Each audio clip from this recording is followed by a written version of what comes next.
The bell rang, and a little later, sighing in surprise, Dan, straightening her hair, opened her eyes wider in amazement and asked, "What does all this mean?" Choi Sel, blushing with embarrassment, admitted that he liked Dan and, frowning in order to give his words the greatest confidence, said that from the moment he saw her for the first time, and as they became closer, he liked Dan. Dan thought for a moment, not knowing what to say, and placed her palm on her chin, lowering her head and looking to the side. Sawa was silent, waiting for an answer. Then, after apologizing to Dan, he lowered his head, suggesting that it was very awkward when the person Dan didn't like said that. Dan was brought out of her thoughts when she heard these words and exclaimed that this was not true, asking what Sawa meant when he said that she didn't like him. She exclaimed that there was nothing like that, and, having calmed down a little, said that Sawa was kind. He clenched his hands into fists and frowned, preparing to listen further, and Dan added that he was also cheerful and funny. That's why she didn't understand why she didn't like Sawa. However, something still got in the way. Very soon, Yashin, who was standing on the street, noticed the man he was waiting for. Looking at him, he asked, "How did it all go?" However, seeing Sawa's sad state, he realized that it was better not to ask. Placing a comforting hand on Sawa's shoulder, who was struggling to hold back tears, he asked, "Is it true that Sawa was preparing for such an outcome?" Sawa, with an offended frown, said that Dan told him that she wanted to focus on her studies. Yashin, looking a little to the side in irritation, sighed because he realized that Dan could have come up with something better, especially since everyone knows that she is not an excellent student. Sawa suddenly asked, "Why are you like this?" But before he could finish the question, the ball that the other school children were playing with suddenly flew towards him. However, the blow did not happen since Sawa, without looking in the direction of the ball, simply extended his hand to the side, blocking its path. The school children, who noticed that the ball flew towards Sawa, ran closer, asking for forgiveness and asking whether Sawa was okay. Sawa, ignoring this question, continued to hold the ball in his outstretched hand and asked, "Why does it look like that?" Yashin admitted that this is a big mystery even for him, since Sawa goes in for sports and does it very well, and also counts the calories he consumes. He imagined Sawa playing basketball, as well as the minimum amount of food on his plate, and noted that if everyone on a diet tried at least half as much as Sawa, there would be no obese people in the world. Among other things, Yashin listed that Sawa also did jump rope and ran, and realizing that all this was to no avail, Yashin asked if Sawa went to the hospital. Sawa admitted that he did this many times. Yashin asked what the doctor said, and Sawa, sighing, bowed his head in a doomed manner and replied, "They say that if, despite all my efforts, my weight remains the same, then with a 99% probability it's all down to genetics." Returning home, Sawa closed the door behind him, thought about genetics, and looked at the photographs on the table. He thought it would be great if it were true, because then, even though it would be unfair, he could just accept the state of things. Taking in his hands one of the photographs in which Sawa's parents were, he thought that in his youth, as now, his mother was used to compliments. Touching his father's image with his fingers, Sawa remembered that he had never seen him in person, but had heard a lot about him. Sawa's father was a very successful Siam fighter, and although his career was short, his records and strength are still known today. Sawa thought about his father, who won and received an award, and suddenly thought that being overweight was no big deal, since his mother told him that he had this type of body and should increase his thoughts just by breathing. Walking a little further into the apartment, Sawa noticed a salad on a plate and a note asking him to stay strong, as diet is good but Sawa is most beautiful when he is healthy. Frowning, Sawa admitted that this made him angry and, looking into one of the drawers in the kitchen, looked at the packages of snacks and asked himself, what good is a diet if it doesn't work? He remembered how many years of stupid efforts he had put into this matter, and taking the cooking utensils and food, he decided that instead of worrying pointlessly, it was better to eat properly. Taking one of the snack bags in his hands, Sawa was about to open it, but suddenly froze. Covered in sweat from exertion, and was surprised that his hands did not move to open the bag. As a result, swearing, Sawa took the salad, pricking vegetables on the fork, and began to eat it with a dissatisfied expression on his face. When the sun began to go down, Sawa went for a run, and although covered in sweat from fatigue and tension, he suggested running. The phone attached to Sawa's clothes announced that he had already run a distance of 4 km. But Sawa did not stop when he heard this and suddenly noticed that his pace was faster than usual today. Remembering the expression on Dan's face when he talked to her, Sawa decided that he would never give up. Some time passed, and it became completely dark outside. Stopping, Sawa caught his breath. Breathing heavily, thinking that he had covered a distance of 15.5 kilometers, he had broken his personal best. Now, with difficulty straightening his back, he realized that he had run too much. However, suddenly looking around, Sawa asked if this place had always been here.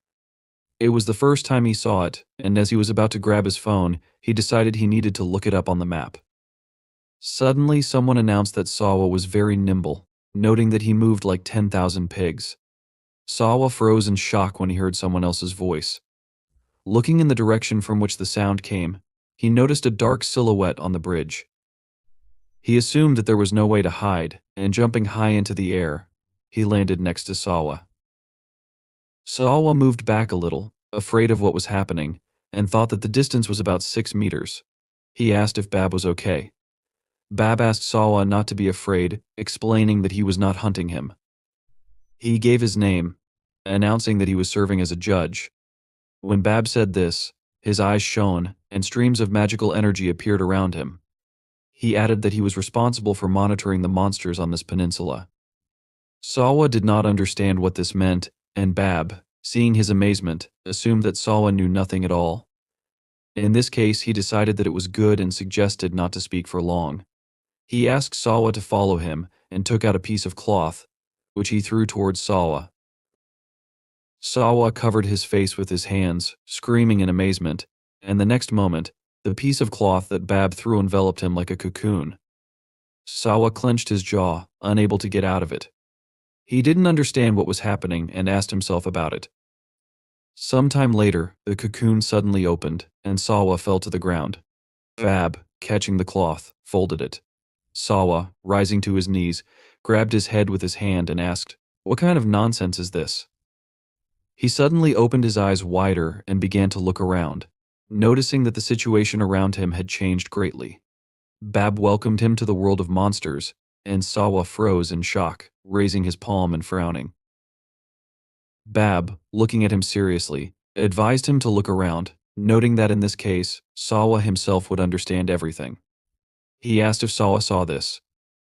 Looking around, Sawa noticed terrible monsters, and Bab announced that everyone who had gathered here were the inhabitants of this world, that is, monsters. Sawa was scared when he saw all this, and Bab said that once, people were afraid of monsters and worshipped them as gods. But now, these creatures are spoken of only as superstitions and ghosts.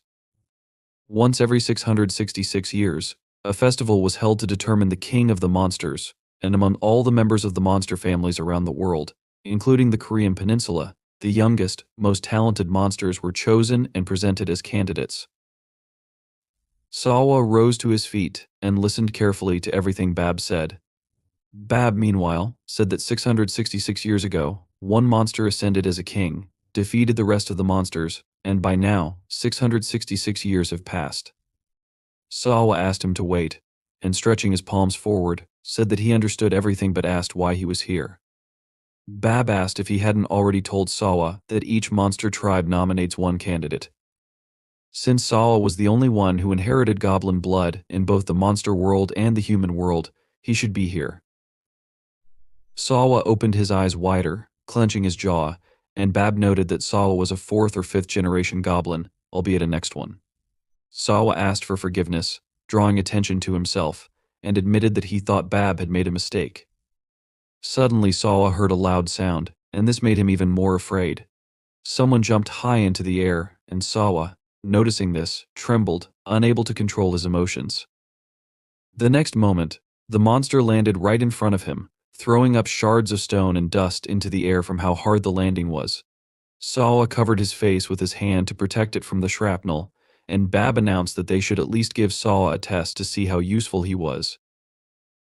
Opening his eyes slightly, Sawa noticed a huge monster landing next to him. The monster, turning to Bab, assumed that everything was fine with Sawa and asked if this was so. Without answering this question, Bab seriously announced that if the monster wins, he can eat Sawa. The big mouth goblin agreed to these terms, as he was sure that the chance to eat a person for the first time in 666 years should not be lost. These words horrified Sawa, and he jumped aside, startled. The goblin swung his leg to hit Sawa. Very soon it did hit Sawa, and because of how strong the blow was, Sawa flew far to the side and then fell to the ground with such force that it cracked. Bab warned that even if Sawa inherited the blood of goblins, the right to participate in the festival should not be given to an ordinary person. From the blow, blood became visible on Sawa's clothes, but ignoring the pain, he trembled and tried to get up. Bab, meanwhile, ordered him to prove his worth and frowned seriously, adding that Sawa must do this if he wants to live. Blood ran down Sawa's face, and he frowned before clenching his jaw, trying to stand up. However, he did not have time to do this, as the goblin, having lifted him, threw Sawa to the ground with force, causing even more pain. Cracks began to appear. Sawa spat out blood from his mouth, and the goblin asked if Sawa was really stronger than he seemed. Aito thoughtfully put his hand under his chin, admitting that he thought Sawa was just a tasty piece of meat, but in the end, decided there was nothing to lose. He raised his hand up to deliver the decisive blow and suggested that Sawa would be made into a chop since it's fun too. The next moment, the goblin lowered his hand, but it did not touch the ground. Suddenly, a bright flash of light appeared, and Babai closed his eyes, listening to the loud sounds around him. The goblin didn't quite understand what was happening but continued to press on, while Sawa, suddenly changing, stood up, holding the goblin's hand. Since ancient times, goblins had limitless capabilities, and now even Babai was surprised to see that Sawa stopped the blow. As a result, the main strength and weapon of the goblins became something special. Thinking about this, Babai looked at Sawa, who, clenching his jaw with effort, held the goblin's hand above him. Babai noted that this feature was the sense of play. Because if someone is a goblin, the talent is already in his body. It was an instinct that no one had learned. Now, under the influence of this instinct, Sawa bent down a little. Lifting the goblin into the air, he threw him to the ground with force. Huge stone slabs rose from the ground, and when the dust that flew into the air due to the impact cleared, everyone saw a goblin lying on the ground and Sawa standing next to him. Sawa suddenly changed. Instead of a man, he became a half-goblin. Squinting his eyes, he tried to catch his breath, looking straight ahead, ignoring the blood running down his face. The awakening was finally complete. Sometime later, in the store, someone asked his interlocutor what happened. Then, Sawa singingly announced that it was all over. His interlocutor, remembering what Sawa had said about his changed body in the fight with the goblin, asked what kind of crazy dream that was. Yashin guessed that Sawa was having a lot of fun there, judging by his face, but Sawa frowned, declaring that there was nothing fun about it since he was getting hit all the time, and all he could do was one throw. According to Yashin, it was strange that in Sawa's dream he was beaten, since usually people in dreams are doing something familiar. He suddenly remembered that Sawa had said he never learned to fight, as he usually took up boxing to lose weight. Sawa agreed that this was very strange, as the dream was indeed very vivid. He recalled the moment he started to throw and noted that he felt like he knew what he needed to do from the very beginning. Sawa suggested that he could do it even now if he wanted to repeat it. Seeing the concentrated expression on Sawa's face, Yashin smiled and asked if Sawa was getting too caught up in this. Sawa, frowning irritably, noted that he was talking about this, and then, sighing, decided that, be that as it may, all this was most likely due to stress. He clutched the empty juice box in his hands and, looking at his palms, asked if he was really that obsessed with losing weight. Even if it was a dream, he still didn't understand why his body would suddenly become like this. Suddenly, everything changed again, and Sawa looked at his changed body in shock. He was amazed that this happened and suddenly heard someone ask if he had really woken up. Turning his head from side to side, Sawa finally noticed Bai standing nearby, who admitted that he thought Sawa would wake up soon since he had fallen asleep standing up. Sawa, looking around again, realized that this was not a dream. He looked at the world of monsters surrounding him. The monsters that were around began to look at each other because they did not expect something like this, and especially did not think that Sawa would be able to immediately kill the goblin. The monsters assumed that Sawa was hiding his power, but in the end, they realized that this was not the case since Sawa still had goblin blood in him. Continuing to talk, the monsters remembered that they had not seen a goblin serum for a long time, and Sawa, listening to all this, stood with his hands clenched into fists and his head down, not knowing how to react. He was breathing heavily. Finally, Babai, striking the ground with his staff, attracted attention to himself and announced his title as the judge of the monsters of the peninsula. He said that he assessed the candidate, Sawa, as promising, given the evidence of hundreds of monsters around. One of the monsters, located here, poked his way towards Sawa. Babai declared him not a man, but a monster, and added that if anyone was against this, they should express it now and spread the news throughout Busan. None of the monsters were against what Babai said, and noting that, in order to accidentally meet a goblin, one would have to try, they jumped into the air, planning to taxi out to carry out Babai's instructions. The monsters understood that this festival would be very interesting. A little later, coming closer to Sawa, Babai announced that since he had become a monster, his name would now be added to the list. No one could now capture Sawa or harm him without a special reason. Sawa, deciding that this was good, still said that he needed to return home. Suddenly asked himself, what if there is no reason for this suddenly? SVA, who was also next to Babai, said that this was some kind of nonsense and, sighing, noted that either Siva was pretending to be an idiot or he really was an idiot. She asked if he hadn't heard about how he was now a monster.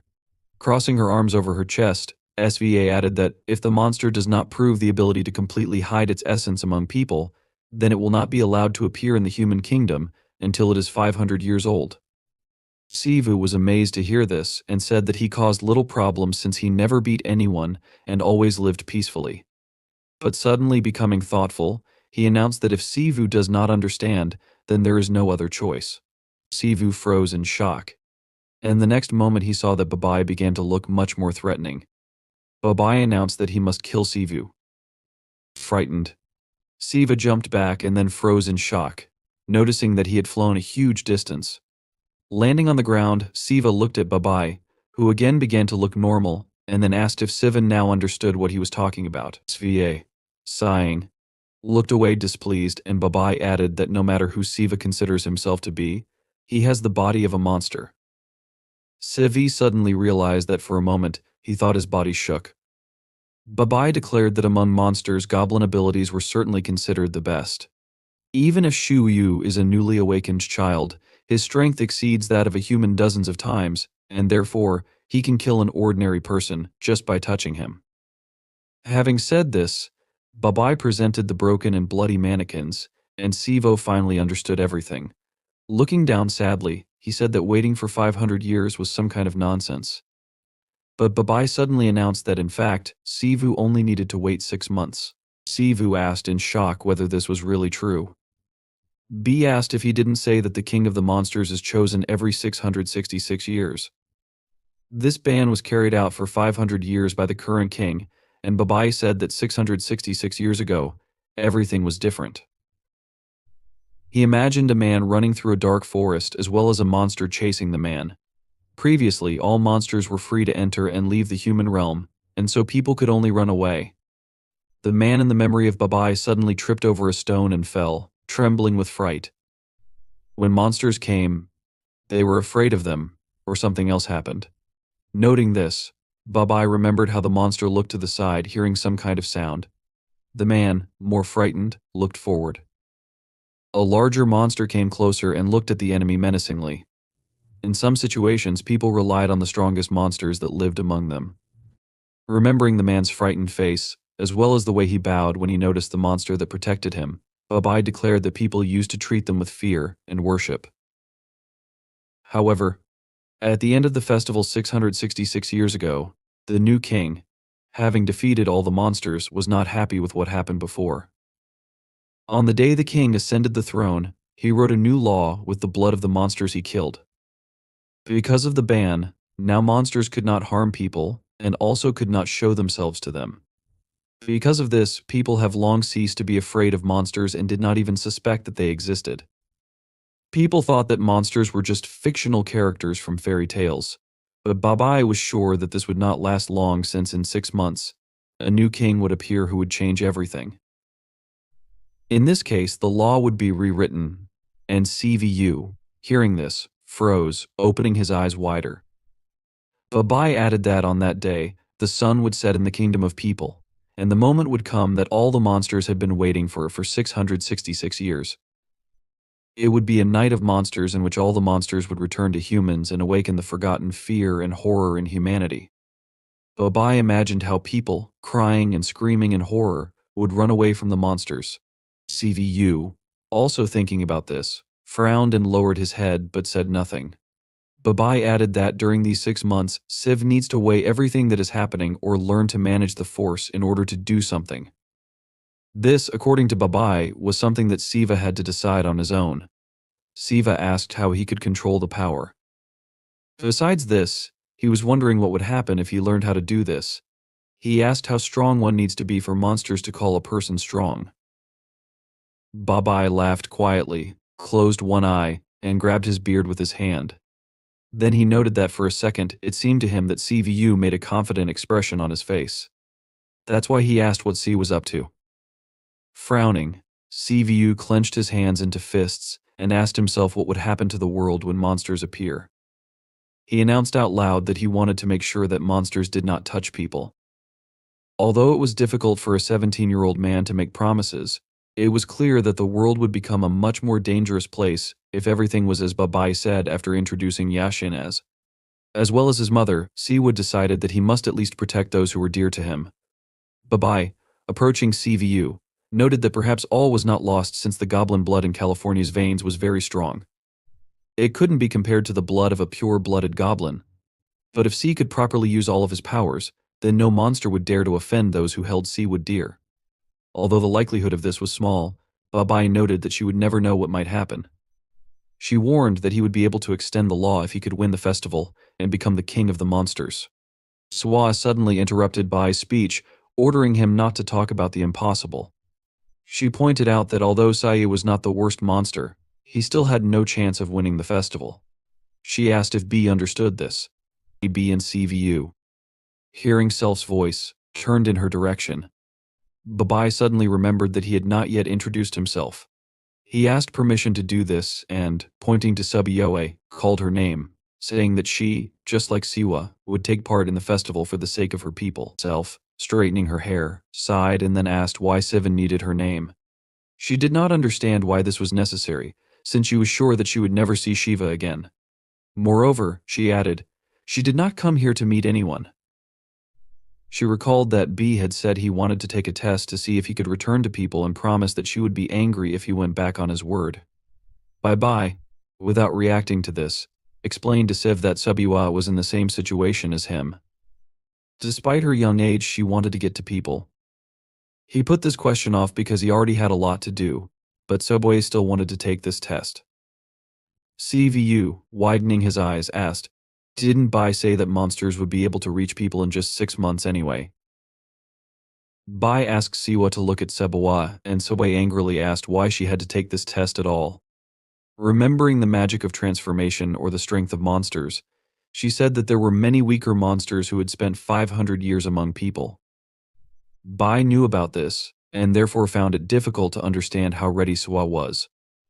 The whole point was that, in order not to reveal themselves to people, monsters needed not only basic skills but also patience and self-control. Subway understood what Bai was saying but expressed hope that this was not just a reason not to deal with her. Bai said that her assumption was nonsense because, if that were the case, he would not have even called her here. He explained that the festival was coming soon and the old law was about to expire. He asked why he should listen to Soe's whims when he was already busy.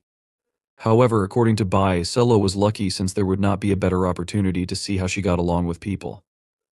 This was Subway's chance, and Bai noted that, as far as she could understand, Siwa was human, so there was no better judge than him.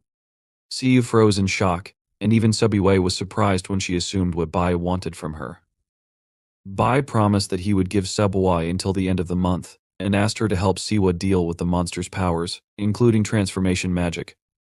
He promised that if he saw that Sabawa had progressed enough in a month, he would give her and Siva the right to live in the kingdom of people. Swa still didn't say anything but just stood there frozen in shock.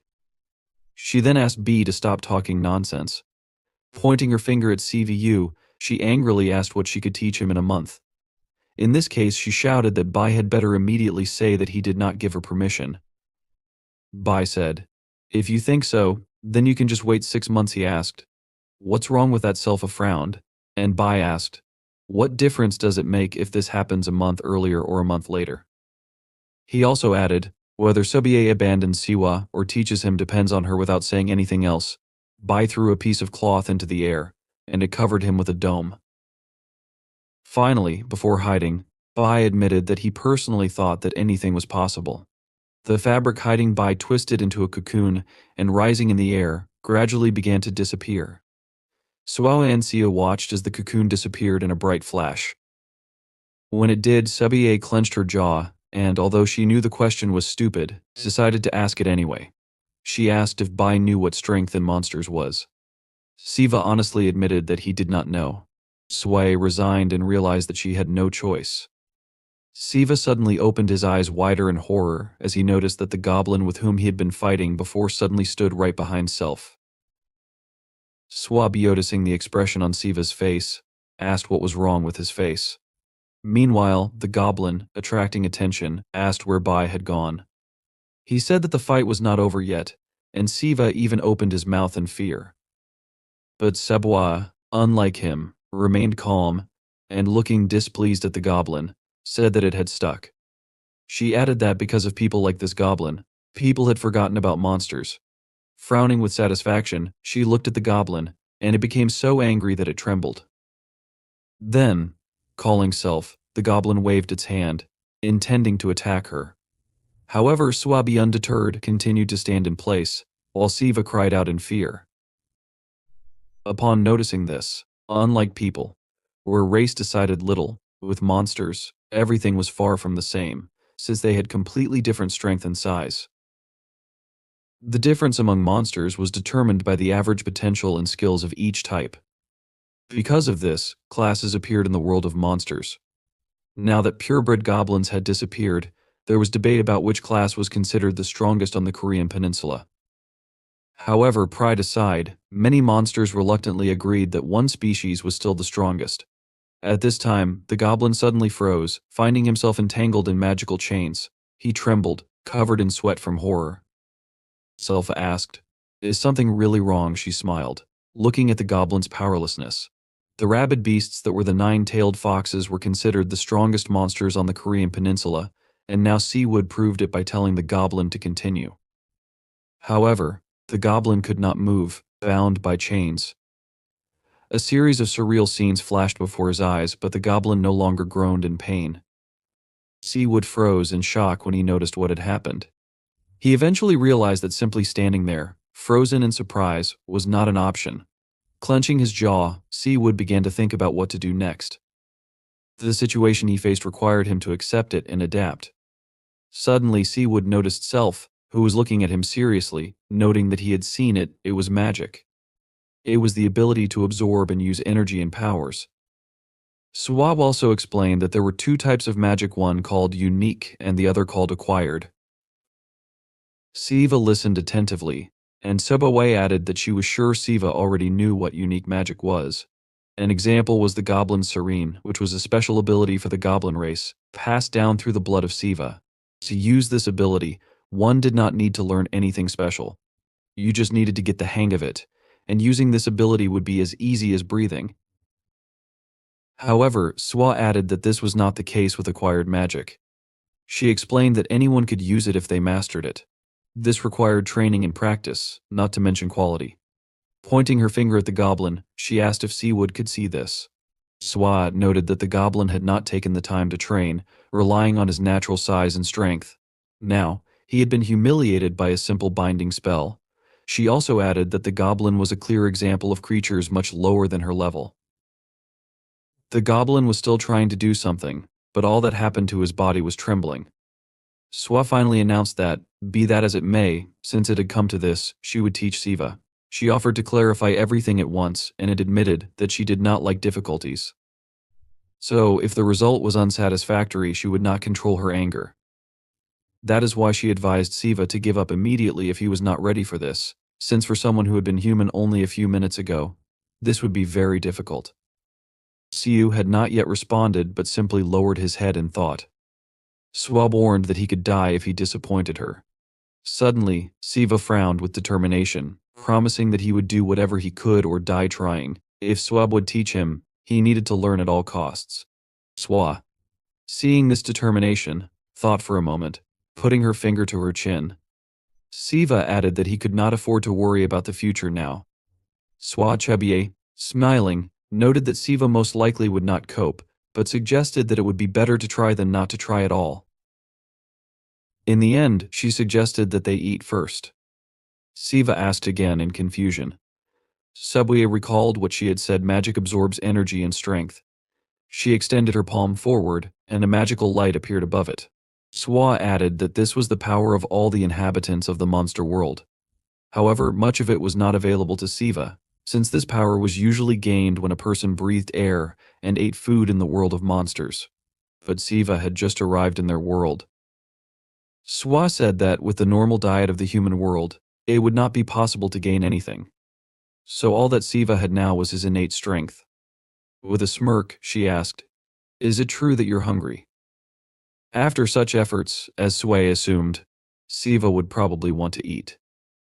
Siva awkwardly put his hand on his neck and admitted that he was not that hungry. However, he suddenly opened his eyes, trembling, and looked at his hands, on which the veins became clearly visible. Siva did not understand what was happening, and only began to tremble more and more.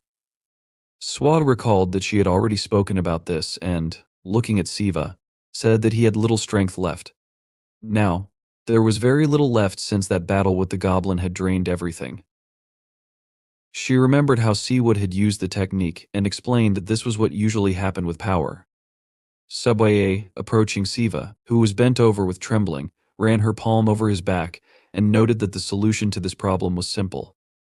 Walking closer to Siva, she pressed herself against his back and, leaning toward his ear, asked if he could see the goblin. Siva did not answer, and Sebaway said that among monsters there is a rule: if the judge declares the winner of the duel, then the death and life of the loser are in the hands of the winner. Sebo, also looking at the goblin, ordered Siva to eat the loser. In order to take over the power, Swabier explained that this was the most effective and simple way. Looking at the goblin, who was trembling more, Swa said that at such a size, Siva would quickly get full and warned that hunger would immediately die. Siayu walked forward with a serious frown, acting on instinct. For the first time in his life he felt demonic hunger, and it was inexorably pulling him toward the goblin. This hunger only fueled the whispers in his mind, and all that was in Siva's head was the power of the predator over the predator. However, there was something Sebuyue had not thought about, and because of this, Siu suddenly froze and looked back at Sebuyue. What Soe had not taken into account was the fact that the greedy goblin nature always aims to catch bigger and tastier prey. Noticing that Siva was looking at her, Sebuyue froze in shock, her eyes widening. The next moment, Siva ran forward, aiming at her. Frowning with displeasure, Sebuyue invited herself to look at Siva, and waving her hand, used the chain. A powerful stream of magical energy headed towards Siva. Subway replied that no matter how strong Siva was, there was no need to be so impudent. Siva's body was bound in chains, and Subway wearily added that an unfinished monster like Siva could not eat her. She was shocked that Siva actually thought that way, and asked if he thought she was an easy target. Siayu did not answer and simply stared at her, deciding that he needed to teach him good manners.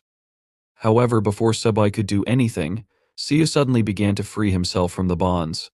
Although he only broke one chain, he still managed to break it with the force of his hand. Swa frowned in bewilderment, realizing that Siva had done it simply with his own strength. Meanwhile, Siva continued to attack, sinking to the ground with force.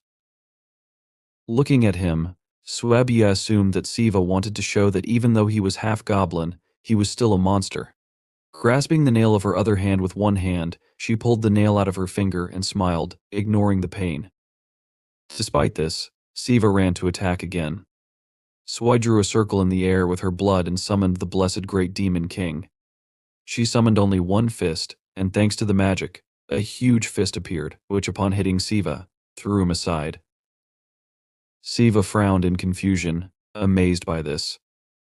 He then opened his eyes wider as he noticed that the fist had opened, turning into a palm. The palm began to put pressure on Siva with great speed, pushing him forward. He did not give up, putting his hands in front of him to soften the blow. The goblin took advantage of this and gradually began to move to the side as the palm flew forward. After some time, when the magic dissipated, Sway looked at the trench that had formed in the ground and asked if Siva was still alive. She noticed a dark silhouette in the dust and remarked that nothing could be done, even if Siu was dead. She recalled that he himself had asked for death when he attacked her and admitted that she did not expect much from Siu. However, frowning, she mentally acknowledged that she did not expect any resistance from him and added that the fact that Sia had awakened was surprising even among powerful goblins. She suddenly noticed that Siva's eyes were apologetic, as well as the fact that a horn had appeared on his forehead. Recalling other monsters, she mentally noted that only a few goblins were endowed with unique magic, which was as rare as it was powerful. Meanwhile, Siva took hold of the horn and tore it off. Swajue realized that Siva had the makings to become a symbol of the goblin race. At that moment, Siva stretched his hand with the horn to the side, waiting for it to transform. Suboyi, grinning, admitted that for an unfinished goblin, Siva was quite good. She was ready to fight, and Siva used a unique magic called the Goblin Club. Siva was an outstanding monster genius who received 9 tails even before reaching the age of 100, a talent that had been passed down in the family of demonic beings on the Korean peninsula for 1,000 years. This is why she felt it so clearly. Siva stood in a fighting pose with a tense body and bent knees. He held in his outstretched hand a goblin club. A clot of magical energy collected in his hand. Sebawai understood how dangerous this was, though she was seeing it for the first time. She looked at him confidently, frowning, thinking that if we talk about the amount of power monsters have, she would not lose. But she asked herself in bewilderment, what kind of pressure is this? Siva collected dark clots of magical energy in his hands, and they rushed toward him in waves. He confidently leaned on the ground with his foot. Swa looked at him intensely, her eyes wide open. Immediately after that, Siva made a sharp jerk toward her while holding the magical weapon behind his head. This technique was called the transformation of a goblin club. Sway stood opposite him, preparing to defend herself with a thunder strike spell. She put her hand in front of her, looking up tensely. A few moments later, Siva fell on her with powerful force. There was a large explosion that was both deafening and dazzling, and fragments scattered in different directions. Swai looked ahead, and after a pause, said yes then. She noticed that this was what a goblin club felt like, a huge force. A muscular arm grew out of the ground near her. Siva flew at her with burning eyes. Swai looked at him from bottom to top, gesturing with her fingers. She said, "What does this mean? Do you need to show us what you're capable of?" At that moment, a massive red hand was squeezing the magical energy that Sayu possessed. The hand pulled him towards itself, yanking him out. Siva, like a toy, was thrown up with the hand, after which a huge palm clenched into a fist and hit him with great force. Swa smiled, her face filled with satisfaction, as the sound of an explosion echoed. The blow to Sayu was heard with enormous power, sending him flying a long distance into the distance. Swa watched what was happening, exhaling the air from her lungs. She noticed that this was clearly not enough. Looking ahead, she thought that, based on the incredible endurance she had just seen, she would need to hit him 5 or 6 more times before he came to his senses. At this time, the giant hand next to her was tensely holding the goblin club, while someone was pulling it from the other end. Swabiu looked in that direction, surprised, her eyes wide open. When the dust and steam cleared, she saw that a figure was holding the goblin club. Upon closer inspection, she realized it was Siva, whose veins began to glow with a bright purple color. Swab looked at this in surprise. She couldn't believe it. She understood that he was fighting with only one hand, but she asked herself in shock, how could he fight against the Demon King? At that moment, Siu raised the goblin club above his head, glaring ahead with rage. He transformed the goblin club, making it so that the giant hand could no longer hold it. All magical energy rushed toward Siu. She watched as Siu, with glowing veins and a clenched jaw, furiously fought off a huge number of powerful blows. She thought that, even though he was a half-breed who had opened his eyes only a couple of minutes ago, he was already at this level. It seemed to her that the ratio of magic to strength didn't matter at all. However, she also thought that it seemed his magic had reached its limit. If they continued like this, he would simply tear his body apart. She closed her eyes and exhaled the air from her lungs. After a pause, she said, "What to do?" Siva, with swift movements, took the goblin club like a spear and pointed it toward the hands trying to grab it. Using various techniques, he attacked them with dark magical matter. Swab raised her index finger and bright red blood oozed from it. She said, "3 tails," but then interrupted herself, saying, "No, 5 tails." When she said this, she drew a circle with her blood over her head. At that moment, she thought to herself that she had every reason to be proud.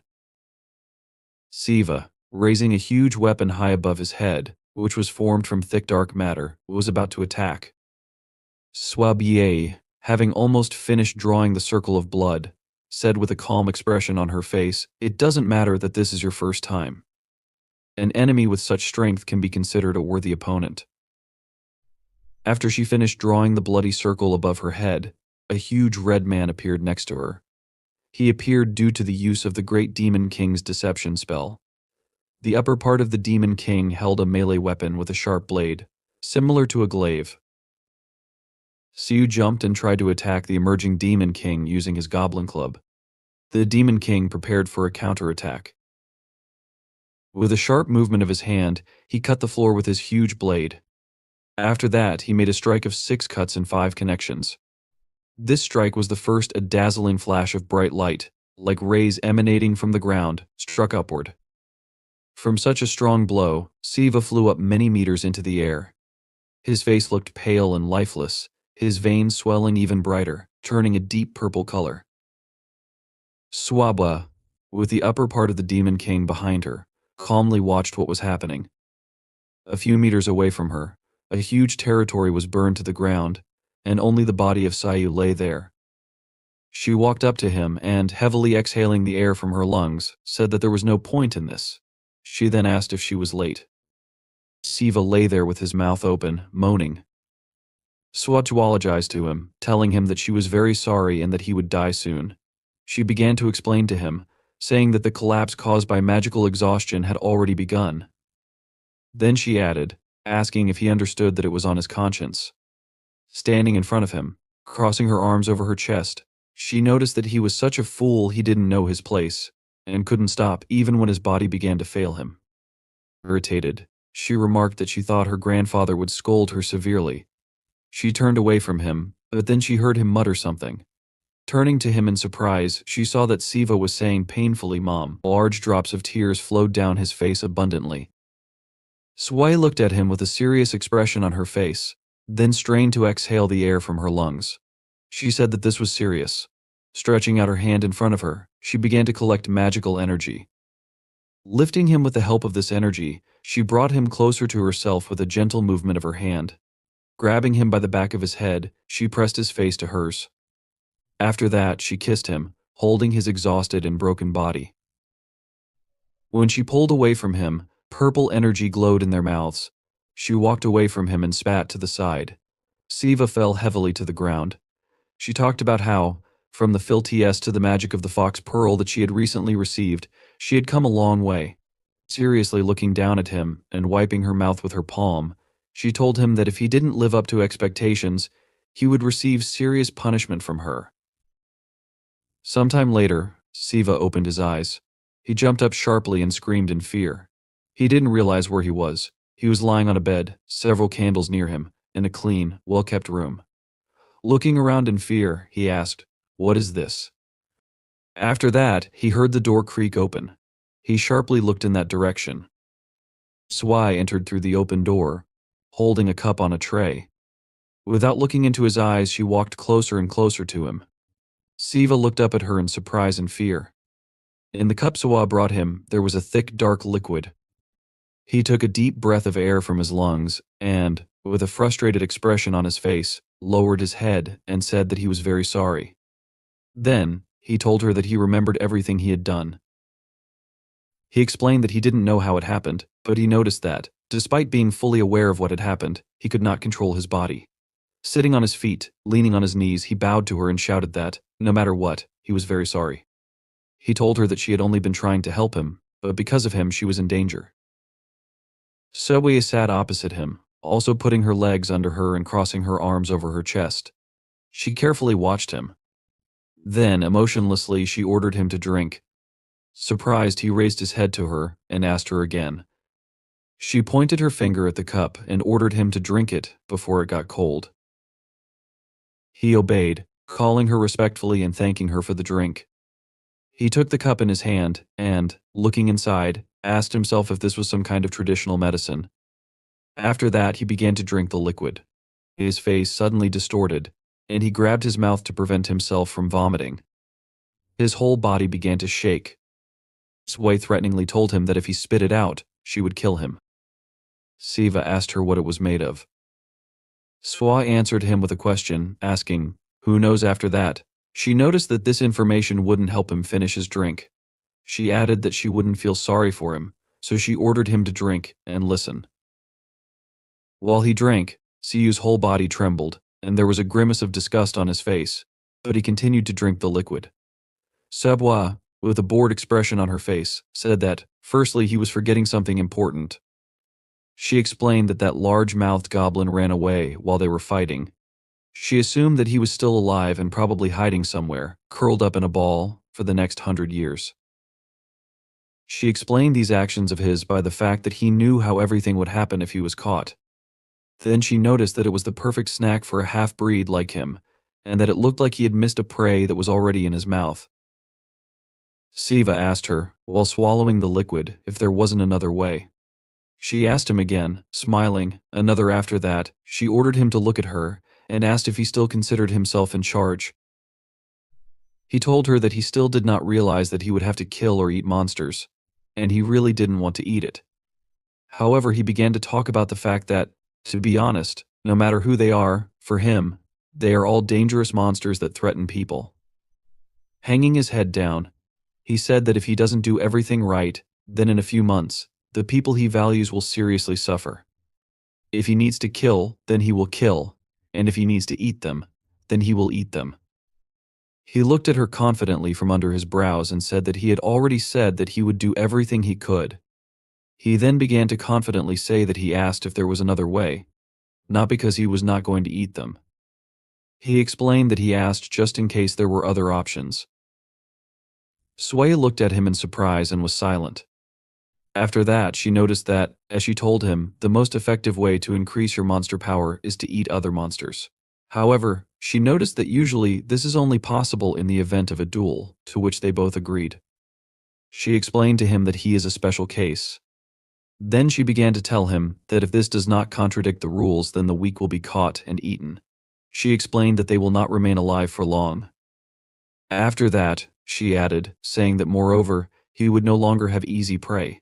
She explained this by saying that even if he was a half-breed, many monsters saw that he was a goblin who had a little knowledge of sheer. Rumors about him spread throughout the area. She began to tell him that those whom he can easily defeat will not fight him, but there are others who will come after him. These are those whom he cannot cope with at his current level. Then, rising from the floor, she clarified, using a metaphor, that if he lost a pheasant, then she advised him to cook a chicken.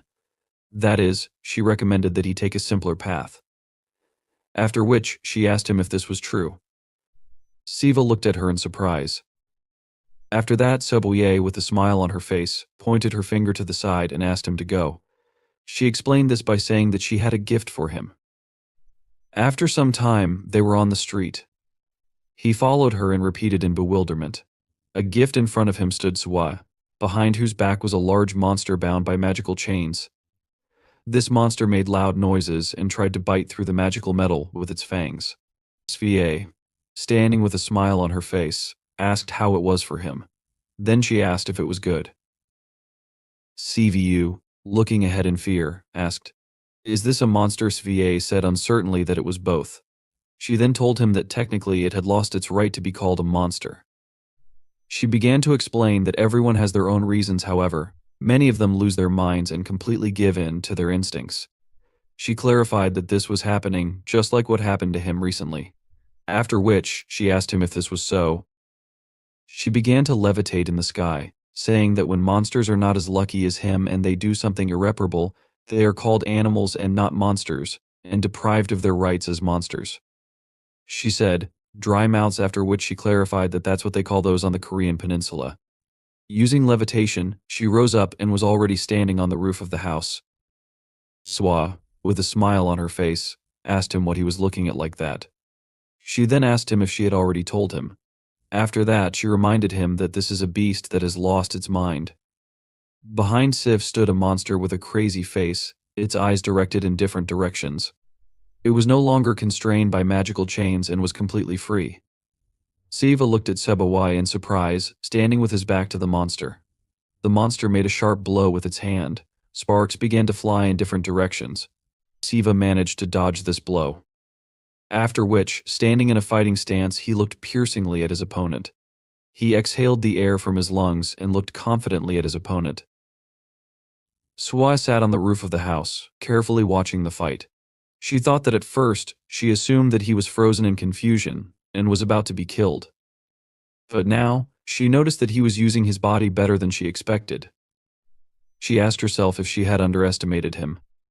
After that, she thought that even if that was the case, he was probably just trying to delay the moment of contraction as much as possible.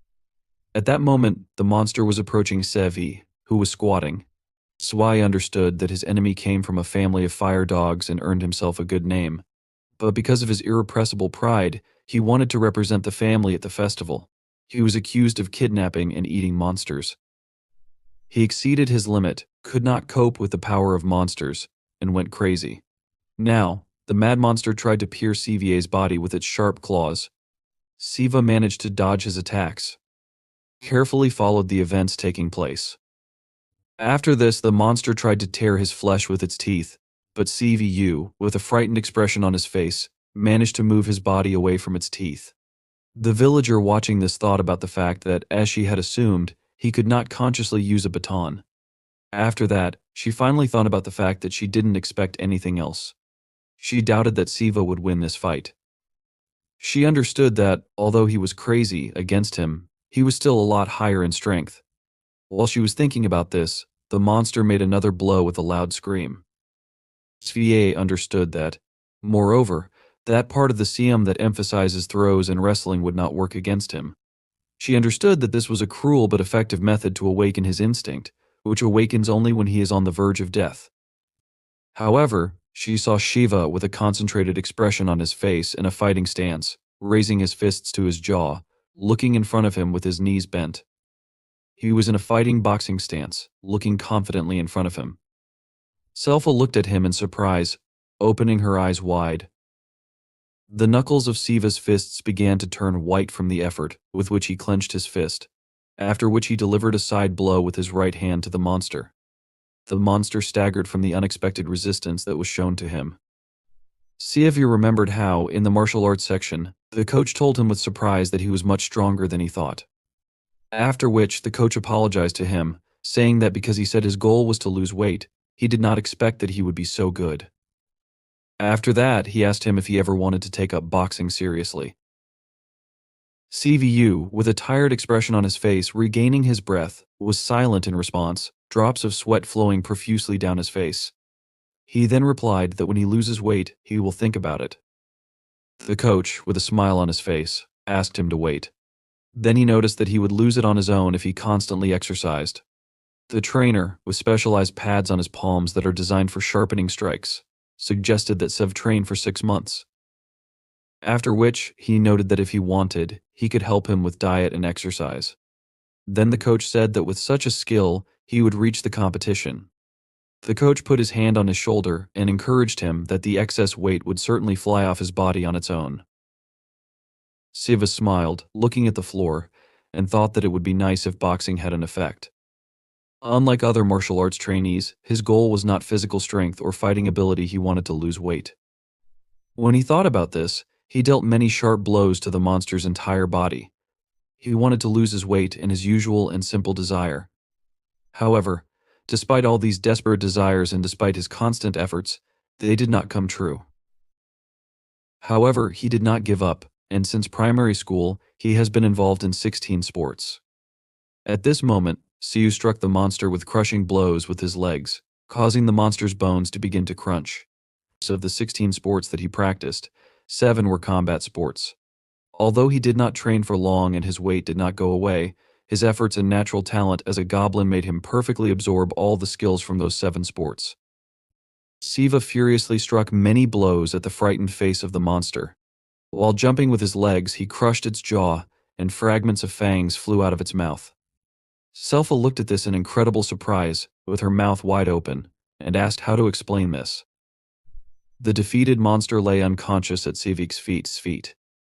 CVU, looking at this and regaining his breath, asked, "How can he eat it now?" While the monster was lying on the ground with smoking fur in the place where Sivo was struck, and with fragments of teeth near its mouth, Sivo examined his body in surprise. Svie watched this while sitting on the roof of the house and asked herself, "Is this martial arts?" After that, she mentally hoped that this was not innate strength. She thought that this power was invented by people, and it would not be useful against the bodies and strength of monsters. She understood that he received the body of a monster quite recently. However, in a real battle, he was able to quickly figure it out and apply his skills. She thoughtfully put her hand to her chin and looked at him, realizing that his potential was much greater than she thought. Siva turned to her and asked what to do now. Looking at her, he said that it seemed to him that he had won. After which, he hesitantly said that he didn't need to eat it completely to prove it. He didn't have time to finish because Seboe interrupted him with a smile on her face and said, "Of course not after that." She invited him to talk about it when he finally defeats the monster. Then she asked him, "Right?" Siva looked at her questioningly. A moment later, a monster pierced his shoulder with its long, sharp fangs. He grabbed him with his sharp claws and, digging into his shoulder, began to tear his flesh. Splashes of blood began to spread throughout the space surrounding them. Siva looked at him in shock. He screamed loudly as the monster threw him up, stretching his skin and crushing his bones. Blood flowed abundantly from his body. He trembled with fear and pain. A monster with a bloody muzzle was approaching him. When he looked at the place where he was bitten, he saw that his shoulder was missing, replaced by a bloody mess of a dark color. He stared at it in horror, shaking with fear from the terror that gripped him. He could not move, and because of this, the monster struck him on the head. Blood began to flow from his mouth. Sela hugged her legs with a bored look and asked, "How is this possible after that?" She said sadly that she was sure they would have more than enough time. He replied, explaining that the main reason people fear injury is not the pain, but the fear that a part of the body will be either deformed or completely lost. This is one of the innate fears inherent in living beings called humans. For an 18-year-old, this was quite enough to trigger a panic attack. The monster, with a bloody, sinister muzzle, growled at Shiva. Surprised, Shiva turned his attention to his shoulder, which was healing before his eyes. He watched as its tissues regenerated and muscles reappeared. He looked at it in bewilderment. A moment later, the monster delivered a sharp blow with its claws, tearing Shiva's chest. He looked at the wound in fear, but after a few seconds, he noticed that his wounds began to close, and the cuts disappeared. Monsters and humans have so many differences that it's useless to count them, but if you were to point out the main ones, they would be endurance, body recovery, and the difference in thinking that stems from these traits. Shiva, after realizing his invulnerability, dodged the monster's next attack. With a confident expression on his face, he stood in a boxing stance, preparing his fist to strike. If he wasn't dead or mortally wounded, then injuries meant nothing. Once he understood this, the subconscious restriction aimed at protecting his body disappeared, and the limits of his physical abilities increased. Shiva struck the monster with a powerful punch. The force of the blow sent the monster flying a huge distance, creating a blazing path in its wake. Shiva looked intensely at his fist, thinking it hurt as if it would break at any moment. Yet, he understood this wasn't happening. He realized his punches had become much stronger compared to before. The monster lay unconscious among a pile of debris and destroyed objects. Shiva thought the impact of his simple punch could be compared to a car crashing into someone at full speed. However, he also realized that he was the only one here capable of recovering. If he reflected on what had just happened, it would no longer surprise him. Sela turned to him from behind and said, "Enough is enough." She walked up to him, placed her hands on her hips, and remarked that his punches landed well. Then she added that while the monster wouldn't die, it wouldn't be able to get up quickly and recover. She shifted her gaze to Shiva and asked him what he thought.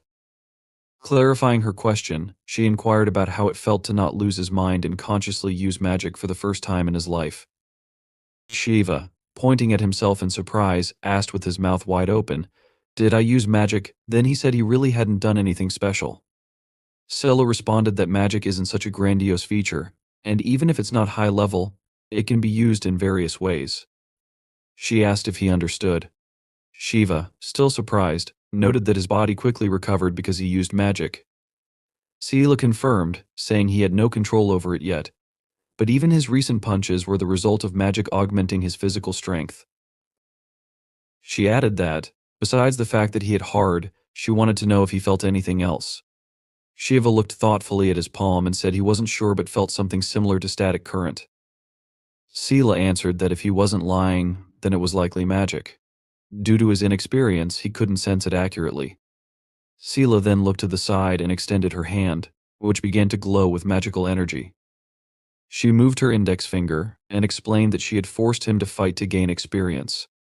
Because the fight was bloody and he tried to win, he subconsciously used magic. With a gesture of her finger, she began raising the defeated monster. As she did this, she mentioned being a little surprised, noting that she thought it would take him 10 days to figure things out. She then complimented him, saying he was more talented than she had initially thought. Shiva, with a shy expression, lowered his eyes to the floor and began scratching his head awkwardly. Using her magical power, Sela brought the monster's body closer to them. She said it was time to finish things. Then, she looked at Shiva and asked if he was ready. She added that her next question might be inappropriate but still asked if he had killed before. Shiva answered negatively. Sela remarked that, in that case, it would be better for both of them if he finished the monster with one blow. She explained that if he merely wounded it, the monster would recover and retaliate. She indicated that the finishing blow should be aimed above the navel. She explained that for most humanoid monsters, this is a weak point, the place where they store their energy. She advised Shiva to gather his magic and channel it into one blow. Shiva exhaled heavily and began approaching the monster's body. He focused energy in his fist, looking straight ahead with confidence. It's always hard the first time, he thought. Even when one strives to gain strength, kills and devours everything in their path, excuses and reasons rarely suffice. In Shiva's mind, memories resurfaced from his life as an ordinary, mediocre, overweight guy, someone who once had close people in his life. Clenching his jaw with rage and baring his teeth, he struck the center of the monster's torso with a sharp, powerful movement of his fist. A copious splash of blood erupted from the monster's back. Sela asked him if he had grabbed something in his fist, then told him to open it. Shiva opened his palm and saw a glowing purple ball. Sela explained that it was the monster's internal core, known as a magic pearl, which stores magical energy. She told him that if he swallowed it, the monster's magic would become his own. Without hesitation, Shiva swallowed the pearl. He stared at his body, expecting something to happen, but when nothing did, he wondered if something was wrong. Suddenly, an unusual shadowy bird landed on his shoulder and commented that something strange was happening. The bird explained that loud explosive sounds usually occur when someone swallows a magic pearl. Shiva, startled, looked at the bird in fear and screamed in confusion, asking, "What is this?" The bird flapped its wings and transformed into a girl named Solai. Shiva stared at her in surprise. Sela, irritated, asked Soli what she was doing there, adding that she was certain Soli had no connection to her soul. Soli apologized and said, "Do friends need a reason to meet?" She admitted Sela was right, but explained that she had come because she had business. Looking ahead with a smile, Soli asked, "Is this the half-goblin everyone is talking about?" She spread her wings and said, "Pleased to meet you," before introducing herself as Sela's childhood friend. Shiva, surprised, bowed and introduced himself. Sela looked at Soli with displeasure and asked, "What's the matter?" Soli explained that, as they knew, she worked part-time. Sela, annoyed, asked part-time. Soli clarified that it was just a term people use. Shiva, still surprised, thought about how strange she sounded and wondered about something else. With a smile, Soli said she had caught 2 demons and came instead of the old man to deliver the reward. Sela sighed and replied that she didn't need the reward, suggesting that it should go to Shiva, as he had defeated the monster alone and deserved it. Soli agreed and mentioned that she had witnessed everything from the beginning. Moving closer to Shiva's face, she remarked how impressive it was and admitted she couldn't believe he had been human until recently. She then asked if something unexpected might happen at the festival, and after a pause, she asked Sela if Shiva could become her rival. Sela, smiling, replied that she hadn't thought about it. Then she asked Sole what festival she was referring to and commented that Shiva might not last long there. Soli blushed slightly and stared intently at Shiva, saying she was intrigued and believed he had potential. Soli then explained Shiva's reward: he could choose between returning home immediately or gaining the chance to become a stronger monster. Smiling widely, she looked up at him and asked what he would choose. Sometime later, Shiva called Yashin, who responded menacingly, asking, "What kind of nonsense is going on?" Yashin walked down the street, complaining that Shiva hadn't shown up at school and his phone was off. He added that he had answered an unfamiliar number, thinking it was Shiva, and asked if something had happened. Shiva admitted that he wanted to say no, but that would be a lie. Yashin, puzzled, asked what he meant. Shiva, addressing him by name, said he had a crazy request and that only Yashin could help him. Yashin, irritated, urged him to get to the point. Shiva began explaining, but when Yashin heard the story he responded in bewilderment. What then? Angrily, he demanded to know what Shiva was even talking about. Loud question, where is he now?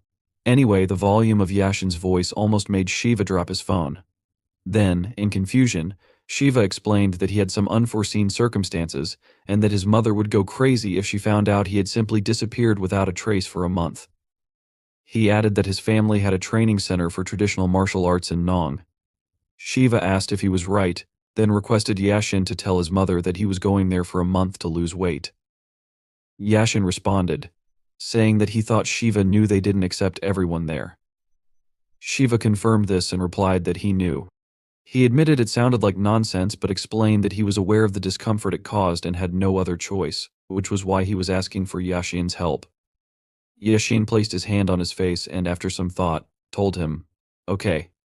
However, Yashin reminded him that he could not discuss the real reason for his disappearance. Looking carefully ahead, Yashin added that if Shiva thought he wouldn't believe him, he should still speak up and not be afraid there was a chance it could be useful. Shiva, looking fearfully at Soli sitting in front of him, noticed her press her finger to her mouth and hiss, signaling that he was not allowed to speak. She explained that he could lie but that revealing their existence was against the rules. She added that even she would be punished for such a disclosure. Sometime later, Yashin responded affirmatively and told Shiva to call if anything happened or if he could help somehow. He then pressed the button to end the call, muttering to himself, "Looks like he lied." After hanging up, Shiva stared at his phone screen with a worried expression and exhaled tensely. Earlier, Shiva had asked in surprise if Soli was saying he could return to the human world right now. With wide eyes, he spread his arms and noted that he thought this was only possible if he passed the test. Soli confirmed this with a smile and assured him she wasn't lying. She explained that if he really wanted to go back, she could send him to the human world immediately. Sela, irritated, crossed her arms over her chest and looked away angrily. Soli then looked at Shiva and asked him what he would choose. Shiva stared ahead tensely before finally replying, "Okay," and stated that he would leave in a month, after passing the test. Soli looked at him in surprise, her eyes wide, and asked, "Ha?" She then inquired why he made that choice. Shiva, frowning, looked down and explained that if he didn't study properly now, Something worse could happen, worse than not being able to return. He said the fight had only reinforced this belief. Clenching his palm into a tense fist, he declared that he needed strength to handle such situations. That was why he had decided to strengthen his monster abilities. Looking menacingly ahead, he affirmed that this would happen. Before he could finish, Soli, gazing at him admiringly, raised her thumb and smiled. She remarked that his words were cool and noted that he sounded like the protagonist of a story. Seal approached him irritably and asked if Soli was having fun. Crossing her arms, she accused Soli of teasing Shiva with a choice that didn't really exist. Sela suggested simply giving Shiva a reward instead, declaring that this was no reward. She called Soli a fool and pointed out her bad habit of misleading others under the guise of evaluating them. Soli cleared her throat into her fist and explained that the test was to understand the personality and mood of a creature. She added that people learned about one another through similar questions. Turning to Sela, she asked if she had finished reading the book she had given her last time, then followed up by asking if that was true. Shiva, surprised, thought to himself that it was true and noticed that Soli seemed very different from other monsters. Her way of speaking and the atmosphere she created felt oddly familiar.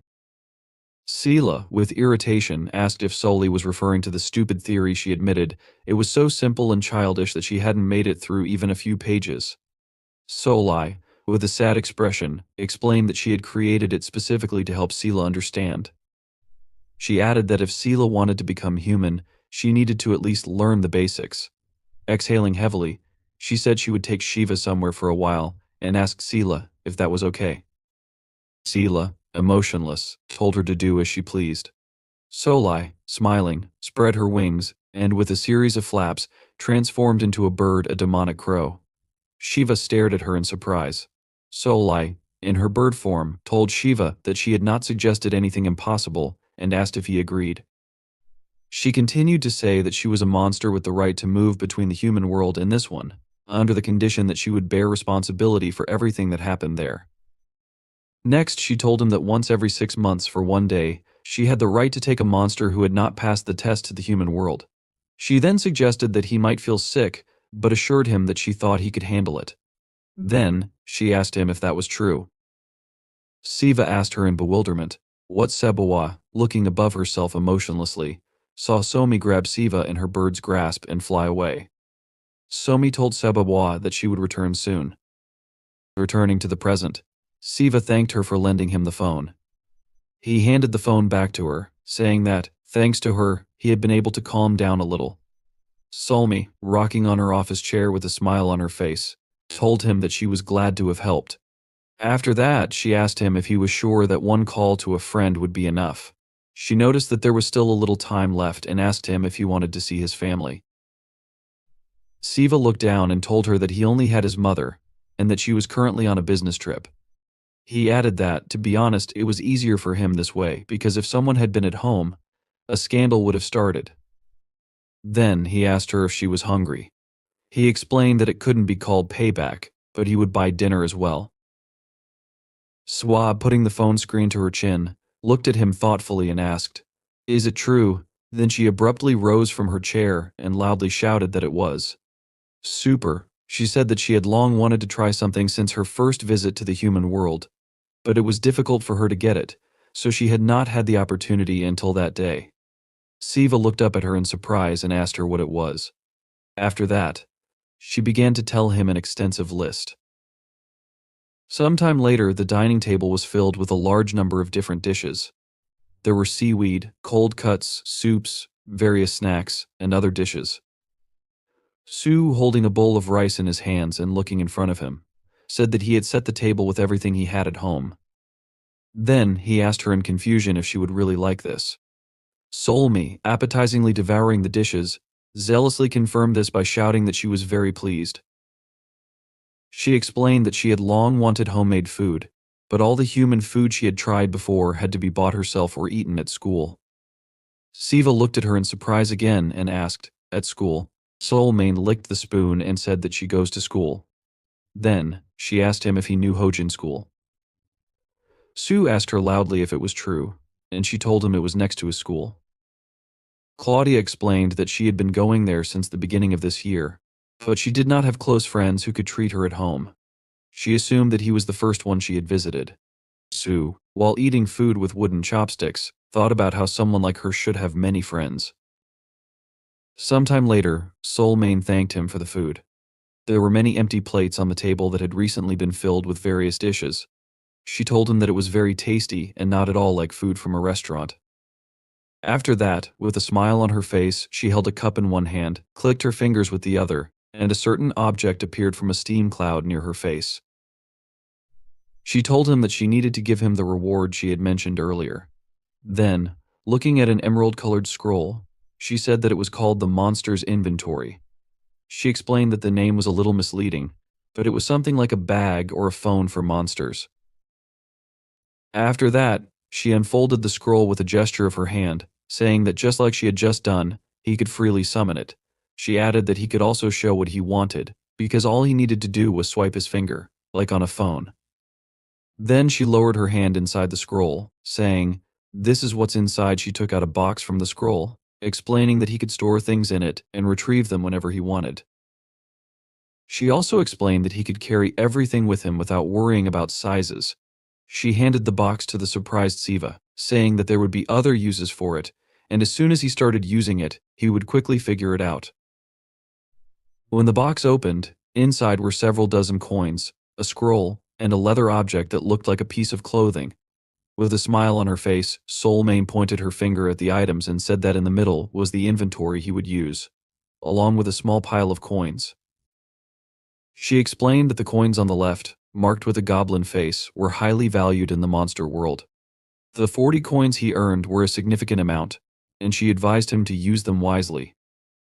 When Siva took one of the large gold coins in his hand, he noticed the image of a monster bearing its teeth on it. Soul Mane continued, explaining that the object on the right was a goblin treasure passed down from hand to hand. She clarified that treasures acquire different abilities if the power of monsters is poured into them. With fascination, she looked up, rested her cheek on her hand, and imagined various artifacts. She asked if he knew how in old fairy tales there were magical objects that appeared out of nowhere. She recalled how an old man gave her the box, mentioning that for defeating the Shutterwalk, only coins are usually awarded. However, the old man had packed all this for him personally, hinting that he had big plans for Siva. Siva thoughtfully repeated the phrase "big plans" and asked if it concerned the award for the festival. He clarified that he was referring to the event where the King of Monsters is chosen. Soul Mane confirmed this, adding that, although it wasn't as developed as human traditions, monsters also had a concept of a homeland. Resting her head on her hand, she talked about how, if a monster from the Korean peninsula became king, they could brag about it. Moreover, she mentioned that this was a sore point from the last festival. Sue asked if a monster from the Korean peninsula had almost become king. Soul Mane confirmed this, explaining that from what she had heard, the monster held out until the very end, and the fight with the King of Monsters had been evenly matched. Siva, with a sad expression, said he was very sorry that it didn't work out. Soul Mane agreed and added that the most interesting part was that the monster in question was also a goblin, just like him. Saying this, she pointed her index finger at Siva, who looked at her in confusion. Soul Mane reported that the goblin had been so strong that none of the Korean monsters could compare with him. Siva, looking at the treasure in his hands, said that even so, he had not suspected he was a monster until yesterday. He admitted that, to be honest, some part of him still didn't believe what was happening. Siva looked closely at the treasure and admitted that every minute he felt ready to wake up from all this as if from a bad dream. Soul Mane asked him if it was true. She added that she couldn't believe it because he had adapted so quickly and seemed to have gotten used to what was happening. She told him that when she saw him for the first time and heard the confidence in his words, he had made an impression on her. Then she asked him if he knew this. She went on to say that, although he had already made up his mind, it might be a good idea to aim higher. Siva, looking at her seriously with furrowed brows, asked what she meant. With a smile, looking at him from under her brows and holding a glass in her hands, she explained that people and a threat from the new king concerned him. She said he was afraid of this, and if so, why didn't he become king and extend the law further for another 600 years? Siva looked at her in shock. He then asked if he could ask her a question. Soul Mane confirmed with a wide smile on her face and said that he could ask her anything he wanted because he was her first human friend. She said that if he was interested in something, she would try to answer. Siva pointed his finger to the side and said it wasn't serious but just quackery. He clarified, referring to the inventory of monsters next to her, saying that it had started flashing. Soul Me, surprised, turned to the side and saw a large inscription on the inventory urgent. She asked lightly, "Is this?" Then she explained that it was an urgent call transmitted to all the monsters in the area when something important happened. Taking a cup of tea in her hand again, she told him that if the call was transmitted to the human world, it meant a monster had broken the rules and injured a person. She asked him if he understood this, then noted with a smile that it hadn't happened for several decades, so it couldn't be an urgent call. Then, with wide eyes and in great surprise, she realized what was happening and screamed in horror, clutching her hair with her hands. Siva looked on in incredible confusion, unable to move. After that, Soul Mane asked with a loud scream if this was serious. Some time passed, and it was already dark outside.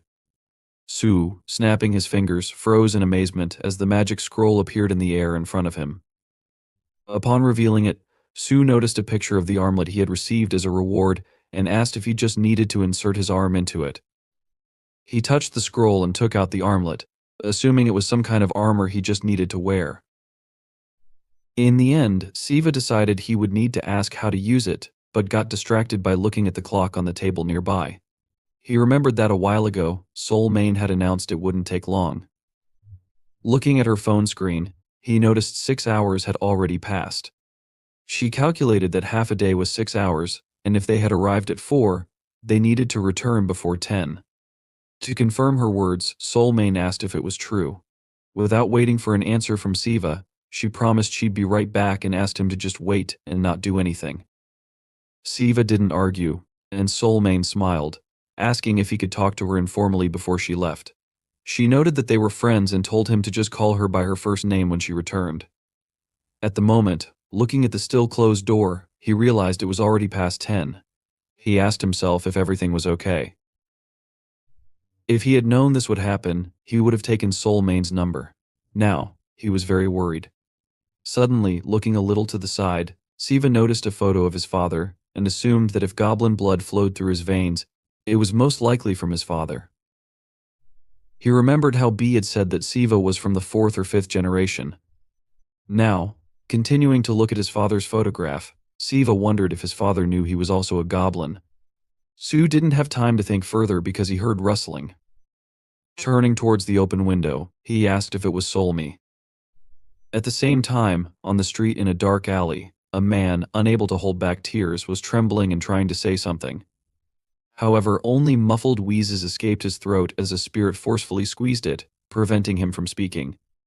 The spirit, moving its hand, screamed as it prepared to deliver a decisive blow. Suddenly, an attack passed through its body. Soul Mane noted that she was still catching these monsters, for which there seemed to be no end in sight. She assumed that at this rate she'd run out of feathers. Looking at the feather she was using as a projectile, she focused on the spirit, who turned away, distracted from the man. Soul Mane asked what the spirit was so worried about. She noted that the spirit didn't feel pain and frowned seriously. At that moment, the spirit jumped, preparing to run away. Soul Mane ran towards it to stop it, and with her attack, which turned into a bright flash, the spirit disappeared. The man, still crying in horror, sat in shock on the ground. The corner continued to rise in price, and Soul Mane asked him not to worry. Walking closer to another man lying on the ground nearby, she said he would be fine since the wound was not deep. She applied ointment to stop the bleeding and smiled reassuringly. Soul Mane also said that an ambulance was on the way. However, the man was still terrified and suddenly became even more scared when he noticed a huge spirit landing on one of the high-rise buildings nearby. Solmi, noticing the man's horror, also heard a noise from the spirit. She turned around and saw that it had already jumped, about to strike, but someone suddenly used their own attack to cut the spirit before it could touch her. Soul Mane looked at the dissipating spirit particles as Goya approached. He advised her to keep her head higher, adding that if rumors spread about such a spirit defeating her, shame would cover the entire Soul Main family. Solmi, sighing with relief, noted that her family's reputation was already not very good. She added that she knew Goya would be on her side. She called Goya her elder brother, and he, a little dissatisfied, asked who she had just called that. Moving closer, Soulmane explained that Goya was a little older and close to her, which made him her elder brother. However, she didn't insist and said that if Goya didn't like it, she could call him by his name. Goya waved his hand, activated magic, and suggested that Soulmane address him politely. Soulmane suggested calling him something else while still keeping in mind that he was like a brother to her. In the end, Goya told Soulmane to call him whatever she wanted. Then, focusing on the injured man, Goya instructed him to think of the day as a bad one. He explained that a car had hit the man and his friend in the alley, and the driver had fled the scene. Until the ambulance arrived, he ordered the man not to be afraid and to rest. Watching the man gradually fall to the ground, Soulmane realized it was hypnosis. She asked if it was true that this wasn't innate magic from the Goya family. She admitted she had heard that learning such magic separately was very difficult. Soulmane shared that she had tried to learn it from C, but was scolded and had given up. That's why she assumed Goya was ahead of her. Goya, paying no attention to this, looked around. Noticing there were 2 spirits, he asked how many Soulmane had caught. Soulmane announced that including those Goya had helped her with, she had caught 24 spirits. Among them, there wasn't a single normal one, only quackers. In addition, Goya and Soulmane noticed that all the spirits were unleashed, which meant someone was controlling these evil spirits. From what Soulmane had seen, the monsters had killed 7 people and injured about 50 others. She didn't understand who would do this or why, as she assumed the monsters knew how serious a crime it was to injure a person. She suggested that these monsters might just enjoy carrying out massacres, but then closed her eyes and noted that she was mistaken. They didn't only enjoy it, they had a goal. Soulmane was surprised and asked if monsters really killed people for profit. She couldn't understand what this meant. Goya noted it was obvious, as their generation knew very little about it. He explained that long ago goblins ate people not because they were hungry or sadistic, but because consuming human blood and flesh was incredibly beneficial for monsters. Speaking about this, Goya imagined a monster eating a person. Soulmane admitted she couldn't believe it, as she had never heard of such a thing. She was very amazed at what Goya told her.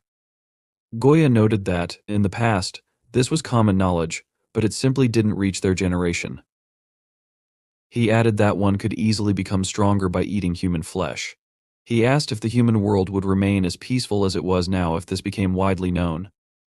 He believed Soulmane understood what he was talking about because she had passed the qualifying test. Very few young people, like Soulme, who weren't even 500 years old, dared to go through such difficulties and take such a challenging test. Goya understood that only outliers like Soulmane or others like him could do this. He remarked that the human world was a boring place with no point in visiting until the law changed. This was exactly how their generation viewed the world of humans. But now, with the festival approaching, Goya understood that everyone was trying to become a little stronger. He knew there were monsters who knew the secret of human flesh and were willing to take the risk. He noted that Soulmane should also be aware of this since Babai was helping her. He reminded her that in recent days, many had gone crazy in their pursuit of power. Soulmane froze, remembering the monster that Shiru had recently fought. Goya said that stupidity was not an excuse but a state of mind. He was sure that if he were in the place of these monsters, he would never have created such chaos.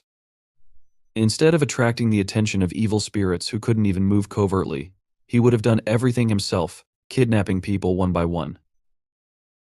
Before eating them, Soulmane assumed that the one responsible for everything that had happened was very cowardly.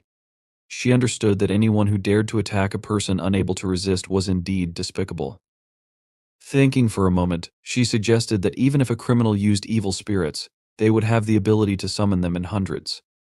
In this way, the monster would feel that using spirits was safer than personal intervention.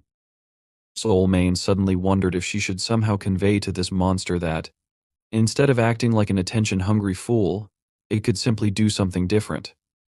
However, she suddenly realized something, her eyes widening in shock. This simply cannot be, she whispered. She called herself names, hastily shouted something unintelligible, and then bid Goya goodbye, asking if he could clean up everything here. In the next moment, Soul Mane flew away, leaving behind several feathers in the air. Goya, not understanding what had happened, simply watched her go. Meanwhile, Sivu, approaching the railing of the balcony, asked in surprise, "What is this?" He noticed that a second ago it had been closed off. Looking around in bewilderment, he tried to figure out what was happening. At that same moment, a monster appeared behind him, gradually approaching closer. It thought smugly that everything had turned out to be very simple. It was confident that it wouldn't have tried so hard if it had known Sivu would be defenseless. Raising its hand, the monster prepared to strike. However, Sivu suddenly crouched down, dodging the blow, and without wasting a second, grabbed the monster's hand. Pressing his feet harder against the floor, he launched his counterattack. The monster quickly realized that Sivu had anticipated everything. Sivu used the goblin stream technique to throw the monster off the balcony and to the ground, simultaneously following up with a lightning strike. Catching his breath, Sivu admitted to himself that he thought his heart would jump out of his chest. Mentally, he reflected that this ability, though he didn't like to call it, that was one of the unique traits of goblins.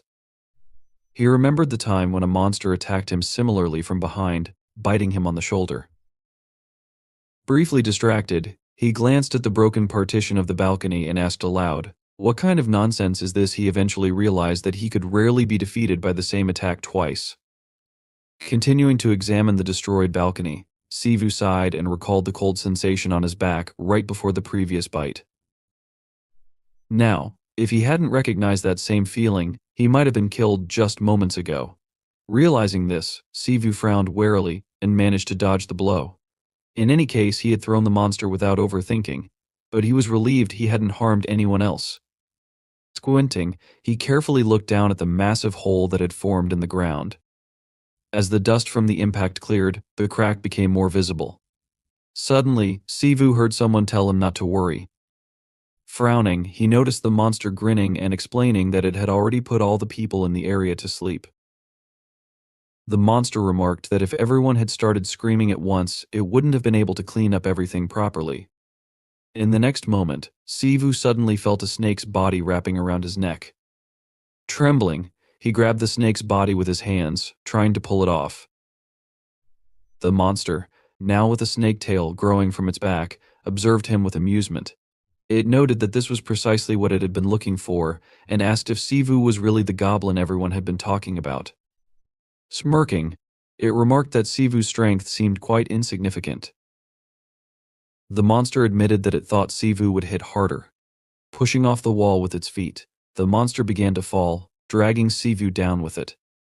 Frowning, Sivu clenched his jaw and struggled to stand as the monster swung its tail and slammed him into the ground with force. Dust and stones rose into the air, and Sivu, closing his eyes, cried out softly. The monster remarked that it hadn't intended to throw Sivu so far and sarcastically asked if he had weakened after the previous fall. Sivu didn't answer. The monster then mused that people might believe the destruction was due to poor quality construction or a gas pipe explosion. It added that the residents of this area were unlucky, though rental prices might drop as a result. Grinning, the monster continued its monologue.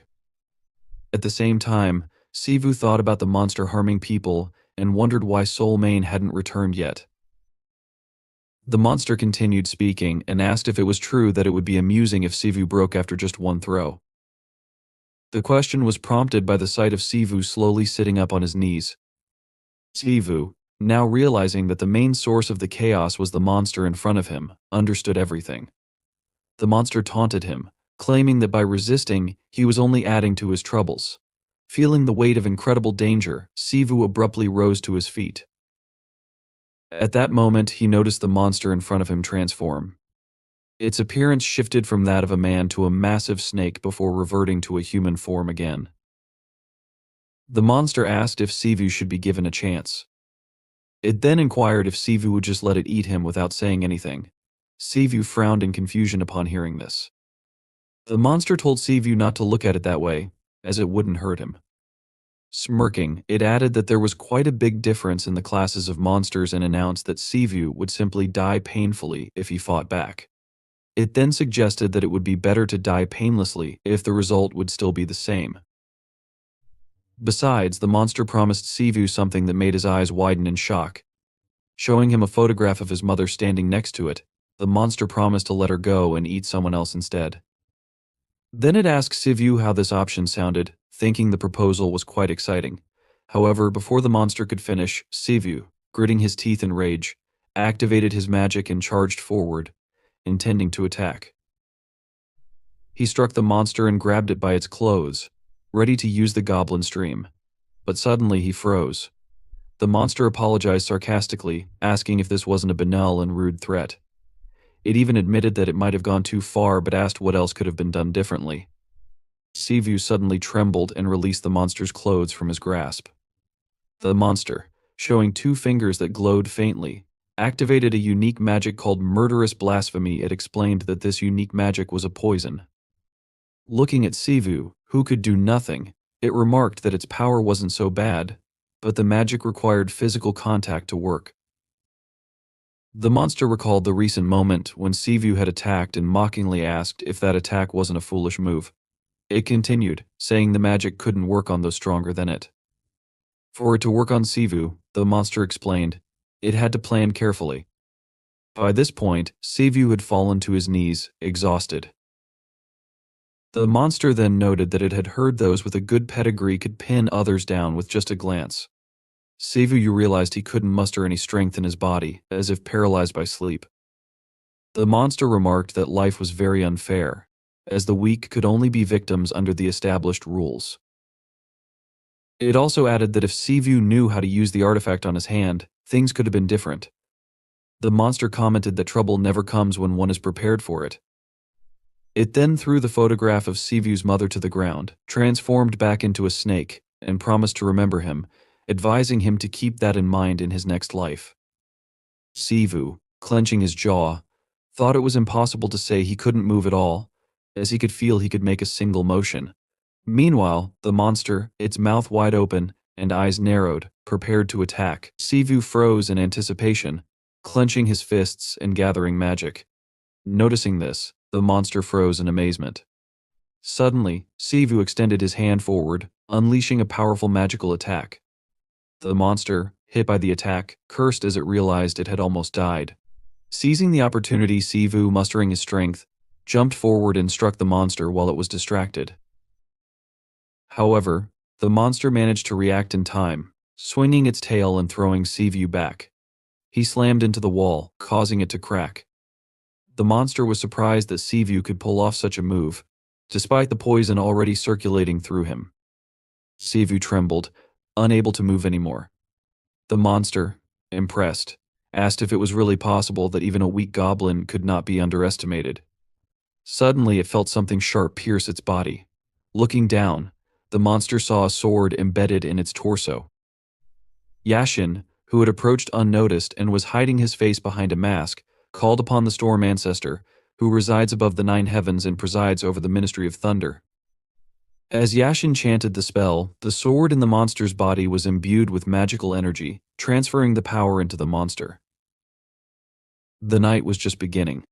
Hearing Yashin's voice, Sivu forced himself to open his eyes and look at him. Yashin, his body shrouded in a magical aura, addressed the monster. He called its actions nonsense and began approaching it.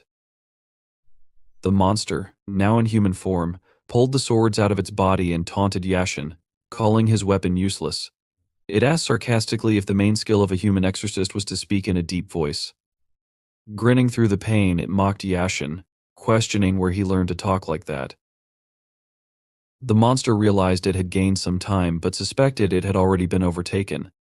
It asked how Yashin had managed to get there but quickly dismissed the question, recognizing it wasn't important. What mattered was that Yashin was dangerous and on a completely different level compared to other charlatans. Yashin, without hesitation, drew another sword, intending to continue the fight.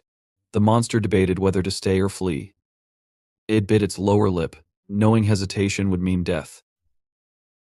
The monster remembered Solmi, who was also very skillful. However, distracted from thoughts of Solmi, it considered that if even Yashin had come for Sivu, it still wouldn't be able to defeat him, even if he was resurrected. Clenching its jaw, the monster muttered out loud that all of this was very bad.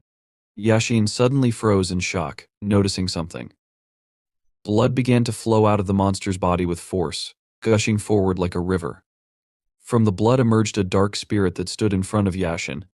The monster, observing this, remarked that this wasn't bad at all. It added that this spirit's name was widely known in the West when it was sane, and noted that the roaring spirit possessed the body of a divine class monster.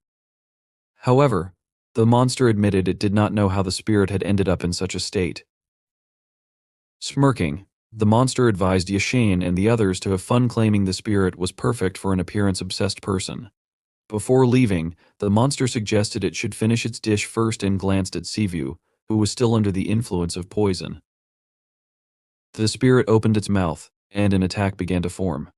However, before anything could happen, Yashin suddenly ran forward, holding his sword at the ready. At the moment the spirit released its attack, Yashin swung his sword, cutting through the attack. In addition to blocking the magical assault, the swing also inflicted a severe wound on the spirit itself. The monster, seeing this, asked in amazement what was happening. It turned around, hearing an incomprehensible noise, and saw Yashin instantly approaching. Yashin swung his sword and stabbed it into the monster's head. Sivu's mouth opened in shock at the sight. Yashin, who had not yet recognized Sivu, came closer to him and suggested that he was not aligned with the monster. He advised Sivu to answer his questions if he wanted to survive. Yashin intended to ask what Sivu was doing there, but before he could, Sivu suddenly admitted that he couldn't believe it. Although he had heard Yashin's voice, he couldn't fully comprehend the situation. Yashin froze in shock, and Sivu forced himself to smile. He admitted that he wanted to ask something, and then asked if Yashin truly didn't recognize his voice. Yashin removed the mask that had been covering his face and asked if it was really Sivu. He wondered what had happened to Sivu's appearance. Closing his eyes, Sivu tried to respond but ultimately said it was a long story. Gradually, he forced himself to his feet. Yashin, dropping his mask, came closer to Sivu and placed a hand on his shoulder. Carefully examining him, Yashin asked what had happened. Deciding not to ask about Sivu's appearance, he simply asked how Sivu had managed to deal with everything. Before answering, Sivu asked Yashin to stop, saying he couldn't breathe. He raised his trembling hand, and Yashin suddenly realized it was poison, not just any poison, but something far more potent. Yashin noted that the medicine he carried wouldn't be enough to cure it. Realizing there was something more urgent at hand, Yashin chose not to press with further questions. Instead, he focused on Sivu's veins, which were clearly visible. Soon, the veins gradually returned to normal, leaving Yashin amazed. He wondered aloud if Sivu had regeneration.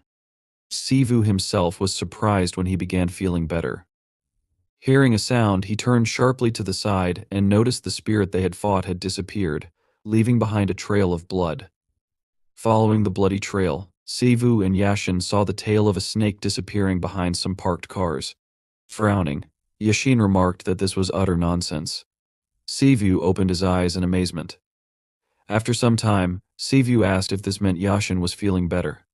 Yashin, sitting with his head bowed, repeated the question with disbelief. He noted that he hardly felt better at all, and added that the man he had known for 3 years had turned out to be half a monster. Sivu, now fully recovered, awkwardly scratched his cheek. Yashin continued, frustrated, saying his friend was half goblin. He vented about how Sivu had been right in front of them for 3 years, and yet they hadn't suspected anything. Yashin assumed that if his father found out, he would ridicule him. Sivu felt awkward watching Yashin's frustration and tried to distract him. He asked if it was true that Yashin had never mentioned what kind of martial arts they were studying. Yashin confirmed this, and straightening up and sighing tiredly, explained that it was his family's duty to train and destroy supernatural beings. Yashin added that if not for this duty, everyone would have considered him crazy. He then mentioned that only 6 months remained. Hearing this, Sivu realized that Yashin also knew about the festival. Unable to contain his emotions, Sivu twitched and asked, "Does this really?" Yashin explained that supernatural creatures breaking into the human world and harming people didn't happen very often, and even quite rarely. He admitted that he wouldn't mind if the monsters just fought each other. Over the past 100 years, judging by Yashin's words, monster attacks on people had been very rare, but recently, everything had changed. Sivu asked in shock how recently this had happened. Yashin frowned and explained that, for monsters, humans are a source of power. He added that monsters who want to become kings not only absorb other monsters but also humans. Sivu said nothing but was visibly surprised. Yashin continued, saying that a month ago, the number of missing people began to grow, especially in densely populated cities. He also noted that there was no direct evidence that monsters were involved, but in most cases there were signs of a struggle in the houses. Raising his head, Yashin said that this was the first time monsters had shown themselves so clearly. Rising abruptly, he grabbed his sword and asked what they had here. The next moment, Sivu noticed a flash of light and then heard someone shout his name. Widening his eyes in amazement, Sivu saw Sowai, who excitedly asked if he was okay. She also asked if Sivu was injured. Sowai, very scared, started apologizing, calling herself stupid. Suddenly, Yashin, pointing his sword forward, ordered Sowai not to approach. Soi froze, unable to hold back her tears. Yashin seriously announced that if she took another step, he would consider it an attack. In that case, he would have no choice but to kill her. Sivu, coming closer to Yashin, wanted to warn him but Yashin interrupted Siva's words and said that this was not a person but a monster. He was sure that the monsters understood what the rules were, so he said that he warned Sowai instead of killing her right away. Siva noted that there was no point in talking to monsters if Yashin wanted to fight. Yashin explained that he was doing this for Siva's sake. He asked if Siva had been told that he could live in the human world if he passed the exam. Siva froze, shocked by this, and Yashin, calling him a fool, asked if Siva even understood what this meant. Looking at Sowai, he reminded him that these were monsters and said that, even if they outwardly looked like people and had individual features, their nature remained the same. Monsters, he said, were driven by a thirst for power and massacre. Yashin thought that monsters were monsters, they ate each other and humans. He said that Siva was still human and, therefore, it didn't matter how mixed his blood was. According to Yashin, this place was Siva's home, so he didn't need the monster's permission to be there. Yashin, already annoyed that Siva was kidnapped, asked if he was now saying that he had to become a full-fledged monster in order to stay at home. He was sure this was nonsense. Deciding that it didn't matter to him what happened, he announced that he would not let Siva go back. Soi understood what Yashin was talking about, as from Siva's point of view, all this was a nightmare. However, Siva was already on the list of monsters, so it didn't matter how he felt about it since he was part of the monster realm. Looking at Siva, Soi decided to put aside what was right and wrong since breaking the rules would entail dire consequences. Imagining B's menacing expression, Soi realized there would be consequences for both Siva and Yashin. Therefore, she decided she needed to deal with this matter before it got worse. Frowning, Soi thought about running away with Siva and trying not to hurt anyone. However, she didn't know if she could do it since Yashin's aura alone was enough to show he was a strong person. She assumed that Siva could work it out, but she couldn't handle it herself. Yet Soi abandoned these thoughts, deciding that even if she couldn't say anything out loud, standing and doing nothing was definitely not an appropriate option. Taking up her quill, she frowned confidently, and saying that she was very sorry, announced that as his guardian, she would have to take Siva with her. Yashin warned her about what he would do if Soi ignored his words. She only frowned more seriously and then suddenly froze in shock as she felt something strange. The next moment, Yashin noticed that Siva stood right in front of him, blocking the path to Sowai, and asked in shock what kind of nonsense this was. Without answering the question, Siva extended his hand forward, and taking the sword from Yashin, began to examine it. He remarked that it looked interesting and asked if the engraving meant anything. Yashin, astonished by Siva's behavior, assumed that he was bewitched, hypnotized, or under some kind of control. However, he suddenly considered that something else might be happening. Calling out to Siva again, he asked what this nonsense was. Siva admitted that he might not understand the term murder but noted that he thought the phrase about a mad monster that devours its own kind could be applied to Yashin, as well as to himself, since he had already devoured someone today. Yashin froze upon hearing this. Siva noted that the one he consumed today was a monster whose right to exist as such had been taken away. He honestly admitted that he didn't know how true this was but announced that, in any case, he had killed someone to protect himself and those around him. He had no intention of stopping. So I, with her lips tightly pursed, watched Siva. He admitted that he didn't want to harm people but agreed to absorb monsters if it made him stronger.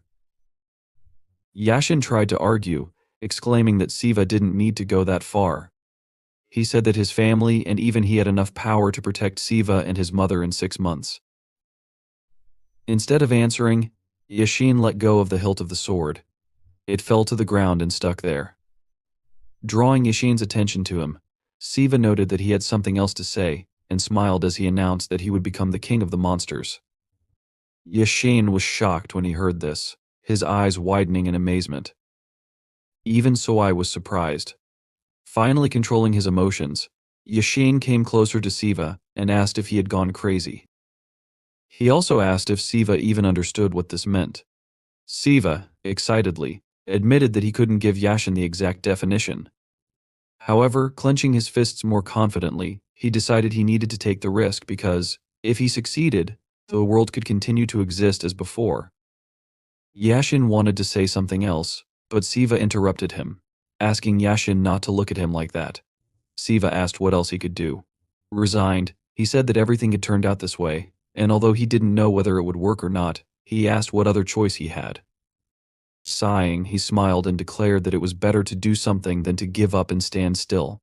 He warned that this was his belief and added that he wanted to try. Yashin still couldn't cope with his shock, and then, pressing his lips tightly together, Yashin finally announced that he understood everything. As he pulled his sword from the ground, he said it didn't matter whether Siva was a man or a monster, because if his thoughts were pure, then he didn't need to prove his strength. Siva's eyes widened, amazed at this reaction. Yashin warned that if, as a monster, Siva ever crossed the line, he would destroy him without delay. Siva, putting his hand on his neck, agreed with this since he believed it was the right thing to do. He asked that, when Yashin decided Siva deserved punishment, it should be for something for which Yashin would kill himself. Without answering, Yashin took his mask, and before leaving, he looked at Soi and asked for her name. Soi introduced herself, explaining that she was a messenger in the kingdom of monsters. Yashin, realizing this was indeed the case, apologized for interfering in the affairs of monsters. However, he said he had heard that monsters also had laws and order. Soi and Siva listened attentively. Yashin, referring to Siva, promised that if Siva failed or was unfairly killed or injured, then, as the main shaman of the Star Hall, he would destroy everyone involved in it. Turning his back to Soi and Siva, Yashin finally noted that they would see each other again and asked Siva not to worry about his mother. Siva could not say anything other than Yashin's name and stood still, watching as Yashin calmly walked away. When Yashin left, Soi sighed, fell to her knees and admitted that she thought she would die of fear. She confessed that she had never seen a shaman before, and, almost crying, asked if all shamans were really that scary. Siva didn't know how to respond when he suddenly heard someone say that not all shamans were like that, since Yashin was special even among them. Surprised to hear another voice, Siva turned around, and Soi, recognizing Goya's voice, asked in amazement if he had really followed her. Goya asked what else he could have done. He admitted that he immediately understood what Soi was up to and noted that she rushed forward without even knowing how strong the enemy was or how many allies they had. Goya warned that if the enemy had been slightly stronger, Soi would have simply been eaten. Lowering her head sadly, Soi realized this was true and didn't argue. Goya, meanwhile, turned his attention to Siva and asked if he was the reckless half-goblin. Siva agreed. Goya explained that in the world of monsters, there were monsters that originated from animals, called demon beasts. These monsters typically retain the forms and instincts of their animal ancestors. As the power of these monsters grew, their human and beast forms began to change, such as in the case of Saul. Such monsters were called ghostly beasts. Moreover, there were also monsters that outgrew their primary forms. Siva, thinking about this, widened his eyes, realizing that such monsters were referred to as divine beasts in the past. Siva envisioned a huge monster with several heads, a creature worshipped by both monsters and people. Meanwhile, Goya came closer to Siva, smiled to gain his attention, and introduced himself. Extending his hand for a handshake, Goya announced that Siva would have to defeat him to become the Demon King. Goya, a member of the Black Turtle clan, tried to smile benevolently as he greeted Siva again. Siva, also holding out his hand to shake, wondered what was happening. He noticed the atmosphere had changed and suddenly heard Soai shout that he shouldn't shake Goya's hand. Siva, looking in Soai's direction in bewilderment, pulled back his hand. Soai, frowning, asked why Goya had suddenly appeared and was doing this. She warned that she had already had a difficult day. Goya, however, didn't understand what difference it made. He asked if there was some rule that required him to sleep forever. Goya held his chin in his hand, commenting sarcastically that it was funny. Standing in front of him was a half-goblin declaring he would become the king of monsters. Nevertheless, Goya shook Siva's hand, and before Siva could react, Goya bit his own nail with his teeth. With a sharp jerk of his hand, he activated acquired techniques. A fiery line appeared around Siva, activating the falling earth. So I jumped up but couldn't do anything. In the blink of an eye, Goya and Siva suddenly disappeared and reappeared in a completely different place near a huge lake. Siva managed to stay on his feet, albeit with difficulty, and frowned as he tried to adjust. Goya assumed that Siva was stronger than he seemed. Despite encountering falling ground for the first time, he could still remain standing. Goya remarked that this was a rare sight and noted that Siva didn't even seem surprised. Siva frowned and, looking seriously at Goya, asked if he really intended to eat him too. Goya assumed this would be the end of it but noted that he had something to ask before they started. To clarify, he added that he didn't mean the question metaphorically but was talking about video games. Siva, surprised by the question, admitted that he used to play video games in middle school but didn't play much in high school. Realizing how things really were, Goya asked what genre of games Siva liked. Siva listed several types of games and, realizing he had to choose, singled out one type. He admitted that he wasn't a fan of online games since they created the feeling that spending money was more important than playing. Goya understood this and grinned, suggesting they had a lot in common. Suddenly, Siva heard a sound. Turning around sharply, he noticed what seemed to be an explosion in the water as a large amount of splashes rose into the air. Jumping to the side, Siva dodged the fragments and noticed that an ice spike had emerged from the lake. Loud noises continued, and Siva, running to the side, saw several more spikes emerging from the water and heading toward the shore. In the next moment, all these attacks flew forward. Goya, who was watching the progress of the battle, noted that Siva was definitely very fast. Raising his head, he observed how Siva briefly hung in the air and realized that, instead of dodging and attacking, Siva first focused on Goya and only then evaded. Goya attacked and Siva followed him. Goya remarked that this was quite good for a beginner. Activating his magic, Goya decided to move forward. He realized that when it came to a fight, Siva's senses and talents surpassed expectations. However, what mattered most now was Siva's ability to learn.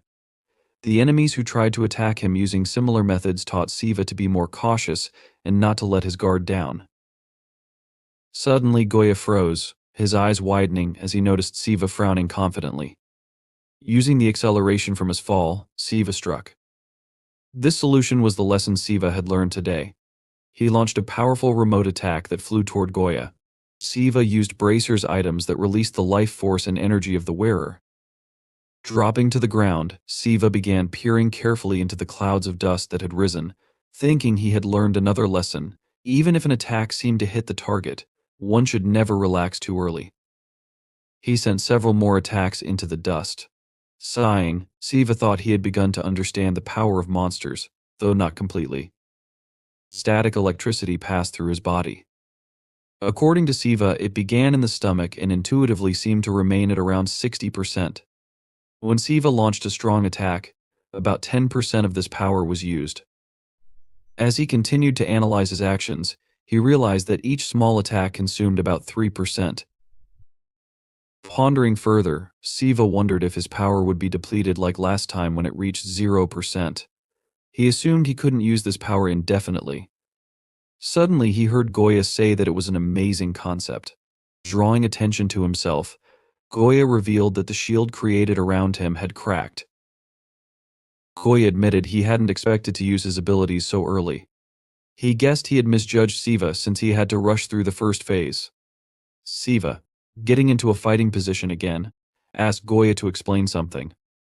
He questioned whether it was true that Goya planned to eat him. Surprised by the question, Goya smiled. Although Siva didn't know how to phrase it correctly, he admitted he didn't feel any intent from Goya to harm him. Goya chuckled, admitting that this happened when someone blatantly lied. He explained that he had no personal grudge against Siva or any desire to eat him. Goya noted that, as he mentioned earlier, he was intrigued by what Siva said. He then asked if Siva knew what the King of Monsters truly was. Siva assumed it meant someone literally becoming the ruler of all monsters and asked if that wasn't the case. He believed it involved introducing laws and ruling over other monsters. Goya asked if that idea wasn't strange when considered carefully. He pointed out that the competition was based purely on strength and that the election cycle occurred every 666 years, meaning the king would rule for centuries. Goya reminded Siva that this was decided by a single festival. He explained that all monsters obeyed this strange custom since ancient times, adhering to it simply because it was tradition. Siva thought about it but didn't respond. Goya elaborated, stating that monsters were true to their desires and instincts. Just because the strong introduced laws and rules didn't mean all monsters would follow them. He asked if it wasn't true that, without such measures, the massacres wouldn't stop. To prevent this, the ancient monsters created a safeguard the King of Monsters to avert inevitable catastrophe. All monsters agreed it was necessary to protect this figure. Thanks to this, monsters across the world obeyed the king in exchange for harmony in their existence. Goya believed it was fortunate that, for 10,000 years, kings had ruled the monsters of their eras without much change. While policies varied, the core purpose remained the same. The principles of the survival of monsters remained the same, with only one exception, according to Goya, and that was the king of the generation. Siva widened his eyes, listening intently. Goya asked Siva to imagine if human leaders one day made a law against eating meat, and asked what would happen then. Siva realized that everyone would start protesting violently, and there would be no guarantee that this law would be implemented, since it couldn't end with protests alone. Goya agreed that this was indeed the case, and asked if it was true that the monsters had held on for 666 years, no more, no less. With a shrug, Goya assumed that this would tell Siva how important the king of the monsters was to them, and how much they had suffered in order to not offend tradition. However, now the monsters were running out of patience. Goya asked if Siva understood what he was talking about. Siva realized that if the next king made the same law, not everyone would be as obedient as before. He asked if that was what Goya was leading to. Goya, pointing his finger towards Siva, noted that he quickly understood everything. He explained that even if the king orders the monsters to obey, they may not listen. And even if the king of monsters is the strongest among all, if the majority of monsters do not want to obey, then nothing can be done. If it comes to this, not only will the new king of monsters fall, but the very existence of the king of monsters, the power and symbol of it, will literally fall to the ground. Goya introduced the crumbling crown and asked if Siva now understood what he was saying. He was sure that few would turn a blind eye to the impudent words and promises of someone who wanted to become the king of monsters and keep everything as it was. Goya moved closer to Siva, noting that the young monster could laugh and move on, but the older ones would simply tear Siva to pieces. Goya understood where the wind was coming from, and although he admitted that Siva was good, he noted that he did not fit the typical stereotype of monsters. The problem, according to Goya, was that Siva didn't understand how the world worked and foolishly doled out his condescension in all directions. Siva suggested that Goya was asking him to take back his words, and Goya confirmed this, honestly admitting that, at first he thought Siva was just an inexperienced monster that Goya could crush with one foot. However, now Siva turned out to be more mature. Goya noticed that Siva quickly understood everything and had good potential for growth. That's why he invited Siva to come under his command, promising to allow him to become the ruler of the Korean peninsula if he allowed Goya to become the king of monsters. Goya asked if it was true that this was a good proposal, even though, as a ruler, Siva could not completely destroy the people. He could leave a few who would be close to Siva, but Siva, without immediately agreeing, asked how strong Goya was.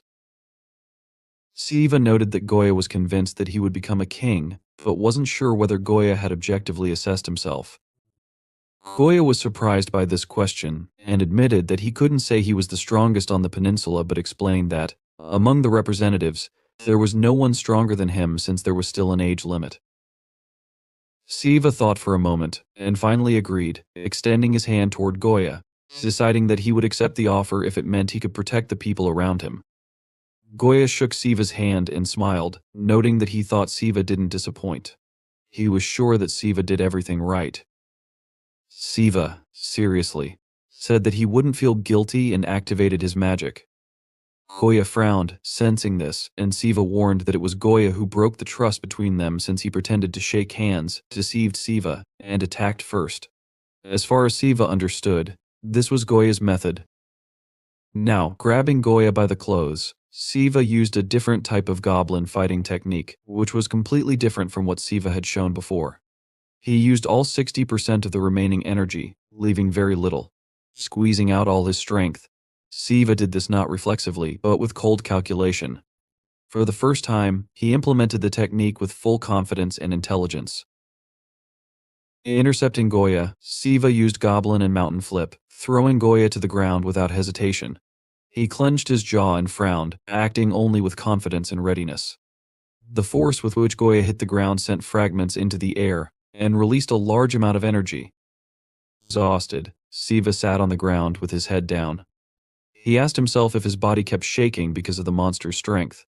His assumption was correct, as the restoration of the body and endurance poured all the power of the monster into the attack, leaving only a little spare. Now that he had run out of resources, he could not continue the fight. He stood on his knee. Looking tiredly in front of him, his whole body was trembling. Siva glared ahead with anger, frowning his eyebrows. Goya stood in front of him, saying that he should hold back his bloodthirstiness until the last moment and then spend all his power on one blow. He noted that only heaven grants such talent for battles, a unique monster art called Arctic Chase, which freezes water and allows one to control it within a certain radius around the target. Siva looked up at Goya menacingly. He tried to lean on the ground with his trembling hands and continued, saying that if the difference in the basic strength of the monsters between them were even a little less, maybe Goya would have eaten him. Arctic Pursuit is an art with which one can attack and defend without restrictions. Goya stood, half of his body frozen, the frozen part cracked. He then looked down at Siva and asked what his last words would be. Siva answered him, nothing special after that. He began to say that even if he had a will, he wouldn't read it to him. Since Goya rushed at him with the thought of killing and devouring him from the very beginning, Siva had been preparing for that. He added that such a fate could await him too. Then he added, besides, I'm not finished yet. Goya looked at him in surprise. Siva was able to get to his feet and took a fighting stance. He confidently said that if Goya wanted him to beg for his life or something like that, then he thought it was too early. His eyes were still burning brightly, and he was waiting for his opponent to show a weak spot so that he could strike at the right moment, or perhaps the fighting spirit of the goblin was awakening in him, something he hadn't suspected before. Goya looked at him with a smile on his face and said that he spoke well. After that, he regretted that he only had enough strength to stand. Siva looked at him from under his brows, frowning. Goya extended his hand in front of him, telling him okay, and then patted Siva on the shoulder with a wide, good-natured smile, saying that he had passed. Siva looked at him with wide eyes in bewilderment. Goya continued, smiling, and explained that it was true. He noticed that Siva did not disappoint him, even at the very end. He said that he was just so inspired. Siva asked him to stop, then asked again, "Did I pass after that?" In bewilderment, he rudely asked, "What else does this mean?" Goya continued to smile widely and explained that he just wanted to see if Siva was worth rooting for or not. He then asked, "What's the point of rooting for a fool who has no chance of becoming the king of monsters?" Siva moved back from him in surprise and asked, "Should I root for him?" He then noticed that Goya had just explained why he couldn't be the king of monsters. Siva asked, "Isn't that the case?" Goya confirmed this and said that everyone wanted to see who would become the new king, but they weren't as eager for the Night of Monsters. He explained that he didn't like the noise from monsters since childhood, because everyone tears each other to shreds and growls for no reason. He told Siva that he never understood why everyone behaved as if it were normal and necessary. Looking around, Goya said that compared to that world, this place was very calm and quiet. Although it seemed to him that people lived very chaotically, they could at least choose how they wanted to live. After that, he asked Siva, "Is this so?"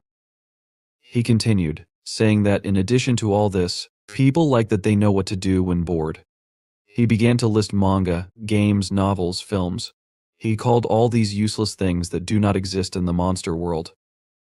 However, with a smile on his face, he spread his hands in different directions and said that monsters liked these useless things more than eating people.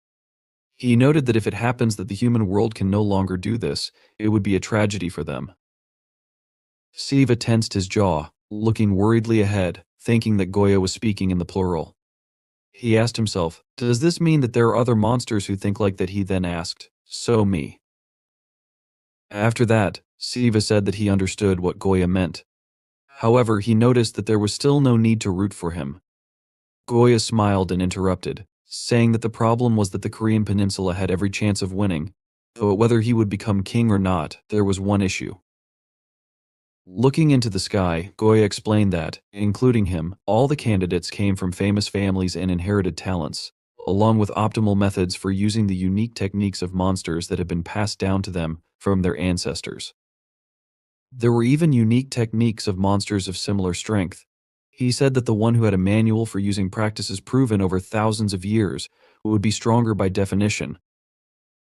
He raised his index finger and asked, "People have the expression born with a golden spoon in their mouth. Is this true?" After that, he explained that it was the same here. Siva exhaled heavily, looking at him seriously, and asked, "Do you want to say that a family is like a conglomerate?" Goya, with a slight smile on his face, repeated after Siva. Pressure then noticed what a cute expression Siva had.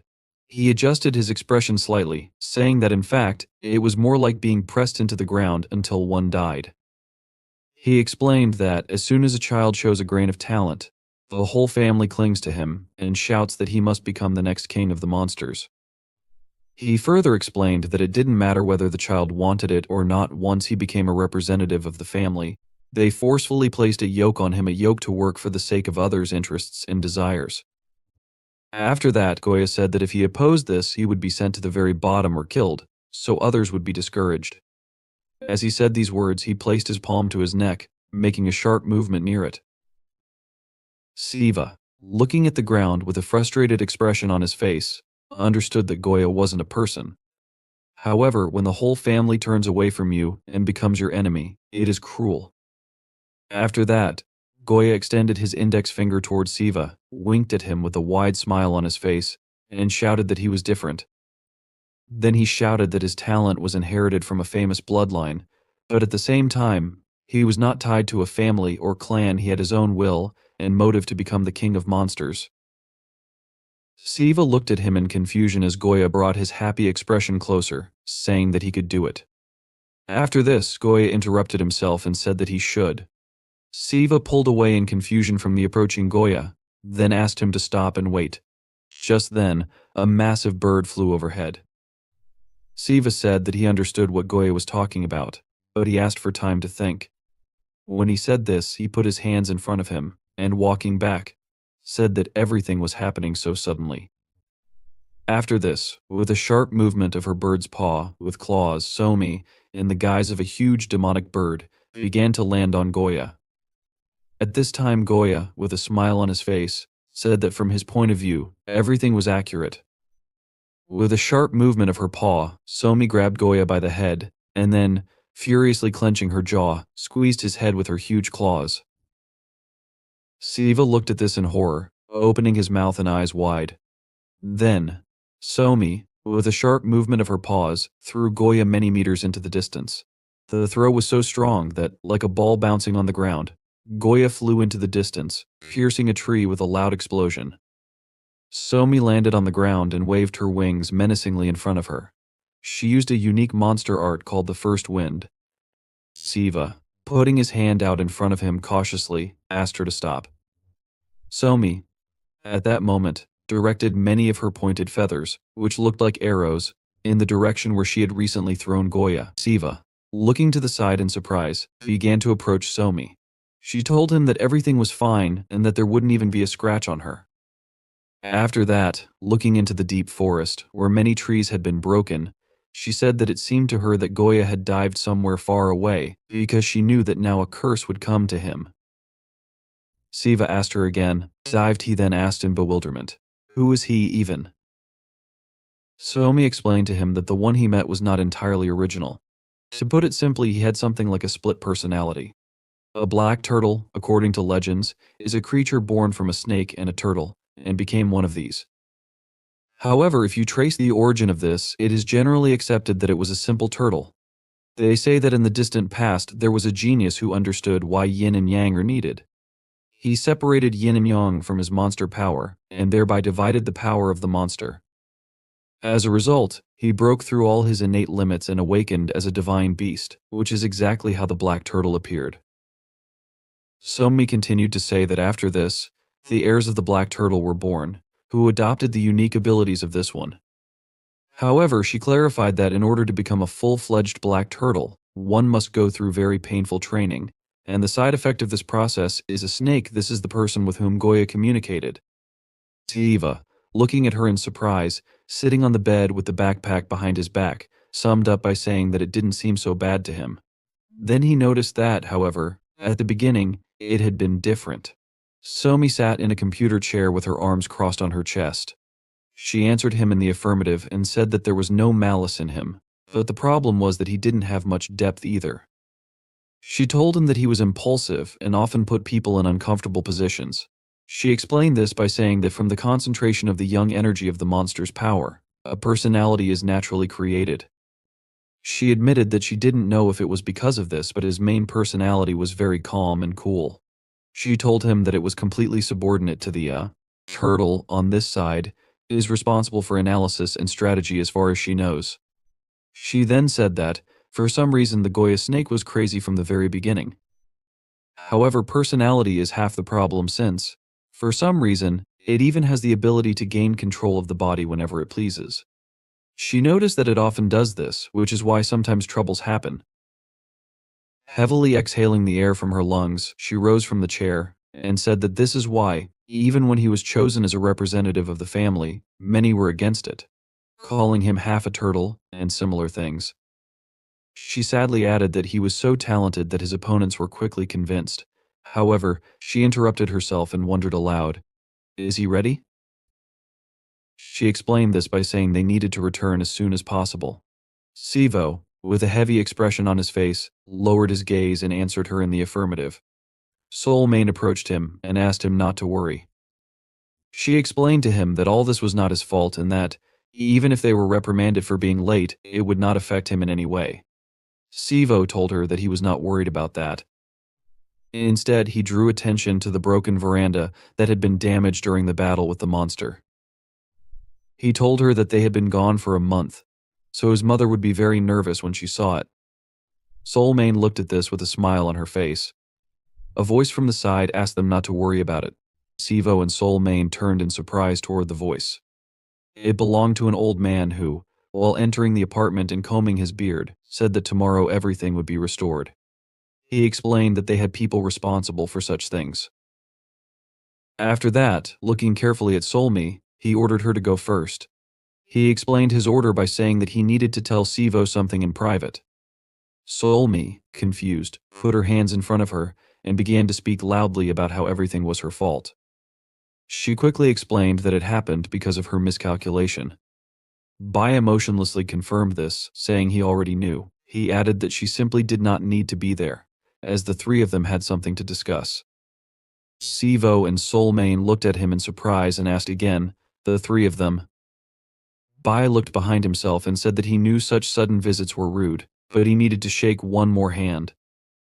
Selfa entered the room and, looking around, said, "This is how people live." Holding her hands behind her back, she inspected the closet and noted that it was not bad. Then she observed that there wasn't enough space, but it was cozy in its own way. Sivo turned his head from side to side in confusion and asked if she had received permission to enter. She answered negatively, adding that she was unlucky, as she wasn't allowed a 12-hour visit every 6 months. She explained that she wasn't going to go out into the human world, where she had to hide from view. Looking emotionlessly at Sivo, she said that she was simply dragged out here. Annoyed, she told him that the old man said he would explain everything if she followed him. She then asked, maybe it's worth starting already? Bai answered in the affirmative, and, stroking his beard, said he needed to share what happened that night. He began his story by saying that, when it got dark in Kocho, that is, in Seoul, about 50 crackers appeared. They obeyed someone and attacked people on the street. After dealing with them, he managed to find out that the control method was very crude and the attacker hadn't removed traces of themselves. He explained that this is why he thought the trick was meant to lure out Solmain and target Sivo. However, Solmi, peeking around the corner, asked in surprise if he wanted to say this wasn't their goal. Bai clarified that he wasn't saying it wasn't their goal, but rather that they may have had more than one goal. Sivo looked at him carefully, arms crossed over his chest. Bai continued, saying that night, at least 200 people disappeared from the streets in the Seoul metro. He added that this number was based on reports made to human police stations and concluded that the real number of missing people was likely more than 500. Hearing this, Sivo and Solmain stared at him with wide-open eyes, their faces filled with shock. Solmi, in a confused state and with a downcast look, said she couldn't believe it. She concluded that this meant it wasn't just one or two individuals. She assumed there must be a group of at least 5 people involved. She noted that if they worked hard on a list of suspects, they could solve it. Bai interrupted her reasoning, saying she was right. He added that, if the perpetrator was from the Korean peninsula, they would easily find them. However, looking to the side, he mentioned that traces at the crime scene pointed to an unpleasant conclusion. Bai stated it was impossible to accurately count the monsters that came from other regions. He added that, in their native places, they would have been caught immediately, so they decided to act here instead. Bai clarified that if they did not find and punish the invaders as soon as possible, they would start hunting people in Korea, where it would be much more difficult to catch them. He emphasized that this needed to be resolved quickly, or the situation would worsen. Saw looked at him in shock, her mouth slightly open. She said, "That's why." Bai confidently responded that he needed a monster with the will and ability to protect the human world. He added that they needed all the help they could get. Turning to the boy, he revealed that he wanted to make an offer to the two of them. He explained that they knew they had to take an exam this month, and if they agreed, he would change the format of the exam. Sivo and Sawa listened attentively as Bai continued. He stated that their task was to find and kill those who had invaded the Korean peninsula as soon as possible. Saying this, he looked at them from under his brows, his frowning eyebrows shadowing his glowing, bright, magical purple eyes. He confidently declared that this would be their test. Meanwhile, Yashin walked along the morning city street with his head down, hands in his pockets. There were large bruises under his eyes, as he had not slept all night. He thought to himself that he shouldn't have let the main character go like that. Feeling remorseful, he decided he had behaved like a coward. With a gloomy expression, he reflected that if the scoundrel didn't return, it would be entirely his fault. Realizing he needed to take preventive measures, someone approached him and mentioned that his phone was turned off. It was Sivo, who, with a hysterical smile on his face and scratching the back of his head, acknowledged that he knew Yashin would be going to school. He asked if Yashin had a minute and explained that a lot had changed since their conversation yesterday. Sometime later, sitting in a cafe, Yashin, in furious bewilderment, asked Sivo, "What?" Turning to him, he loudly questioned if he had gone crazy. The cafe worker and other visitors turned to look at them in confusion. The main character, trying to de-escalate, asked Yashin to be quieter. He explained that he wasn't going crazy. Turning to the cafe patrons with a smile, he apologized for the outburst. Holding a glass of his drink with one finger, he said the conditions weren't bad. He then asked Yashin if it was true that he could remain here and not in the world of monsters. He added that this way, neither Yashin nor his mother would need to worry about him. Yashin, heavily lowering his head into his hand, asked if Sivo even knew what class he belonged to. Sivo responded by asking how Yashin knew about class distinctions. Yashin noticed that Sivo had only found out yesterday that he was, in principle, a monster. Yashin then said, "Shin Ryan Qyu." The main character looked at him in surprise as he said this while sipping his drink. Sivo asked what kind of name that was, adding that it was the first time he had heard it. Still, he admitted that the name gave him goosebumps and seemed mysterious. Yashin clarified that it wasn't a single word but a set of 5 words symbolizing the status of a monster. He explained that the lowest class, Su, translated as beasts, referred to monsters barely removed from ordinary wild animals. Although dangerous, they were only pitiable creatures with similar strength to wild animals. Their main advantage lay in their weapons and numbers. Yashin added that ordinary people could fight these creatures even without studying magic. For instance, in old records, there were mentions of such cases. With modern weapons, these monsters could be dealt with without much trouble. However, he cautioned that problems arose with the next class above Su. Monsters at this level were referred to as Go. These monsters had the strength of at least 100 people. However, this comparison only considered physical strength, meaning even thousands of people couldn't match them in combat. The main character, his eyes wide with fear, asked what the other 3 classes were if these were the 2 lowest. Yashin ominously replied, "Catastrophic power." Looking into the glass in his hand, he admitted that he couldn't provide exact details as he had never encountered such beings. He clarified that Ki-class monsters were feared to be 10 times stronger than Go-class monsters. Such creatures could destroy a small city in a single night, turning it into a branch of hell on earth. Yashin explained that in a city like Seoul, their devastation could span entire districts. Regarding Shin and Ryan, he advised that it was better not to get involved with such powerful beings. He warned Sivo not to even think about participating in the hunt. Instead, he advised Sivo to try escaping quietly. If that didn't work, Yashin urged him to call for help or hide at his house. Pointing his finger at himself, he said that if these were really the monsters that invaded Korea, then they were ready to fight the local monsters or shamans like him. He further added that he did not know exactly how many of these monsters there were, but everything would be fine if they were K-class. The main character, looking uncertainly ahead, turned to Yashin and asked what he thought about the monster that had taken the form of a snake. What class did he belong to? Yashin answered that the monster was small. He then noted that it was unlikely to be of Su class, but definitely not K class. He concluded that it was average, meaning it was of the Go class. After that, he mentioned that the corpse the monster controlled had much more powerful energy. He said that if they had managed to deal with even half the power of that creature, they wouldn't be sitting here now. He understood there was a reason why the monster had used it to distract attention. He went on to say that if he understood the situation correctly, that vile man was almost SW, perhaps referring to something specific. Turning to the main character, he pointed his finger at him and stated that his current status as a monster was lower than his own. At best, he was an average or even a lower Go class. Yashin menacingly suggested that he was either a goblin or simply trying to boast. He clarified that this was the truth and advised him not to get involved in situations he couldn't handle.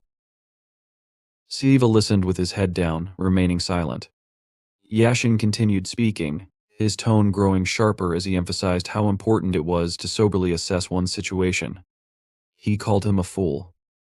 While speaking, Yashin thought he wasn't being strict enough but understood he needed to hammer the point home to ensure nothing reckless came to Siva's mind. Siva tried hesitantly to respond, but Yashin loudly interrupted, asking him to speak louder. The main character raised his eyes and, with a determined expression, said that if he encountered that monster again, he was 100% sure he could defeat it. Yashin looked at him in bewilderment. The main character, now wearing a triumphant look, reiterated that if he hadn't been there before, he wouldn't have had a chance to make a sound. However, he admitted that much had changed since then. He talked about how he now understood how the power of monsters worked, and had learned a bit about how to fight. Yashin pierced him with his gaze, thinking he was a fool, and that such reckless thinking would destroy him one day. Sometime later, Shira looked at Yashin in surprise as he stood up from his chair. She asked if he was heading to school. Glancing at the screen of his phone, he noted it was already time. However, Yashin replied negatively, explaining he wouldn't go to school today and that it seemed unlikely he could figure things out on his own. He then stated that, in that case, he would have to figure it out for him. With an authoritative tone, he slung his backpack over his shoulder and ordered Siva to follow him. Sometime later, they approached the Olympic Gymnastics Arena, a modern, large hall built in 1986 to host the 1988 Olympic Games in Seoul. Now, it served as a large dome concert venue. However, ordinary people didn't know it had another purpose. The main character looked around with a surprised expression, marveling at the sight. He said he never imagined there would be something like this in the basement. Standing in the vast underground hall filled with emblems and sparring areas, he noted he had seen several similar places on their way there. He then asked if all this belonged to Yashin's family. Yashin explained that the Olympic Gymnastics Arena was a special underground area serving as a public training center. He denied any family ownership and clarified that the place was created by the government. He also noted that other shamans, not just his family, trained there. As he spoke, Yashin began taking off his jacket. The main character, bewildered, asked, the government realizing the information he had just received, he asked again, "Does this mean they know about monsters in the festival?" Yashin, looking grim, explained that since ancient times, people with power safeguarded the abilities of shamans. He suggested that perhaps the first shamans created the concept of the state itself. Their ability to fight monsters was more valuable than anything else in the distant past. He added that 666 years ago, during the dawn of the Joseon dynasty, the threat of monsters diminished, but the Joseon family still organized a constellation hall for training shamans. His family continued to serve this tradition. Continuing to undress and loosen the tie around his neck, he spoke about how monsters, festivals, and such matters were recognized at a national level. However, this knowledge was a closely guarded secret, known to only a few elites. He also expressed frustration, saying it seemed some did not take the issue seriously enough. Finally, he turned to Siva, confidently asked if he was ready, and told him to attack. The main character hesitated, looking uncertainly at Yashin, who rolled up his sleeves. Shirt said that, as he had already mentioned, there were no restrictions or rules. He added that if he could hit him with any of his moves, then he wouldn't worry about fighting monsters. Sivu asked him if he would use a sword or dagger like he did yesterday. Yashin answered negatively, explaining that they could only fight under such conditions. He then mentioned that although shamans are different, most often they can show only half of their skills without weapons. He clarified that the situation was so serious that, no matter what, shamans couldn't part with their weapons. Looking from under his brows, he added, however, that he could fight a first-class monster without a weapon, and it would be easy for him. As blue magical energy began to emanate from Yashin, he started to approach Sivu. He told him that, in other words, if he could defeat him, it meant he was a monster of a higher class. He then asked Sivu if he understood this. Hurrying him up, Yashin reminded the main character that he had already told him to attack. Then he asked, "Isn't that so?" Sivu looked at him uncertainly with a confused expression. His legs were shaking, and a bead of sweat ran down his face. Yashin looked in surprise, his eyes wide open, as the main character suddenly jumped on him and raised his fist behind his back to strike. Sivu stretched out his other hand in front, trying to grab Yashin. However, Yashin, with a sharp movement of his hand, was able to repel the attack and then hit the main character in the jaw with his fist. The blow was so strong that Sivu staggered, turning his bruised face to the side. Yashin continued to counterattack, stepping forward with a sharp movement of his body. He delivered a roundhouse kick, sending the main character flying several meters into the distance.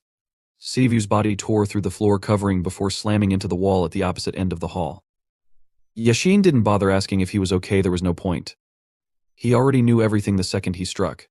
He had seen Sivu's regeneration ability. Yashin looked ahead confidently.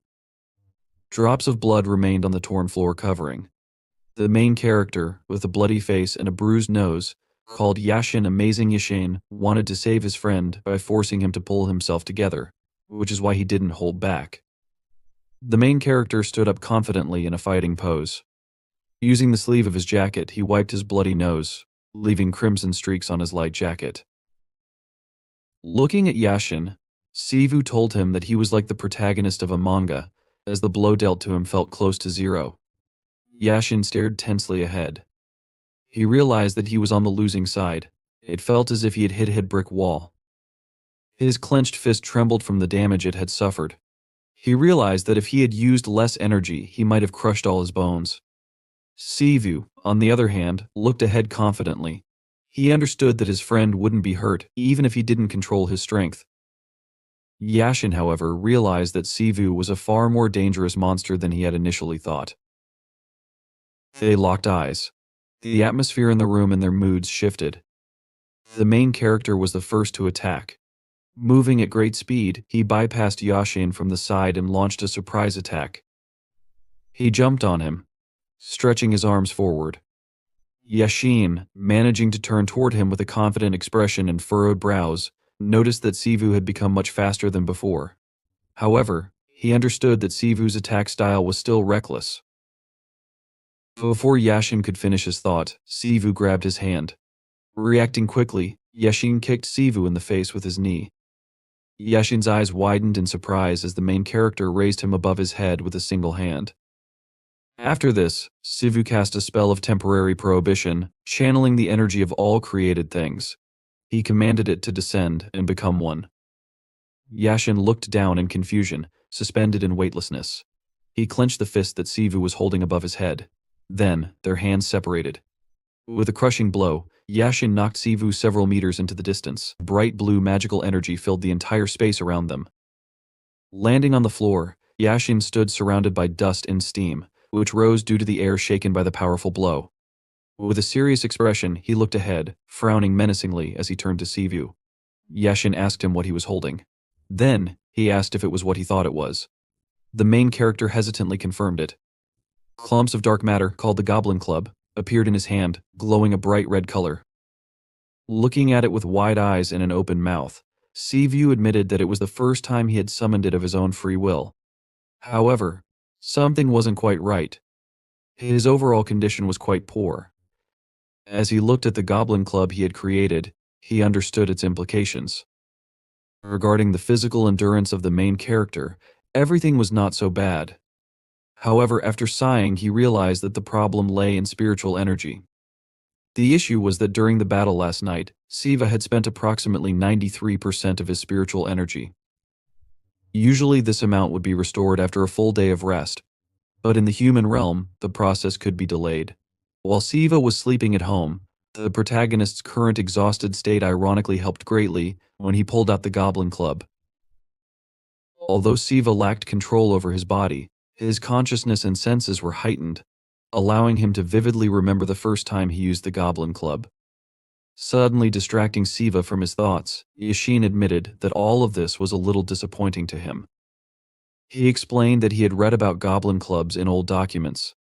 Now, he didn't know whether the documents had exaggerated the power of the weapon or whether the problem lay with the main character himself.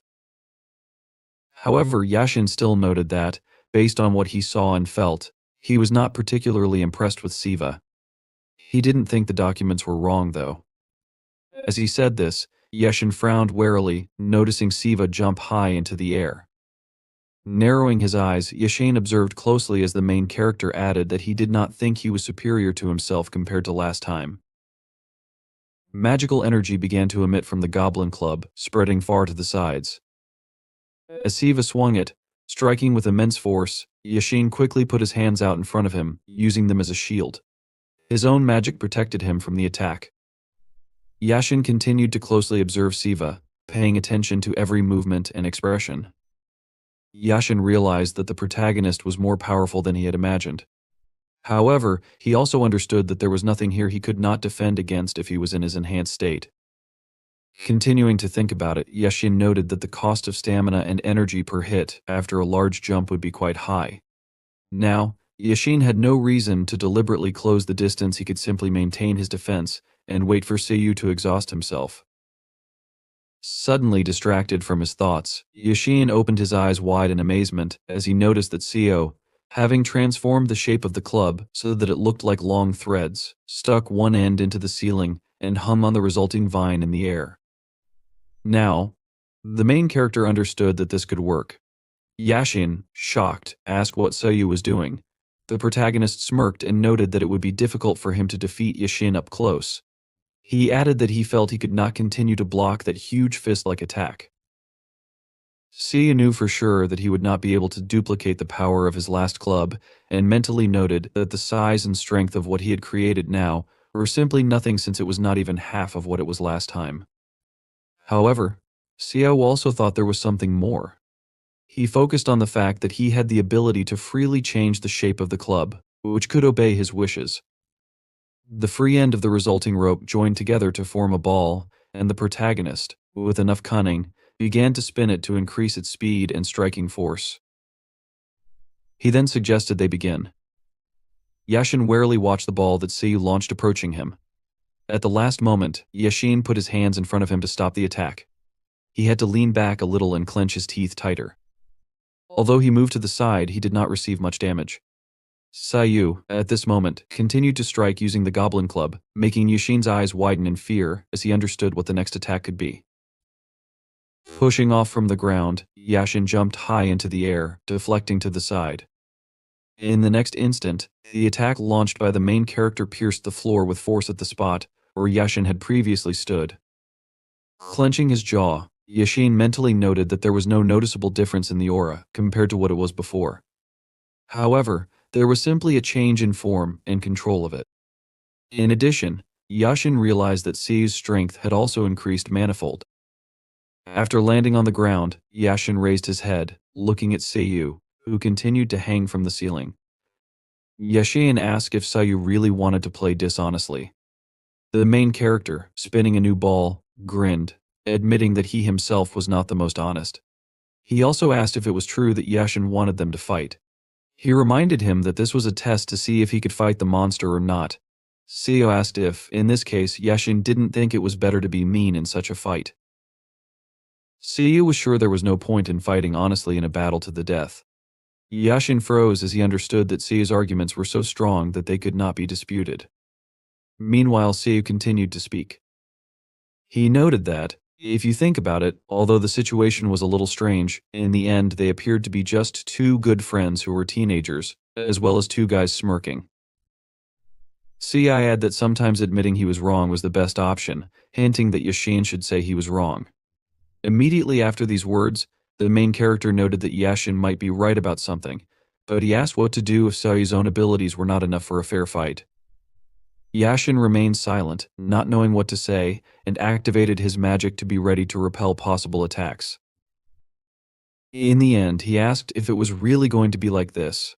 He trembled, unable to contain his emotions, and then, grinning angrily, said he had had enough of listening to the nonsense that Siu was saying.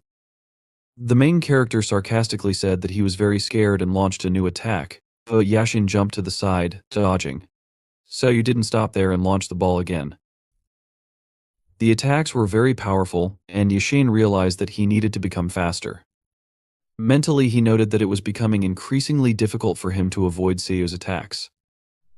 As he dodged another blow, he noticed that he was adapting to Siu's martial arts and speed, and moreover, was doing it quite quickly. However, the main character struck again, and Yashin realized that he had moved in the wrong direction.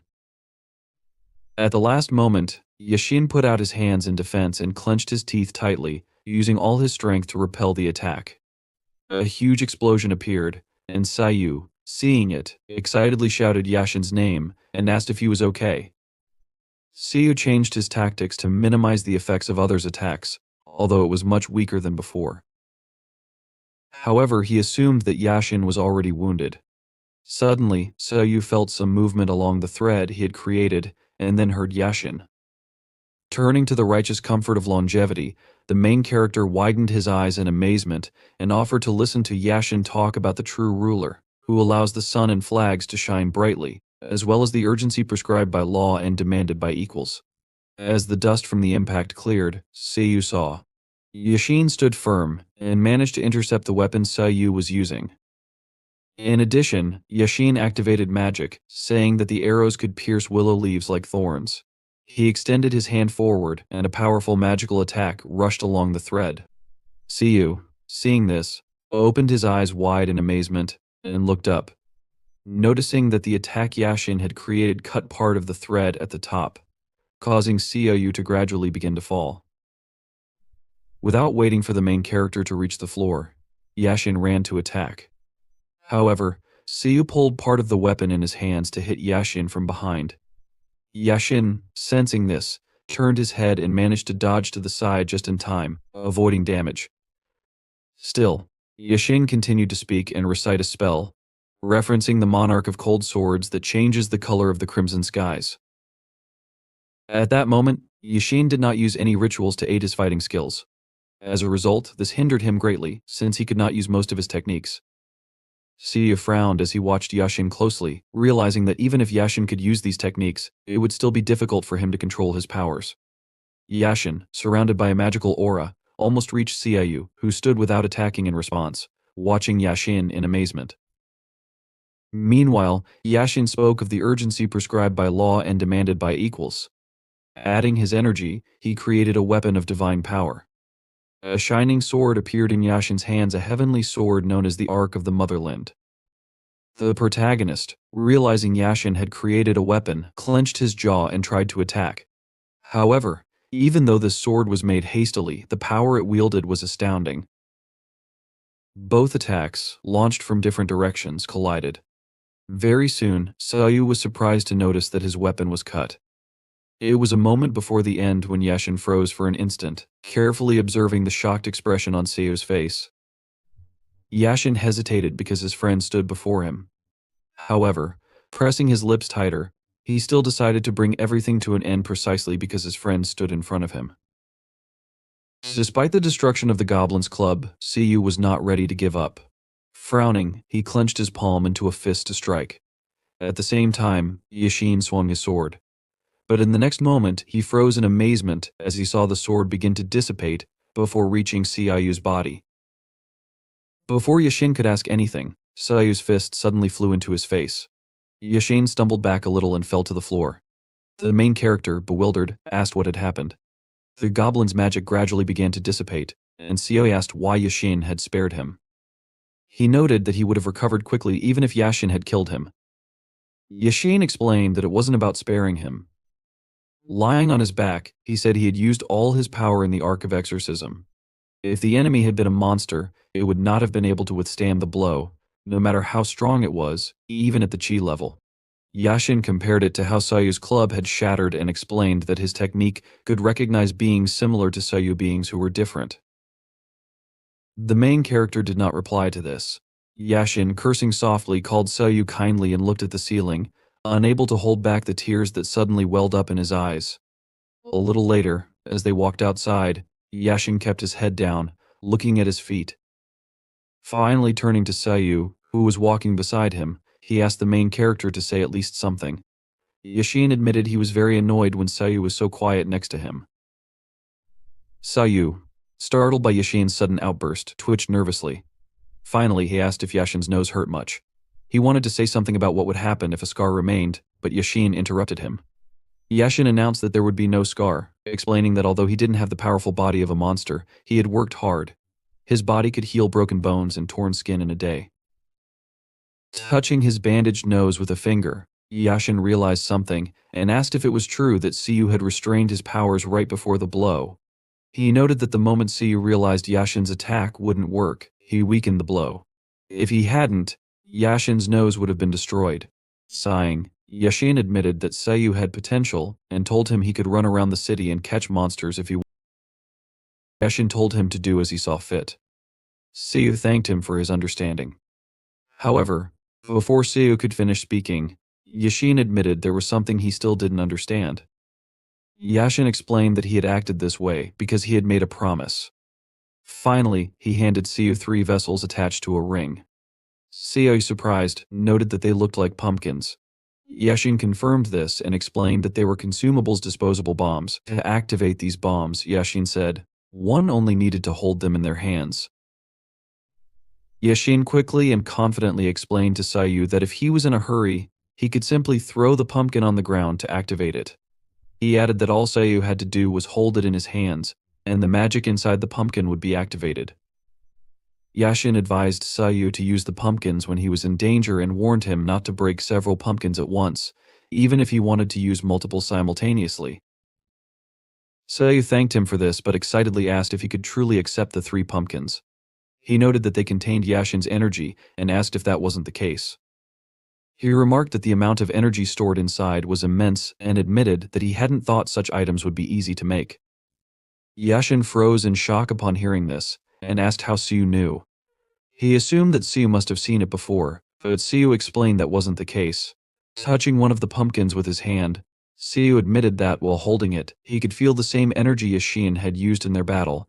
He imagined Yashin during the moment of attack, and added that much of that energy was now stored inside the pumpkins. The main character's observation turned out to be correct. Inside the pumpkins were 3 differently colored streams of energy. The pumpkins were a type of storage Dharma weapon, primarily used by Yashin's family. During his free moments, Yashin poured his energy into the specially processed pumpkins, which could then be used in critical situations to perform magic. The energy inside these pumpkins could help the bearer cast spells that would otherwise be too difficult to concentrate. Yashin, still unable to process his emotions, recalled that the purpose of processing the pumpkins was to seal energy. However, it was nearly impossible to look inside or determine how much energy was stored and of what type. Trying to find an explanation for what had just happened, Yashin asked Siu to show him his hand. Siu, surprised by the request, asked why it was necessary. Assuming there was something in his palm, he extended his hand toward Yashin even before receiving an answer. It was said that a person's destiny could be read from the length and shape of their palm, though this was often untrue. However, some insights could still be gleaned. Bending over Siu's palm, Yashin carefully observed it and realized that Siu possessed not only the predisposition but the embodiment of talent. Yashin trembled, his eyes wide, and released the protagonist's hand. He understood that this level of talent was akin to a spiritual person, a master, or a guru, similar to a shaman. Although Yashin wasn't entirely certain, he realized that the 3 colored streams visible during their fight meant something significant. This revelation was enough for him to draw a conclusion.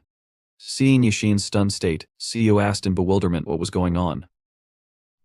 Ignoring the question, Yashin thought about reporting this to his father. But he abandoned the idea, deciding he could handle it himself without needing anyone's permission. Siu, still confused, looked at Yashin, who continued to process the revelation. Yashin concluded that Siu's talent was so immense that, even if he were accepted as a student from the street, no one would oppose it. He hoped it wasn't too late. Although they couldn't hide the fact that Siu was a monster, he was also half human, with a strong will. Covering his mouth with his hand, Yashin ordered himself not to think too much about it. He knew his comrades, whom he called stubborn idiots, would never accept this situation. They would likely misunderstand everything. Yashin admitted to himself that if it weren't for Siu's extraordinary talent, he wouldn't have looked at him so kindly. After all, Siu was a goblin with the talent of a shaman. For a moment, Yashin wondered what would have happened if he had discovered all this just 3 days earlier. In the end, hiding his amazement, he smiled, closed his eyes, and remarked that Siu had a very complicated life. The protagonist, surprised, opened his mouth and asked if Yashin could really see all this just by looking at his palm. Yashin responded evasively, saying that he might or might not have done so. He then asked when Siu planned to return to school. Siu, glancing at his tracksuit, decided he needed a new uniform first, as it was the only clothing he had. He also noted that his legs seemed to have shrunk by 1 size. Yashin admitted that this was impressive, but added with a smile that everyone's reaction at school would make it all worthwhile. He wondered how many people would recognize Siu if he didn't reveal who he was. Siu froze, opening his eyes wide, then looked at Yashin with displeasure. He asked if it was true that Yashin was enjoying himself. He admitted he had a headache just thinking about it. Yashin, however, despite Siu's frustration, was genuinely looking forward to the moment. Yashin was talking about it just recently when he suddenly took out his phone. Looking at the screen, he said that this simply could not happen, since it was already very late. Now he understood why he was so hungry, and Siu offered to eat nearby, saying that he would treat Yashin. Yashin didn't understand why Siu was suggesting this and asked if they couldn't go to Siu's place to eat there. He recalled the kimchi fried rice Siu had made last time, and noted that it was delicious, especially when Siu added pork to it. Yashin added that he could buy meat at the supermarket, but Siu awkwardly looked a little to the side and admitted there were slight problems with this, since he now had a guest at home who was most likely sleeping. Yashin asked again, bewildered, and Siu confirmed this, adding that he needed to go somewhere after they had eaten.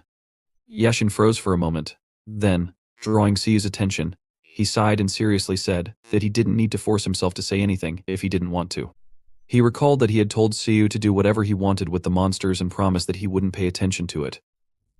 Assuming that Siu had something to do, Yashin decided he would just go, noting that Siu would treat him next time. He moved forward a little, but before leaving completely, he turned toward Siu and told him not to be sad, as if he had committed a crime. Yashin advised him to straighten his shoulders and walk confidently, no matter who he met, because he was more than strong enough to do so. Some time passed, and Siu, emerging from the tunnel, looked around.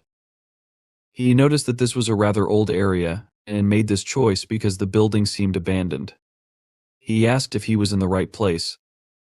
Just to be sure, Siu checked his phone and suddenly noticed a massive door ahead, hidden in the shadows. After reading the sign above the door, he saw the inscription House of the Rising Dark Moon. Siu asked in bewilderment what this meant, as he didn't understand the inscription, having only mastered HI at the second level. Suddenly, the door Siu had approached opened, and a guy came out, looking at Siu seriously. The main character realized that this was a monster and mentally noted that the monster was very strong. Without paying much attention to Siu, the guy simply walked past, and Siu looked after him in fear. Suddenly, someone else appeared on the threshold of the house, exclaiming in amazement upon noticing that a new guest had arrived. Siu looked in the direction of the voice and noticed Hungarian, who admitted that she was glad to see Siu. She introduced herself and announced that she was the head of the House of the Rising Dark Moon. Siu, having greeted her, introduced himself and added that someone had told him about this place yesterday and had given him the address, warning him to come here first. Hearing Siu's name, Hungarian was surprised, as she had already heard about him. She asked Siu to pass and pointed her hand toward the doorway. Siu walked inside and looked around. It wasn't dark inside, but rather a black fog enveloped everything. He frowned, looking around, but very soon, he came into an illuminated area and froze, his eyes widening in amazement as he noticed a spacious courtyard in front of him. Sometime later, Siu and Hungarian sat down at the table, and after pouring tea into cups, Hungarian asked Siu to try it. Siu thanked Hungarian for her hospitality, cupping his cup with his hands, and asked if they were not in Seoul. He noted that there were no houses on the horizon, and also added that the air and wind seemed very fresh. Hungarian confirmed everything, explaining that the House of the Rising Dark Moon was separated from the human world. She added that their home had stood on the edge of civilization for hundreds of years, and was therefore full of fresh air and energy. Hungarian suggested that Siu might not understand why this was needed, and, in case he was going to ask about it, she immediately clarified that it was a store offering various goods to help the inhabitants of the monster world adapt to the human world. Siu listened attentively, and then remembered how Babai had said that if Siu came to this place during the day, they would help him. Now, Siu was guessing what needed to be done if there was a monster store here. Snapping his fingers, Siu summoned a scroll, from which he took out a small box. He showed the contents to Hungarian, and remembered that someone had told him this was currency from the monster world. He asked if he could use it here. Hungarian, looking closely, realized that it was a monster coin, and said they could help Siu with everything, both with purchases and exchanges. Siu was surprised to hear about the exchange, and Hungarian confirmed this, explaining that there were monsters who worked in the human world and often exchanged coins for human money. She added that, at the current exchange rate in this nation, one monster coin was worth 3 million won. Siu's eyes widened in amazement as he thought about how much one coin from the world of monsters was worth. He wondered how much the total would be, since he had 40 coins in all. In the 17 years of the main character's life, he had never had more than 720,000 won. Distracting Siu from his thoughts, Hungarian closed her eyes, waved her hand, and asked if he wanted to look at the goods. Looking at the assistant who came closer, she asked him to show Siu their demonic spirit pill. The assistant agreed and opened a chest, revealing several containers inside. Hungarian explained that in front of Siu were the demonic spirit pills, which were the most popular items in their store. These pills accelerated the restoration of a monster's strength. Siu leaned forward a little to take a closer look at the contents of the chest. Hungarian noted that the main character knew that in the human world, there was almost no natural strength of monsters, and even in the monster world, recovery took some time. That was why one pill was made for many elements of the monster realm, using the secret technique of the House of the Rising Dark Moon. Hungarian added that even in an environment where monsters were naturally weak, one could regain strength immediately after consuming the pill. Siu exclaimed that he was buying these because he needed pills like these. Looking sharply at the chest, he noticed that the colors of the containers in which the pills were stored were different, and asked if there was really a difference in their effects. He looked at Hungarian again, and she explained that the color of the container indicated the class of the demonic pill. She also decided to talk about the prices for these pills, which were measured in monster coins called nang. Hungarian asked for 10 nang for one silver pill, 3 nang for a gold pill, and 1 nang for a black pill. Hungarian added that the higher the class, the faster the recovery speed, and advised Siu to buy a black pill if he was in a hurry. The main character thought for a while and decided to take 1 black pill. He asked if he could eat it right away. Smirking, Hungarian said that he could and explained that if Siu took the pill immediately, the effect would appear closer to night. She mentally added that, in reality, there would be no difference. Thinking about the fact that monsters often argue about strength, 2 criteria could be distinguished: the size and the speed of absorption of Niden. The size of a Niden, as far as Hungarian knew, was also called the total amount of strength of a monster, which increased with age and the number of creatures consumed. However, there was something else. Hungarian thought that the speed of absorption was not so simple, as the environment or the food that the monster absorbs to restore strength played a role. It was very difficult to increase speed using third-party methods, and therefore this factor usually depended on talent or the influence of bloodline. Thinking about high-ranking monsters, Hungarian mentally noted that they would spend 3 or 4 hours absorbing the Black Demon Spirit Pill. However, she realized that with a half monster's body, even half of it would not be absorbed in a few days, after which the pill would leave the body naturally. Hungarian also thought that she had not lied. Watching as Siu prepared to eat the pill, she mentally noted that if he absorbed at least part of it, his Niden would be restored by night. According to Hungarian's assessment, the black pill was too strong a medicine for the protagonist, and with one such pill, he could restore Niden 3, 4, or even 5 times. As Siu swallowed the pill, Hungarian wanted to offer him something else, but she didn't have time to finish her sentence. Suddenly, a blindingly bright flash of light illuminated everything around her. The light and energy splashed into the air in a high column, accompanied by a loud sound. Hungarian realized that everything she had thought earlier was irrelevant. The effect of the pill was not limited by Siu's size. When the light dissipated, it became noticeable that the table on which the dishes were standing had overturned, and the dishes had scattered across the floor. In surprise, Hungarian leaned back and opened her eyes wide, thinking that this couldn't be happening. She remembered that the main character had just swallowed the pill, and only a few seconds had passed since then. She was shocked to see that, in such a short time, the entire volume of the monster's power had been restored in Siu. She looked forward to where a dark silhouette could be seen in the cloud of dust remaining after the explosion of magical energy. Siu sighed, lowered his head slightly, and remembering that it was the third day of his life as a monster, stretched out his palm forward. Looking at the aura of magical energy spreading uncontrollably from him, he asked if it was true that even a low-level pill worked this well. For the first time, Siu experienced 100% or more of his monster power. A few minutes earlier in the House of the Rising Dark Moon, Donggu, holding a liquid container in his hands, asked the guest what he thought about it. Smiling, he said that this was a specially prepared 6-flower liquor in honor of Yum's visit. He added that the liquor was made from 6 flowers that grew on the Sansa River, explaining that this made the liquor more flavorful. Donggu was the leader of the House of the Rising Dark Moon, and Yum, having tasted the drink, said it was not bad, although he admitted that he did not like serving such good alcohol to a newcomer. Smirking, Yum added that he hadn't seen Hungarian for a long time and mentioned that she said she would return after seeing someone. He asked if this meant she didn't care about him as a guest. Smiling excitedly, Donggu asked how that could be possible. He explained that Hungarian was just a little late because she had some work to do, and noted that the guest Yum was talking about had paid a short visit. Yum froze, frowning, and asked who the guest was. Donggu didn't know the details but remembered that some people said the guest was a half-monster with goblin blood flowing through his veins.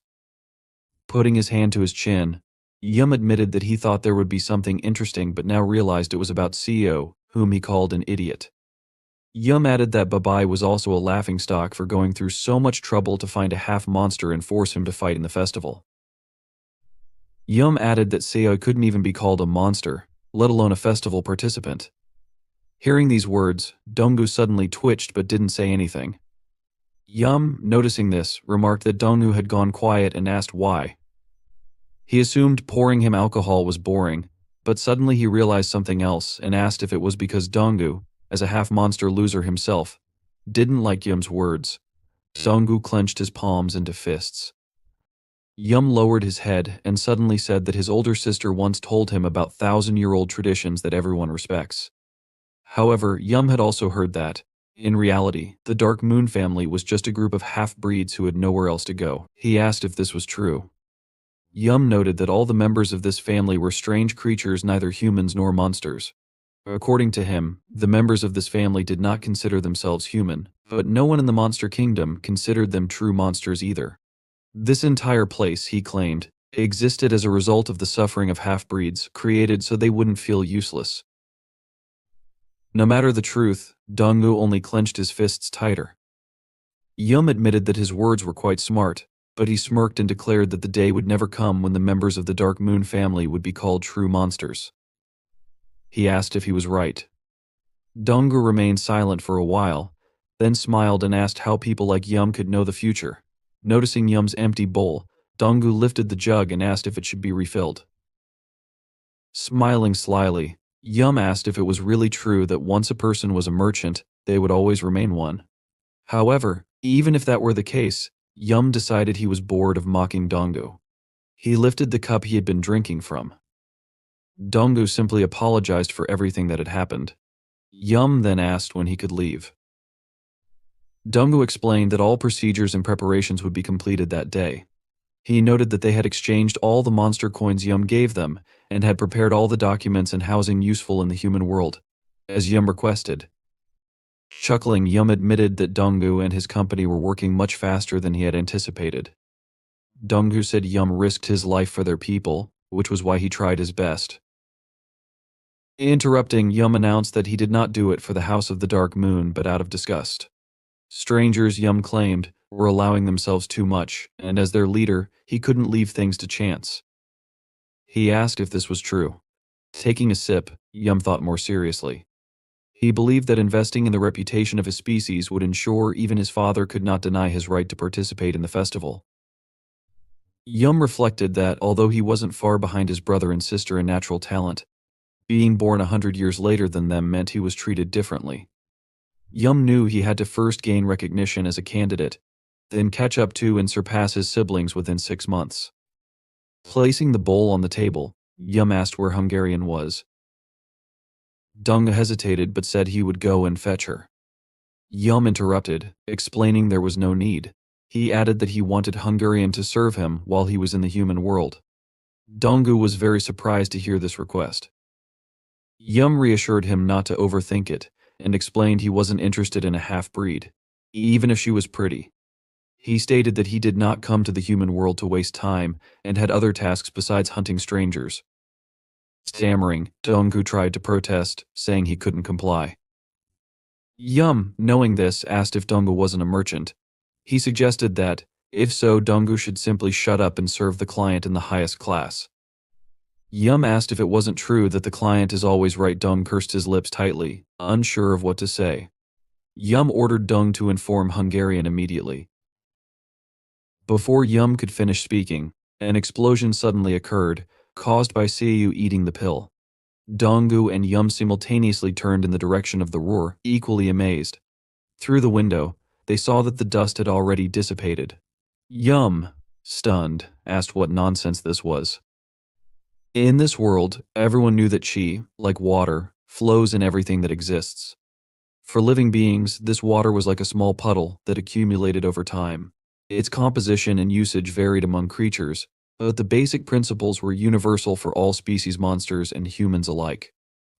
Even with a larger container, a being could not hold more than their natural capacity, a fact so fundamental that it didn't require elaboration. At that moment, Siu, looking at a frightened Hungarian, asked if she was okay. Energy was still emanating from him. Siu assumed something strange had happened because of him and added that the pill was much better than Hungarian had described. Hungarian, in shock, wondered why this had happened. The protagonist continued speaking, noting that the sensation was very pleasant. He tried to think of how best to describe it. He suggested that it could be said that he could do anything in the world, and Hreen thought that the obvious principle did not apply to Siv. Suddenly she froze, hearing someone approach and ask what was happening.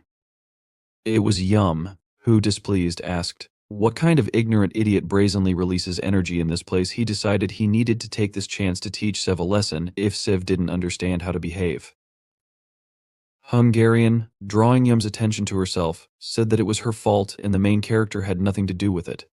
She asked Yum not to be angry, but Yum ordered her to shut up and announced that he did not ask her or allow her to open her mouth. He also assumed that Hungarian thought he was an idiot and insulted her. Hungarian did not answer, but Yum confidently said that the power of the monster he felt after the roar came from Savi, whom he considered a failure. In addition, Yum suggested that Siv did not understand where he was and continued to release energy, which irritated him greatly. Looking contemptuously at the main character, Yum asked if Hungarian still expected him to ignore everything because of her weak excuse. Siv was silent, listening carefully to Yum's words. Hungarian wanted to ask Yum for something, but before she could, Siv suddenly turned sharply toward Yum. He apologized, explaining that he was not yet used to controlling his monster power. Touching a finger to his lips and smiling, Siv, who had a kind and modest character even for a human, admitted that he did not expect something like this to happen and apologized to Yum, suggesting that he had disturbed him. However, because Siv's Niden was filled to the brim for the first time, his body and mind seemed to ascend. Running his hand through his hair and still smiling, Siv suddenly added that, even if everything had happened this way, it seemed to him that Yum was speaking too rudely to someone he had just met. For a moment, the protagonist character became more like that of a monster than a human. Hearing these insolent words, Yum frowned angrily and asked what Siv had just said. Ignoring the question, Siv asked what Yum was even thinking. He admitted that he was genuinely sorry for how things turned out, but, remembering Yum's earlier insults, advised him not to speak so rudely. Clenching his jaw in rage, Yum waved his hand, sending Siv flying far to the side. When Siv hit the ground, a cloud of dust rose into the air, and Hungarian watched in horror. Seeing her expression, Yum ordered Hungarian to look at it and warned her not to overstep her boundaries. He declared that this was not a fight but education, a process of teaching mud-blood monsters proper manners.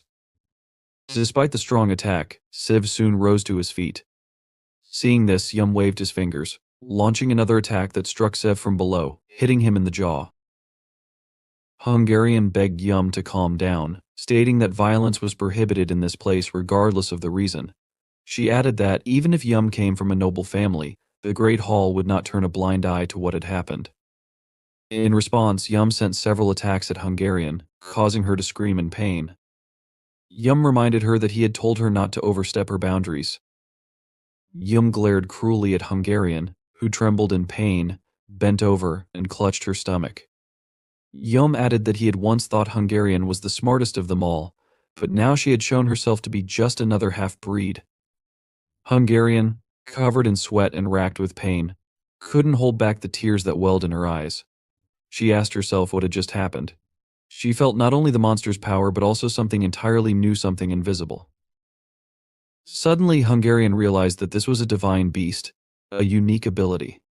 Yum, meanwhile, turned to Siv and ordered him to come closer and kneel, as he intended to teach Siv the manners Babai had failed to instill in him.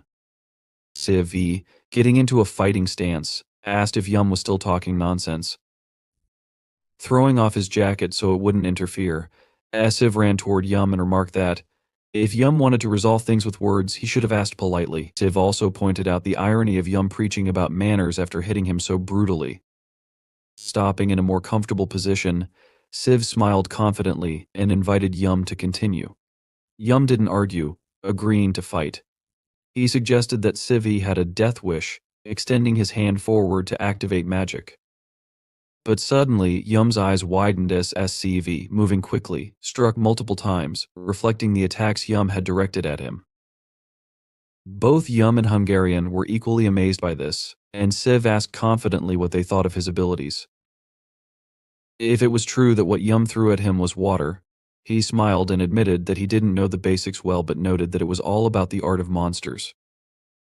The main character assumed that Yum was throwing small drops of water at him at a very high speed.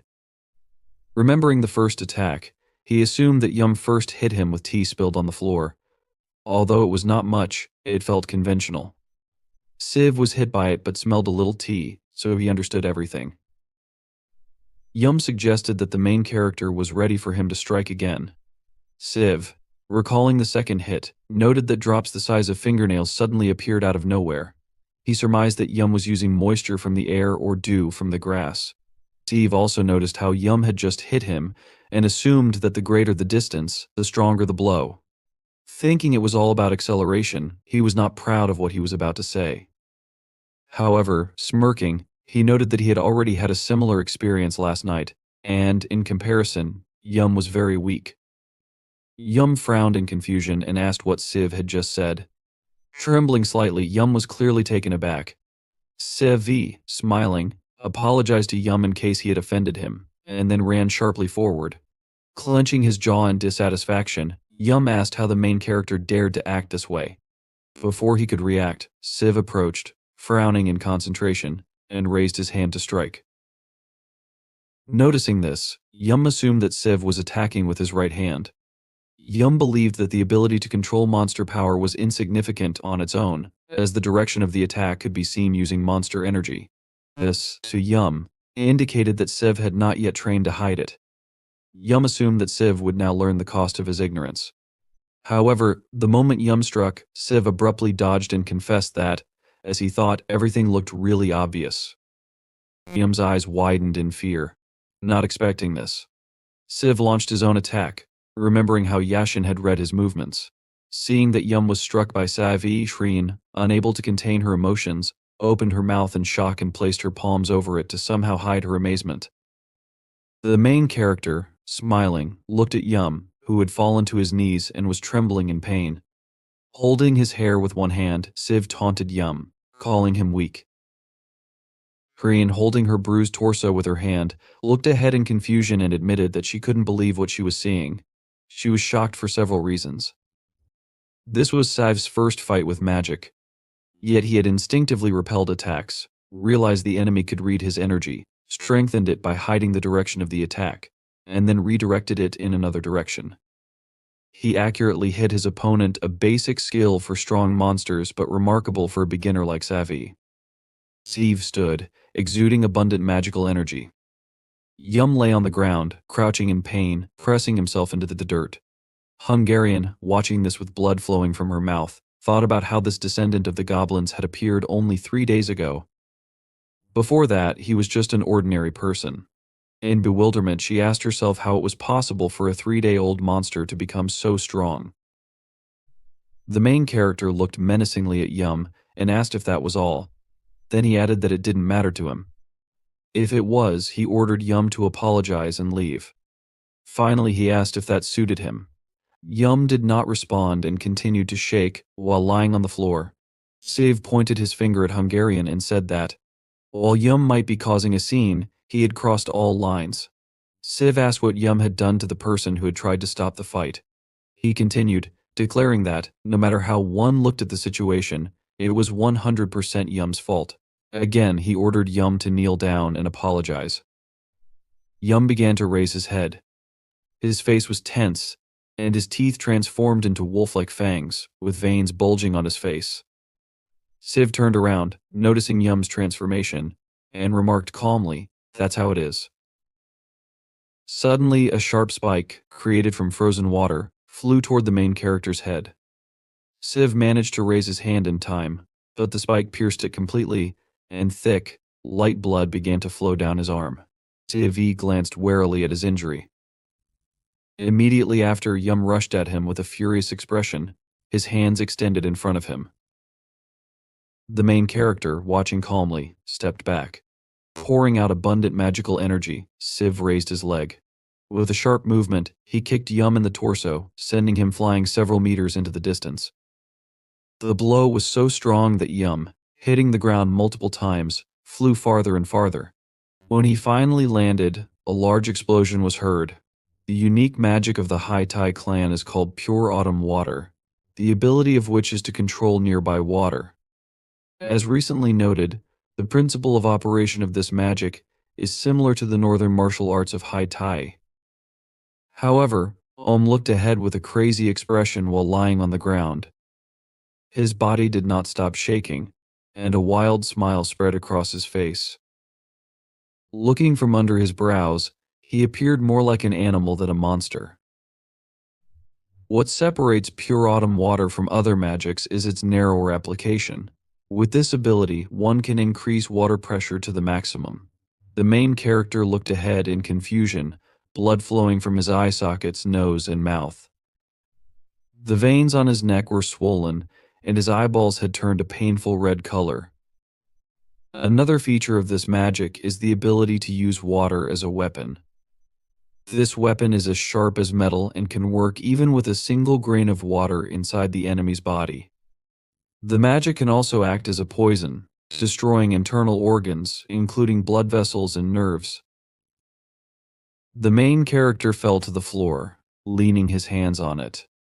You see him, standing a few meters away, began to rise to his feet after delivering a powerful kick.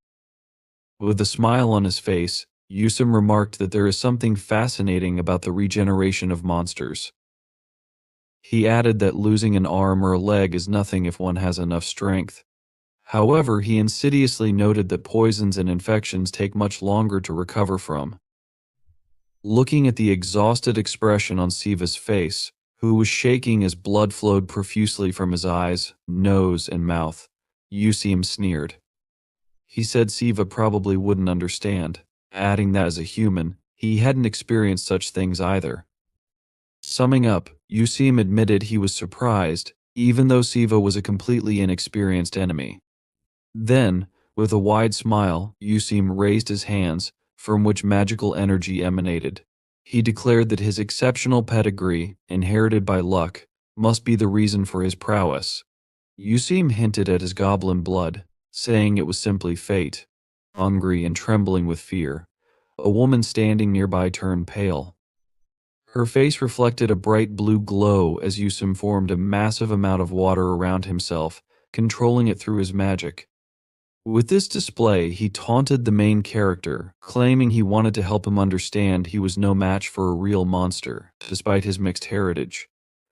Siva, lowering his hand toward the floor, spoke with determination. He admitted he didn't know whether he was a real monster or an imposter and didn't care to find out. But there was one thing he was sure of. Yusim looked at him wide-eyed, a bead of sweat running down his face. The main character, now filled with magical energy, stared at him menacingly. With a furious tone, he insulted Yusum, calling him a non-entity. Yusum, confused and startled, formed magical water energy around himself. Raising a hand in bewilderment, he wondered if Siva had already healed his veins and organs. Clenching his fist and biting his lip, Yusum sent a powerful stream of water energy towards Siva. This energy, called reservoir, was a complex variation of pure autumn water that extracted water from rivers, lakes, seas, and even groundwater. This technique, considered advanced, compressed water to such a degree that it defied the laws of physics. The real weight of the water was hundreds of times greater than what it appeared to be. The powerful stream, faster and stronger than a speeding truck, was directed straight at Siva. The main character stood firmly on the floor, holding a goblin club in his hand. The club, glowing with bright red energy, was formed from dark matter emanating from his own body.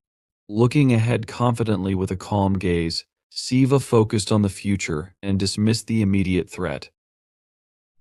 As the water magic stream approached, just meters away, Siva raised the goblin club above his head. With a furious gaze, he infused the club with his magical energy, releasing power far beyond that of an ordinary fighter. With a single sharp movement, he directed a powerful beam from the goblin club, splitting the incoming water stream in two. Yusum, standing a few meters away and controlling the stream, froze in shock. He watched in disbelief as the water he had painstakingly formed was forced apart. With his eyebrows raised high, Yusum realized Siva was far from defeated. In front of him, there was only a destroyed building where he was supposed to be. The flow of water had already weakened and spread throughout the surrounding space. Yusum asked himself in bewilderment, where did he go? A splash of water came from behind him. Yusum spun around with a tense expression on his face. The main character calmly asked him what had happened to the words he had said earlier. If he had enough energy, it wouldn't matter if he lost an arm or a leg. After finishing his quote, he said, "Okay." A moment later, with a sharp movement, he separated Yusum's hands from his body. Yusum looked ahead in horror. The main character, with a sly smile on his face and holding a goblin club in his hands, offered to get rid of these. Yusum looked ahead with wide-open eyes and absolute confusion. He saw his severed hands lying in the water, turning it a bloody red. A pained sound escaped his mouth as he fell to his knees in the water. The main character, looking down at him emotionlessly, asked if it really hurt that much when someone's hands were cut off. He admitted he had never experienced it himself, but sarcastically reminded Yusum that he had claimed to be a real monster. He added that being a monster meant Yusum should be used to pain. Yusum looked up at him in horror, his eyes wide and his mouth slightly open. A moment later, the main character struck him with a direct kick, sending Yusum flying several meters away. Yusum, now trembling on the ground, was not shaken by the pain of losing his arms. The Haitai clan, undoubtedly a clan of divine beasts, ruled over many monsters. Yusum, the youngest and most cherished among them, had always been loved and adored. He was not used to being in such a position. The main character, standing menacingly in front of him, asked if it was time for him to apologize. Yusum was unaccustomed to someone being so superior to him, nor to the suffocating pressure he now felt. The main character extended his palm toward him. Yusum, horrified, with tears in his eyes and his mouth wide open, screamed and begged for forgiveness. The main character asked him what he was talking about.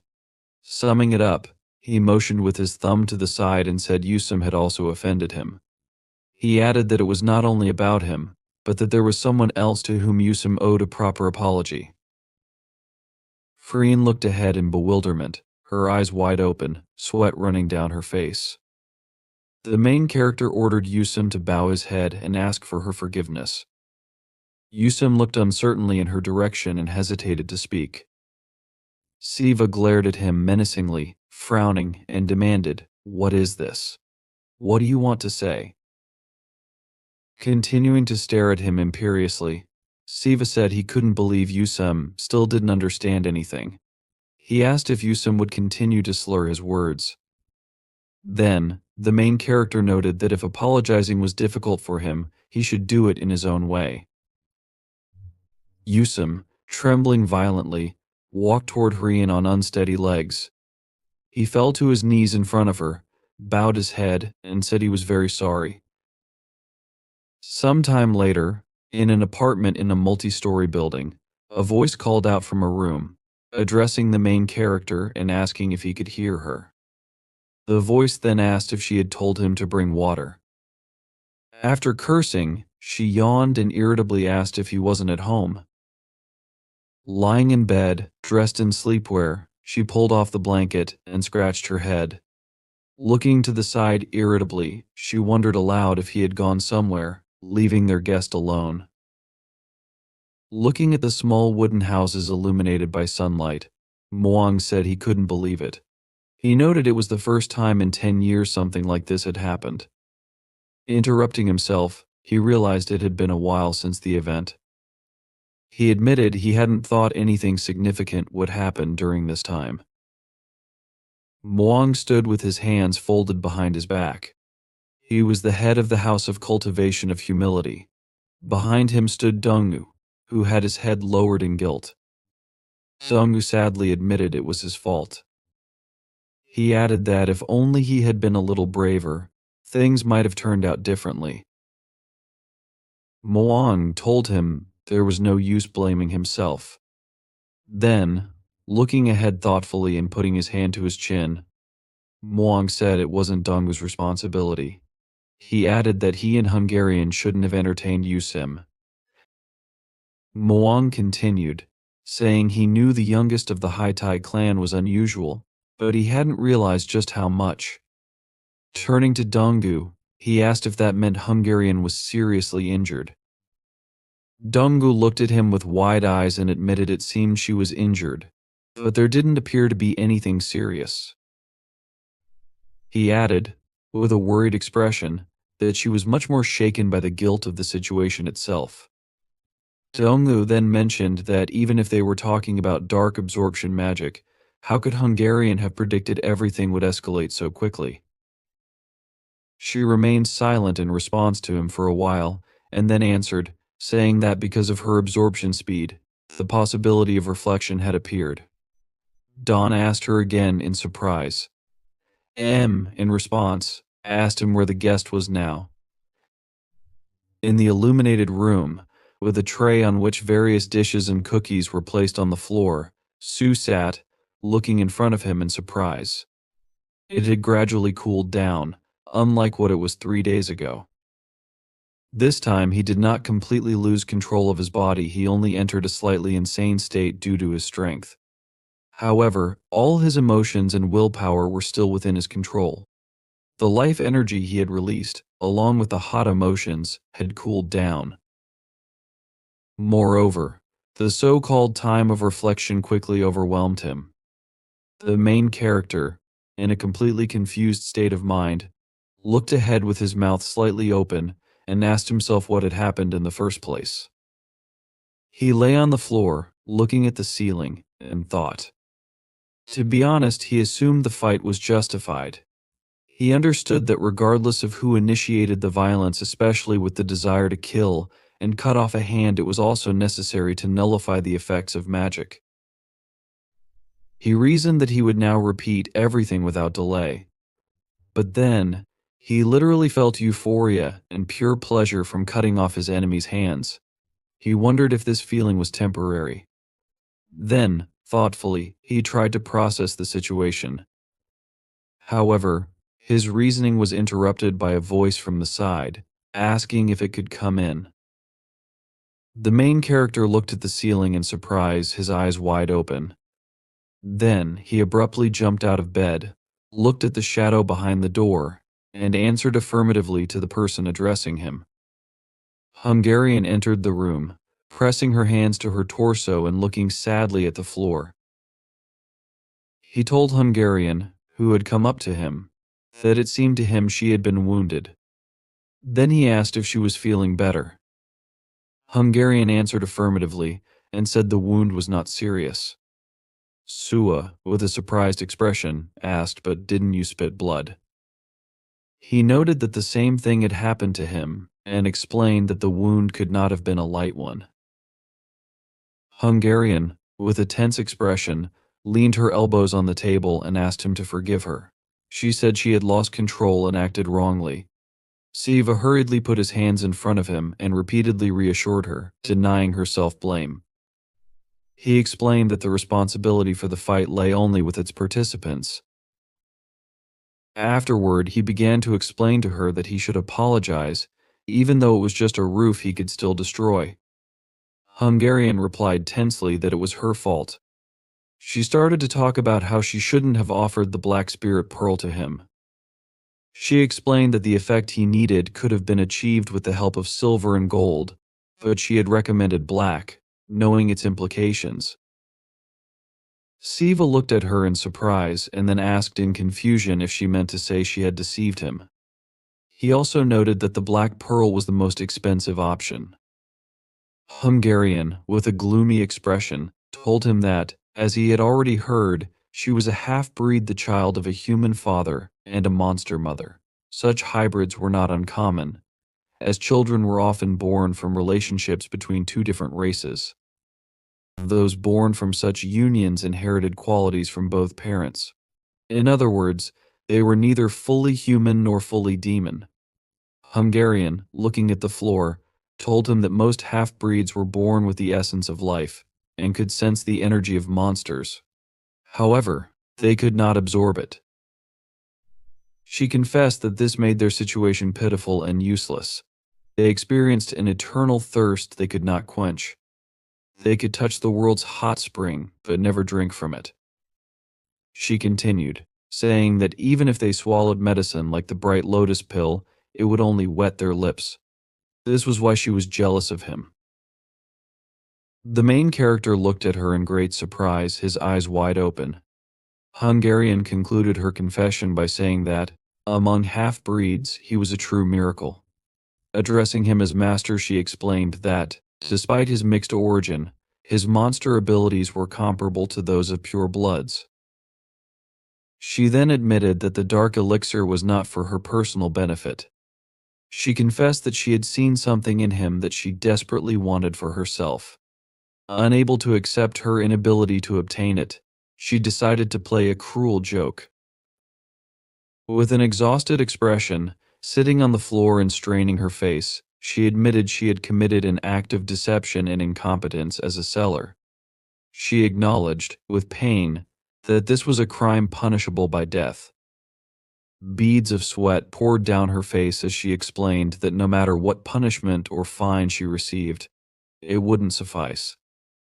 Marian, who stood behind her scratching his beard, repeated her words, saying that it didn't matter what the punishment would be. He then continued, noting that ultimately, the blame would shift to the one who accepted the apology. Hungarian turned back in bewilderment and asked, "Sir?" The main character also looked in surprise at the moral tone Miriam had adopted as he entered. Miriam sadly lowered his eyes.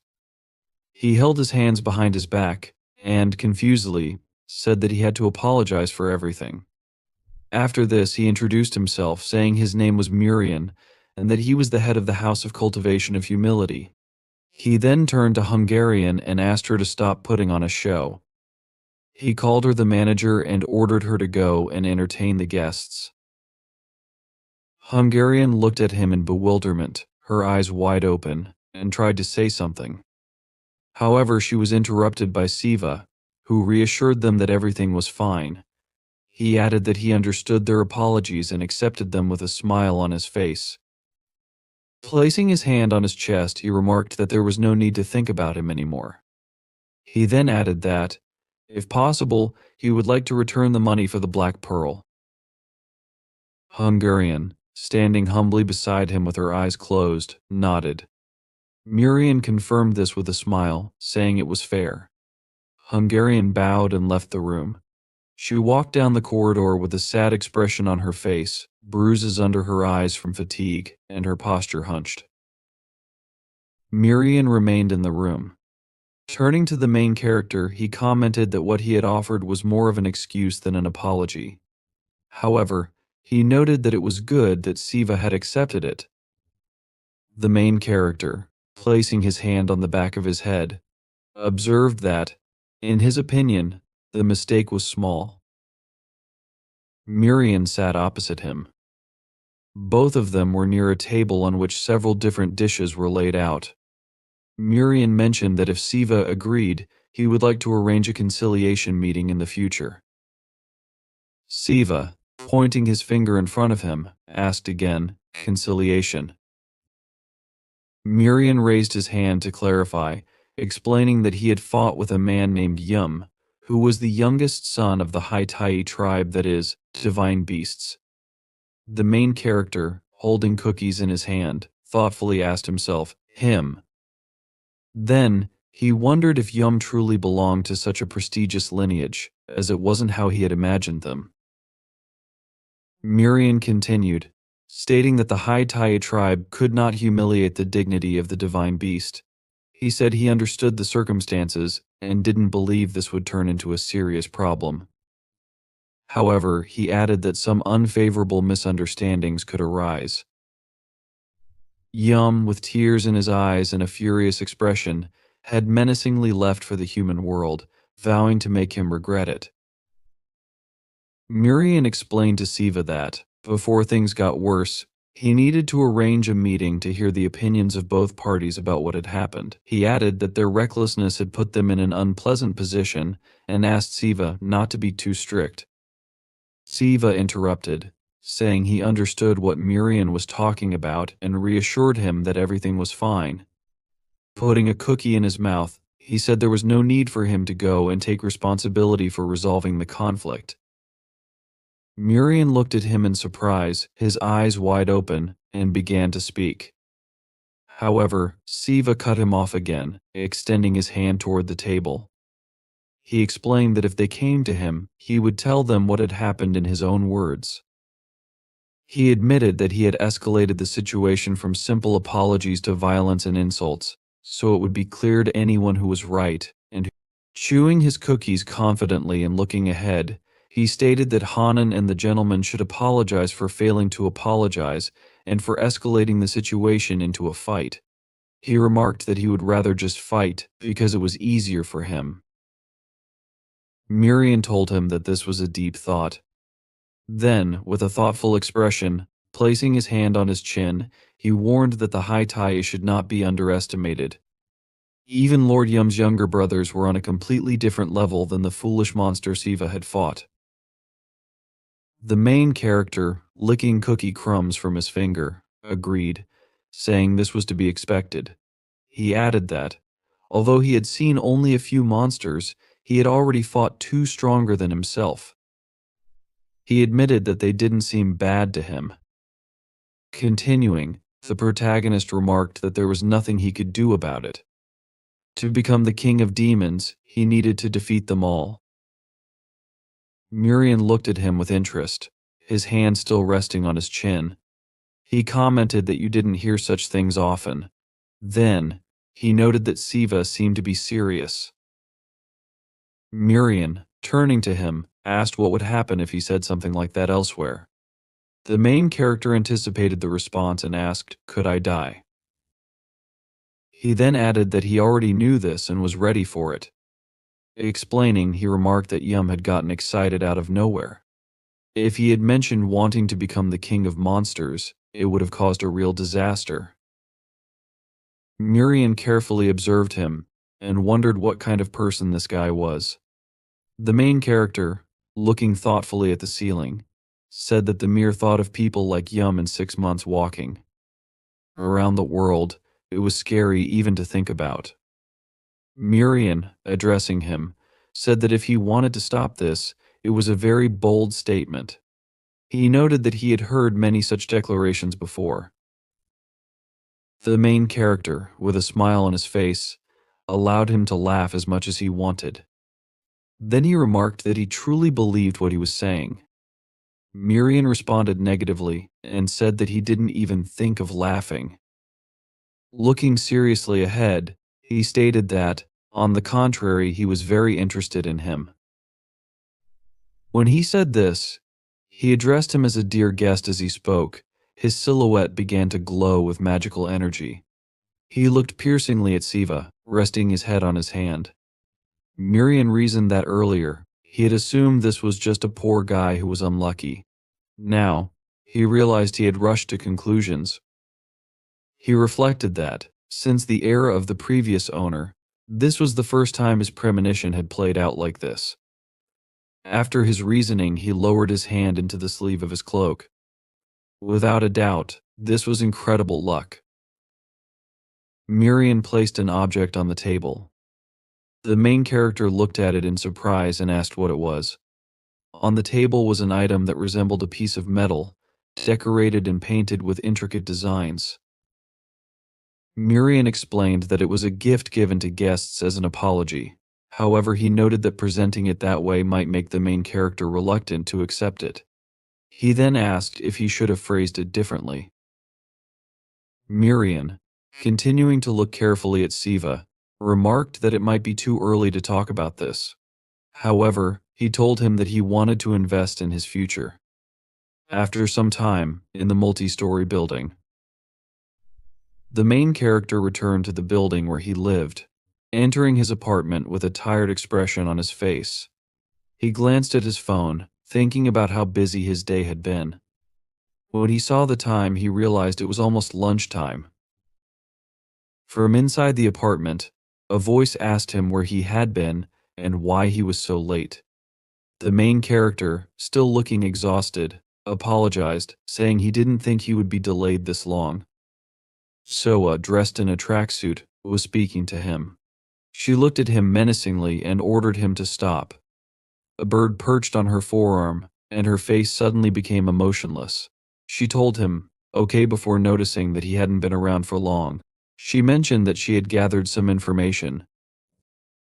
Siva looked at her in surprise and asked, information. He then leaned down, smiled, and waved at the bird sitting on Sua's shoulder, addressing it as Solmi. The bird, to his shock, sharply took off and sank its claws into his face. The main character screamed in fear, and moments later, he was lying on the floor while the bird tormented him. Sua, still standing, asked him if he was a fool. She demanded to know why he thought the bird was Solmi. She shouted that it had a completely different color. She explained that she was a summoner who attaches the souls of the dead to the feathers of a crow. Soon, the bird flew out of the open window. After it left, Sua turned to Soul Mane and told her to be careful. Sua then looked at Siva and told him that although she was a magpie, she didn't have a single white feather. She explained that, as a child, this had upset her greatly. She added that Soul Mane might not get angry if he accidentally said something because of his personality, but it didn't mean she wouldn't be offended. The main character, now with a battered face and scratches, held his eye, which was oozing blood. He confirmed her warning and promised to be more careful. Sua, still looking at him, said that regardless, the magpie was sent by Solmi. She told him that last night, she ran around collecting information. Over the past month, she said, a large number of people had gone missing in the city. The last known locations of these missing individuals were concentrated in specific areas. She suggested that these areas might be hunting grounds for strangers and informed him that today they would hunt at one of these points. The main character looked up at her confidently. Sua turned to him and told him that, before heading out, he needed to prepare. Siva zealously confirmed this and asked her what he should do. Before he could finish, Sua interrupted him with a sharp blow to his jaw. The main character sat on the floor, holding his swollen and bruised jaw. He looked at Sua in bewilderment. Standing in front of him, she told him that she understood the conditions weren't ideal, and as an unexpected guest, she wouldn't complain about any changes in service. However, She questioned if he really expected her to wear his sweat-soaked clothes. As she asked this, she began to take off her sports jacket. She told him that she had assumed he would bring her something decent since he'd been gone so long. The main character, with an upset expression, muttered that it was his most expensive tracksuit. Soa cut him short and ordered him to stop. Confidently looking down at him, she commanded that they go buy clothes immediately. Later, they arrived at a tall multi-story building. Soa asked, "Is this it?" She added that it was the best department store in the country. She asked Siva what it was called. He replied that it was simply called the department store. Looking at the tall building in surprise, he admitted he wasn't sure if it was the best in Korea. However, he added that if you go to the provinces, you could find more options there. Sua crossed her arms and smiled at the building, remarking that it was quite impressive for something built without magic. She asked him if it was true that humans had created it. The main character looked intensely at the department store. As a young man, he had never been inside such a place before to buy clothes. It wasn't that he wasn't interested, he was at an age where appearance was very important, and he had saved enough money, but there had always been a problem: his build. Some time ago, when he was still overweight, Yashin had suggested they visit the store. Yashin had offered to buy at least one set of clothes and asked if this was okay. The main character, with a frustrated expression, had exhaled and said he would do it as soon as he lost weight. Now, standing in front of the store, he thought this was exactly the moment he had dreamed about for years. He clenched his palm into a fist, telling himself he would enjoy the moment to the fullest. Then he turned confidently to Soa, his eyes sparkling with determination, and shouted, "Go ahead." With a smile on his face, he invited her to try on anything she wanted. He told her that if she wanted to buy something, she only needed to let him know. Soa looked. Sue looked at Sua emotionlessly, noticing that this was what she wanted. Afterward, she thanked him for now. When they went inside the store, it was worth mentioning again that this was Sue's first time buying clothes for himself, so he didn't know the average prices for clothing. The main character looked at the price tags in horror. Sweat flowed profusely from his face as he held a label in his hand.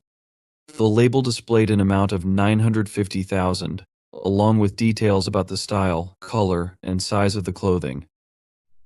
A girl consultant in the store, smiling brightly, pressed her palms together near her face and cheerfully remarked that his girlfriend was very lucky. She added that not many guys would spend that much. Sue, with a confused expression, held the jacket intended for Sua with both hands. Just then, Sua stepped out of the fitting room. The main character, standing with his back to her, continued staring at the label, convinced that there must be an extra zero in the price. At that moment, the consultant girl screamed in delight at Sua's appearance. She turned to Sua and shouted enthusiastically that the outfit suited her perfectly. Sua, now dressed in her new attire, carefully examined her reflection in the mirror. She looked around and concluded that it looked good. Turning to Sue, she asked how he thought it looked. The main character, with a pained expression and tears in his eyes, thought to himself that it cost more than 5 million. Yet, he was glad that he had exchanged enough money beforehand. Looking at Sua painfully, he hesitantly remarked that he thought it looked cool. Soon after, his phone buzzed with a notification. It was about a debit of 1,980,000 from his personal account by the clothing store. Sue stared at his phone screen in genuine surprise. Large drops of tears welled up in his eyes. Sue crossed her arms arrogantly and asked if she had told him to get rid of what he had chosen for himself. The main character remained silent, still staring at his phone screen with a worried look. As they left the store, the girl consultant smiled widely as she watched them go. Sue tried to calm himself, explaining inwardly that Sua still had a lot to learn. He reminded himself that he had been able to get 30 gold coins, which was a reason to feel reassured. Exhaling deeply, he tried to relax. Suwa then suggested they look at something else. Su, filled with fear, asked her if she wanted anything more. She gave him a blank look and asked what he was talking about. She explained that they wouldn't be staying for just one day and questioned if all he had was a single outfit. The main character crossed his palms nervously, trying to answer her, but Suwa gestured with her finger for him to follow her. She asked him to come closer and extend his hands. When Su obediently stretched out his hands with a puzzled expression, Suwa placed a small handful of gold coins from the monster world into his palms. Looking at the coins in disbelief, Su's mouth hung wide open. He was delighted but completely speechless. Suwa told him that if he thought 10 gold coins were enough, he should use them. If he needed more, she asked him to say so right away. She added that he could keep the change, explaining that it wasn't much, but that he should accept it as a gesture of gratitude. Suwa, with a friendly smile and her hand on her hip, then turned around and invited him to move forward. Su, still confused, continued standing with his outstretched hands holding the coins. They soon entered another clothing store. Inside, there were many stands and hanger racks displaying various items. In the center of the large hall was an area for paying for purchases. Suwa, wearing a new light outfit, looked at her reflection in the mirror and smiled. She asked Su how it looked. Su, clasping his palms together with a smile, shouted that it was great. Suwa then tried on another outfit, adding a jacket to the previous one. She asked Su what he thought. The main character clapped his hands in admiration and shouted that she looked beautiful. Suwa, looking uncertainly at the floor and scratching the back of her head, dressed in a third outfit. She asked him if he was sure. Su, with a wide smile, gave her a double thumbs up and shouted enthusiastically, "Absolutely." A few moments later, Su was lying on the floor, bruised, with light smoke rising from his head. Suwa stood above him, her fist still outstretched and smoking. Su, now on his stomach, asked in bewilderment, "But for what?" Suwa, looking slightly unsure, told him that she wasn't certain, but for some reason, it had infuriated her. After these events, the main character, holding several bags of clothing, followed Suwa out of the store. Su noticed that, to be honest, he was a little surprised. Suwa asked him why he was surprised. Su looked at her with wide eyes and raised eyebrows, assuming this was her first time in the human world. He asked her if that was true. Suwa looked at him with interest, and the main character continued, saying that, despite it being her first time, she chose clothes as if she already had a formed taste. Moreover, she knew more than him. Suwa, looking ahead, explained that it was all because of Sum. She told him that Sum thought she was interested in clothing and kept bringing her all sorts of items as gifts. However, Suwa added that it annoyed her. The main character looked at her in surprise and wondered if she had actually read all the material Sum gave her. Suwa continued to explain that the reasons she came to the human world were complex, but she didn't get a chance to finish. At that moment, Su suddenly bumped shoulders with a man in glasses walking past him. The man shyly put his hand on the back of his head and apologized.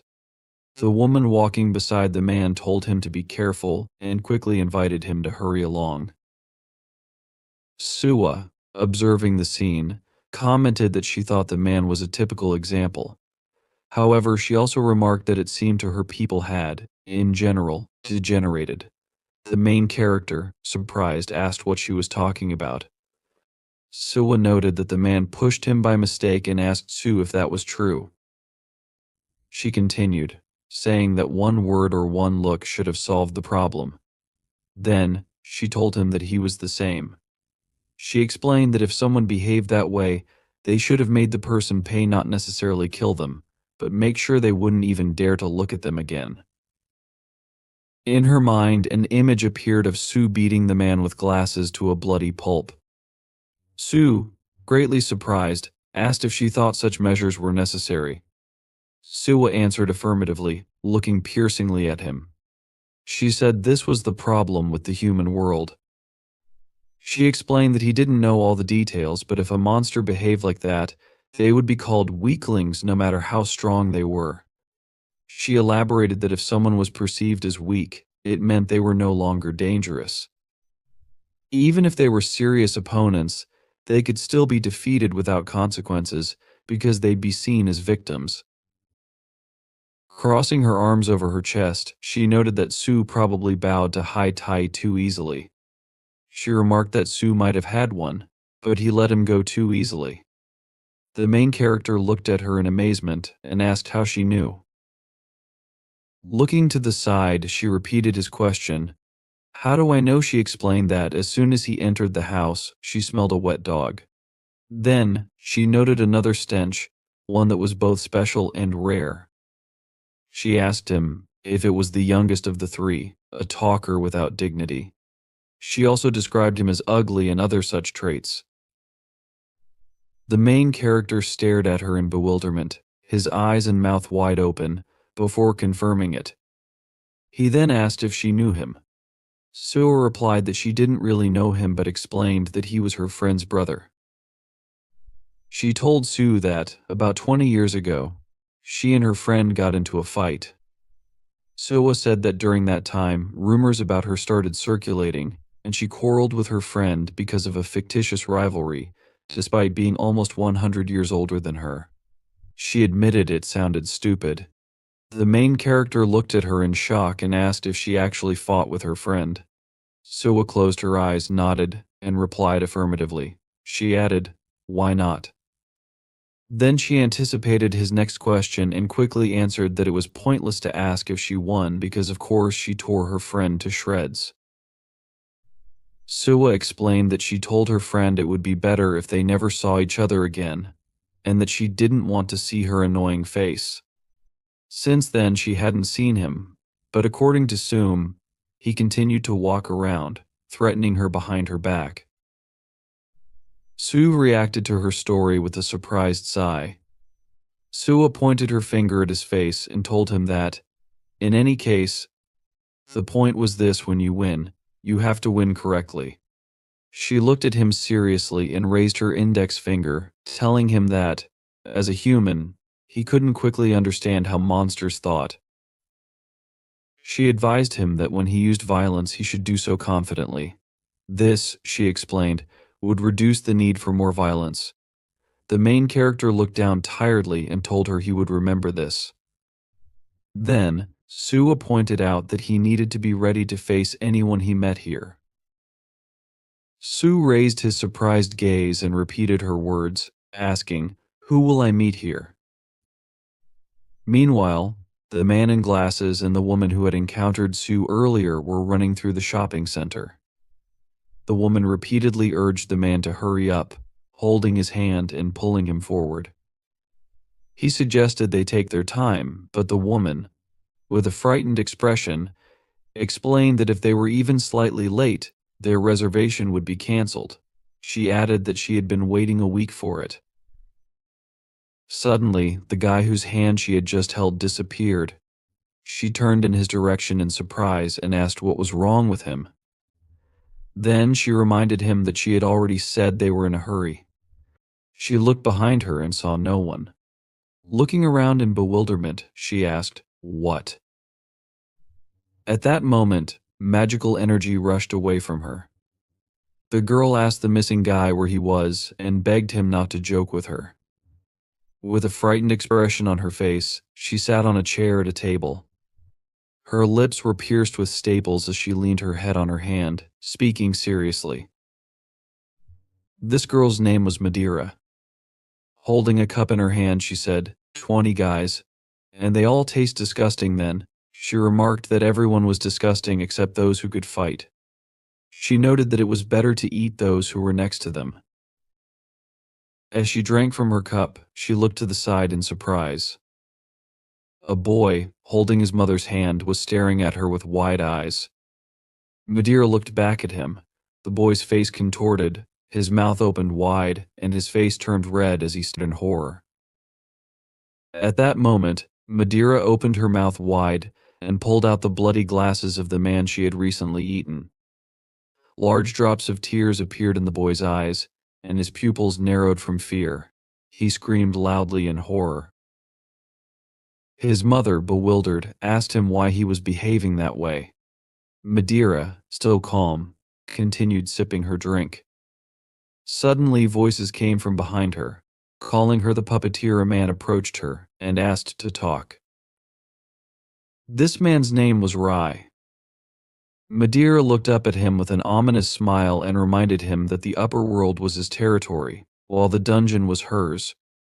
She asked him, wasn't there an agreement that we wouldn't interfere in each other's hunting grounds? Then she added that he apparently took the rule too seriously. After that, she asked why relatives should be separated when they were so close before. Rai, calmly looking down at her, said that the underground monsters of those territories were already coming. He explained that they had tracked them.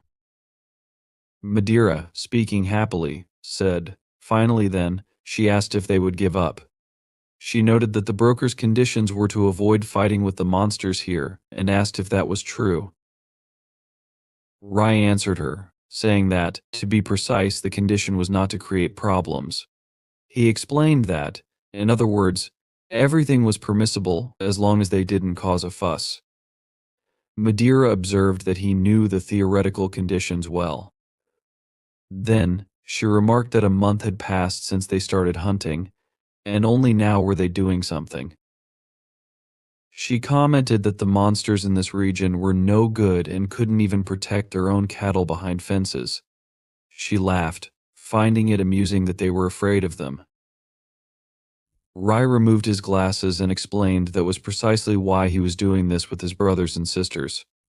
He continued, saying that if they were taking risks by being here, they didn't need to worry about casualties.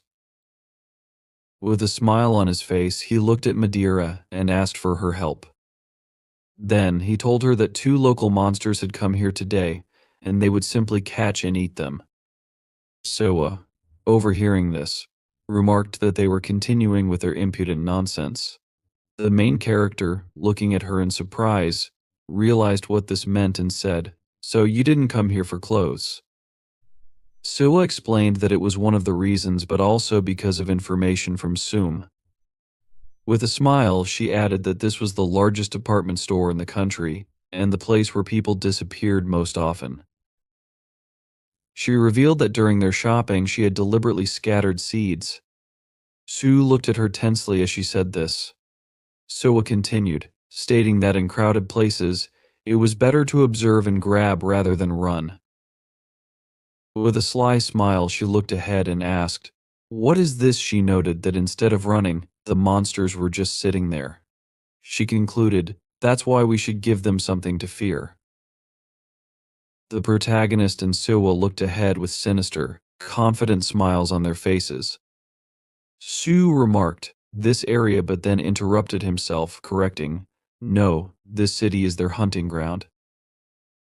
Sawa continued, agreeing that they were very mistaken. She and Sue both thought about why there were so many people in the department store. They realized the reason was not only that it was the most popular department store in the country, but also because it was the intersection of 3 subway lines where large numbers of people passed through daily. In addition, the department store housed a bus terminal connecting the city with other regions. These 3 elements combined to create the center of the city, where tens of thousands of people passed every day. Sawa and Sue understood that if a few people disappeared here, no one would notice. Looking around, the main character added that if the monsters avoided witnesses and cameras, no one would know anything about it. However, he immediately corrected himself, suggesting that the monsters didn't even need to hide from the cameras, because in such a crowd, many would simply think the missing people got lost. Svier admitted that she was not sure if the person had made a mistake or moved to another place, but judging by the tracks, she noted that there were about 4 hunters. These hunters, as it seemed to her, had divided the hunting areas among themselves, creating 3 territories, one of which had 2 hunters. Before continuing the discussion, Sui honestly admitted that she did not know what kind of monsters were hunting in the area. Having learned that there were 4 monsters, CVU asked if it might be better to report everything to the Divine Judge, given the number of hunters. He was also worried since they didn't know anything about the enemy. However, San noted that this would be a good option in another situation, but if they did so now, there would be no fight. She explained that the monsters seemed to be provoking them, almost as if they knew CVU and Subway had come for them. The monsters appeared to be warning that they would not run away. San introduced the hunters and emphasized that they should have an escape plan in case someone other than her and the main character became involved. Swa suggested that, in such a case, the monsters would simply flee. For her and CVU, this would amount to defeat. She understood that since their goal was to catch the monsters, letting them escape was not an option. She also admitted that pursuing the monsters might not be possible, as they had to obey the law. Looking at the crowds of people passing by, Soa warned that chasing the monsters would be difficult without harming civilians. She added that the monsters would likely use this advantage as soon as they could, and this would most likely dictate where the battle would take place. With a tired sigh, SVA mentioned that Bai had given them this test for a reason.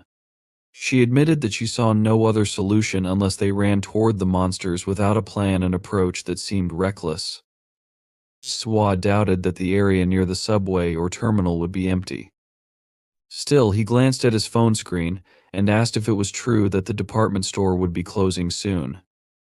Though the staff remained after closing hours, Sawa grinned, realizing it wouldn't matter anymore. Meanwhile, in the garden on the roof of the department store, Brendan Byron noticed a man approaching. He asked the man where Madeira was. Ray explained that Madeira had left, stating that she did not want to get involved. He recalled how Madeira had told him she wasn't interested and would rather relax and eat. Taking a sip from a nearby cup, Madeira admitted she wouldn't give up her comfort, just to hunt and consume 2 incapable people. Ray frowned as he remembered her reasoning. He had assured her there would be no problem since 4 of them would surely be enough to win. Interrupting him, Madeira remarked that it was only Ray who thought so. Setting down her cup, she noted that it sounded as if Ray was inviting her to play roulette with odds of 50/50 at best. Smiling, she added that she understood Ray might be unhappy but asked what she could do. Madeira admitted that the hunters she had observed this month were unreliable. She asked Ray if he truly believed he could stop her by force. Ray clenched his jaw in frustration and asked if Madeira seriously meant what she was saying. He assumed she thought she could interfere with him and the others. However, standing up, Madeira calmly admitted that she wasn't planning to interfere with anyone. She asked Ray not to worry and revealed that she needed to find a new place to hunt. Deciding to be honest, Madeira acknowledged they were parting ways. Ray wanted to argue, but Madeira walked past him, thanking him for everything. She explained that she had learned a lot from him, but believed this was likely the end. With a final grin, she wished Ray good luck. Byron, crossing her arms, insulted Madeira, accusing her of not appreciating Ray's kindness. She added that Madeira's head should have been torn off on the spot. We noticed that Ray seemed to have a soft spot for Madeira. Ignoring Byron's remarks, Ray warned that nothing would change because Madeira was gone. She wasn't particularly strong, and Ray believed the 3 remaining hunters would be enough.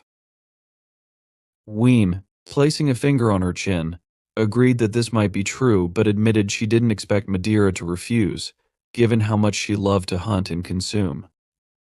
Byron caught Ray's attention and asked what he planned to do after killing the 2 rookies. She believed other monsters would need to be dealt with harshly. Ray explained that he had prepared a place for them to hide, where they could continue hunting in the area. Byron, surprised, asked if he truly meant they would stay here. Ray confirmed this, saying they would keep hunting people and eliminating the local monsters chasing them. He explained that they had a geographical advantage. If they disappeared into the crowd, their pursuers wouldn't be able to fight at full strength. Ween warned that this strategy had its limits, arguing that leaving their enemies alive might be more dangerous than risking a few casualties. Those trying to catch them would lose. Rai admitted that this was indeed the case and explained that this was why they needed to absorb as much as possible before returning to the continent and reaching the Kingdom of Seoul. Turning to Ween and Bian, Rai asked them to think about the humiliation their family had suffered.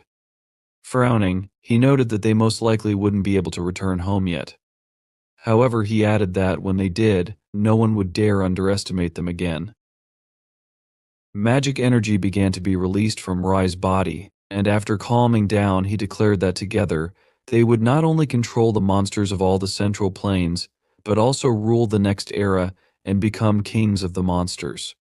Bian and Ween smiled happily when they heard this. At the same time, Swa began to use her magic.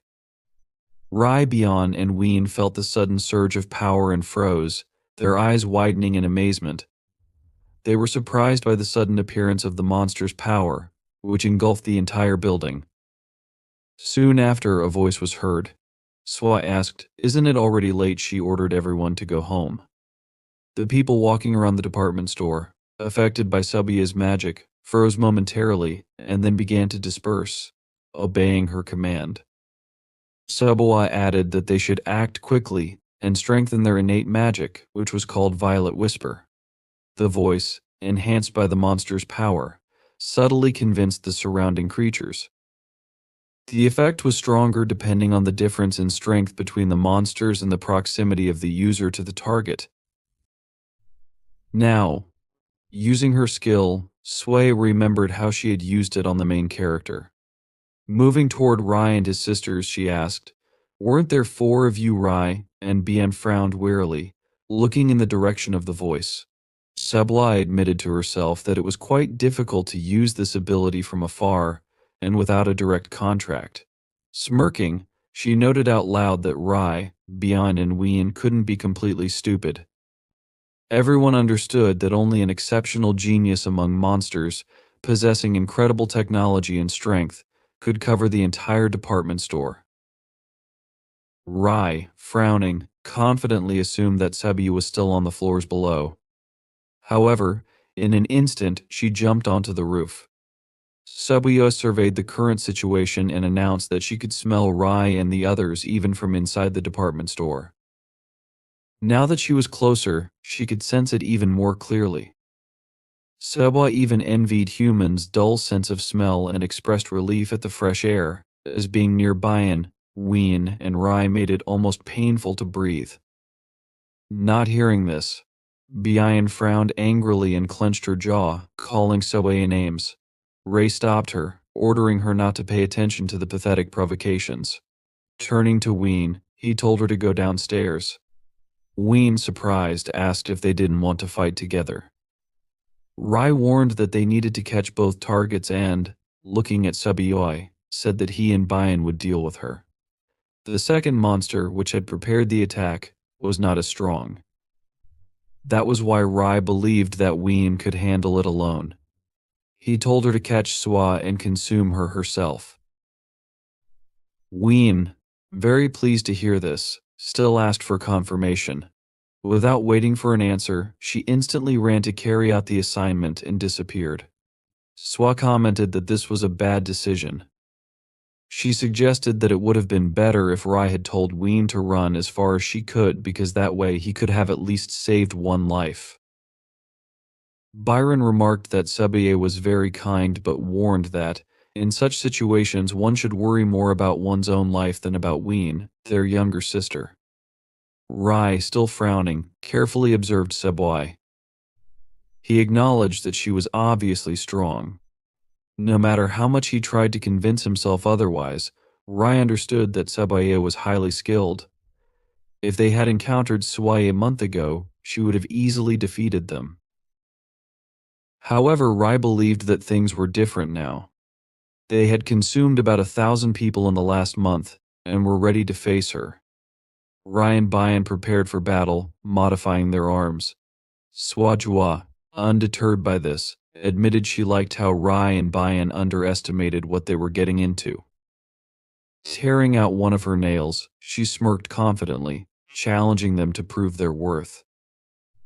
At the same time, inside the department store, a woman who had been hypnotized stood leaning her forehead against the wall. Approaching her, Siva placed his hand on her shoulder. The woman, feeling his touch, woke up and looked around in amazement. Siva asked if she was okay. The woman, confused, admitted she didn't understand what was happening. Smiling, Siva explained that there had been an alarm earlier due to a gas leak, which was why the department store had closed early. Pointing behind him, he told her that the main entrance was still open, so she could leave through it. Thanking Siva for the information, the woman looked around and asked if he had seen a child, a boy slightly taller than her. Siva guessed she was talking about her grandson. He explained that he had seen the boy on the lower floor, adding that the boy had gone to look for her because he was worried. Sighing with relief, the woman began heading downstairs. Siva watched her go, satisfied that she was now safe. After she had left, Siva closed his eyes, sighed, and assumed that there was almost no one left in the department store. He remembered saying something similar before Seboa had left. Swavia explained that if they were lucky, there would be no one left at all, since she could whisper to people up to 3 digits away. At the same time, crossing her arms over her chest, she clarified that if there was a certain level of resistance to magic, persuasion might not work. That was why she had asked Sue to walk around the department store and look for those who didn't obey her whispers.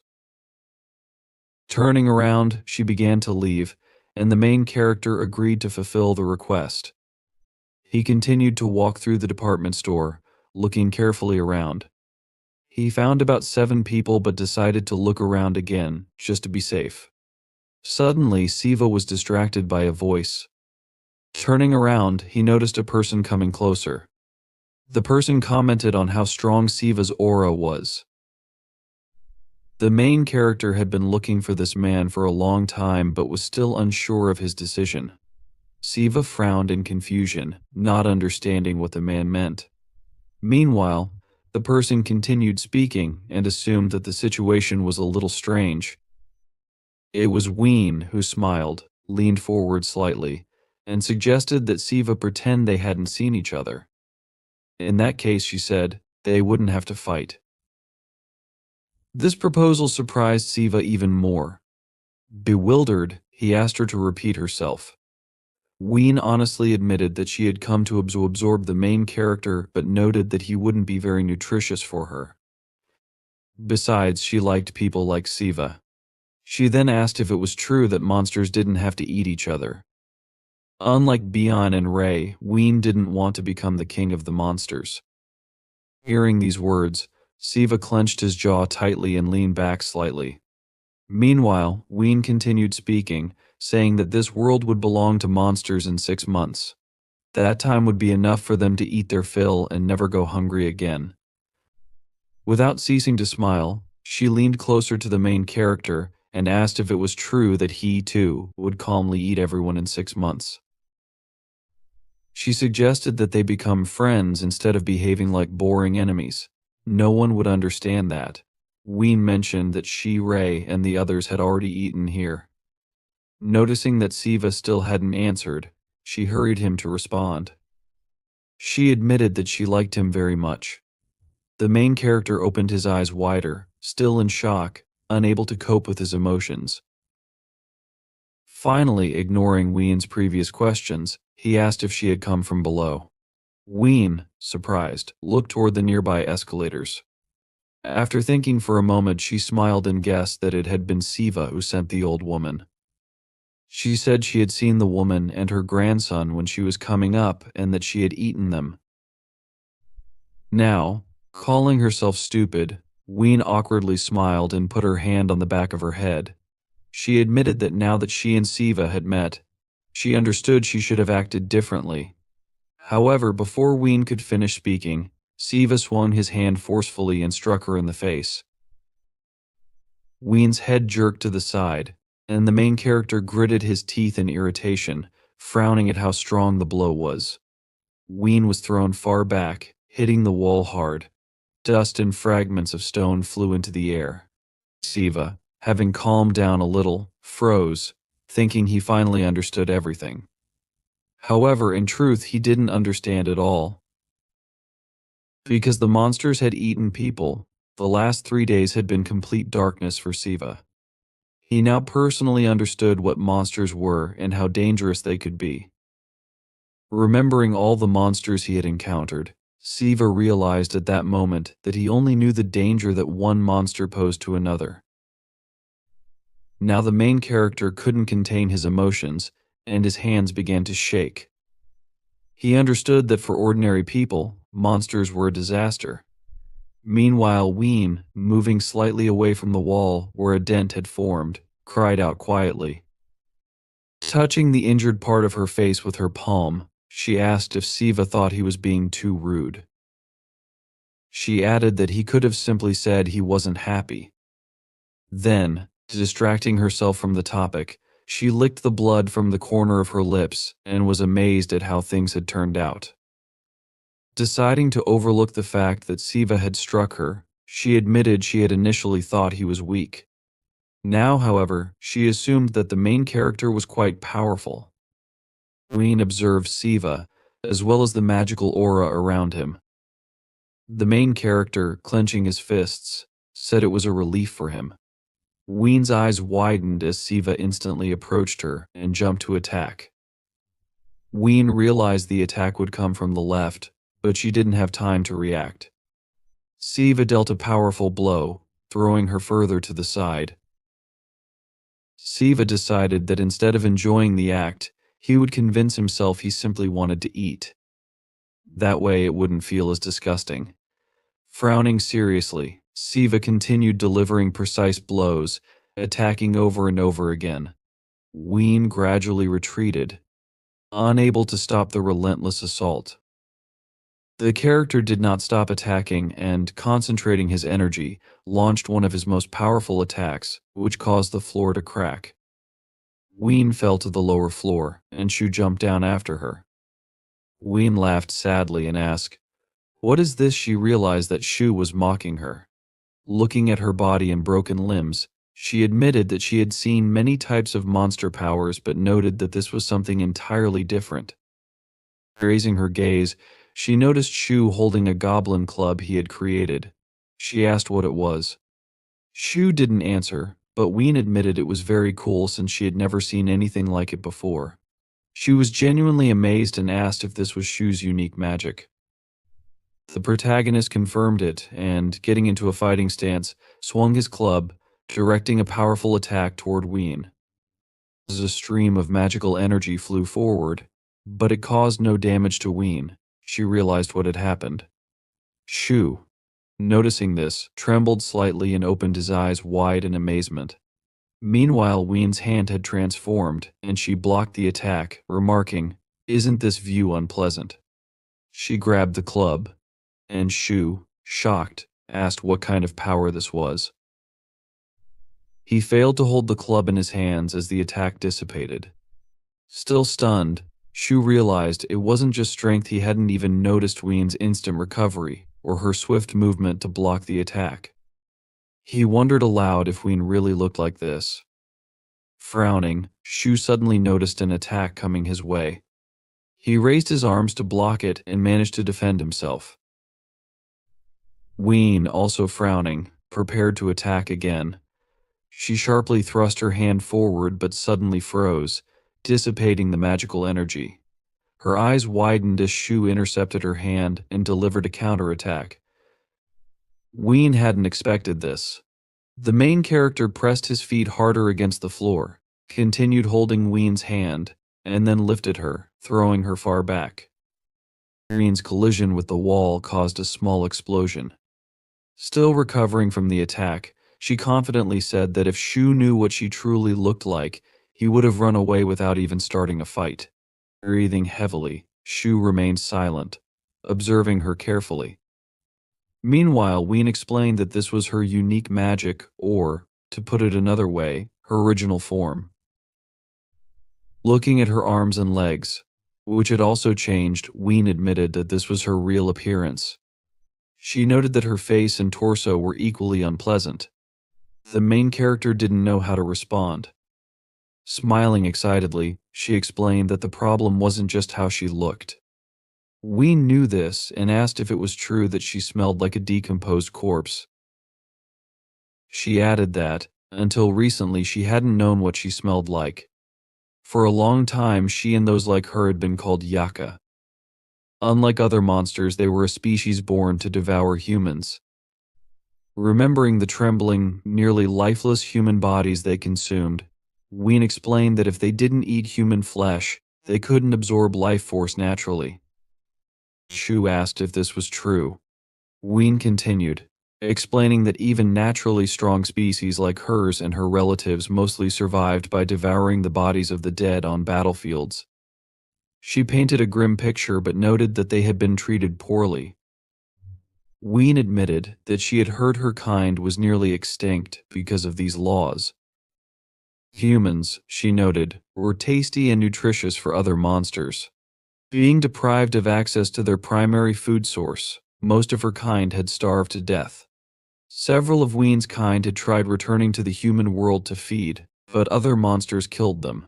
Hearing this, Shu frowned slightly. Ween said her parents were among those killed.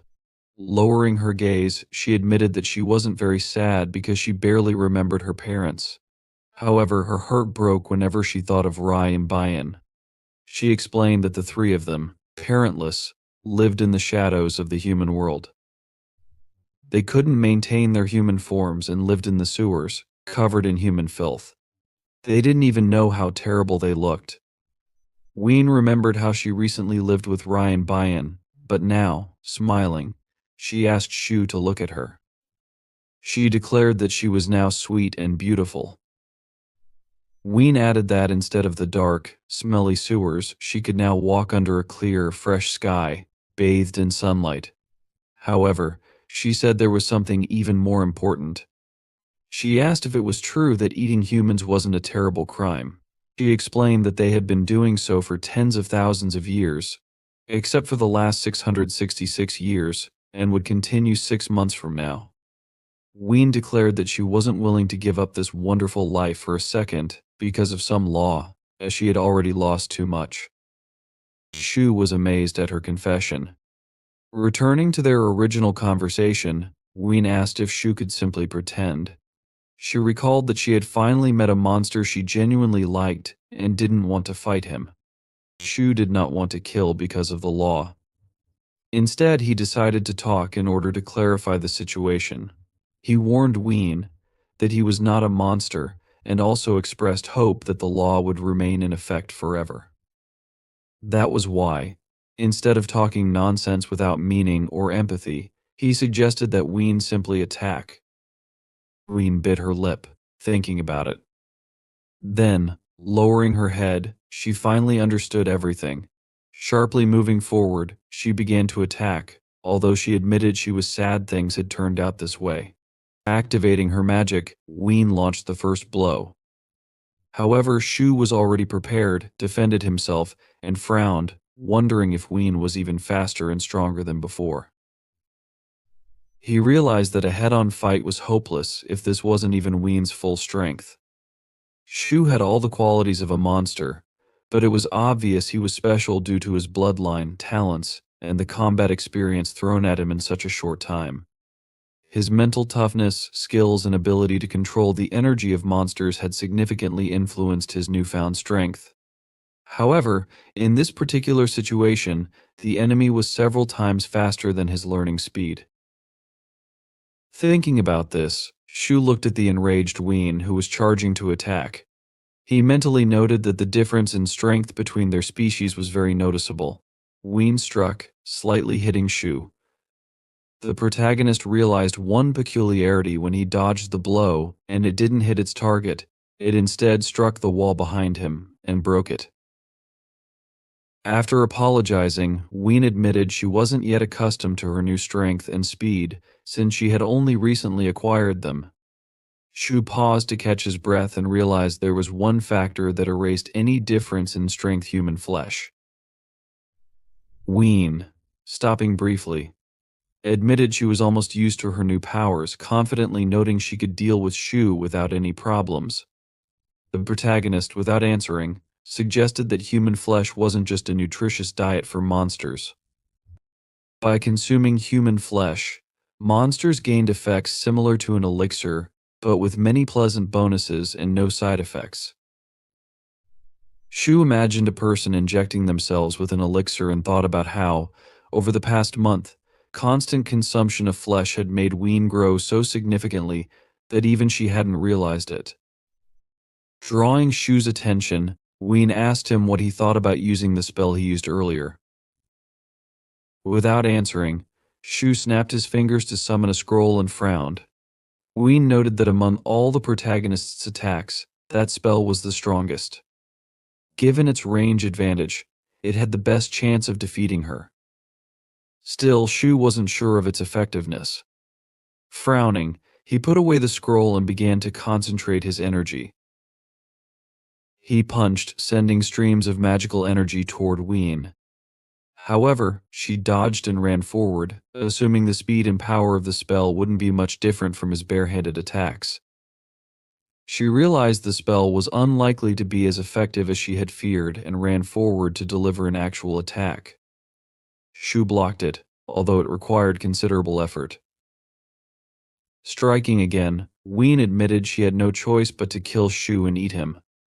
Soon after, when Ween briefly stopped, Shu, covered in blood and trembling, bowed his head. Ween suddenly admitted it would be nice to at least know his name since she would be pleased to meet him. Despite this, she continued attacking. Shu, thinking about the strength of the battle, realized there was still a chance of victory. He sighed but recognized some peculiarities. At that moment, Ween suddenly froze as if realizing something. She mentally noted that Shu not using his club was akin to gambling with his life. Suddenly, Shu grinned, grabbed her hand, and explained, "This is how it's done. It's called Goblin Sarim." He declared victory in the fight. A few hours later, someone asked Shu if he had truly fought with a black turtle. Shu, who was driving in a car, awkwardly scratched his cheek with his finger and admitted he wasn't sure fought was the right word. Despite putting in all his strength, there was no significant effect on the opponent. Although Shu tried, his opponent seemed constantly relaxed. Sihua, who was riding next to him, noted this was understandable since Shu's approach was wrong from the start.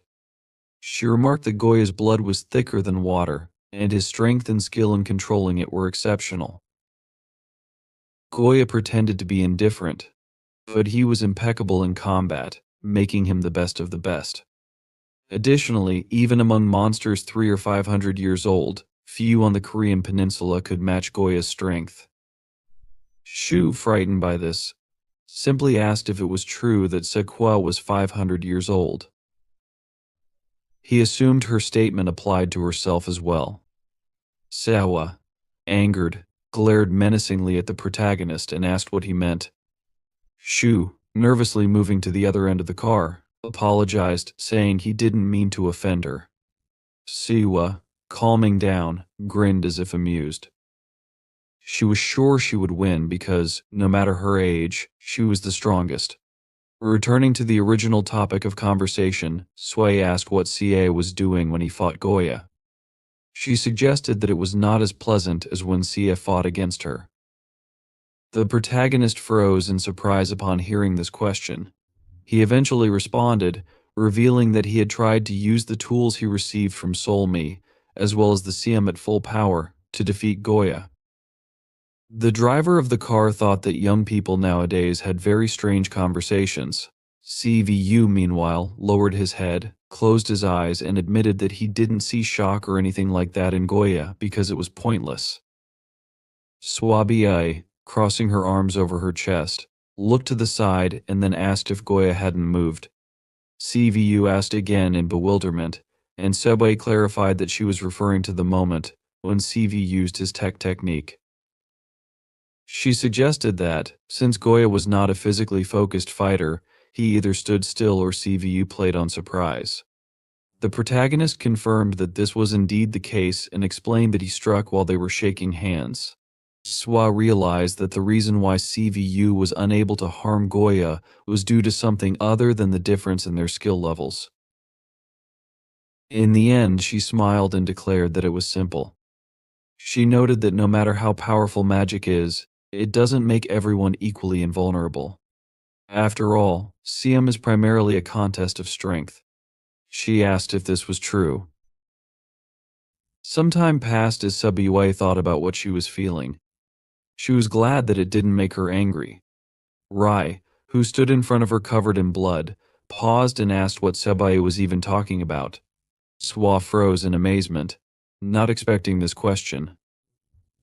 Then, smiling, she said that her assumptions had turned out to be correct. She admitted that she had left something just in case because she was worried. Rai and Bian were unusually strong, and she had been concerned they might die. Yet Rai's level only slightly reminded Swa of the person she was thinking about. Rai, trembling in pain, stayed silent and listened carefully. Swa admitted honestly that she was a little disappointed. She thought Rai and Bian would force her to use at least 4 towels. However, sighing, she calculated that she had only used 3. If she really wanted to, 2 would have been enough. She realized that wasn't necessary and suddenly admitted she was wondering how many monsters similar to Rai existed on the Korean peninsula. She assumed that Rai and the others had crossed the border secretly. Looking at Bian, who was badly wounded and sitting a little away against the wall, she returned her attention to Rai. She asked if it was true that he should know at least something. She inquired how many monsters had come to the peninsula from outside. Additionally, she wondered who had brought the low-level monsters to hide there for a while. Frowning and clenching his jaw, Rai asked if Subway really thought he would just tell her this information. Swabi asked if it wasn't obvious. Smirking, she admitted she didn't know how Rai and the others had done it but noted that they lived there secretly, breaking the laws. Pretending that everything was fine would be ridiculous. This was why Seboy advised Rai and Bian to be obedient and cooperate with her if they wanted to save their lives. Rai, angered by this, clenched his teeth and forcefully refused to accept Swa's terms. His body began to mutate. Swa stood calmly, watching this.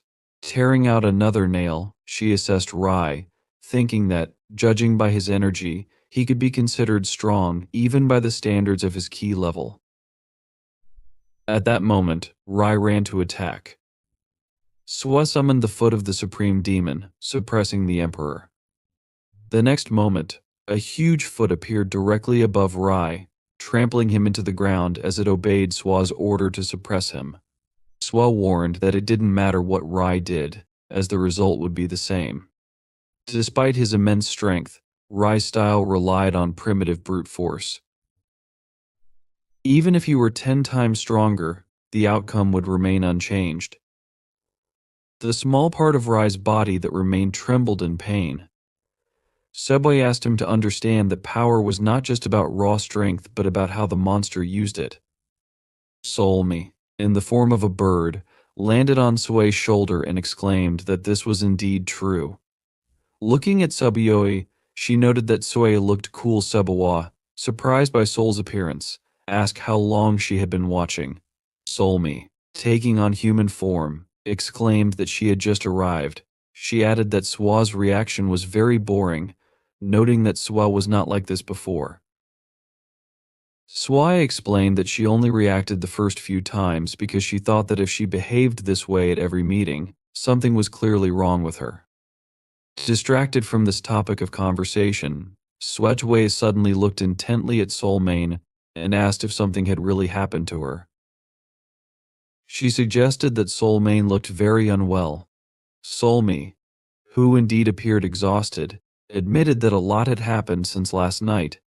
She had not slept and had been flying throughout the entire kingdom of monsters and the kingdom of humans. Almost crying, she looked at Sawai with weary eyes. Hope, asking her to save her, surprised Sia with this request. Sawai explained that she was collecting information, transmitting messages, clearing up consequences, and entertaining guests, but there was still a huge amount of work to do. Swatwa, looking at the crying Soulme, asked in bewilderment what she was saying. Soulmane asked Silwa to help her charm a few people, and Silwa agreed, but then asked what Soulmane meant when she said she was entertaining guests. Soulmane wanted to explain what was going on but suddenly froze, feeling the building shake slightly. She asked if something was happening downstairs, wondering if there were still monsters there. Swa smiled and suggested it was Sivo, most likely fighting. Soulmane froze in horror when she heard this, and asked if Suwa was brought here by the main character. She recalled that these were dangerous monsters who could be much stronger than Siu. Sighing, Sefe didn't argue with the fact that these monsters were indeed quite strong, noting that if Siv was unlucky, he might die, though the chances of that were small. However, she questioned why they needed to seek out weak monsters for the main character, simply because it could be dangerous here. She asked if Sue's skills would improve over the next 6 months. Sai bit her lip, listening to Sua's words, as Sua continued, noting that if Sawa's bloodline were ordinary, then, at his current level, he would be considered quite worthy. But the main character is a goblin, and even if we put aside his desire to become a king, his very nature means that he will fight non-stop. If Sawa doesn't fight all the battles for them, that means Sai just wants to block his way. Somi looked down, not knowing what to say but still wanted to object. Sawa announced that there was nothing to worry about. So I looked at her in bewilderment, and Sawa advised that blood is thicker than water. She told Soai not to be afraid but just wait, since everything would be over soon. CVU, at this time, continued to fight with Ween. She approached him and struck, but despite this, she continued to stand. Ween frowned and asked how he did it. She struck continuously, but the main character reflected the attacks. Due to the force of one of the strikes, he jumped slightly to the side. Ween froze in shock for a moment, thinking that her attacks had hit properly more than 10 times. Suddenly, she realized something had changed. The moment Siva blocked her blow, she asked what exactly had happened. She then noticed that Shu had stood up and asked if he was still standing. The main character suddenly thought about the Goblin Siam, because unlike the Goblin Club, only a few had this privilege. The whole point was that goblins were born with instinctive fighting skills. However, if it was just a technique that relied on strength, Goblin Surim would not be called a magical ability. Suu imagined a man fighting a monster who, at the beginning, could not do anything and was trembling, clenching his teeth in despair. But then, he suddenly opened his eyes and realized he was hugging a tree.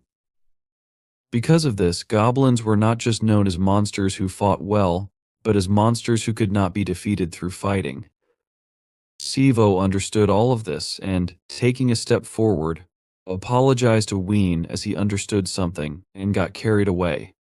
He wanted to try something as soon as possible so as not to forget this feeling. Ween was very surprised to hear such words. Meanwhile, Su Yu, frowning confidently, suggested ending this. Ween immediately ran to attack, and Su, looking at her, thought if the blow cannot be neutralized, then there must be a movement that will soften it. This means we need to act differently. Ween, meanwhile, announced that she was returning what she had received earlier and hit the main character with her head. Siu, feeling this attack, mentally noted that the movement itself was simple. Ween leaned slightly to the side, looking at Siwa, and he, frowning, realized it was necessary to minimize the damage by redirecting the force of the impact. This was a basic principle, not only in Siam but also in many other fighting techniques and self-defense. However, the protagonist learned that this was not all. It was possible not only to reduce the damage received but also to release it at a point of contact with the body to neutralize it. Sivi knew that goblins called these roots.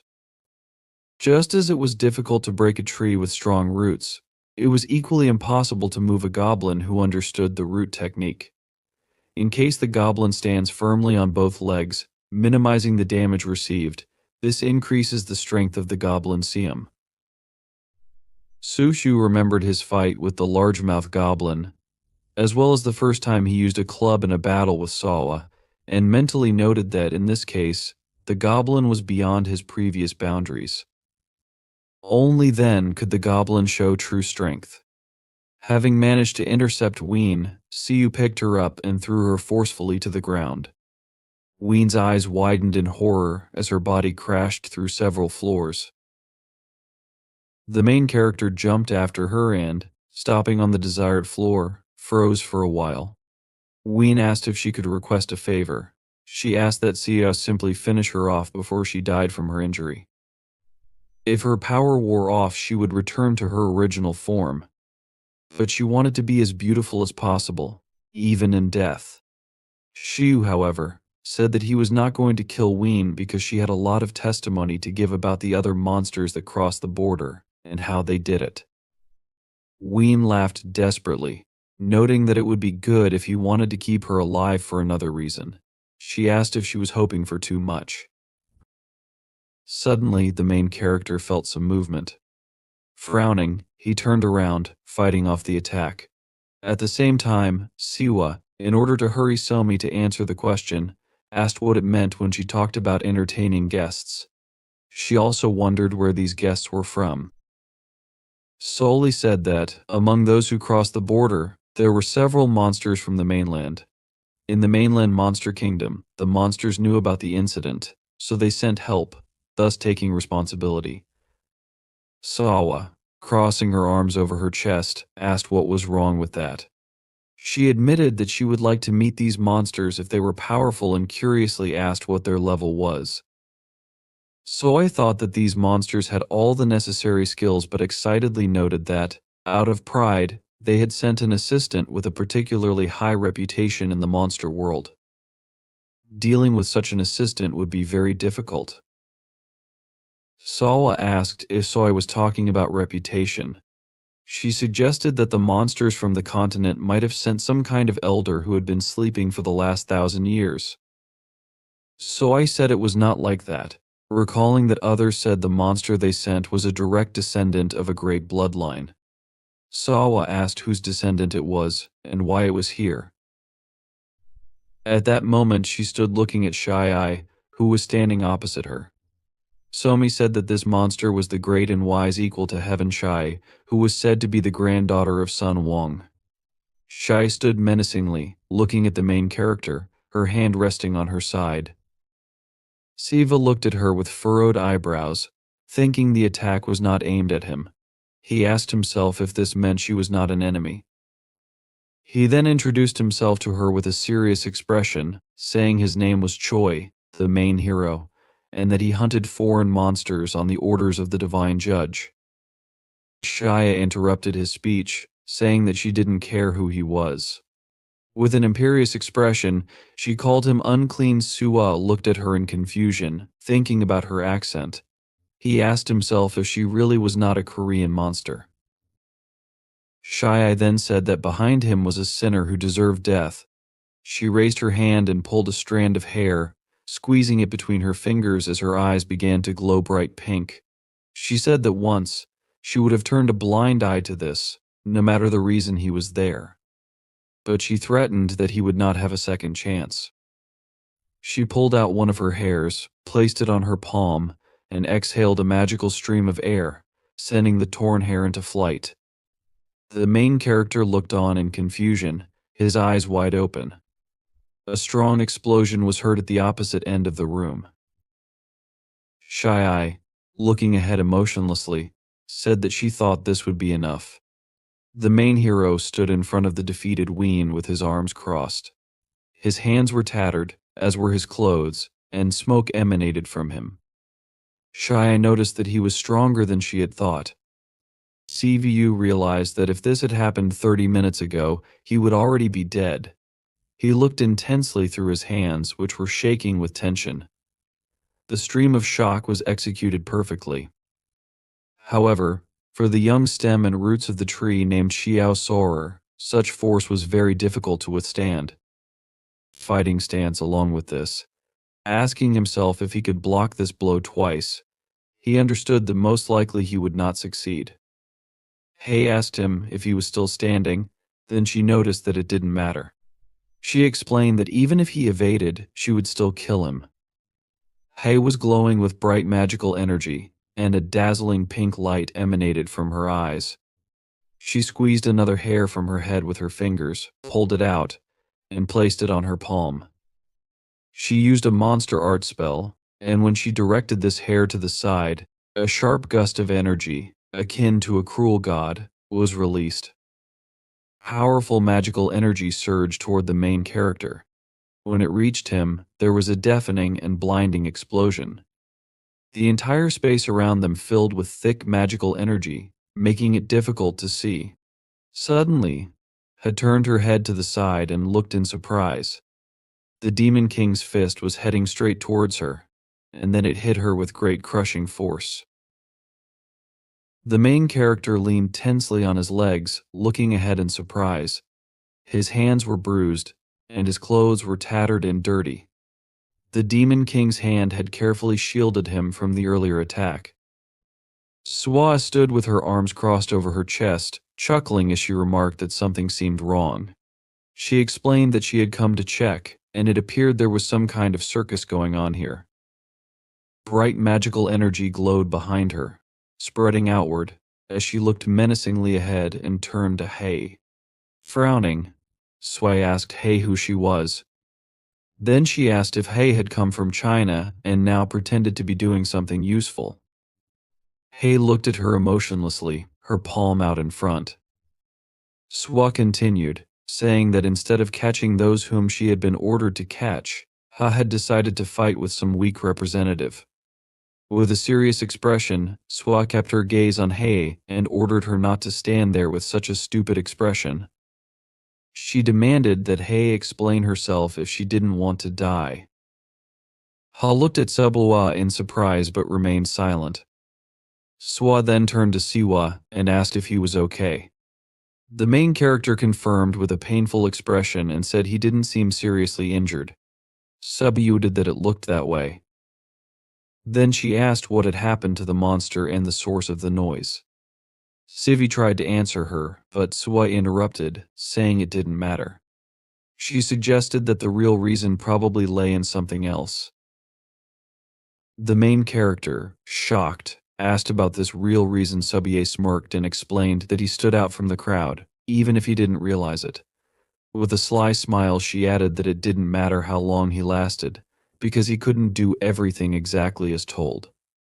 Turning confidently to Hay, Swabai accused her of wanting to make an example of them and asked whether she should capture them. Hay replied that she hadn't wanted to come to the Korean peninsula, but everything turned out worse than she thought. Looking surprised, she placed her hand on her forehead, saying that no one here understood the problem. Hay asked how they could tolerate working with people like this. Swabiewa, smirking, remarked about the mess happening and questioned whether Hay thought it was acceptable for things to be done poorly.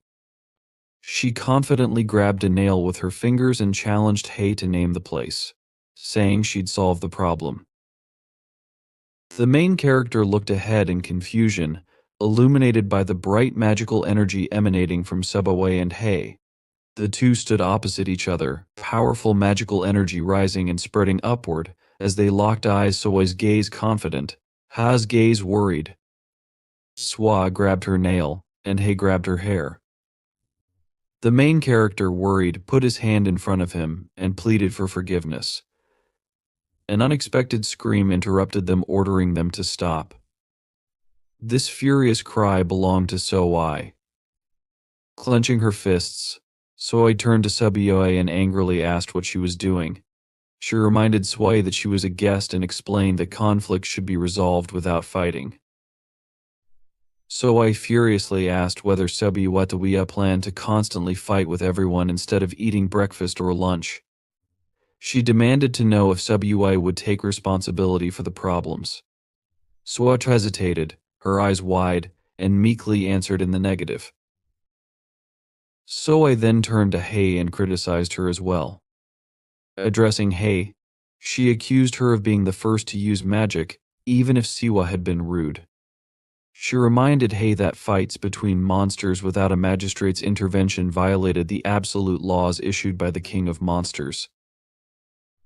Soi explained that, as a representative of the magistrate's will, she couldn't ignore such violations. Glaring at Hei, Soi threatened to call her to the main court and report the incident. Sui turned to the frightened main character and sarcastically remarked how surprising it was. She explained that although Soi was an errand girl, not everyone could perform such a role. Subwie clarified that Soi was a candidate to take over the heavens, and dealing with monstrous creatures was not easy. Delivering bad news to such beings without fear or giving in to injustice required a strong will. Hei released her hair with a chuckle, acknowledging her loss of composure. She admitted that proving anything to them was pointless. Swabby raised an eyebrow with interest, while the main character looked at her worriedly. Hei turned away, menacingly gazing behind her, and declared that she came to punish sinners, not to get involved with their methods. Out of respect for their land, she wouldn't interfere but warned them not to obstruct her. She specifically advised that the fox referring to Subway stay out of her way. Swa irritably called out to her, but before she could finish, Soi interrupted with an exasperated and distorted expression. Soi stood with a deathly terrifying face.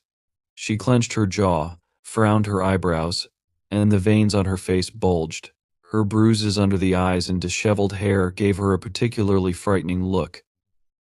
Then Soi exhaled deeply and said that, no matter how, the destruction had gone according to plan.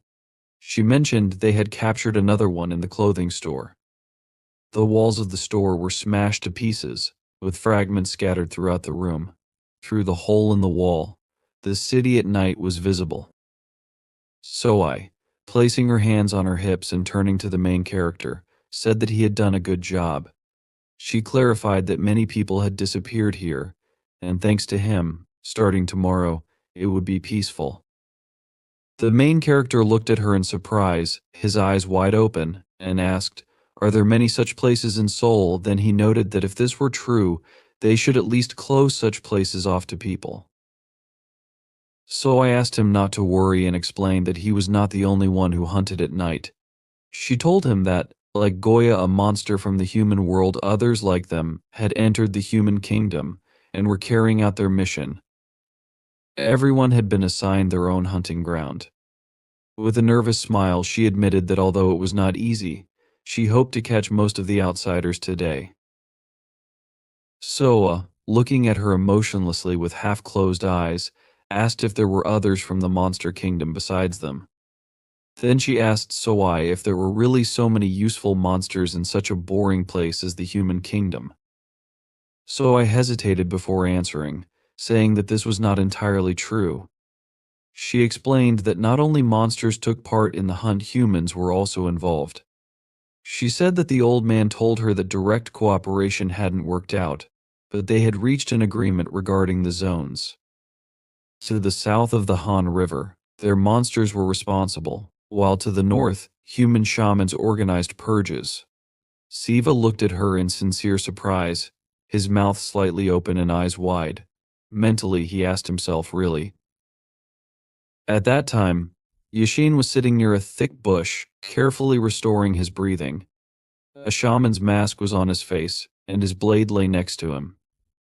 From the outside, someone turned to him and asked why he had decided to do everything himself. A girl named Soan stood in front of him, holding a fan in her hands. She said she would go with him because, according to the law of Dorum, he could take 10 more shaman assistants with him. Then she asked him if this was true. Soan was an assistant to a free shaman.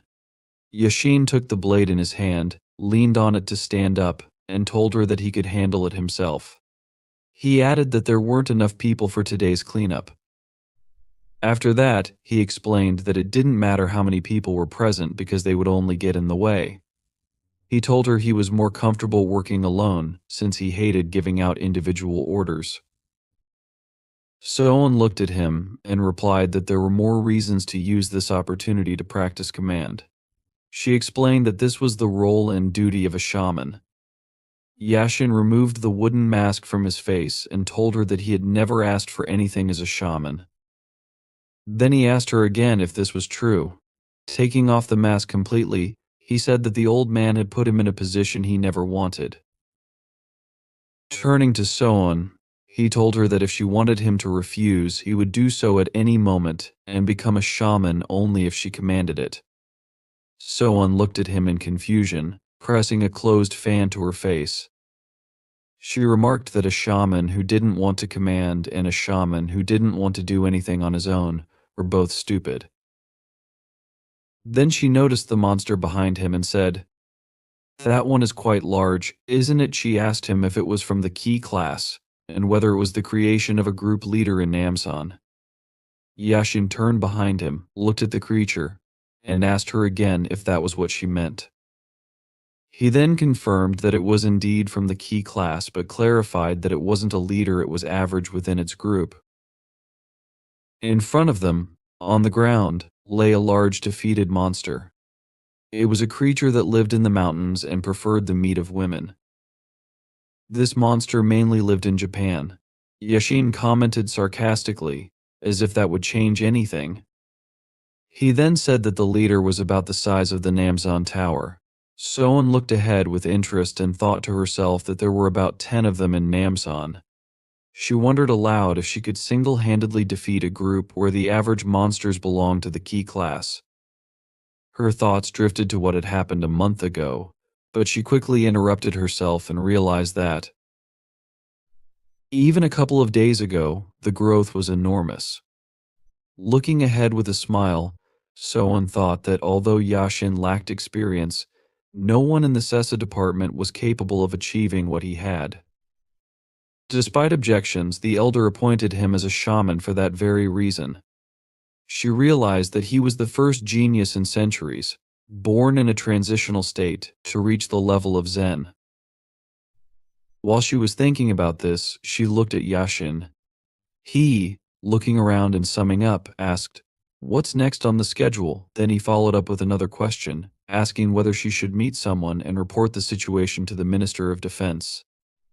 Soan answered him negatively and clarified that the report should instead be made to the head of the police, that is, the commissioner. Then, looking at her phone, she added that they were waiting for him, so she would send him right away. Yashin, with a tired expression on his face, hunched over in bewilderment and asked, "Now after that," he suggested, "maybe I'll just sleep and go tomorrow. It's just a report, after all." She told him he was talking nonsense and added that today the whole of Seoul had been turned upside down. Shifting her gaze from her phone to him, she said that they had done everything possible to minimize losses and successfully destroyed the enemy. "For us, it's over, but for civilians, things may turn out a little differently." Looking back at her phone, which displayed a picture of a department store, she noted that even if they controlled the media, those methods weren't foolproof. She then suggested that they might blame it on a North Korean terrorist attack. Yashin, with an exhausted expression, muttered that it seemed like she just wanted to think that way. Soan replied, "This means you need to make people believe in it, even if it's nonsense." She added that rumors make even the most meaningless news more credible, after which she asked him if he understood this. Yashin tiredly put his hand on the back of his head and told her, "Okay, I get it." Then he noted that it was late, but since it was the weekend, he figured it didn't make much difference. "Soan, emotionlessly informed him that he needed to be at Incheon Airport at 7 a.m. with her. Yashin asked again, in furious bewilderment, at 7 a.m., then he aggressively asked her why it was so sudden. Soan, not reacting to his expression, continued looking at her phone and confirmed that it was true. She explained that she had just received information from an elder, and it seemed the request had come from a rather famous Inoi family in Japan. She looked up at Yashin and added that they had asked to send 2 people, and the elder had agreed. Then she asked him if he had heard of the Cyrus family. She admitted that she only knew about Japan from anime. Yashin clenched his jaw in frustration and asked, "Why me? Why not someone else?" Soan assumed it was because the levels needed to match. She explained that the children of the head of the family were coming here, and they were his heirs. As the sun set and painted the city in golden red hues, a plane began to take off. A guy named Yoshihiro walked through the building, carrying a suitcase next to him. He remarked that just one look at the airport made everything seem somehow unreal. Then he noticed that even the air here was different. Yoshihiro turned to his sister, Yuzuru, and asked her if this was true. They were in the airplane terminal. She asked him to simplify what he meant, and then noted that this was their first trip overseas. She asked again if that was true. Yoshihiro, holding one hand in his pocket and gripping his suitcase with the other, replied that he knew it was difficult but hoped Korea would turn out to be a fun place. Yuzuru, who was walking behind him, carefully looked around. A little later, as they approached the airport building, 2 people said hello. It was Yashin and Soan. Soan, noticing Yashin intently looking at the screen of his phone, asked if it was too late for him to bother with a translator. Yashin asked Soan not to make any noise, pointing out that those who had arrived were guests and that he couldn't just talk about anything. Frowning, he asked what made Yoshihiro and Yuzuru's father approve of this business trip in the first place. He remembered that it had never happened before that shamans and Imaji worked together. Soan mentioned that there was one precedent, explaining that during the Japanese colonial period, under the supervision of an elected governor-general, 2 Inoi arrived through the port of Busan. Soan added that there was a record of these 2 Inoi collaborating with Korean shamans to perform exorcisms together in Seoul and Busan. Yashin asked what came of it. Soan explained that together, they were able to capture the supernatural creature causing the disturbance, but noted that there were problems in the process. From what Soan knew, she could tell that the atmosphere was far from friendly, especially between one of the resulting pairs, who didn't get along at all. She introduced the man and woman, saying that it eventually escalated to the point where one of them was ready to kill the other. The damage both sides suffered during their skirmishes was greater than what they received during the exorcism. Soan described the bloody sword and fan, noting that this was to be expected since their working methods and perspectives were very different from the Imaji. Finally, Soan asked Yashin to be careful. She added that, although she did not think the Ani who arrived had evil intentions, she still assumed that disagreements could very well arise. Yashin thought for a while, not knowing what to say. After that, he suddenly admitted that he didn't know what he was doing and decided that if he didn't like something, he would simply leave.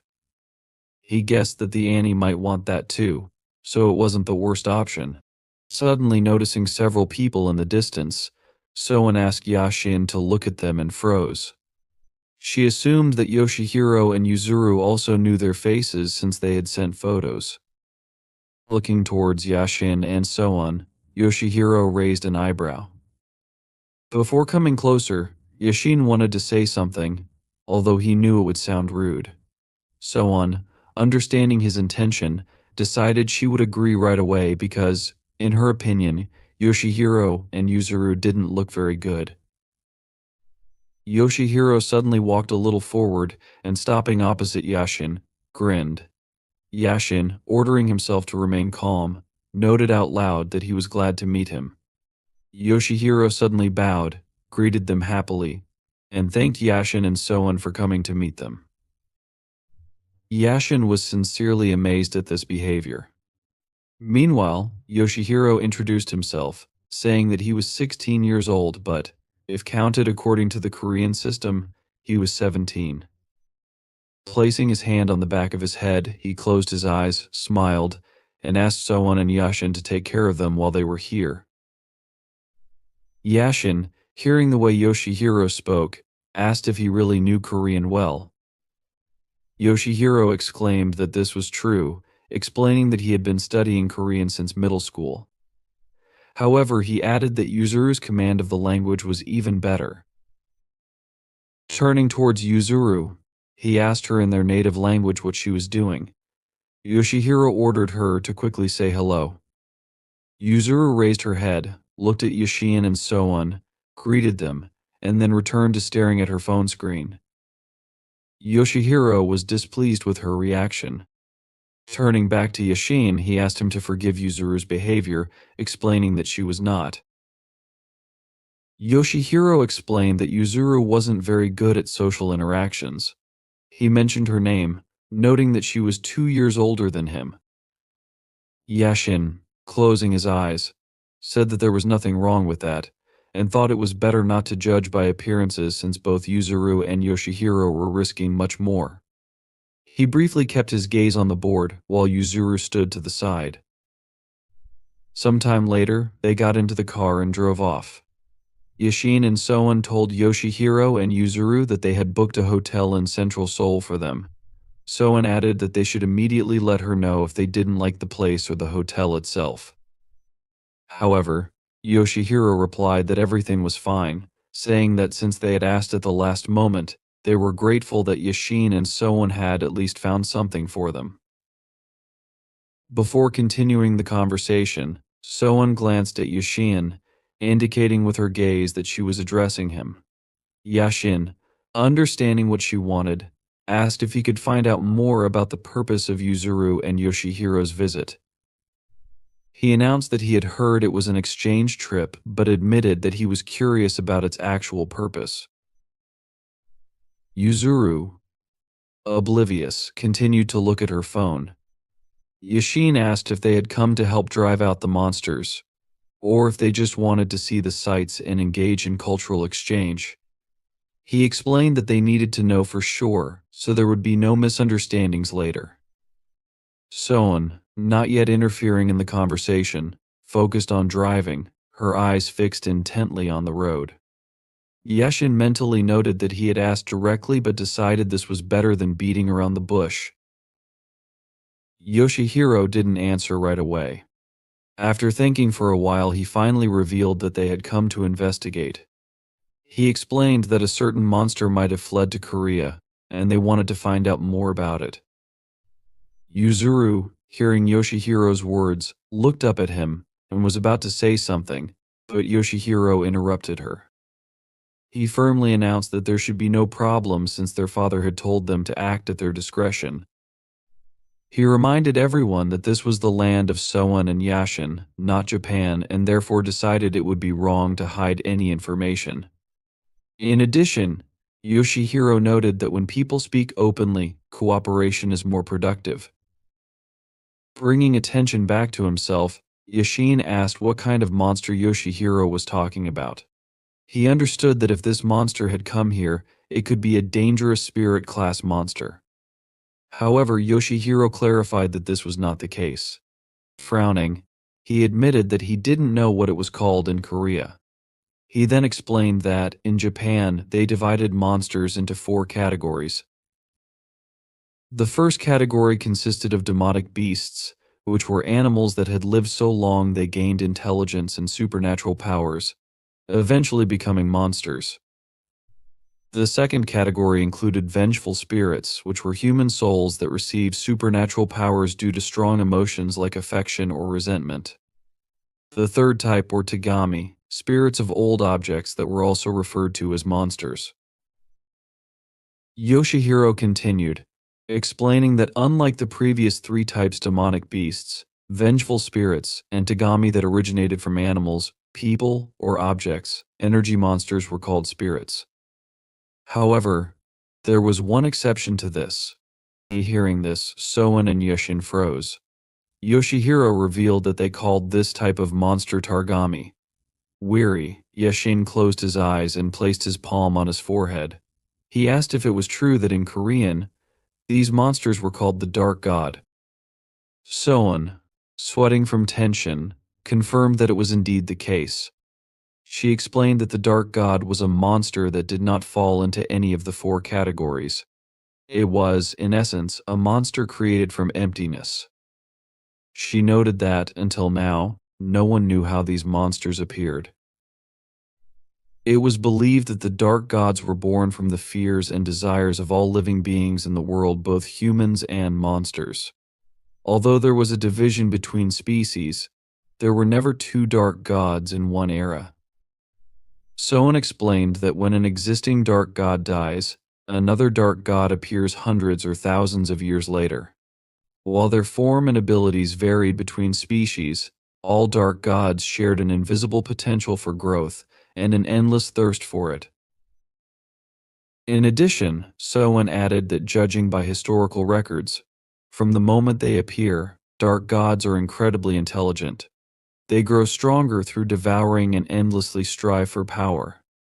Dark gods were considered too dangerous even by monster standards. In the past, when a dark god appeared, great chaos would ensue, and monsters and shamans would join forces to defeat it. Soen asked Yoshihiro if he knew what species this dark god belonged to. Yoshihiro replied that, as he had said before, they didn't know.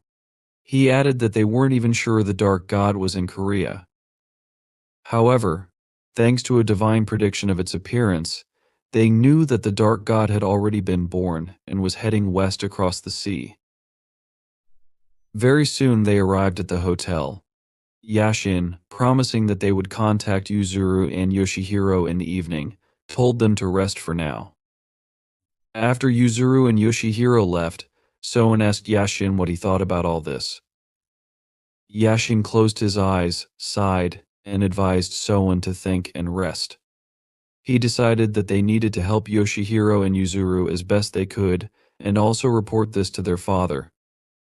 Yashin understood that if what Yoshihiro said was true, then this was a disaster.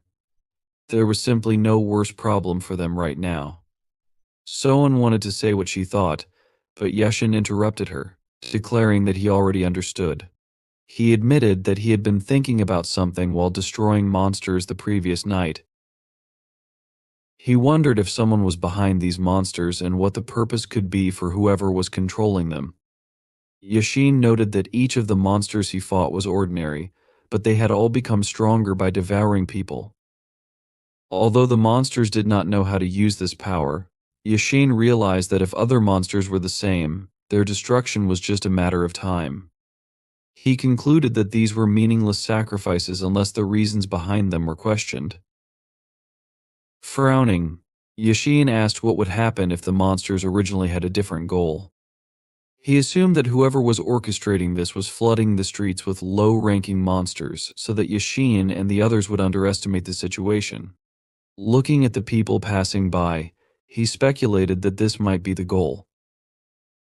Soen, holding her chin in thought, lowered her head, agreeing with his reasoning. She admitted that she had thought the big purge last night would end everything. However, if a dark god was among the monsters that hadn't been caught, everything would be completely different. Yashin warned her that the dark gods might already be involved in this. Soen's eyes widened as she looked at him in confusion. Yashin recalled that not only were there monsters here, but there were also monsters from China and Japan. He assumed that there were fewer monsters from other regions, but they were still present. He suggested that if the dark god came from Japan, there was no guarantee that similar monsters wouldn't come from other places as well. In Soen's opinion, all of this was too complicated since dark gods were so rare. Yashin thought they might be overly worried but warned her not to relax. If the dark gods from other regions had been growing stronger over the past month, they would be completely different from the monsters they had encountered last night. While Yashin and Soan were talking, Madeira walked through the streets, looking around, and Shia Hai stood on a raised platform, frowning and peering at the street below her. Yashin, meanwhile, suggested that someone like the masters of Ai and Yan might have arrived to capture these gods, expressing the hope that it was just his worries. Around the same time, near Mount Moya in Seoul, Sia stopped in the forest and looked around, deciding that this place would be suitable since there were very few people on the mountain. Swa, grinning, noted that even if a few people noticed them, it wouldn't matter because this wasn't a department store filled with people who shouldn't see monsters. She added that everything would be fine if the number of people was controlled. CVU, closing his eyes, smiled, lowered his head, and noted that this was for their own good fortune. Noticing his reaction, Sui fell silent for a while, thinking. Then she asked if it was true that the main character couldn't sleep the night before because of the two people who had died in the store. Su sharply opened his eyes upon hearing this and looked at Subiyue in shock. She admitted that she didn't think it was Siwa's fault. If anyone was to blame for the situation, it was her, since the spell wasn't strong enough. She also admitted that this might sound like an excuse but explained that it was the first time she had cast this spell remotely and over such a large area. She suggested that the main character might not be any better because of this. Seo, hanging his head sadly, admitted that this was true but explained that he was just wondering if there was anything he could have done. Swai explained that this was why she called Shiva here, because situations similar to the one yesterday would happen again. From that day onward, whenever Swai had the chance, she decided to teach the main character. This, she noted, was her original role. She added that Siwa needed to understand a lot in order to become a full-fledged monster. Even if the main character's skills weren't as strong as hers, purification was still a useful thing. She imagined Siwa trying to cast a spell and explained that there were also a large number of spells similar to barriers, banishment, search, and seals that could be useful in different situations.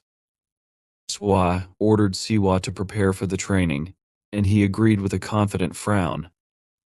However, Swai decided that there was something she needed to do first. She abruptly approached Siwa, and he, amazed by this, leaned back a little, struggling to maintain his balance. Noticing that he was starting to fall, Swai grabbed him, telling him to be careful. Looking at the shocked expression on his face, she warned him that even if Siwa was a goblin, he shouldn't be distracted. Continuing to hold Siwa and hover over him, Swai decided that this was an excellent position.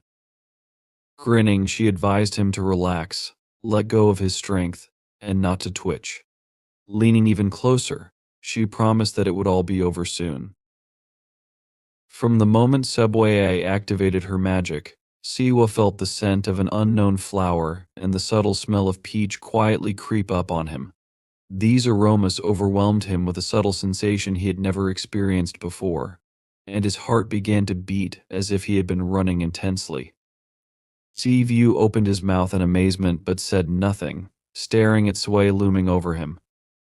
After that, he closed his eyes, and when he opened them again, he suddenly recognized the landscape in front of him.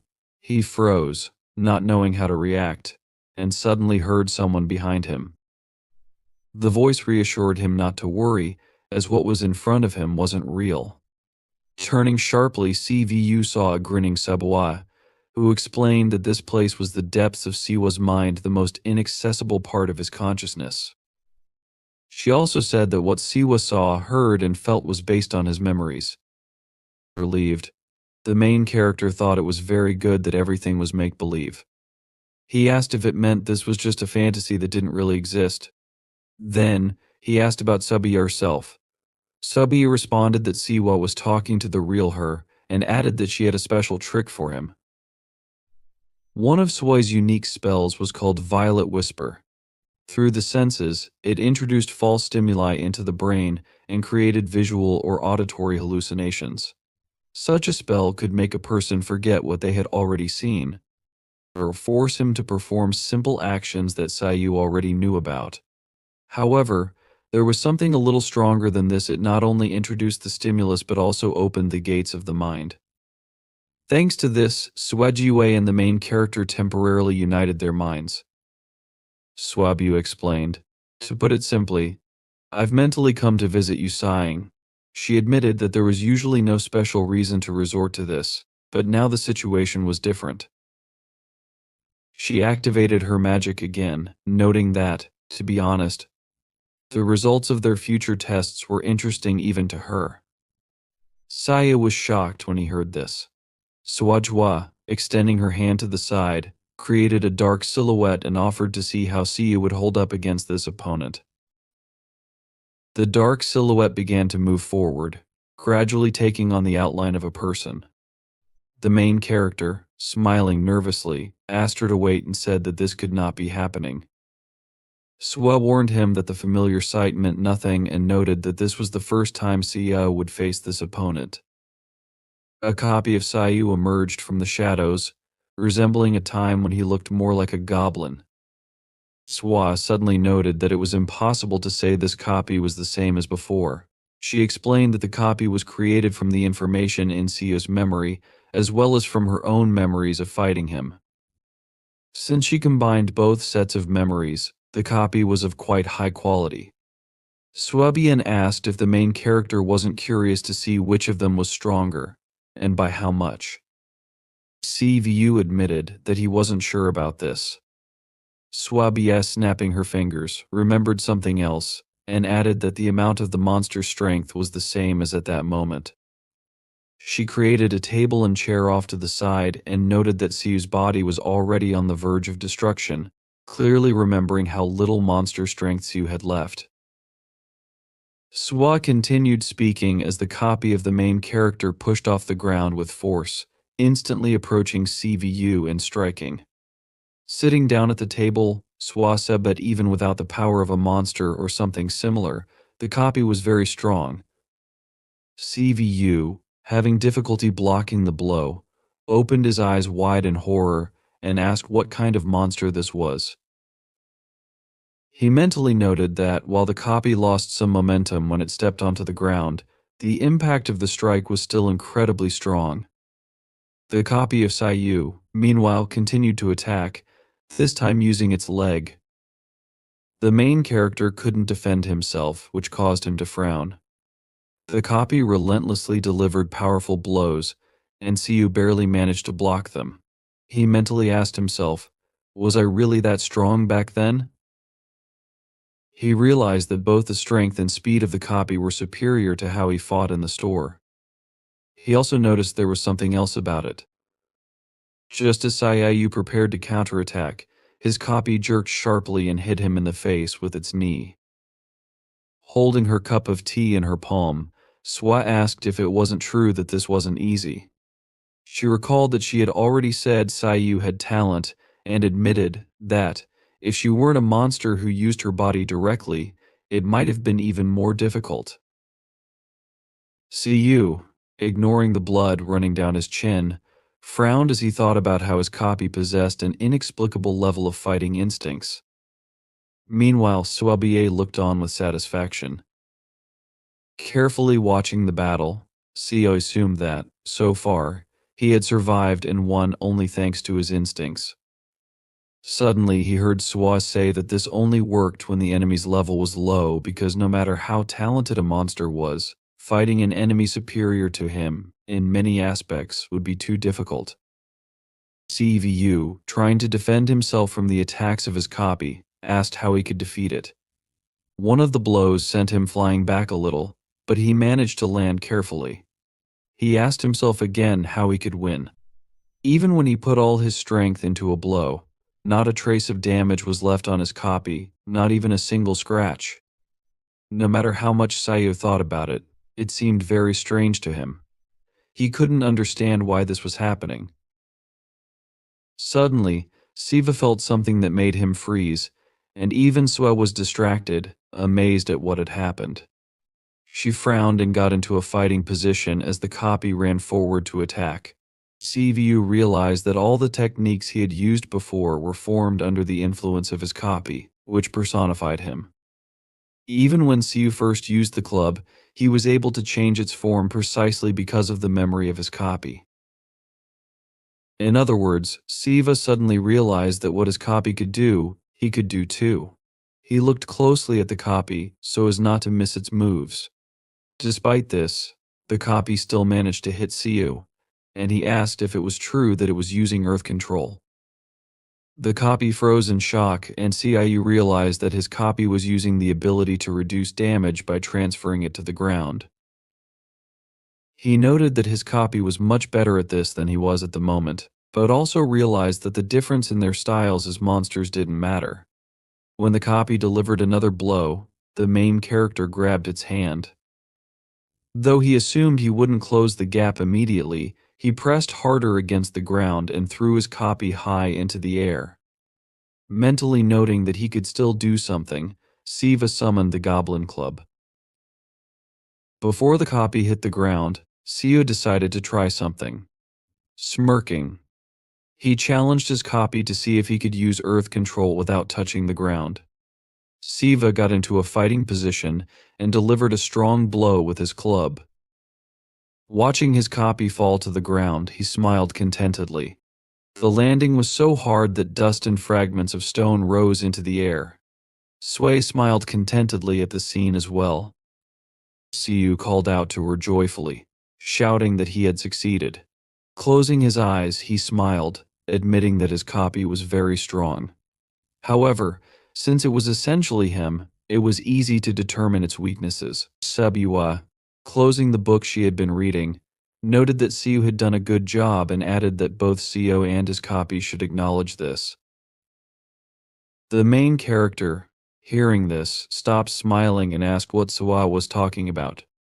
Swabuye, smiling more, pointed behind Sivu and asked him to look. Turning around, Siva saw that his copy had risen, summoning its own club.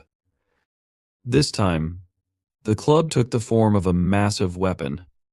Frowning, the copy of Sayu swung its weapon.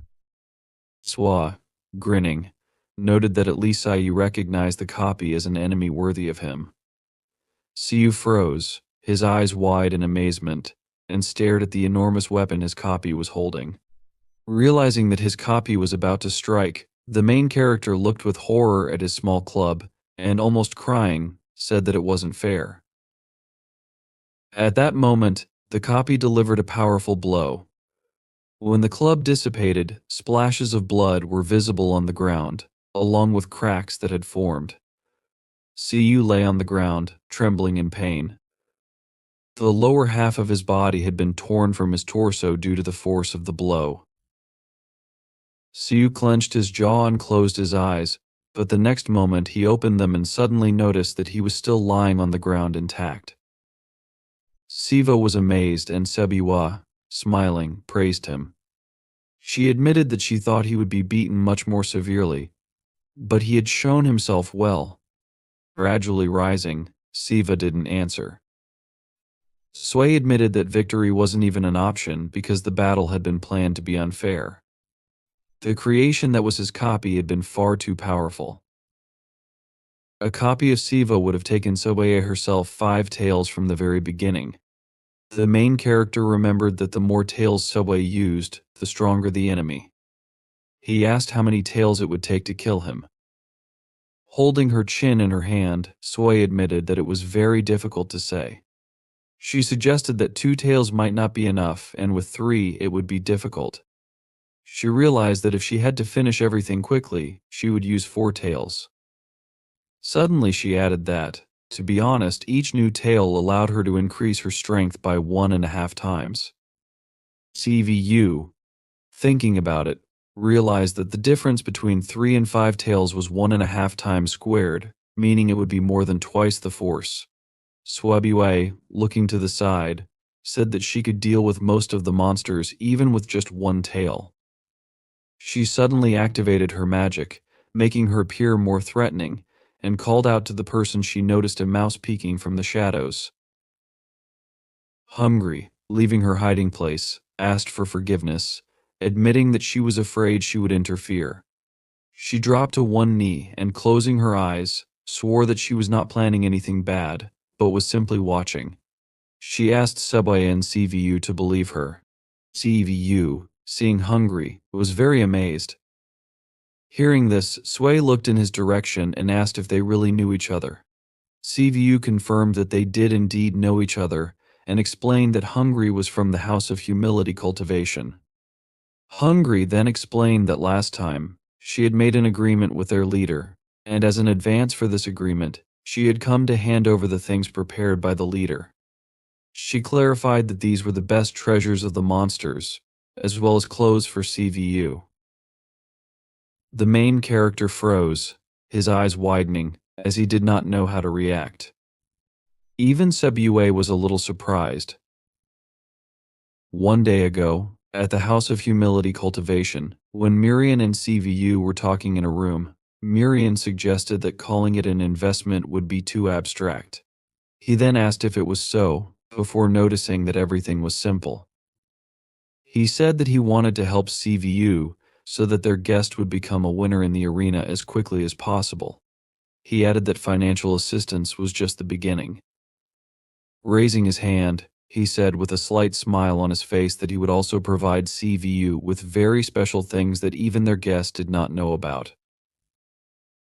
Miriam also mentioned that, in addition, CVU would be provided with various amenities, such as assistance with any information that reached them.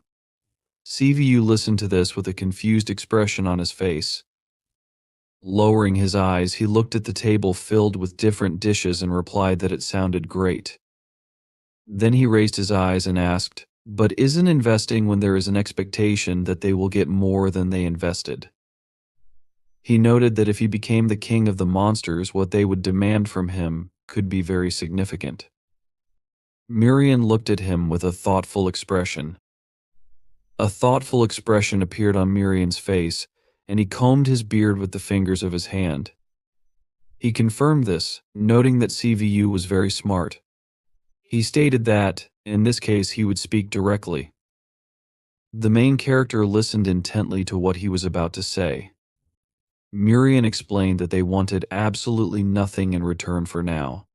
He said these words with a wide smile on his face and laughed loudly, his expression friendly. CVU looked at him in bewilderment. Miriam continued, explaining that, as he said, this couldn't be called an investment. He told CVU that, at the moment, he had nothing more to say. He suggested they be honest and admitted that he was not the only candidate in whom they were investing.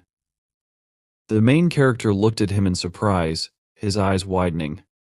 Miriam continued, explaining how not only the two sides were investing in candidates. He clarified that this was a given, as the king of monsters would rule the kingdom for the next 666 years, in sickness and in health. He said that relationships with the king would affect not only everyone personally but also the fate of entire groups.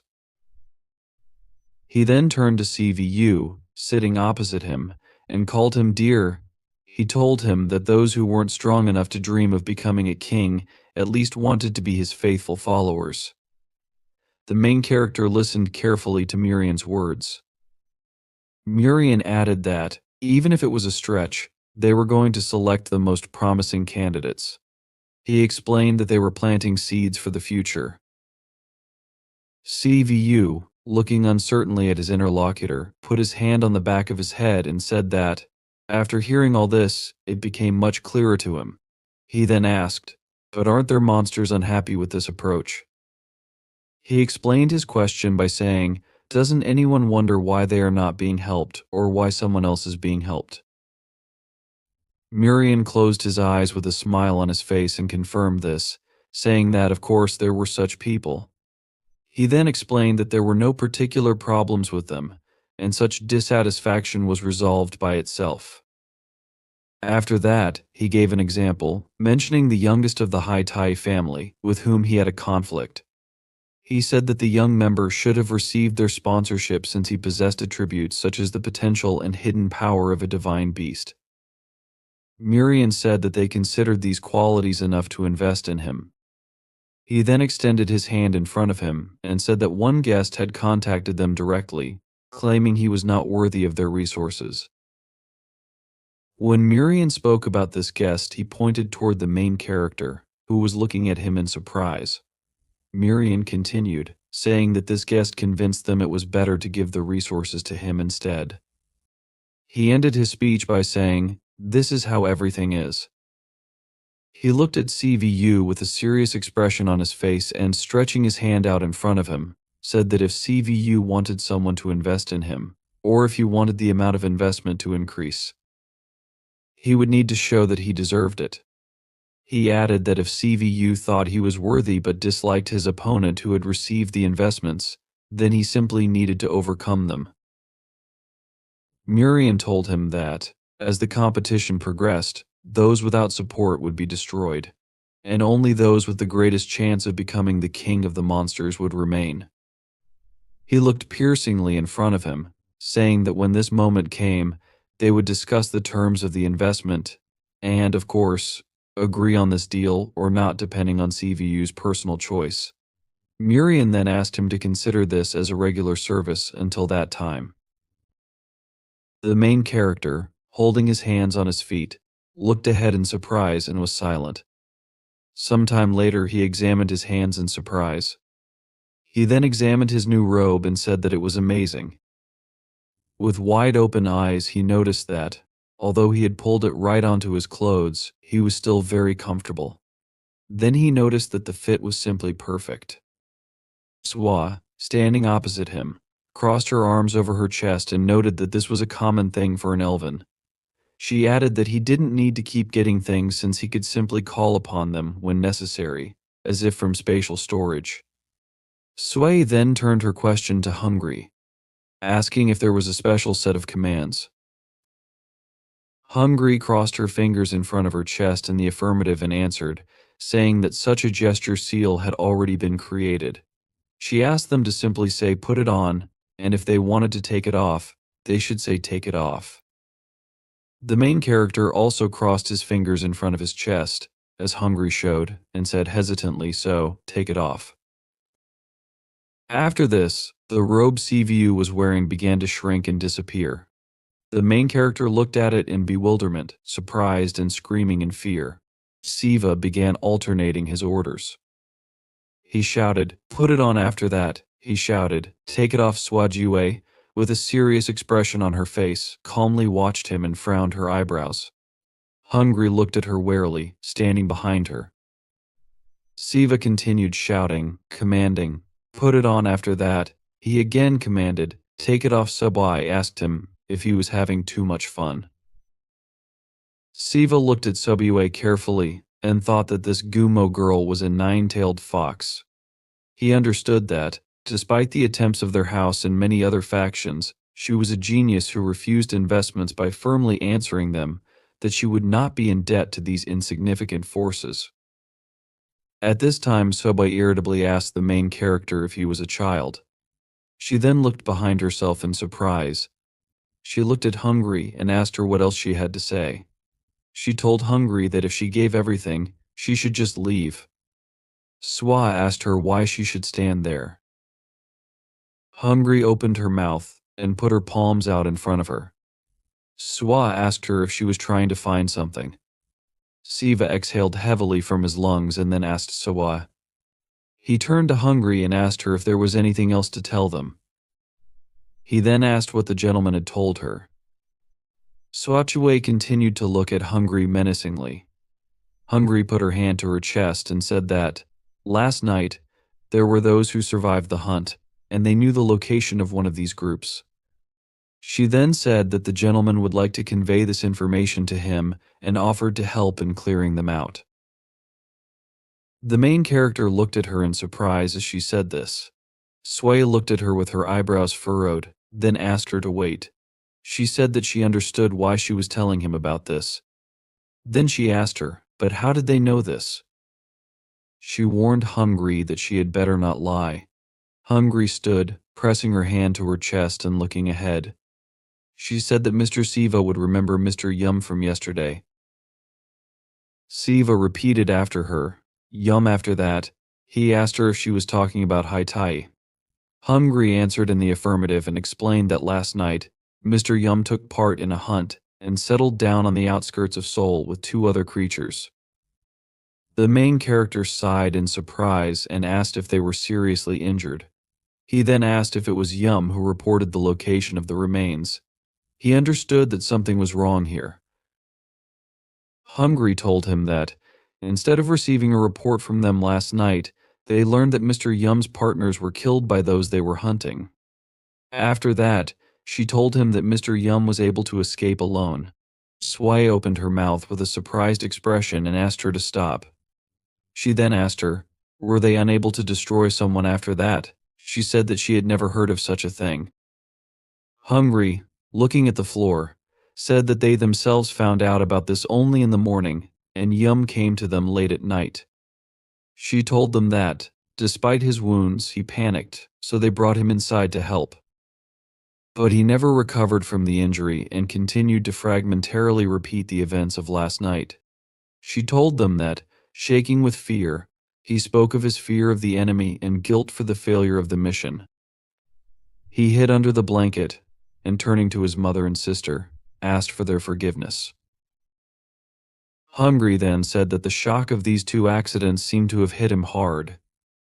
Sebawa said that he would have a bleak future, as he didn't even lose in battle but shamefully fled alone. Then she said that the entire clan had been destroyed, and in his place she would have been better off staying there. The main character turned to Hungry and asked her, is this the only thing you know? He noted that he thought the judge should find out about this. In response to his remark, Swadue noted that the judge most likely already knows or will find out soon. Then she said that no one would do anything special. She then asked, is this true? Siva looked at her in surprise as she said this. Sway stood and looked at the bird that had landed on her hand. She said that last night had been much more eventful than expected. She then started talking about the fact that they could not finish the hunt in one area, and perhaps the plan would be to unite with other regions to resolve this issue later. She said that, first, they needed to check something. The main character looked intently at the bird sitting on Soe's hand. The bird stared back at him. Soe suggested that she thought Soul Main was suffering from the consequences, and was a little inexperienced in using the skills she had learned. Sway turned her head to Siva and said, if you care about this. Then she asked him to check on her. Okay, the main character asked her in bewilderment. Is that possible? Sobaye, stroking the bird on the head, noticed that the master would most likely say not to tell Soul Main or her father. However, she noticed that it was she who thought so, and now permission was not needed. After that, she asked if it was known where the monster was. She said that if she caught the monster and reported on it, there would be no problems. After that, she said that something else was more important. She asked him if he wasn't worried too much right now. Saying this, she noticed that if at least one monster was captured, then at least several people would be saved. She then asked him if this was true. Swab, looking carefully at the main character, said that in his place she would go, so she would not stop him. Letting the bird fly with a gesture of her hand, she said that if he wanted advice, she recommended that when he saw the enemy, he should determine its type. Then, going to the side and glowing with bright magical energy, she said that if the enemy's feature was physical strength, then everything would be fine. However, she clarified that if the enemy's feature was magic, she recommended that he be prepared to run away from the battle and advised him to fight accordingly. She explained her advice by saying that whatever he decided, everything depended only on him. Then, with a sharp magical jerk, she teleported to another space. In the place where she had just been, a stream of magical energy was formed, rushing far upward. The protagonist and Hungry looked at this. Siu, without looking at Hungry, assumed that she would not forget about it, after which he asked her if this was true. Hungry looked at him in surprise, her eyes wide open. The main character turned to her with a serious expression and asked her to tell him everything that Yum had told her. At the hotel where the newly arrived guests from Japan were staying, Yoshihiro asked his sister where she was going. Walking away from him, she turned around gloomily and repeated his question, "Where are you going?" She then told him that it was obvious that she was going sightseeing. Then, she asked him if he had come here to stay in the hotel. Yoshihiro answered her negatively, after which, with furrowed eyebrows and placing his hands on his sides, he told her that she understood what he was talking about. He then explained to her that he was asking if she really cared about Ceci. He further said that they had already discussed this and asked her if this was true. He explained that they were guests and this was not Japan. Yoshihiro reminded her that there were rules and customs that they did not have. He then asked her if she had already noticed. After that, he said that they did not want to help, even if they cooperated with them as needed. Yuzuru exhaled heavily from her lungs and asked him back, "What about you?" Then she asked him again, "What do you think of me?" She looked into his eyes intently, asking him if he thought that she would just go hunt monsters. She asked him another question in a foreign territory where I don't even know the streets. Yoshihiro looked down at her in surprise and asked her in confusion, "But you won't go?" Yuzuru pointed an irritated finger in his face and said that he was pretending to be a temporary leader. She told him to behave accordingly. With furrowed brows, she told him that instead of doing stupid things, he should concentrate on doing his main job properly. Yuzuru then pointed at his confused expression with her finger. "Who is causing them problems with the Suid family?" Yoshihiro chuckled in response, confused. Yuzuru, not paying attention to him, left the room. Turning around, she told him that she would return in the evening, and if he was worried, he could call her or do something like that. The door slammed shut, and Yoshihiro continued to look ahead in confusion towards the closed door. Then, exhaling air from his lungs, he said that even if he called, she would not answer. Yuzuru, who was in the elevator, thought that no one knew how long they would be there. After that, she pressed the button in the elevator with the picture of the number 1. She understood that she couldn't actively interfere because if the monsters wanted to find her, then so be it. Around her, the magical energy of a bright blue color began to increase. Above her hand was a short anthropomorphic spirit with a certain object in her hands. She formed it thanks to her magic. Looking in front of her, she said that she needed great luck. After which, she asked the spirit she had formed in her hands, "Could you do it?" Kira Yuzuru is a Shikigami shaman, meaning she can control various spiritual beings. The spiritual being she summoned told her that it was possible, given how much she had collected up to this point. 7 lucky children increased their shaman's day luck by maintaining energy and normal luck. There are 7 types of luck: wealth, health, love, business, study, family, and society. Yuzuru took out a paper bundle of magical energy from the box that the spiritual being she had summoned was holding in her hands. Pulling it out, she thanked it with a smile on her face. The shaman cannot choose which of these types of luck she will get. The 7 lucky children automatically give the luck that, in their opinion, is most suitable for the shaman at the moment. Yuzuru looked at the unfolded paper package with a smile on her face and thought that she was very sorry to use such a lucky chance, but she understood that this way she could grab the monster without problems and figure it out later. When she opened the package, she saw that it was written there that she would have luck and love. She looked at it in shock, her eyes wide open. Then, confusedly, she looked in front of her in bewilderment, asking, "What is this?" It was literally written on the paper that it would be a wonderful day when she would meet the betrothed of her dreams. Then there was an inscription: "The process can be extreme after that." It was written on the paper that the color of luck is black. In an incredible rage of misunderstanding, Yuzuru loudly screamed, What kind of nonsense is this? People on the street, not far from her, turned worriedly in her direction. She looked at the paper in bewilderment and asked, "Do I need this in this situation?" With an irritated expression on her face, she said that even if something went wrong, she needed a normal one. Her indignation was interrupted by a voice that sounded not far from her. The voice suggested that someone had made a mistake. Then the voice asked if he had the correct address. Someone got out of the taxi, saying that he was probably right. Then this person said that he would just walk because it seemed to him that it was close. Yuzuru looked towards the taxi in bewilderment, her eyes wide open. She saw how the main character, exhaling air from his lungs with a tense expression on his face, looked at his phone and said that if he had known that everything would turn out like this, he would have taken the bus. Seoul's Han River Park looked like. An embankment was located along the river. Along this embankment, there were many benches situated near the lawn and trees. City residents walked through this park.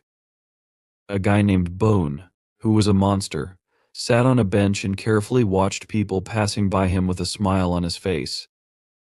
From the outside, they addressed him by name and said that he was having fun. It was Madeira who said that it seemed to her that he hated people. He turned to her and leaned his elbows on the bench on which he was sitting. Looking at her, he asked, "Is she here too?" After that, he asked her how long she had been there. Madeira, holding a drink in her hand, answered that she had been there for a couple of minutes and was enjoying the view. Not wanting to disturb him, she lowered her gaze and said that his unexpected appearance was quite interesting. He asked her if she didn't expect this.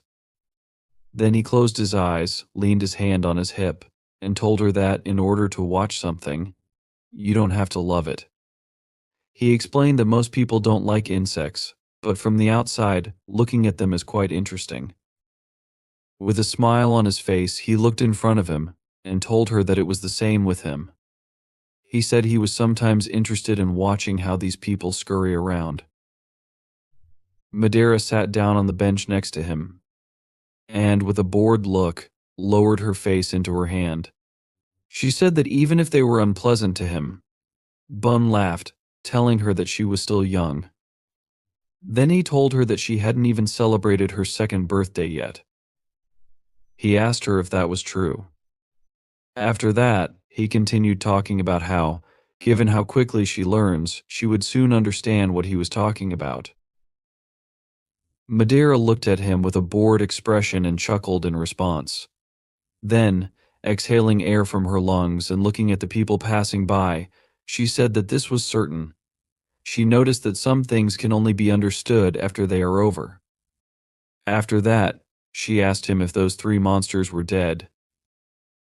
Bun, looking ahead with interest, told her that the eldest two, Ray and Bayan, had definitely died since their enemy turned out to be surprisingly strong. After which, he said that the youngest, Ween, might still be alive, but she could consider him dead.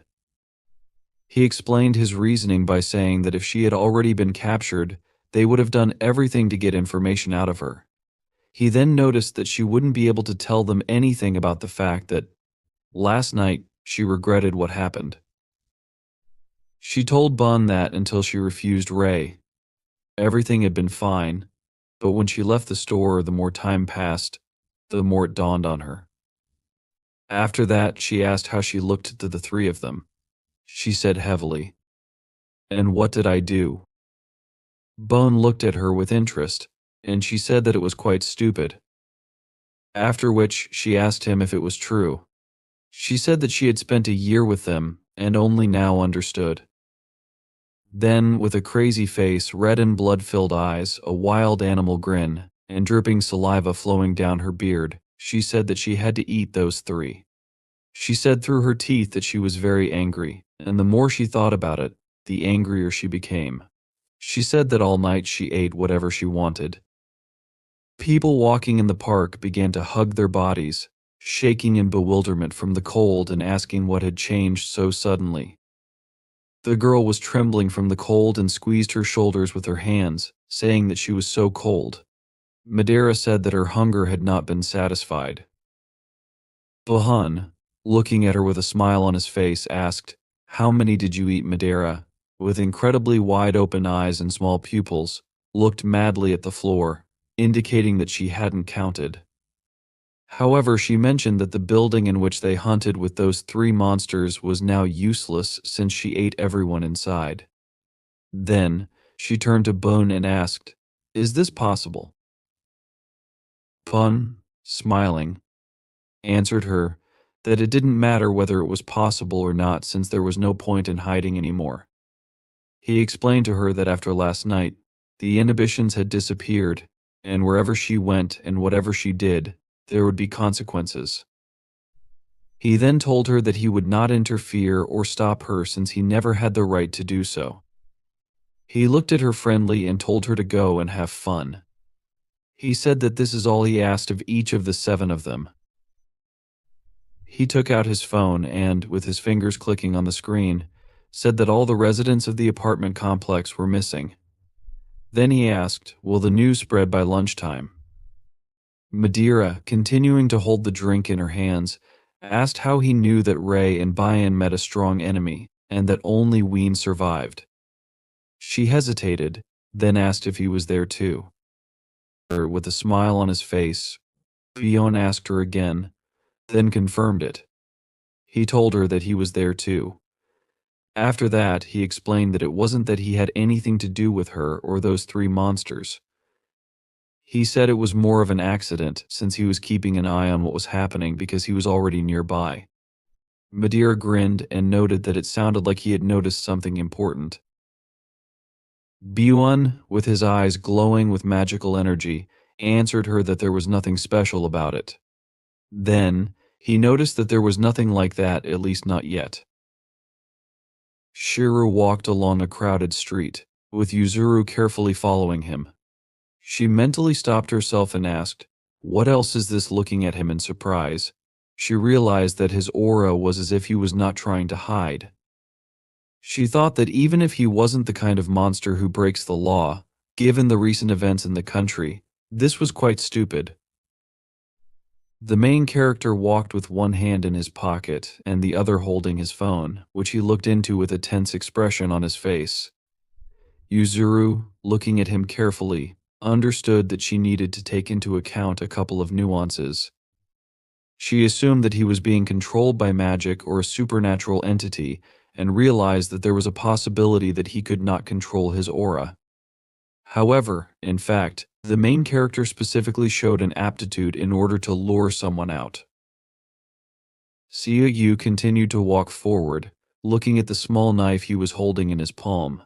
It was a miniature knife with a black handle and a decoration on it in the form of a picture of white flowers. The blade of the knife glowed with purple magical energy. It was called an engraved sword, and this blade belonged to Master Yusum. When Hanan handed him this sword, she said that if you pour aura into it and throw it at a target, the blade would separate in such a way that it would allow the one holding the handle to track the one he hit from a distance. The main character then asked her if the broken part of this blade was in the monster that Yusum was chasing. He asked her another question if there were restrictions, like how long the blade could stay inside someone. In response, Hanan explained that the effect worked at a distance of about 1,000 km or until the target reached the blade. However, she clarified that there was a special condition for this. She told him that the condition was that he could only get it with a stronger aura than the one who drove it into him. She said that this was the only way to retrieve a piece of the blade. The main character, with a surprised expression on his face, opened his eyes wide and looked at her as she said this. Now, as he walked along a richly built-up city street, he thought that when it was taken out of the handle, the missing part would grow. After that, he thought about the fact that if the enemy was able to overpower Yusum, and not only him but also 2 other monsters, then despite the fact that he had the strength to defeat the blade, he could not reach it because the sword was still broken. Sayu thought about this while carefully looking at the dagger that glowed brightly in his hand. The main character looked confidently in front of him, frowning his eyebrows. He understood that there was only one explanation, which was that the enemy deliberately did not pull out the blade from himself. Siu saw, at a short distance from him, a large building similar to a factory, glowing with a thick purple light of magical energy. This factory was an abandoned building with a lot of debris and construction material inside. Someone's voice addressed Tao. The voice belonged to a monster with an unusual appearance called Zen, to whom Tao turned in response. Zen hesitantly pointed his hand, buried in his sleeve, at him and said that this was blood in Tao's hand. Then Zen asked him if he could just leave it like that. Tao, with a wide smile on his face, asked him if he was talking about this thing. Tao sat on the rubble of construction, stretching out his hand, pierced through by a blade in front of him. It was a blade from a sword belonging to Yusim. His hand was bandaged. Tao said with a smile on his face that everything was fine. Then, he explained that the wound was small, and he wouldn't pull out the blade, as new ones would come to him. They were interrupted by the voice of a monster approaching from the direction. This monster with extreme squinting eyes was called Hufin. Hufin, simultaneously looking in different directions, turned to Tao and asked him what was the matter. After that, he asked him if he wanted to attract those who were hunting for them. He then asked him another question, what's the point. He noticed that if the chase continued, they would be able to feed on people as before. Tao, continuing to smile, confirmed this and began to talk about the topic. He told them that from now on he would not eat people. After these words, Hufin and Zen looked in his direction with wide open eyes in bewilderment. Hufin furiously asked him what he was talking about. Then he explained that if he didn't eat people, then he would. Tao didn't let him finish and told him affirmatively that they were delicious, and the more you eat them, the tastier they become. However, looking thoughtfully ahead, he said that for some reason, no matter how much he ate, he couldn't satisfy his hunger. He told them that he had thought about the reasons but did not find an obvious answer. He then told them that last night everything became clear to him. He mentioned the 3 monsters they fought. He noticed that they were strong. He also said that if they had encountered him as before, he would not have gone up against them. But he said, the latter fought well in the end, and be that as it may, after defeating them for the first time, he felt he was really full. After that, he said that the one who brought him here probably understands what he is talking about. He assumed that it was obvious that he was born for this feeling. Zen looked at him in confusion. Rising to his feet, Tao, with his eyes burning with interest, said that he wanted to hunt those who were worthy of defeat, and not just for the sake of taste. With his hands resting on his hips, he said that if this is a feeling that people cannot give, then he does not think that he should eat them. Hufin, straining his jaw, noticed that this sounded like nonsense and he was losing interest. After that, he said that he didn't understand him and didn't want to understand, because they had a great chance, and he didn't want to get into trouble because of his whims. Tao turned to him with a smile on his face and asked, really. He then suggested that perhaps this was true, but his greed and his view of things were incompatible. Tao approached Hufin and, with a smile on his face, suggested that this meant everything was over between them. He said that he was very sorry, but noted that perhaps it would be better this way. Hufin stood in front of him, his back straight, confused. At that moment, looking confusedly in the direction of Tao, he stopped himself, thinking that if he was not going to eat people, then perhaps. He looked in fear at the hand that Tao extended to him. Tao, with a wide smile on his face and a friendly expression, extended his hand in front of him. He turned to the 2 monsters surrounding him, Hufin and Zen. He told them that although they had known each other for a short time, he had learned a lot, and if not for them, he would have died. He continued to hold his hand outstretched and said that it would be nice to continue together.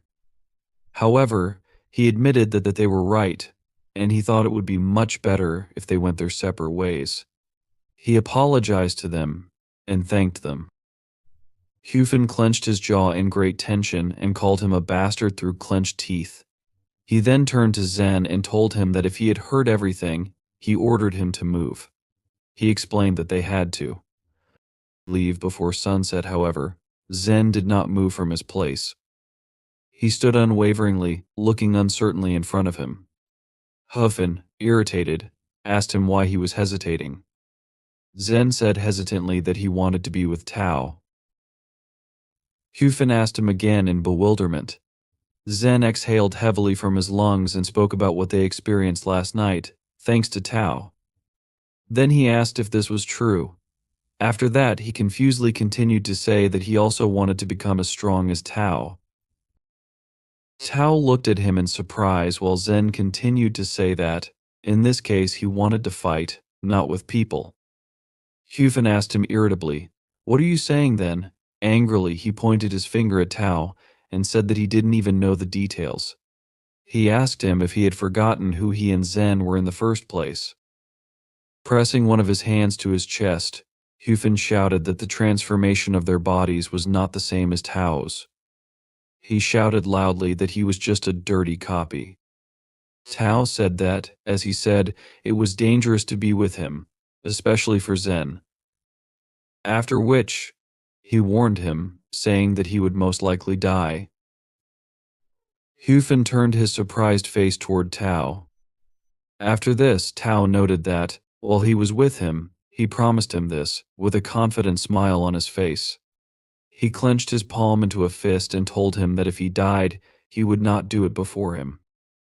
Zen, looking in front of him in surprise, said Tao. Hufin looked at him irritably, with his eyebrows raised high and his jaw tense. Then, he turned away from them and, exhaling air from his lungs and closing his eyes, said that he could not stand it. Told to do stupid things together, they walked away. Turning around, he asked, "They both don't eat people. Is that true?" After that, he added, "If this is the case, I would eat those who are below me and leave."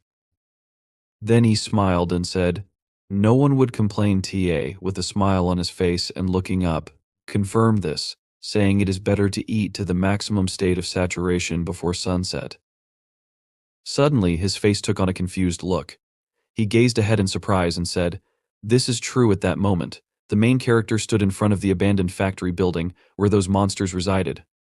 Like other creatures of the night, this monster had existed for many years, spanning countless eras. Zen turned to Tao and asked if he was okay. The ominous name it bears depends on the era and region. TA affirmed that he was fine. Zen reassured him that everything was fine and noted that TA was just a little surprised. Despite the era, its essence remains the same, characterized by an uncontrollable thirst for conflict.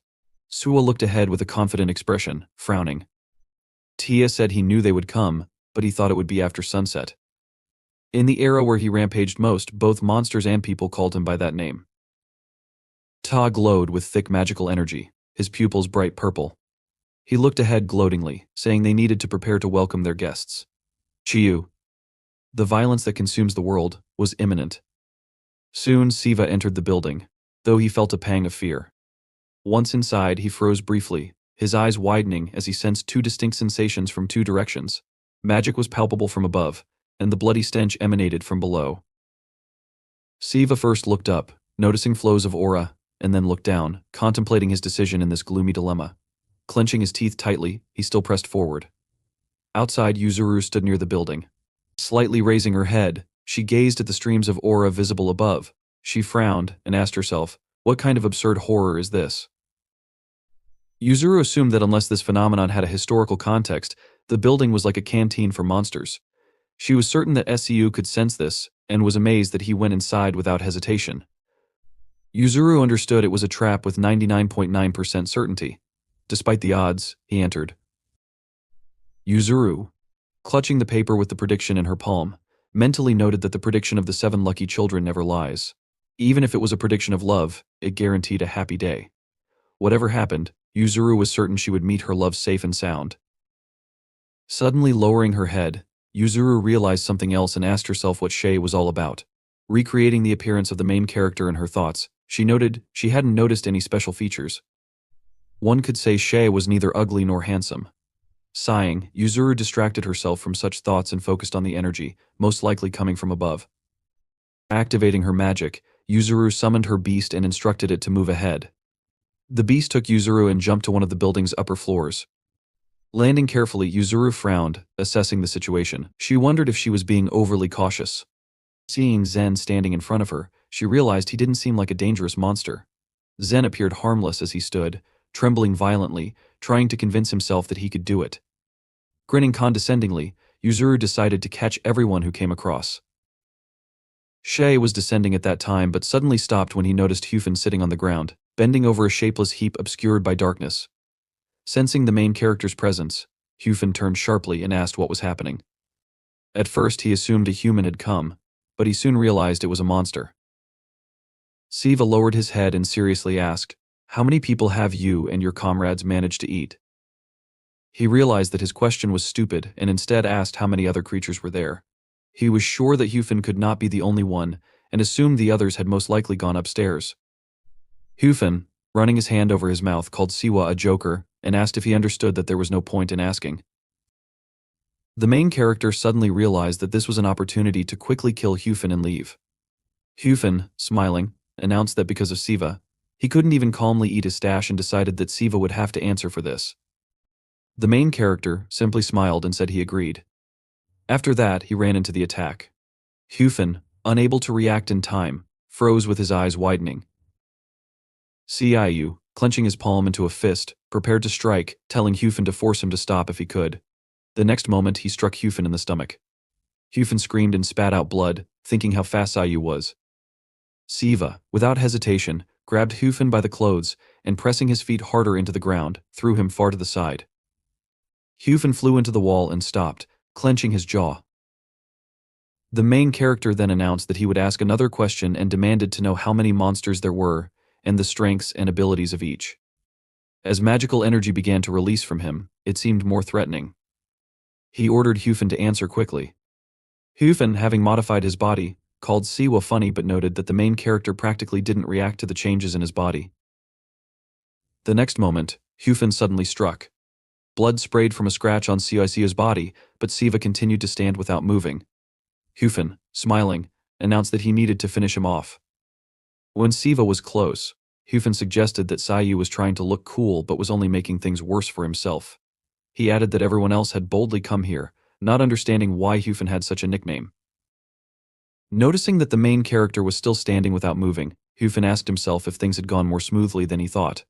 He decided this was a good thing since, with his ability to strike from a distance, his targeted attack wouldn't fail.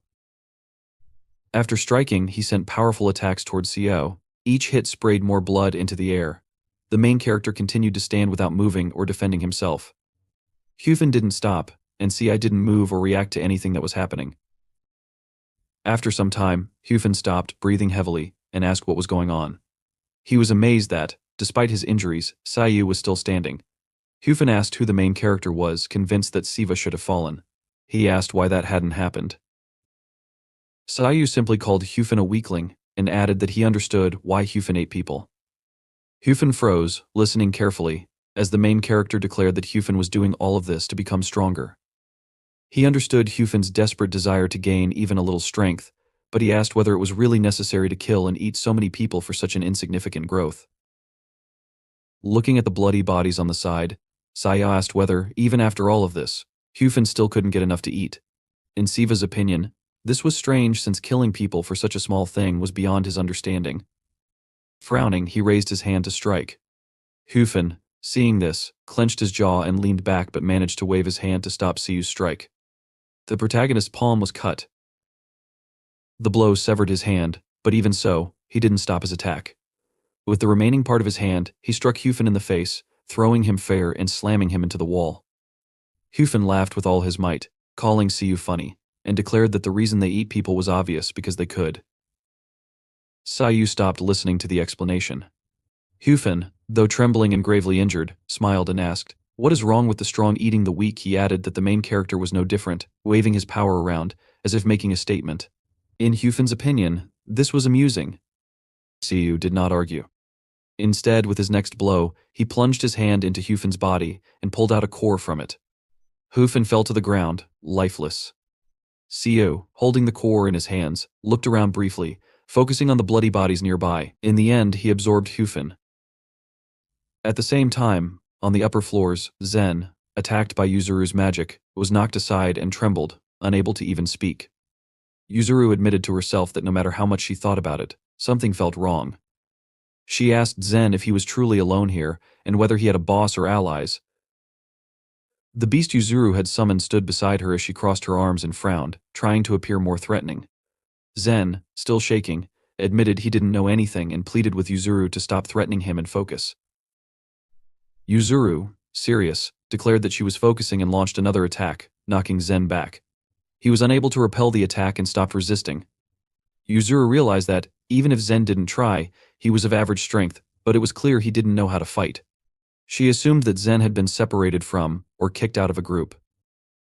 Thinking that such a monster would be too troublesome to kill, she wondered if she should just capture him instead. Zen, shrouded in remnants of magic, lay on the ground, barely moving.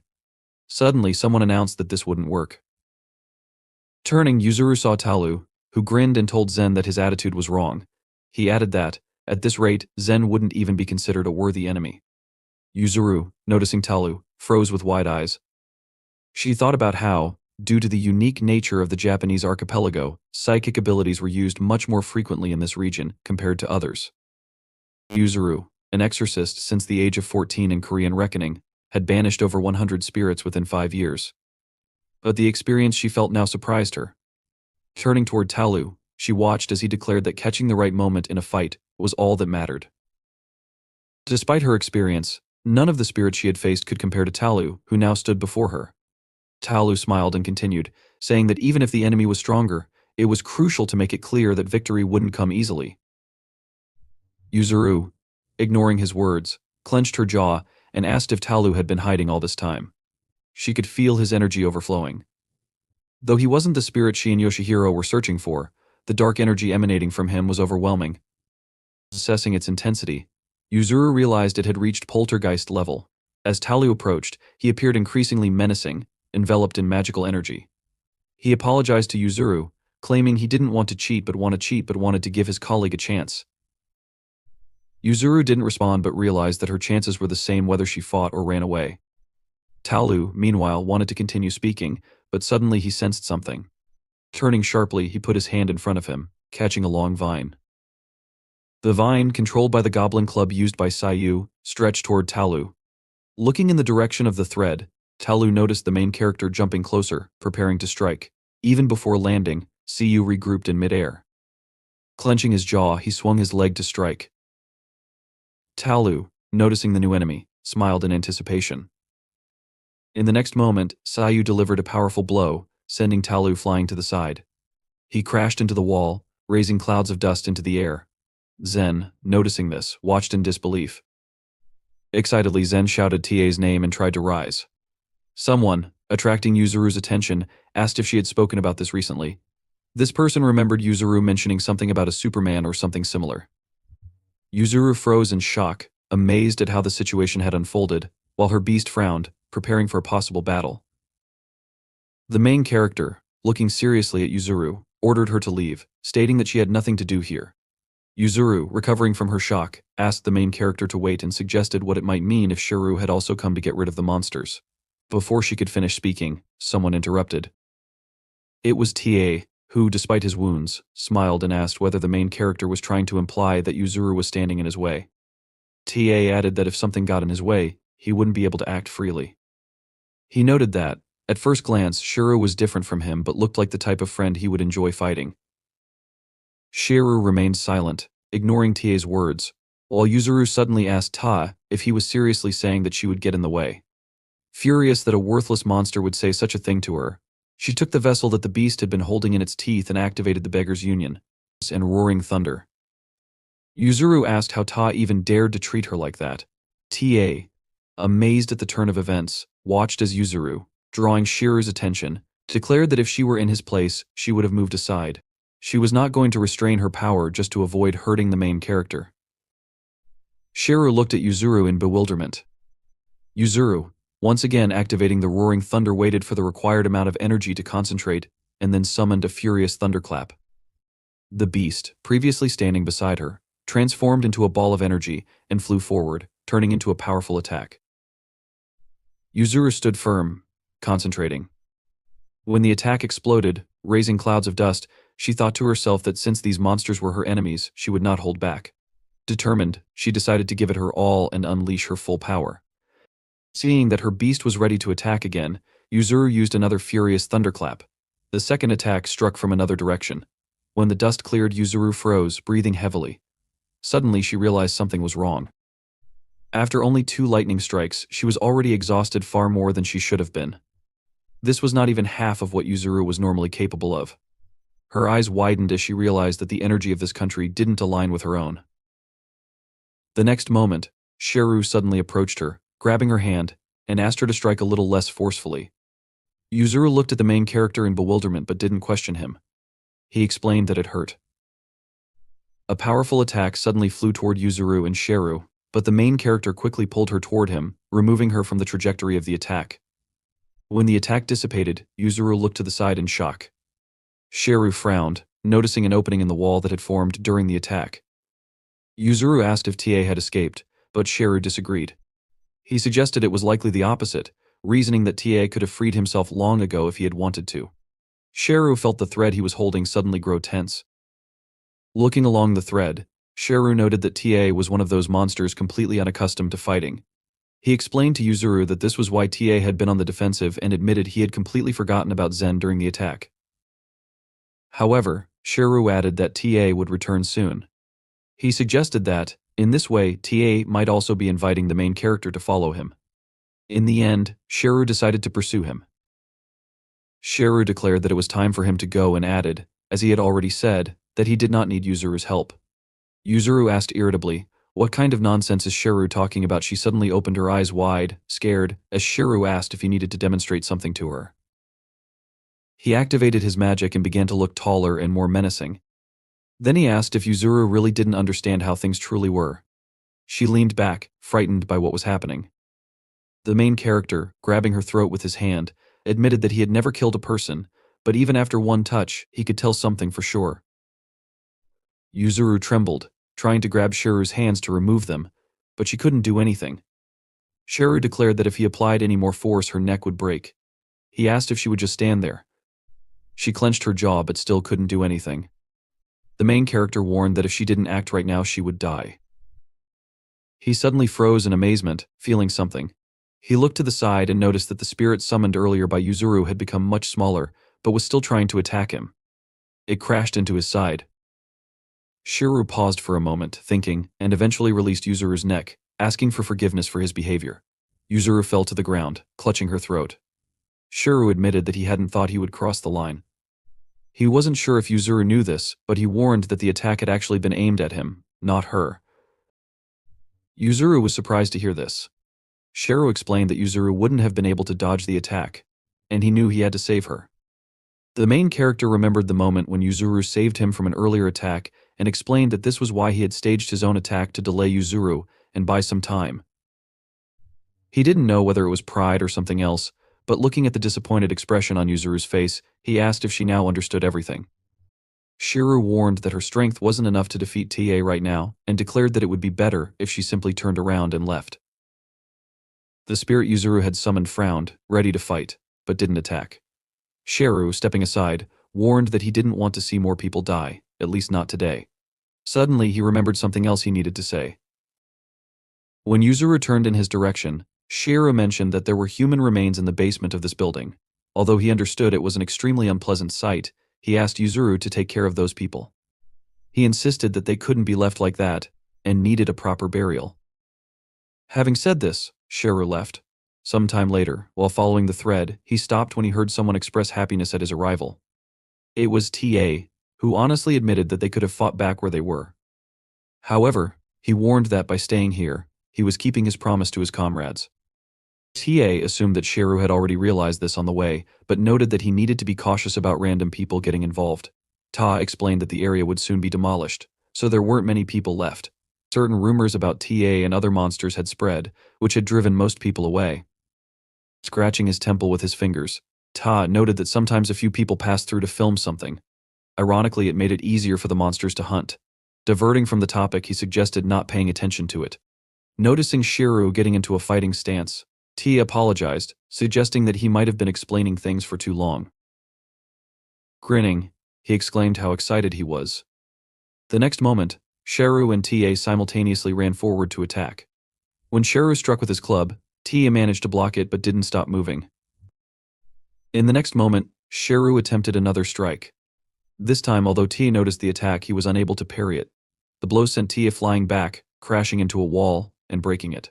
Tia opened his eyes wide, and in the next instant, noticed Shiru jumping closer to deliver another attack.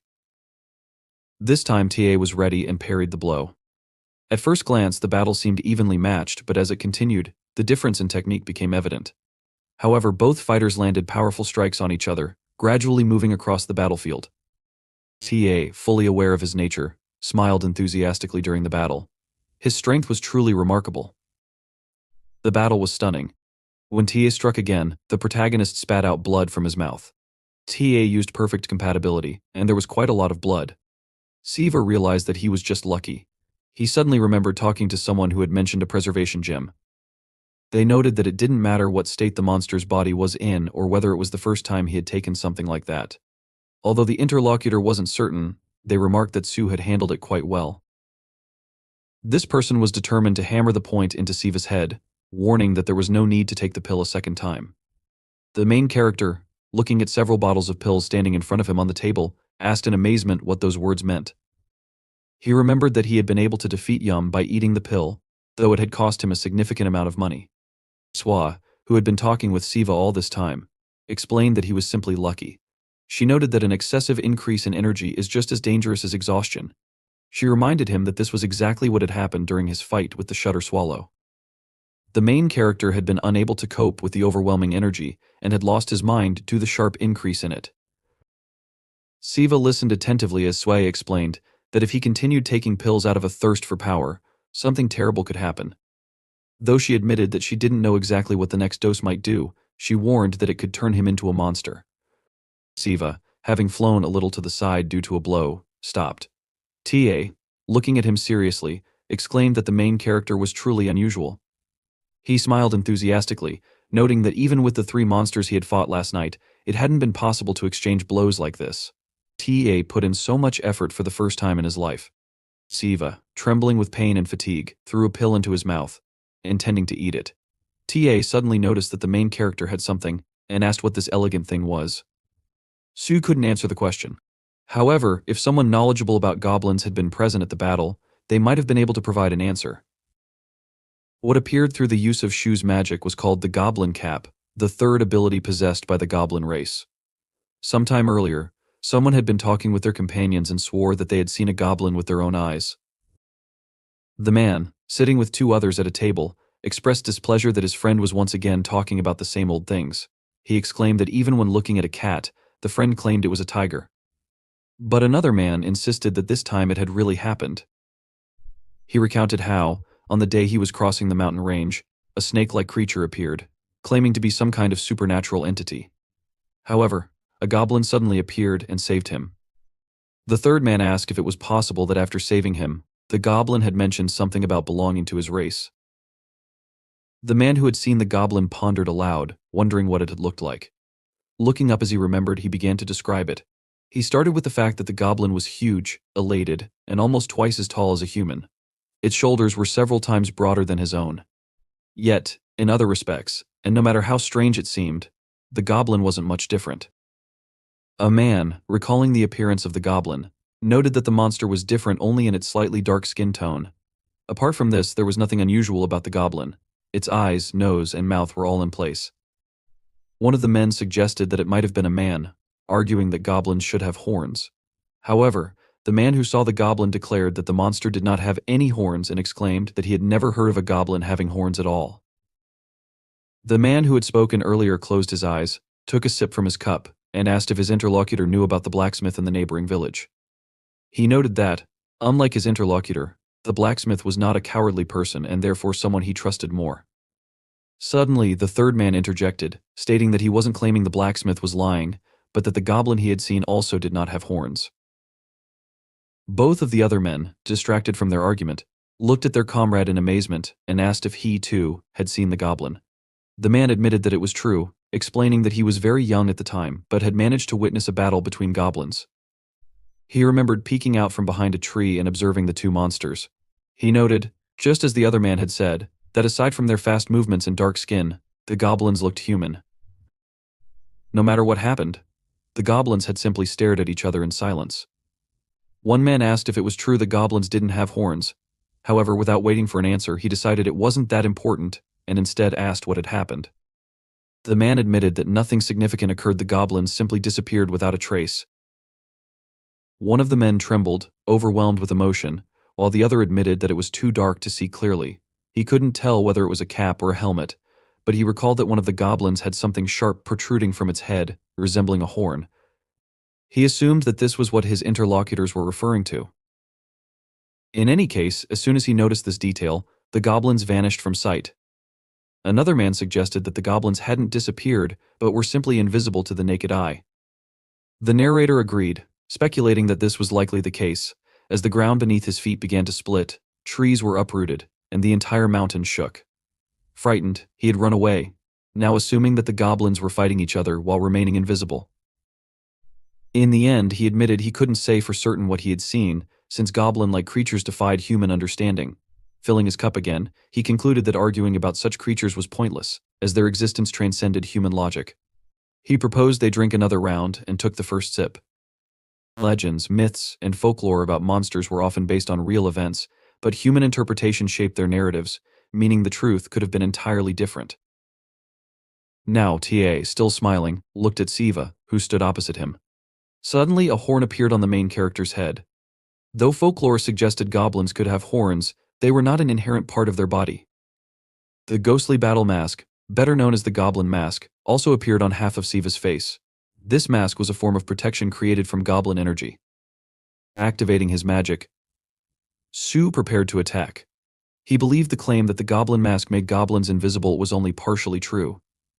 When the main character ran forward, he was not visible for a moment. However, this did not mean he disappeared. It was simply that his movements had become so fast that most supernatural creatures, let alone humans, could not perceive him.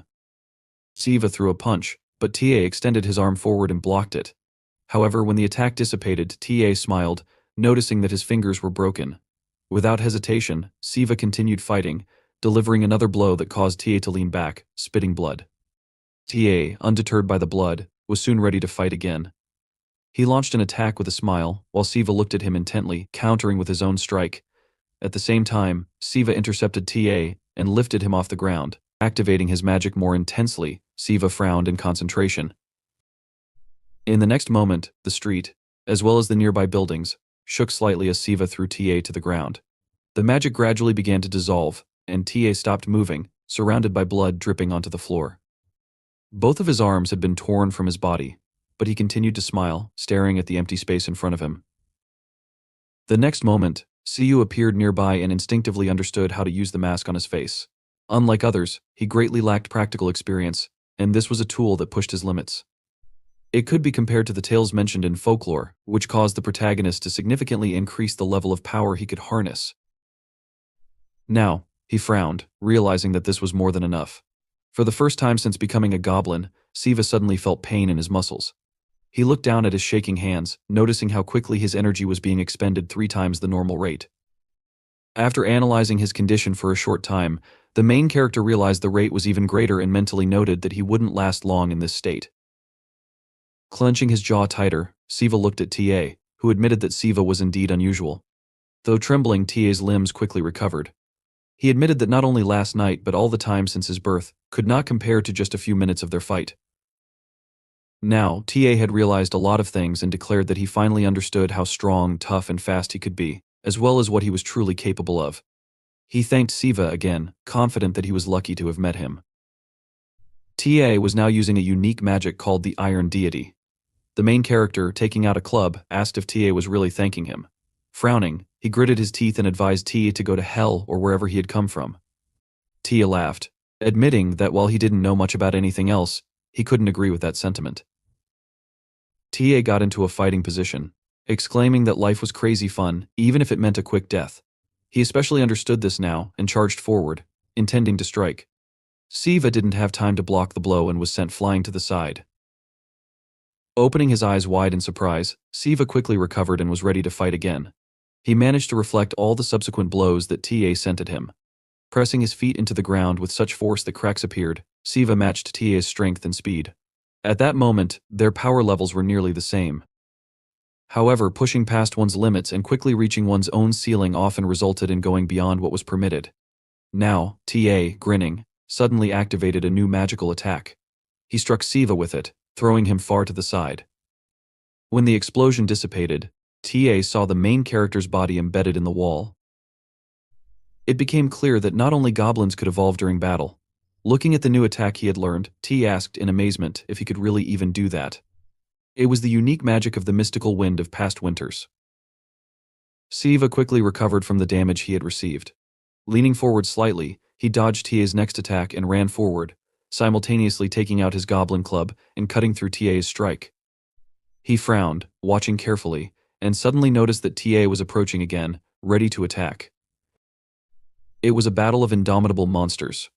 The force with which TA struck tore off Siva's arm.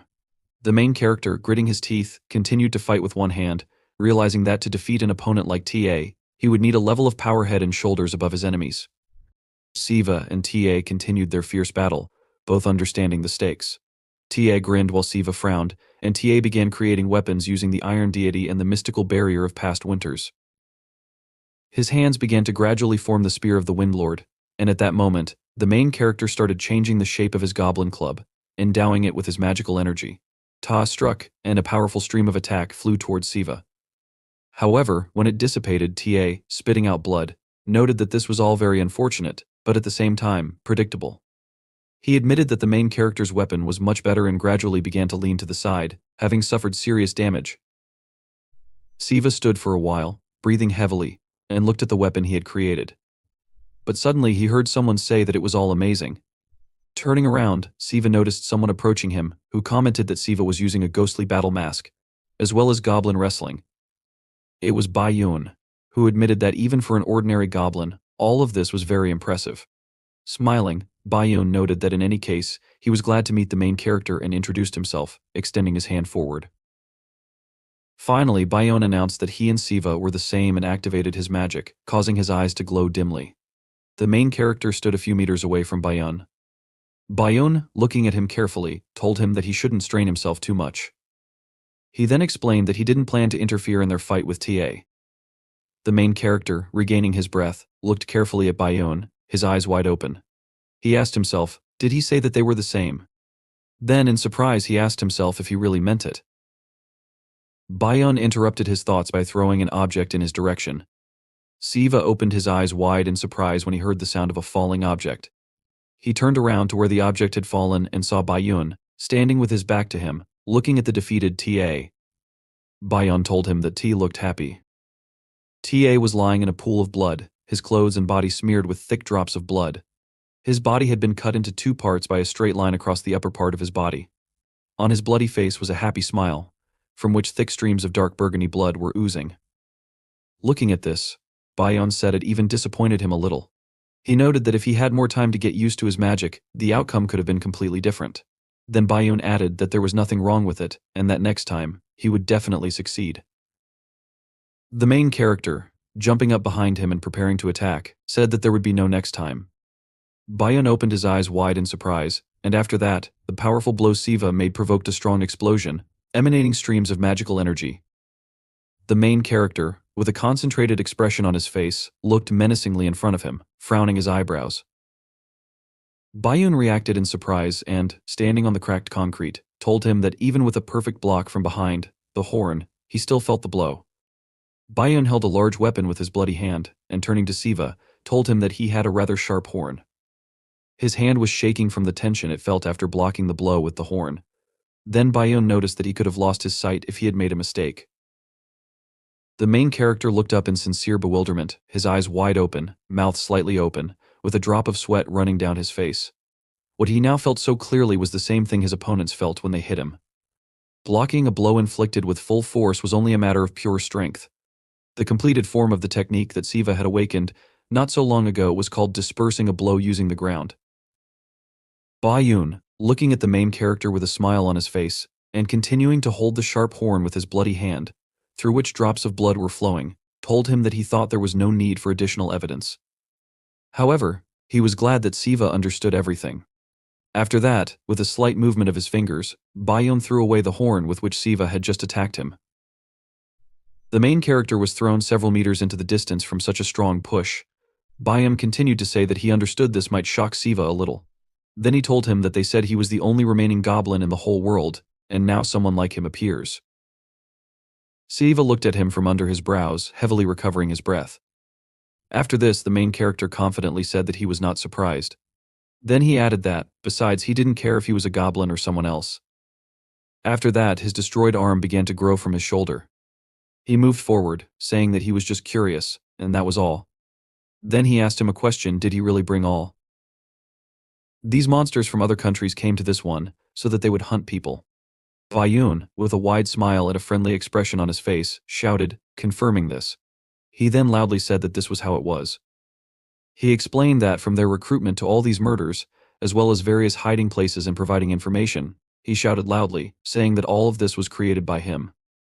He then turned to the protagonist, assuming that he was wondering why he was doing all this, after which he asked him, isn't that right? Siva looked at him in surprise, without saying anything in response. Bayun, still with a smiling expression on his face, put his hand in front of him and began talking about how there was no problem with this and no point in hiding anymore. He would tell him everything.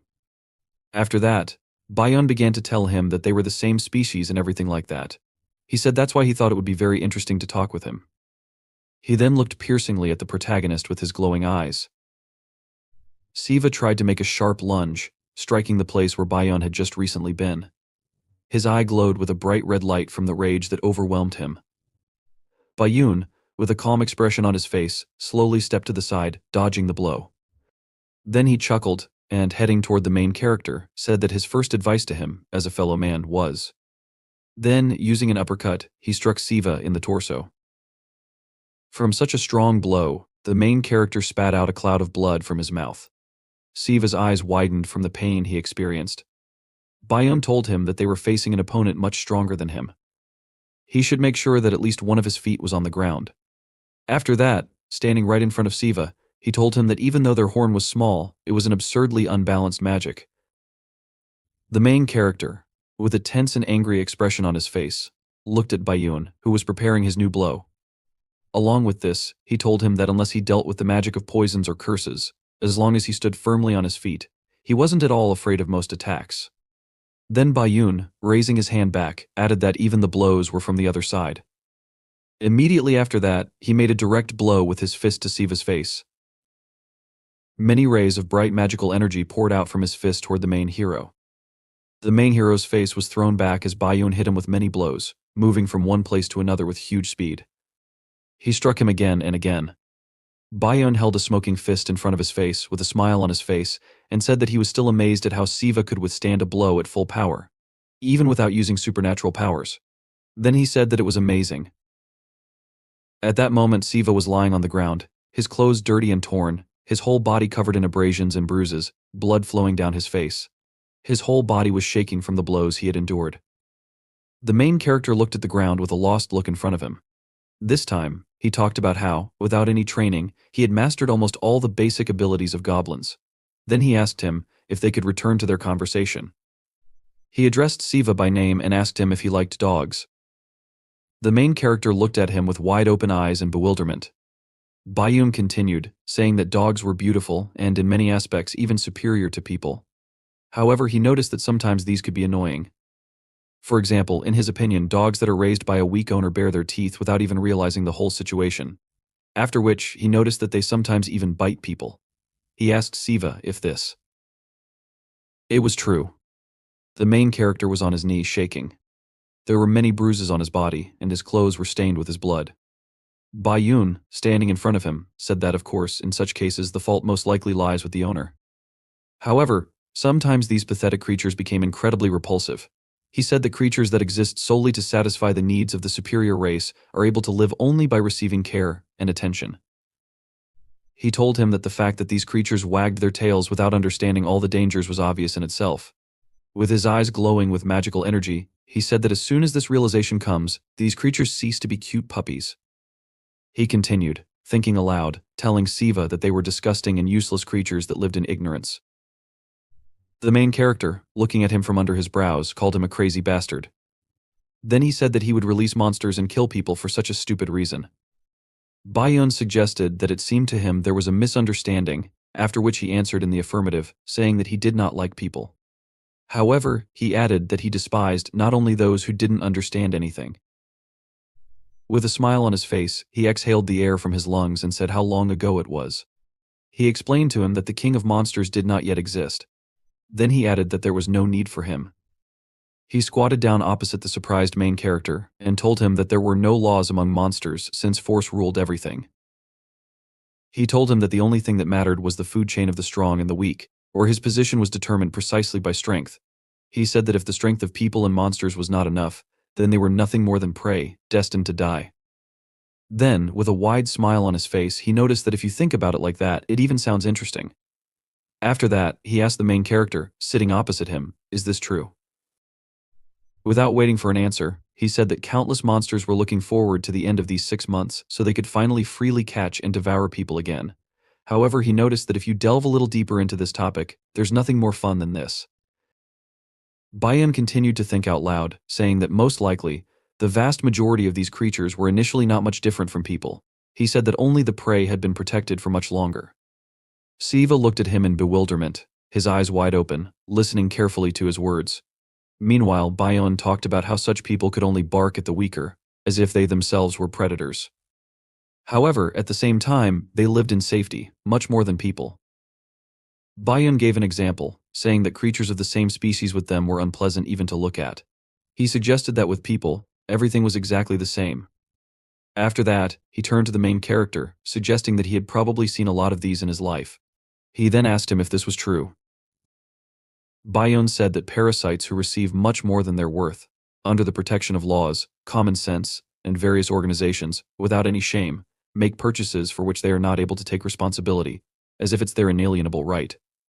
He said that they live in the hope that they will be protected. After that, looking carefully at Siva, he asked him to imagine what a world would be like, where such unreasonable defense did not exist at all. He asked, "Doesn't that sound great?" Then he began to argue out loud that there was no such right or law that allowed such a parasite to exist. He again said that the only criterion was strength, and those who could not answer for their actions simply die or suffer. The main character frowned at him, frowning, and tried to restore his breathing by actively inhaling and exhaling air from his lungs. Siva, with blood running down his face, said that this was far from beautiful and sounded like the sick fantasy of an 8th grader. Bayan laughed at this comparison and noted that perhaps this was so. Then he added that he did not expect Siva to understand everything just because he said it, noting that in any case, such a reaction was quite normal.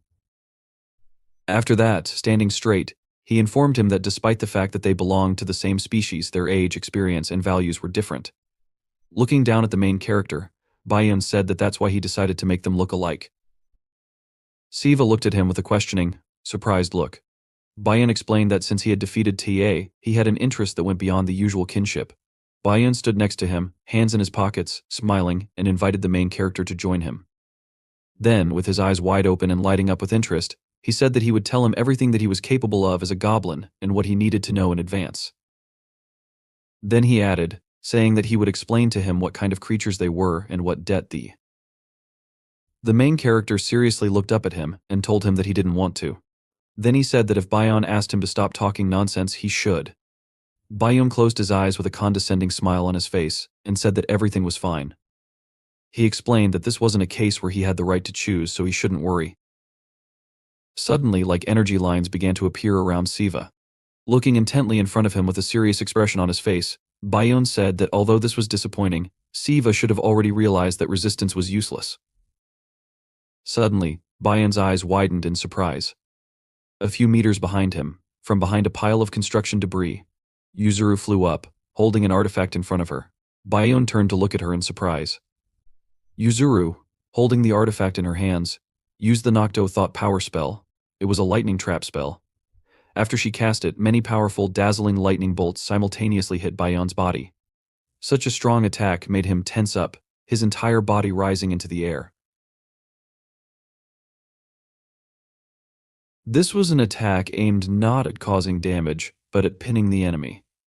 At that moment, the main character, with eyes burning with rage, rushed into the attack and struck Bayon's jaw with his knee from the bottom up, throwing his head back with the blow. Bayon's body began to fly up, and Siva, at that moment, formed a goblin club near his palm. Regeneration had slowed down due to the fact that the entire nervous system was focused exclusively on one thing. The main character formed the goblin club weapon in his hand and ran toward Bayon. The formation of a goblin's own club was an incredible and boundless transformation, and almost nothing was known about what exactly provoked such changes or the principle responsible for increasing strength. But one thing can be said for sure about the emotions experienced at that moment. After her attack, Yuzuru landed on the ground near Siva. In the past, the term that was used to refer to the Goblin Club essentially meant a weapon that could become anything. However, more precisely, this weapon can be described as something that takes whatever the owner of the form wants. Yuzuru looked up with a concentrated, surprised look, holding the artifact in her hands. Using this ability, the main character could use a variety of forms for different situations. However, even now, Siva, with his eyes sparkling from the magical energy overwhelming him, held in his hand a goblin club, which spread out in clots of dark magical energy throughout the space surrounding him. What he did was not just a tool that would be useful at this moment. It was much more than that. Now, a fierce desire to achieve his goal had been added to it. The main character looked at his victim with a menacing gaze, a monster that devours people and the people who are eaten. It was no longer possible to prevent this terrible catastrophe. But if this is so, then at least one cannot miss this goal that is right in front of his eyes. Without taking his eyes off, he looked at Bayon, who was in the air. The main character confidently told himself that he would not miss this time. After which, he furiously turned to Bayon and told him not to even doubt that he would kill him. Siva, with his eyes brightly glowing with multicolored magical energy, holding a powerful weapon with many sharp teeth in his hands, looked up for the first time. He put into the club all his determination and emotions that came from the heart. Bayon laughed, looking down at him. The main hero was clutching the goblin club glowed with a bright, bloody color. The main character had the intention of killing. After that, with a sharp movement of his hand, he struck, imbued with the will of the owner, the true nature of the goblin club. Siva made a powerful blow aimed at Bayon, who was in the air. At that moment, two directed beams of magical energy met in the air, forming an explosion. The main hero demonstrated strength worthy of the spiritual level. Yuzuru looked above her in a shocked state, her eyes and mouth wide open. Siva, heavily regaining his breath, held the goblin club over his head. His whole body was incredibly tense. After this, the exhausted protagonist wearily lowered his goblin club and began to relax his body in an unsuccessful attempt to catch his breath from the intense struggle. Yuzuru looked at him in surprise and asked herself, what the heck? Then she asked herself if this monster was really that strong. Remembering the appearance of the warlike Siva, she thought that she had never seen such power before. Immediately after this, the main character, with a sharp jerk of his whole body, keeping the depth of the goblin club at the ready, ran up to Yuzuru and raised his weapon, preparing to strike. Looking at her intently, he ordered her to bend down. Yuzuru, at that moment, was holding the artifact in front of her with a frightened expression on her face, preparing to defend herself from the attack. Then she realized, in shock, that there was something behind her. Her eyes sharply widened in realization, and at the last moment, she managed to move her body away from the blow made by the main character. Siva dealt a strong blow, cutting the space from top to bottom. Then he looked in front of him in great fatigue. Bayun was there and asked himself what he could say about this. Then he said that, just like before, it never ceases to amaze him.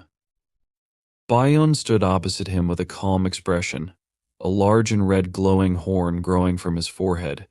He was dusting off his slightly stained white shirt, and in his right hand he held a goblin club. The main hero, looking at him with tension, thought that he knew he was weaker than him, but he didn't even suspect that he was that much weaker. Bayum continued to say that, moreover, this is not an instinct revealed in a crisis situation, but a conscious desire to reveal his true nature. Then he asked if Siva was capable of this at his age. Bayum carefully looked at the main character and asked him what his feelings were. He suggested that this was not bad, after which he asked him again if it was true. He said that Siva was finally able to take control of his lust for murder. After these words, he used as an example a saying that says the first manifestation of truth in nature must always achieve the goal of awakening. Bayun put out a goblin club, formed into a weapon in front of him. By creating this, he was saying that, at this rate, Siva might even stop being considered a goblin. Siva stood next to Yuzuru, holding the goblin club in front of his body. A sharp impulse of magical energy was sent to the center of the main character's body. Siva was able to put the goblin club in front of him, which received the blow. Bayun, with a smile on his face, told him that this would not work. Immediately after his words, the club that the main character was holding in his hands broke into two parts, the fragments scattering in different directions. Due to the broken defense, the attack from Bayun hit Siva, causing him to fly several meters back. Yuzuru looked at him in fear. Approaching her, Bayun said that the essence of the club was that the shape it took depended on the desire of the owner, and now his club was a weapon created to kill him. He explained to him that, in other words, the only purpose of it was to kill. He further said that trying to defend himself with this would not make much difference from simply taking a blow on his naked body. After which, he interrupted his words, denying what he had just said. He admitted that if Siva had prepared for the blow from the very beginning and not tried to fight back, that would have been even better. The main hero was on his knees, shaking from the pain he had received, with a black hole in his chest. He strained his hands and squeezed a fragment of his club in his palm. Bayun approached Yuzuru, who stood with her back to him. Turning to her, he noticed that she was not from this country, after which he asked her if this was true. Yuzuru looked ahead with a frightened expression on her face, then looked at him in shock, her pupils greatly reduced in fear. Bayun asked her why she was here. He then remarked that he certainly had one guess, but at the very least, she should have found out about this place first before interfering. Bayun spoke these words with wild eyes. He voiced his desire, which was that he wanted to wring her neck right now. Then, turning to the main character, he asked him what he thought. Bayun noticed that he could let her go, but he clarified that he would only do this if she threw away what was. In his hands, the main character at that moment looked at Bayun with an intense gaze, greedily inhaling air into his lungs. In his hand, he held a pill received in the House of Humility. Bayun said that he thought this pill was from the House of Humility, after which he asked if this was true. After these words, with a sharp movement, he grabbed Yuzuru's neck with his hands. She screamed in surprise and, straining her head, squeezed her jaws and frowned. Bayun also calmly continued, saying that this was a good remedy, but he noticed that, for some reason, it had a positive effect on him. After which, he asked the main character if this was so. Looking at him with a smile, Bayun said that this is the essence of the fact that drugs have both positive and negative sides. He assumed that this was the second time, after which he asked him again if this was so. Bayan began to talk about how the sudden surge of energy overloaded his energy center, and it would recover 3 times more than usual. He admitted that he couldn't even imagine what could happen in the worst case. Then, continuing to speak and turning to Siva, he told him that even if nothing happens, he still wouldn't do anything about it. The main character calmly continued to look at him, holding the pill in his hands. He did not answer his words in any way. Summing up, Bayun lifted Yuzuru, whom he was squeezing by the neck with both hands, and asked him to sit aside for now, since he did not want to cause him even more harm. Yuzuru was shaking from the suffocation she was experiencing due to Bayun's hands squeezing her neck. Yuzuru turned to Bayun and asked him not to listen to Bayun. The main character continued to silently look in their direction while holding the pill near his mouth. She said that she died during an exorcism through suffocation. She said that she was always ready for this death, because it was her job. Bayun looked up at Yuzuru and told her that she was seriously upsetting him. Then, with even greater force, he pressed his hand on her neck. Yuzuru tensed up greatly from the pain she felt. At the same time, with her hand she grabbed Bayun's hand, but she could not do anything to him. Bayun reminded her that he told her to shut up. He was unable to continue his speech because the sudden movement cut off his arm at the elbow. He looked at his severed stump in bewilderment. The main character looked in front of him in surprise at what had happened. Yuzuru, at that moment, fell from a short distance along with Bayun's severed hand. Bayun turned to the side with a surprised expression. In front of him was a man in a business suit who was preparing to strike him. This man's name was Y. He frowned his eyebrows with a concentrated expression on his face and raised his fist to strike. After that, with a sharp movement of his hand, he struck right in the center of Bayun's face. Suddenly, a hand squeezed Siva's shoulder. They ordered him from behind to stand where he was. It was Goya, who, calmly looking down at him, told him that he had already done more than was required. After which, he said that if he continued to use energy in a similar state, the result would become irreversible. The main character looked up at him in surprise and asked Goya.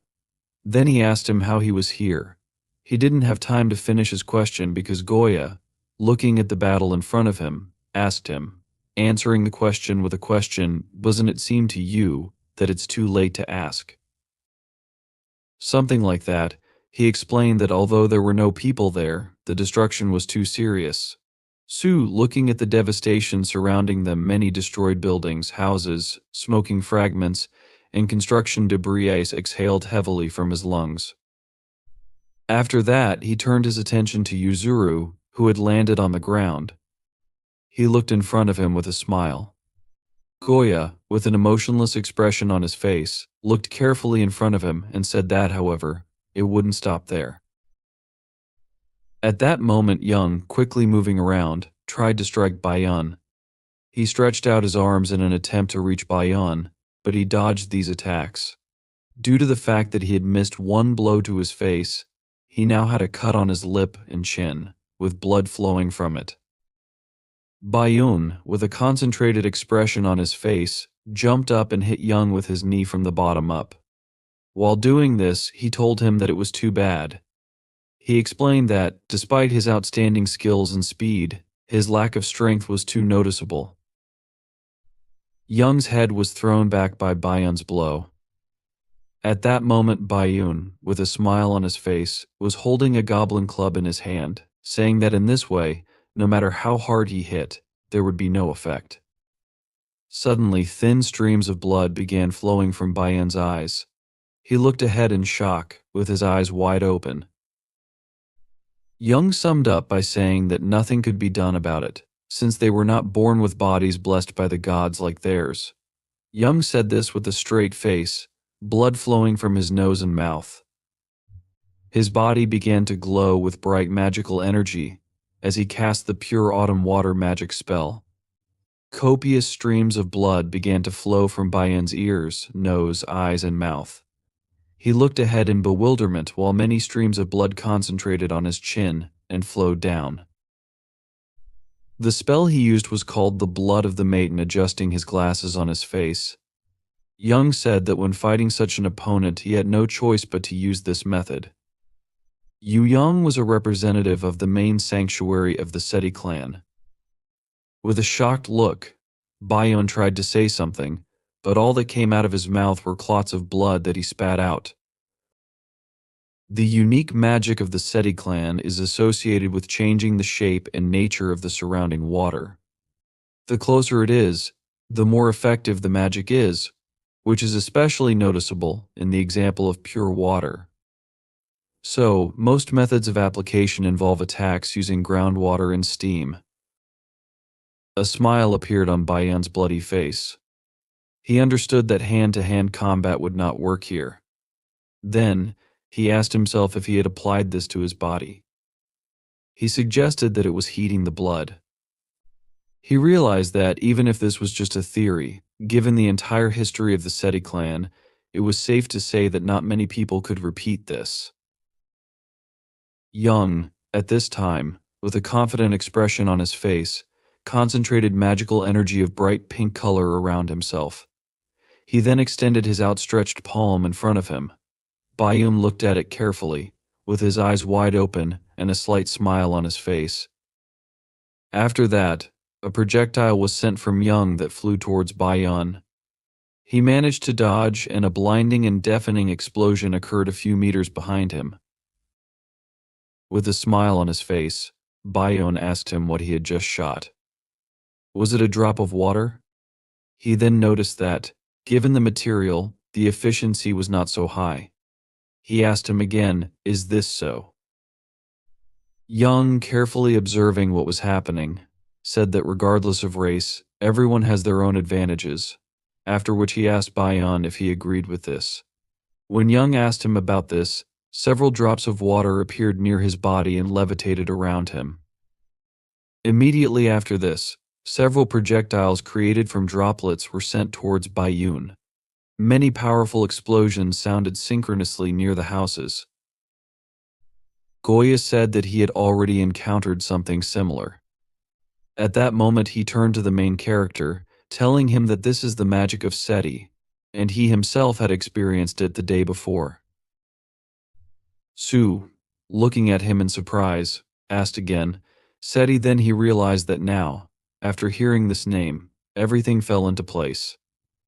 After that he noticed that, however, the effectiveness of his magic was on a completely different level. He mentally admired the difference. It was like the difference between heaven and earth. The main hero looked tensely in front of him, thinking that, even if this is the same attack where they shoot drops of water, he can fight back as much as he wants, he thought, comparing it to this. Goya interrupted his reasoning by saying that even among monsters of the same type, their abilities vary greatly. Su looked at him in surprise as he said this.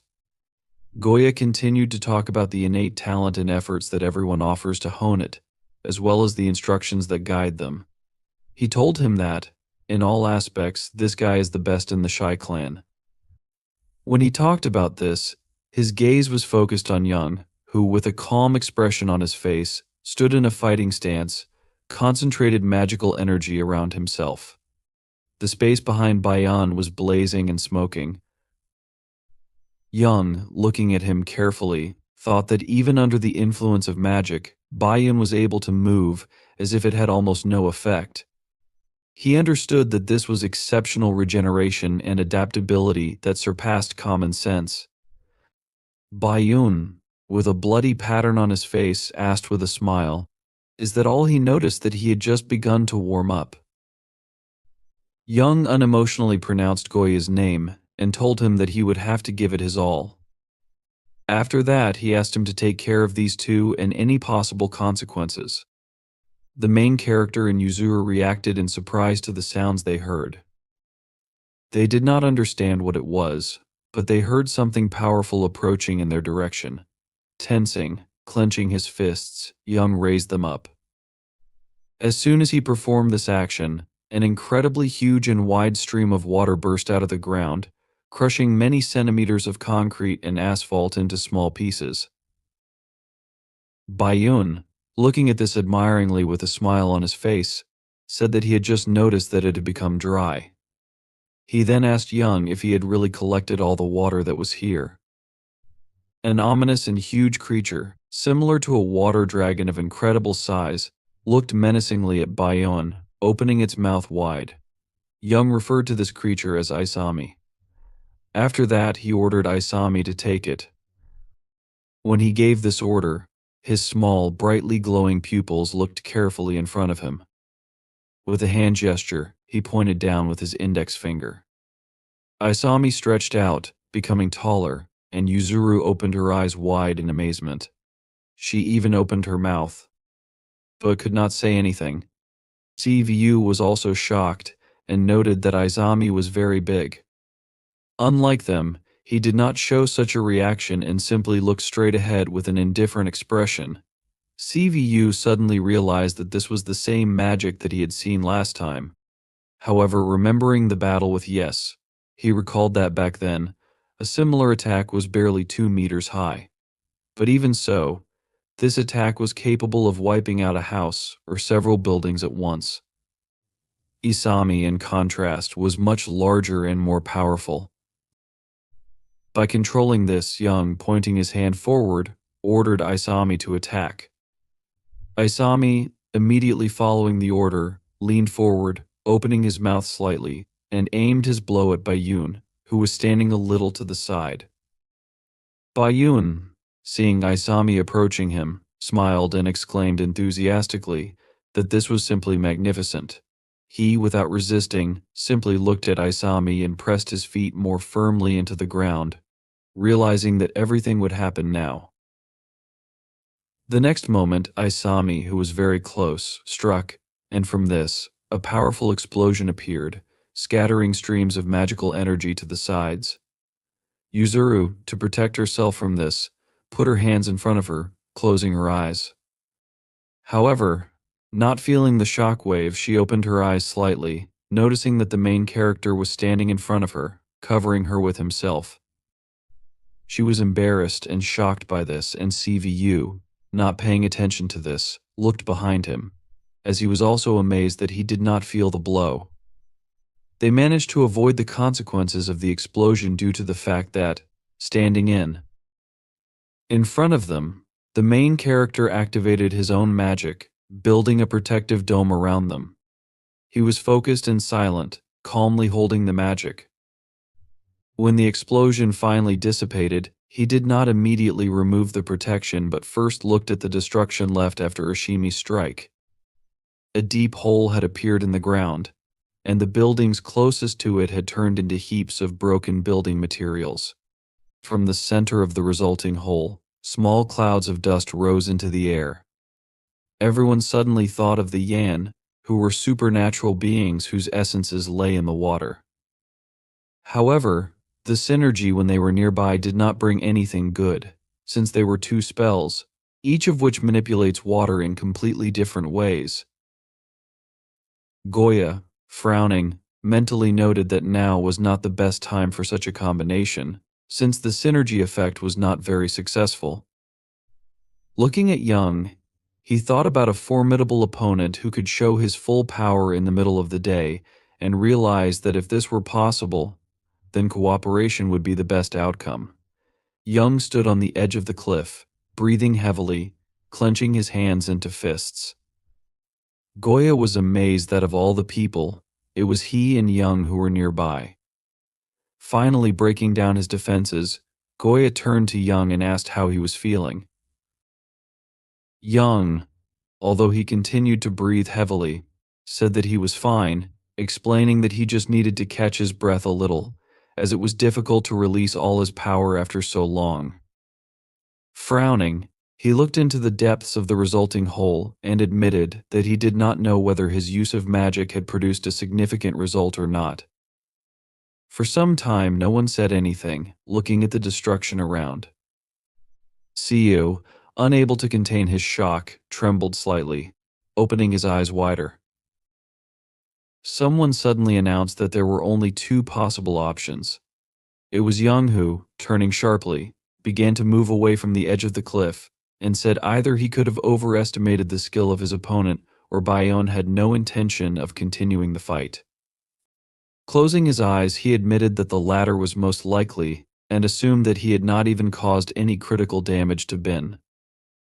He thought that Bin knew that he would face this, and putting his hands in his pockets, Bin noted that even after that blow, which did not cause significant damage, it was difficult to say whether Bin would have bothered with him. Young did not answer anything to this, but suddenly frowned, clenched one of his palms into a fist, and looked seriously at Siu.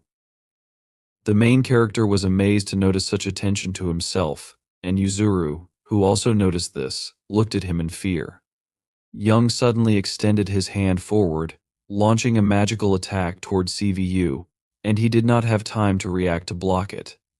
He was sent flying far back. Yuzuru turned sharply to the side, looking at the fallen CVU, and asked, "What does this even mean?" Hearing her question, Goya looked in her direction, and Yuzuru frowned, asking if they weren't on the same side. She did not understand why, out of the blue, Young attacked the main character. Young, adjusting his glasses, closed his eyes and asked Yuzuru not to worry about it, since he just did what he had to do. Looking at the face of CVU, lying to the side and no longer hidden behind the mask, Young announced that the main character would now return to normal, since there were no longer any factors posing a threat. Yuzuru frowned, pursing her lips tighter, but said nothing. Young said seriously that, from now on, he and Goya would take care of this matter, since people should not interfere. Gradually, they left the destroyed area. A little later, when it began to get dark outside, in another place, TA was sitting with his eyes closed, leaning against the wall. Madeira, looking at him, realized that he, too, was a dark god like her, and assumed that T felt different due to the fact that he belonged to a different species. This was slightly different from what she expected, however. Madeira realized that in this case, it would be even tastier. She opened her mouth, about to devour TA. But Bin stopped her as he came closer. He was sure that, even if they didn't know what would happen in the future, they still needed to take a more friendly approach. Madeira stopped and looked at Bin in surprise. He smiled and noted that it was not bad that Madeira and TA could absorb each other. He came closer and expressed hope that they would both grow up and do everything right. Looking at Bin with displeasure, Madeira cursed and asked why he was still alive. Bin didn't understand what she meant and noted that this was too much, reminding her that he was not so easy to kill. However, at some point it even seemed to him that this was quite possible, since Young knew perfectly well about his strengths and weaknesses. He talked about the roots, which was a spell used by Bin to redirect attacks into the ground. Recalling the moment before Ashimi's attack, Bin noted, in other words, if the ground underfoot is unstable, then magic will not work at full strength. That is why, before extracting all the water from the ground, Young changed the terrain as much as possible so that Bin could not completely redirect the blow. Before creating Ashimi, Young weakened the soil using underground water. Currently, Madeira, listening to Bin's story, decided that she would keep this in mind when she decided to eat him. Bin suddenly trembled slightly and asked, "Is it really amazing to face a creature that even people couldn't tame in his opinion? It was even more amazing than she, who lived 1,000 years ago." Unable to contain his delight, he smiled, still trembling, and admitted that if he could do it, he would enjoy Young to the very last bite. After taking a few sips of the drink, Madeira suddenly admitted that she didn't quite understand this, but she felt that this was a completely different sensation, one that was different from her desire to satisfy her hunger. She was sure that Bin could do as he wanted. He admitted that, although his desire to do so was great, the heavens were against it. Madeira was surprised when she heard this and asked again, squinting her eyes a little in displeasure. But before Ben explained, she noticed that raindrops began to fall from the sky. Ben held out his palm, looked up at the sky, and announced that, according to the weather forecast, it shouldn't rain today. He suggested that it would be a real downpour. This was precisely the reason for his action. He said that he and Y were very strong, and even if he faced them separately, he had no confidence that he would remain unharmed after the battle on a rainy day. Even if Ben managed to win, it would not only affect him. Given Madeira's current state, even a simple fight could lead to death. Ben asked if she thought so. Madeira admitted that she didn't like the sound of that, and Ben noted that that's exactly what he was talking about. Besides this, there was also Tao, and Ben assumed that the others had the same idea as him. Even if it only concerns them, there is an enemy that other monsters do not need to mess with. He noted that not taking Madeira with him was one thing, and although it was sad, Ben knew there was nothing he could do about it. Still, they had time, so Ben didn't despair. Sometime later, Siu slowly opened his eyes, looking at the ceiling above him. Noticing the unfamiliar surroundings, he suddenly woke up, asking himself where he was. He suddenly felt that he could not even move, as his whole body hurt. His body was actually trembling, and although it was expected, he didn't think the muscles would be so damaged. Suddenly, the main character noticed that someone's shadow had fallen on his body and looked to the side without turning his head. He noticed Young next to the bed on which he was lying. Young held the phone in his hands, carefully looking at the screen of it. Feeling the vibration, he answered the call, announcing that he had received a call. Siu listened attentively but did not say anything. Young continued to talk on the phone and turning to the head, exclaimed that everything was really like that. Trying to convince the interlocutor that he was fine and only received a few scratches, he thanked the head for his concern. Ending the call, he explained to Siu that he had asked to take half a day off because he wasn't feeling well, and because of which the head was very worried. He also wondered if Xiao's body was okay. There should not have been any serious injuries, but Young warned that the body would ache for some time since the main character had overdone it. Thinking about the mask Siu used, Young asked if it was true that Siu had awakened this spell not long ago. He didn't know for sure, but he noted that the mask was clearly not the kind of spell that could be maintained for that long, and thought that it was a spell for a short-term increase in strength. This was why there was such a high consumption of magical power and physical stamina throughout the entire action. Recalling the moment when he directed the attack toward the main character, Young explained that it was for this reason that he had to resort to force for the activation. Still, Young realized that Co was confused and asked if this was true. Sitting down on a chair nearby, he wearily lowered his head, closed his eyes and apologized to Siu since he had to act as quickly as possible. The main character forced himself to sit up on the bed, although his body continued to tremble. Young suddenly wanted to talk about what happened to his younger sister, but he interrupted his story and decided to get to the point. Siu was surprised to hear this, and Young, continuing to avoid his gaze, explained that he was not an evil being by nature. However, he must admit the mistakes he had made because this could not be justified by immaturity. As a member of the monster species residing in the human realm, Young formally apologized to the protagonist. But Siu admitted that he didn't think he had anything to apologize for, as he felt that Young simply had no other choice. Besides that, Siu was wondering what happened to Ben in the end since he remembered that Ben said he was also a goblin. Moreover, his magic was similar to Sei's. However, the main character also knew that there should only be one goblin, which was himself. Bai, who entered the room suddenly, announced that he also thought so but suggested that this judgment was his own. Along with his apology, he felt it necessary to explain everything. Siu, hearing Bai's voice, looked at him in shock. Young also turned his head, and closing his eyes, touched his beard with his hand. He called the name Baiyun and explained that he was the prince of the goblins who lived on this peninsula 1,000 years ago. In addition, it was possible that Baiyun was Ci's ancestor. At the same time, while it was still raining outside, some people walked by hiding under umbrellas, and someone, placing their palm under the drops, thoughtfully noted that in the human world, the rain is exactly the same.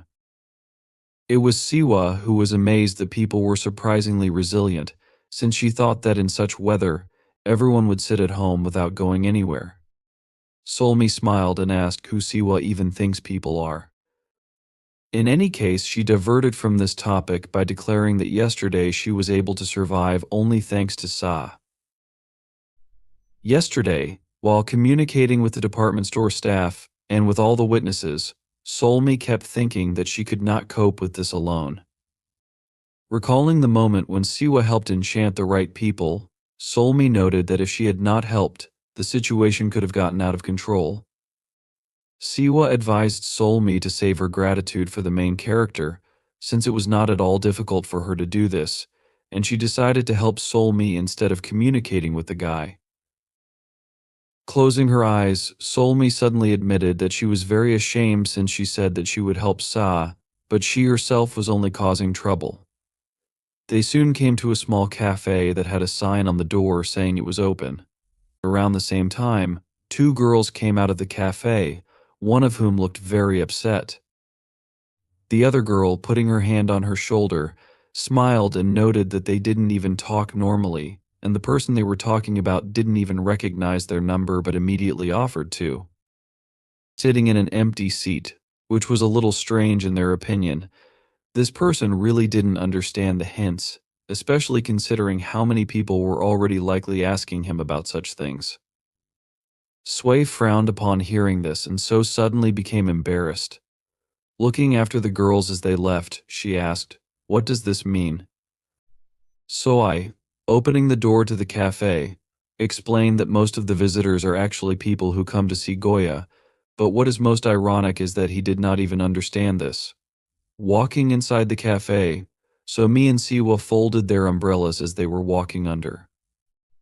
And who didn't realize it was them at first apologized, announcing that they were closing early today.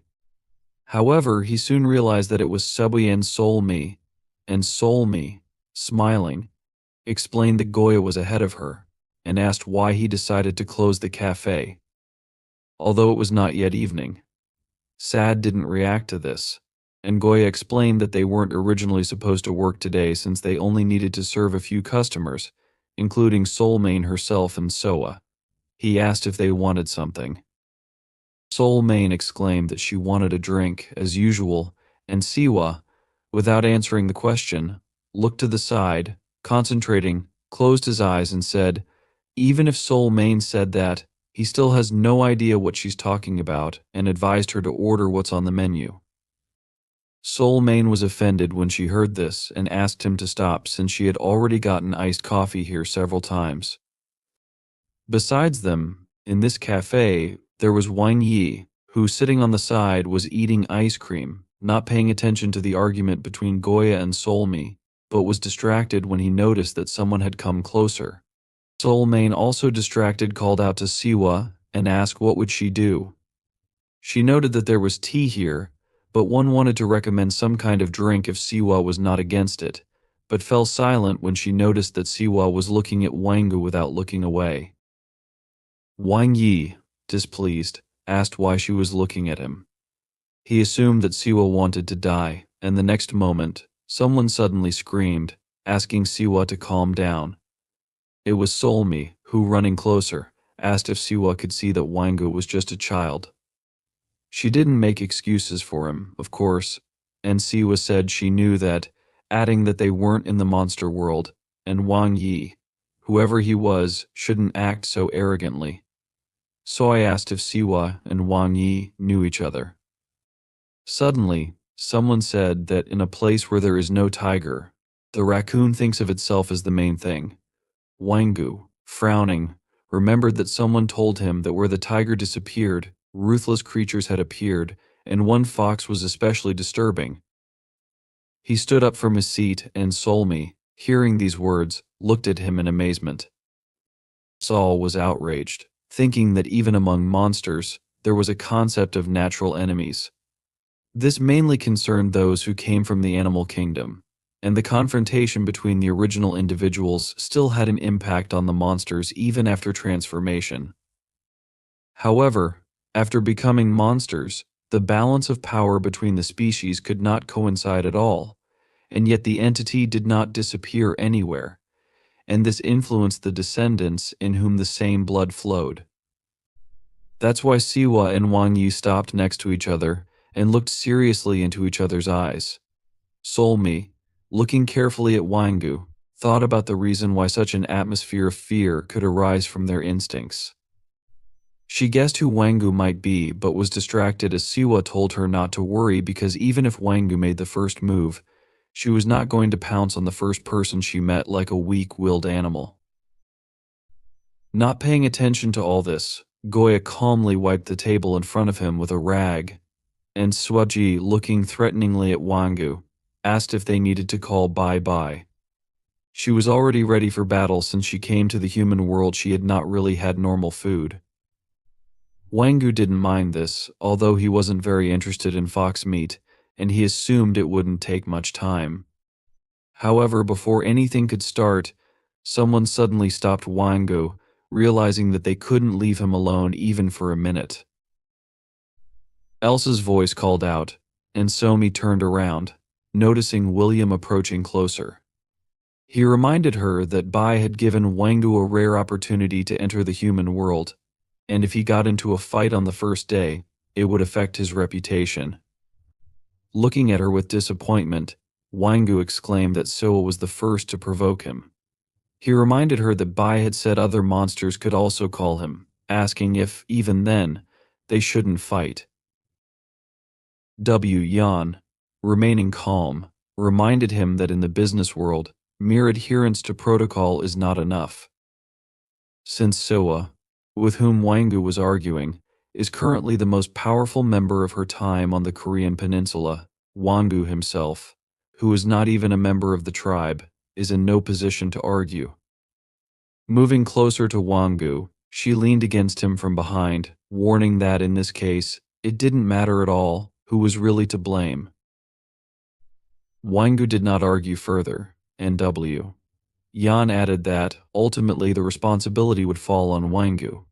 She also noted that Siwa was well aware of this. Wangu did not answer but simply frowned. He eventually admitted that, of all the requests for mercy she had heard before, this request was the most pitiful. In the end, this time Siwa decided to forgive Wangu since she was even embarrassed to kill a tiger cub who had not yet known the taste of life.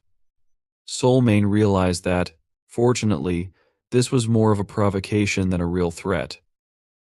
Given Sua's personality, this was probably the only correct answer, because if Wangu had decided to attack or begged for mercy, Siwa would have killed him without any pity.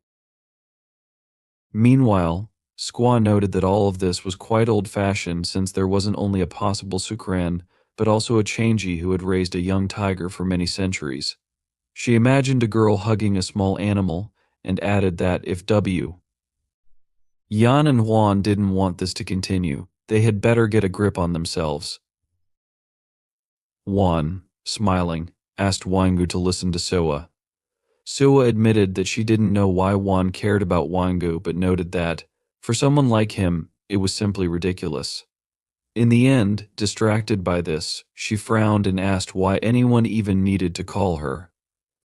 Soulmane also asked that the others just say why they were there since it was a cafe, and she didn't like it when anyone smelled like burned wood. William admitted that she and Wangi were also interested in knowing this since, after yesterday's hunt, they were told to hide for a while. She asked if something had happened. Closing his eyes, he said that, as far as they already knew, Bai had issued a temporary license to suppress the commotion that had arisen.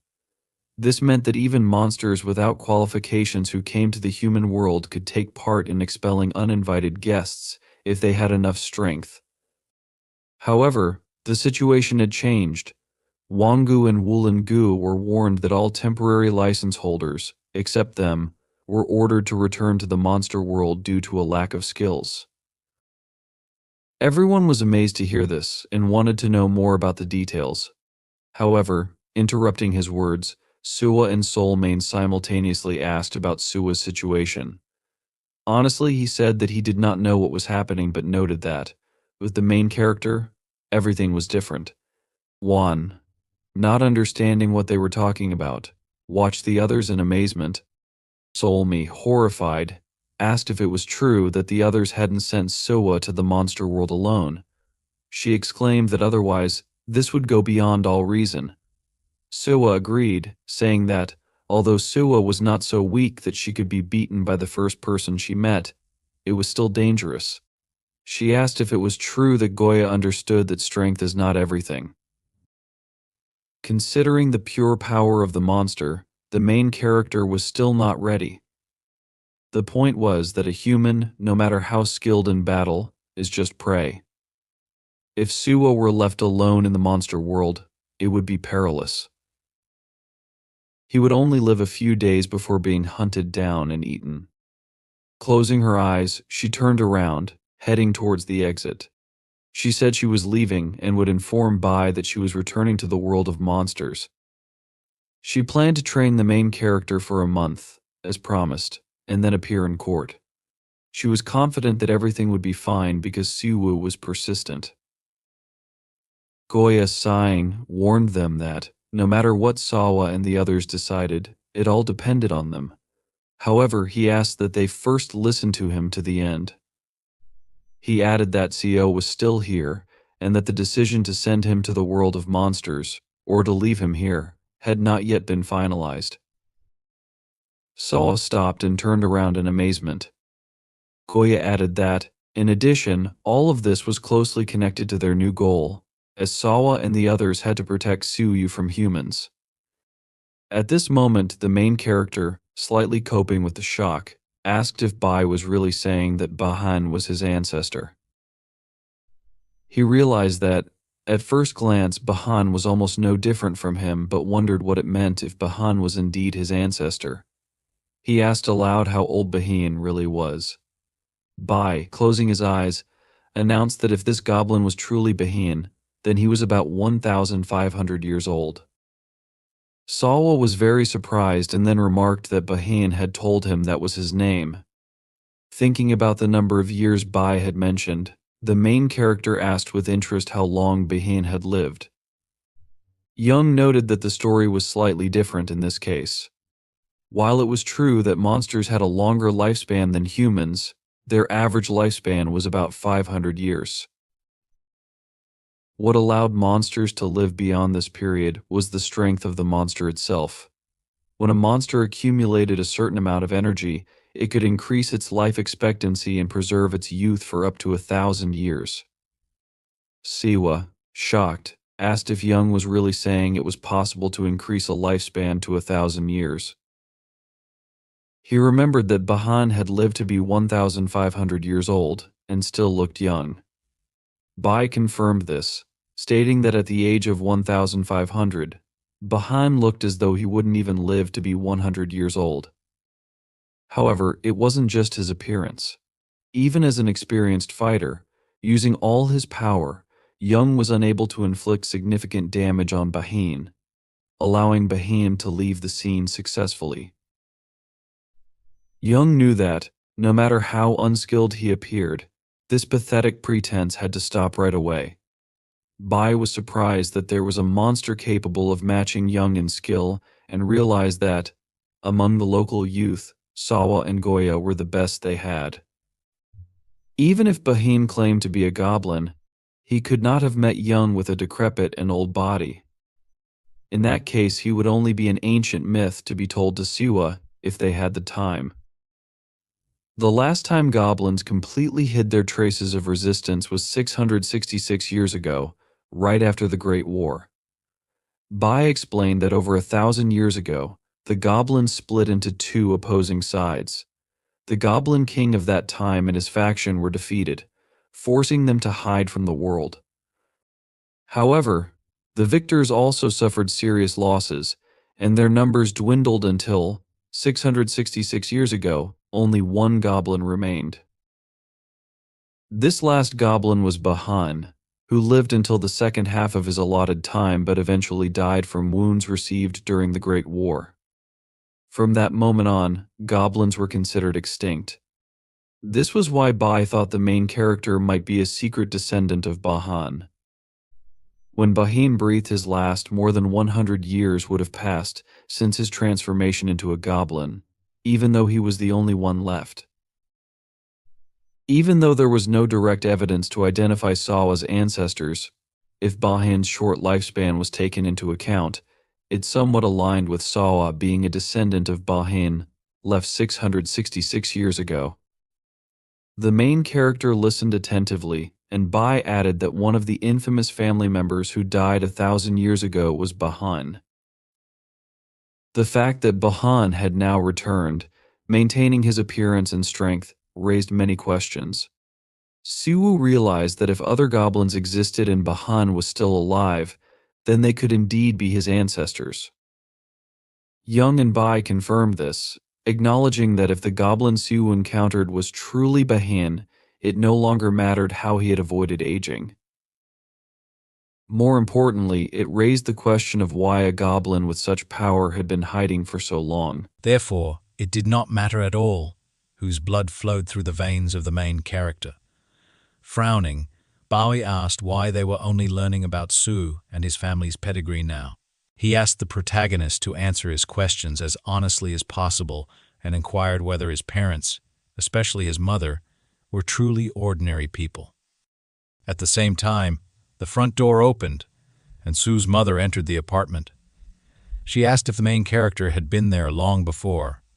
After apologizing, Siu's mother closed her eyes and said she was truly sorry. She stood with her hand on little Siva's shoulder and announced that it was all her fault, admitting that, unfortunately, she had nothing more to add. She asked if the other children were badly hurt and what their parents were saying. However, the woman Siu's mother was talking to waved her hands, exclaiming that everything was wrong, and explained that it was not that serious. It didn't look like the main character was bullying other children since it was the fifth graders who instigated all of this in the first place. At that moment, Siva was in the third grade of primary school and stood looking to the side with a frown. The woman noted that, apparently, Siu had tried to take away from the fifth graders a soccer ball that his classmate had brought to school. The fifth graders took it away, and the main character saw all this and decided to intervene, telling the older children to return the ball.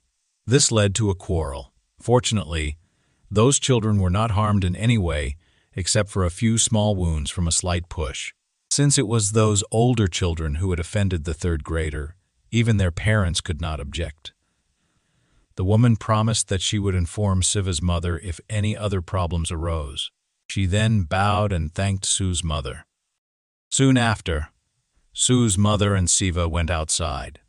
Looking at the main character, she assumed he was very angry with her, but Siva said that was not the case. In any event, he felt it was all his fault.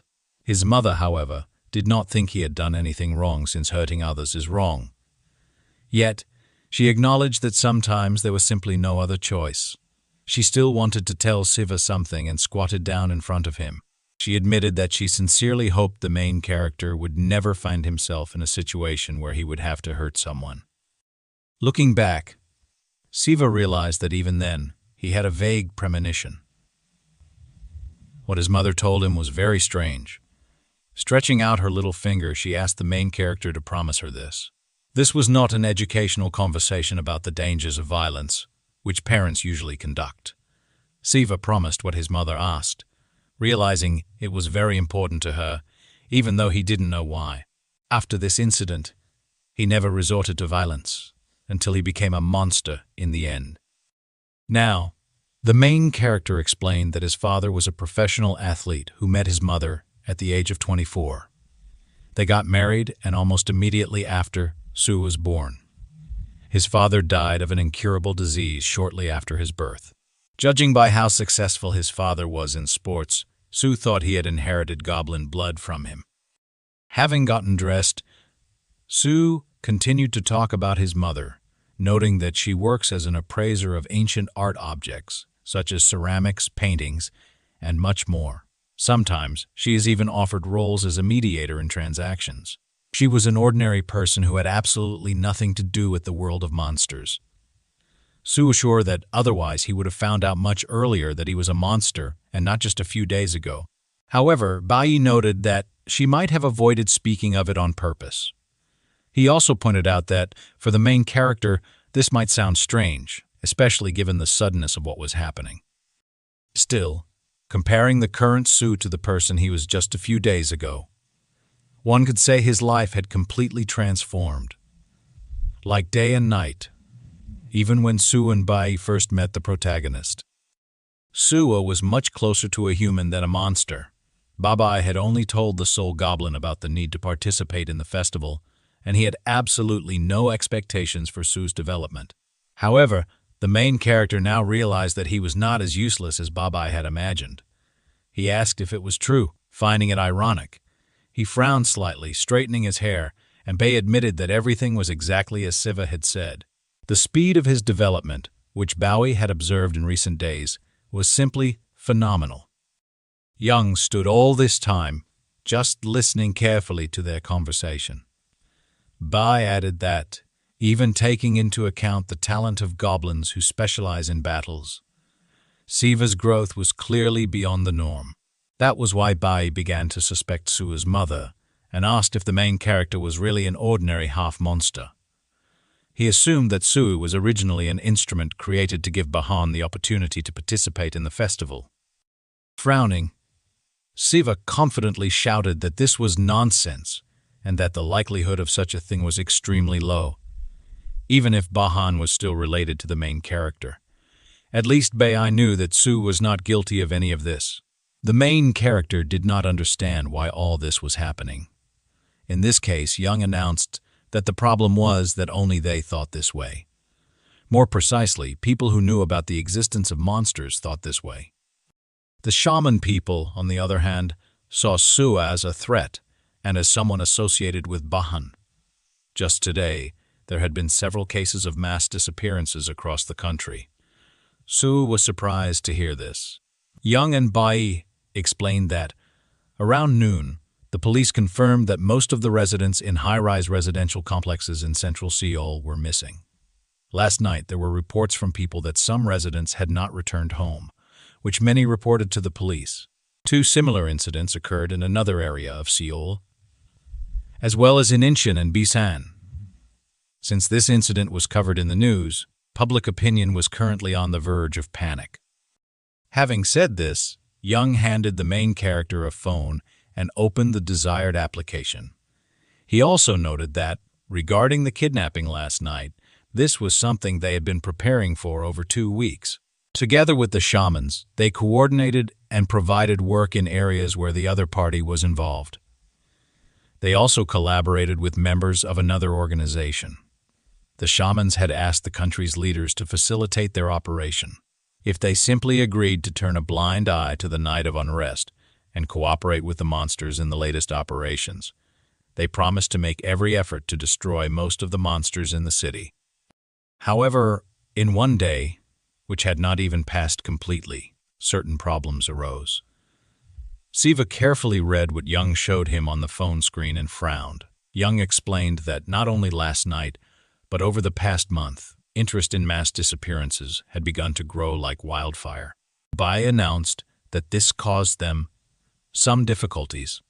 From the point of view of the shaman people, they constantly had to expend strength to compensate for their incompetence. What Siu had done today, while fighting Tao, was too noticeable. Although it was lucky that no one was hurt, there were quite a few witnesses to the incident. Sighing, Young added that it was actually his fault, and Bai announced that the shamans were asking for a new person, using this as an excuse. He suggested that they wanted to punish the monster who had gone berserk in the middle of the day. The main character was amazed, but did not argue with the fact that it was his fault for going alone without receiving permission. Although this was true, Bai and Young were sure that the issue only concerned monsters. Despite the fact that Siu acted against the judge's order, his opponent was a monster who had killed countless people, thereby breaking the law. Moreover, Siu did not harm anyone with his powers, and his monster form was not revealed to human society. Siva had to suffer some kind of punishment. Bai, as the judge of monsters, was going to assign it himself, and it would not even be a punishment but rather a reprimand. Although the shamans tried to forcibly take Siva, Bai said that he need not worry about it.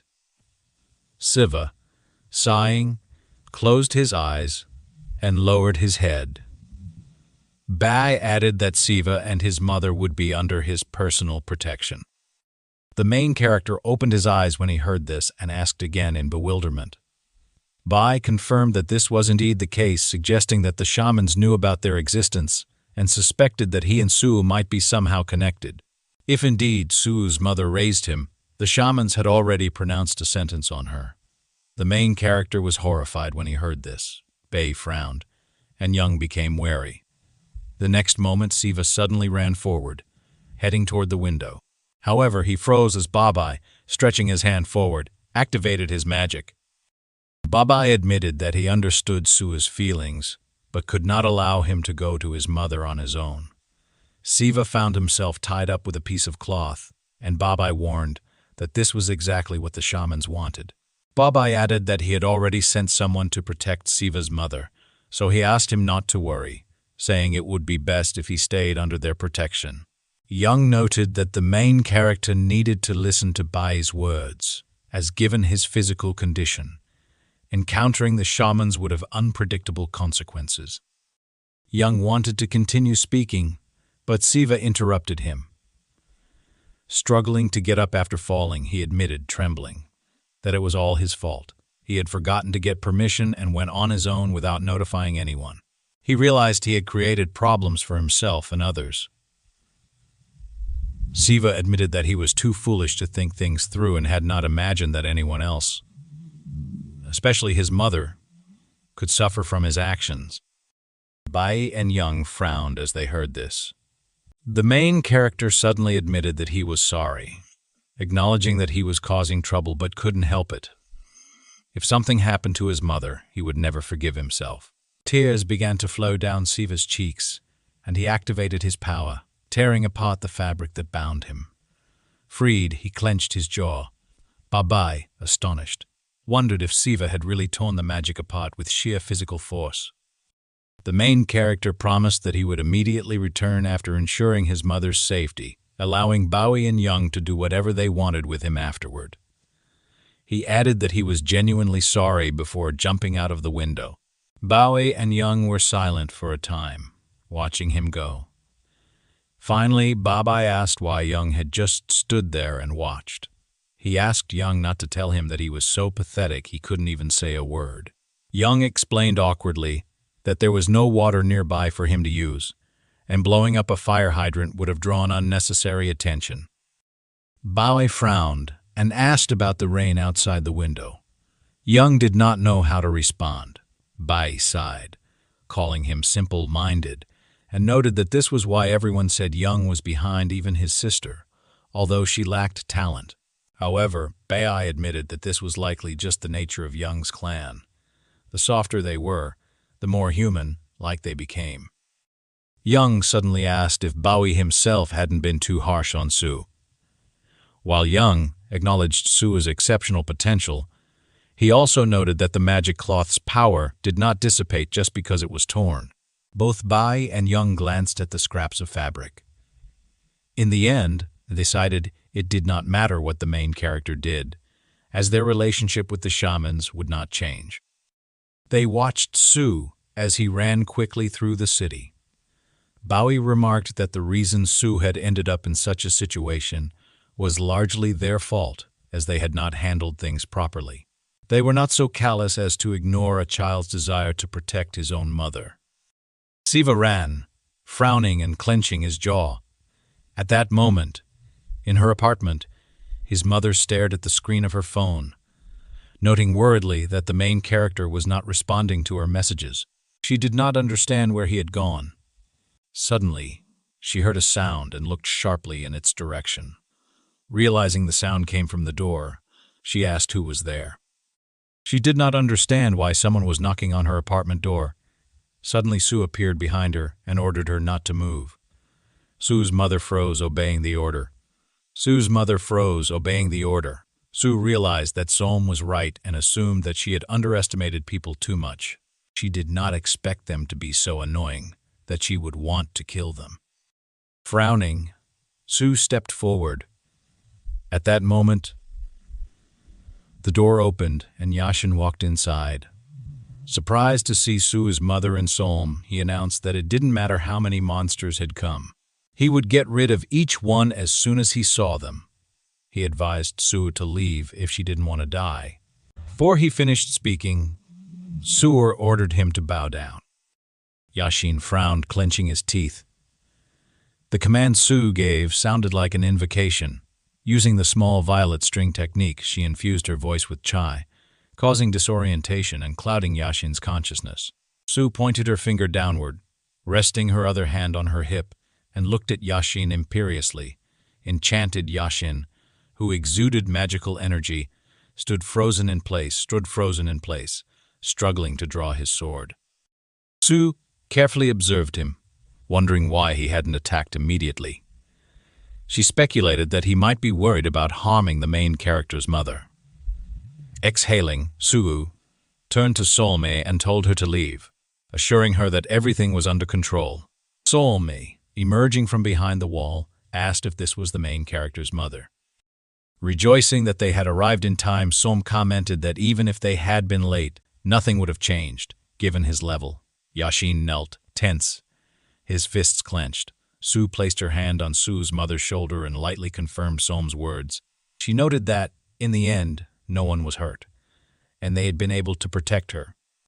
Suddenly, Sue and Som's eyes widened in surprise. A large magical barrier of immense height surrounded the area, covering a cluster of multi-story buildings. Som, pale with fright, asked what it was. Both monsters instinctively realized what had happened. Som exclaimed that the barrier could not have been created quickly, concluding that this had been planned from the start.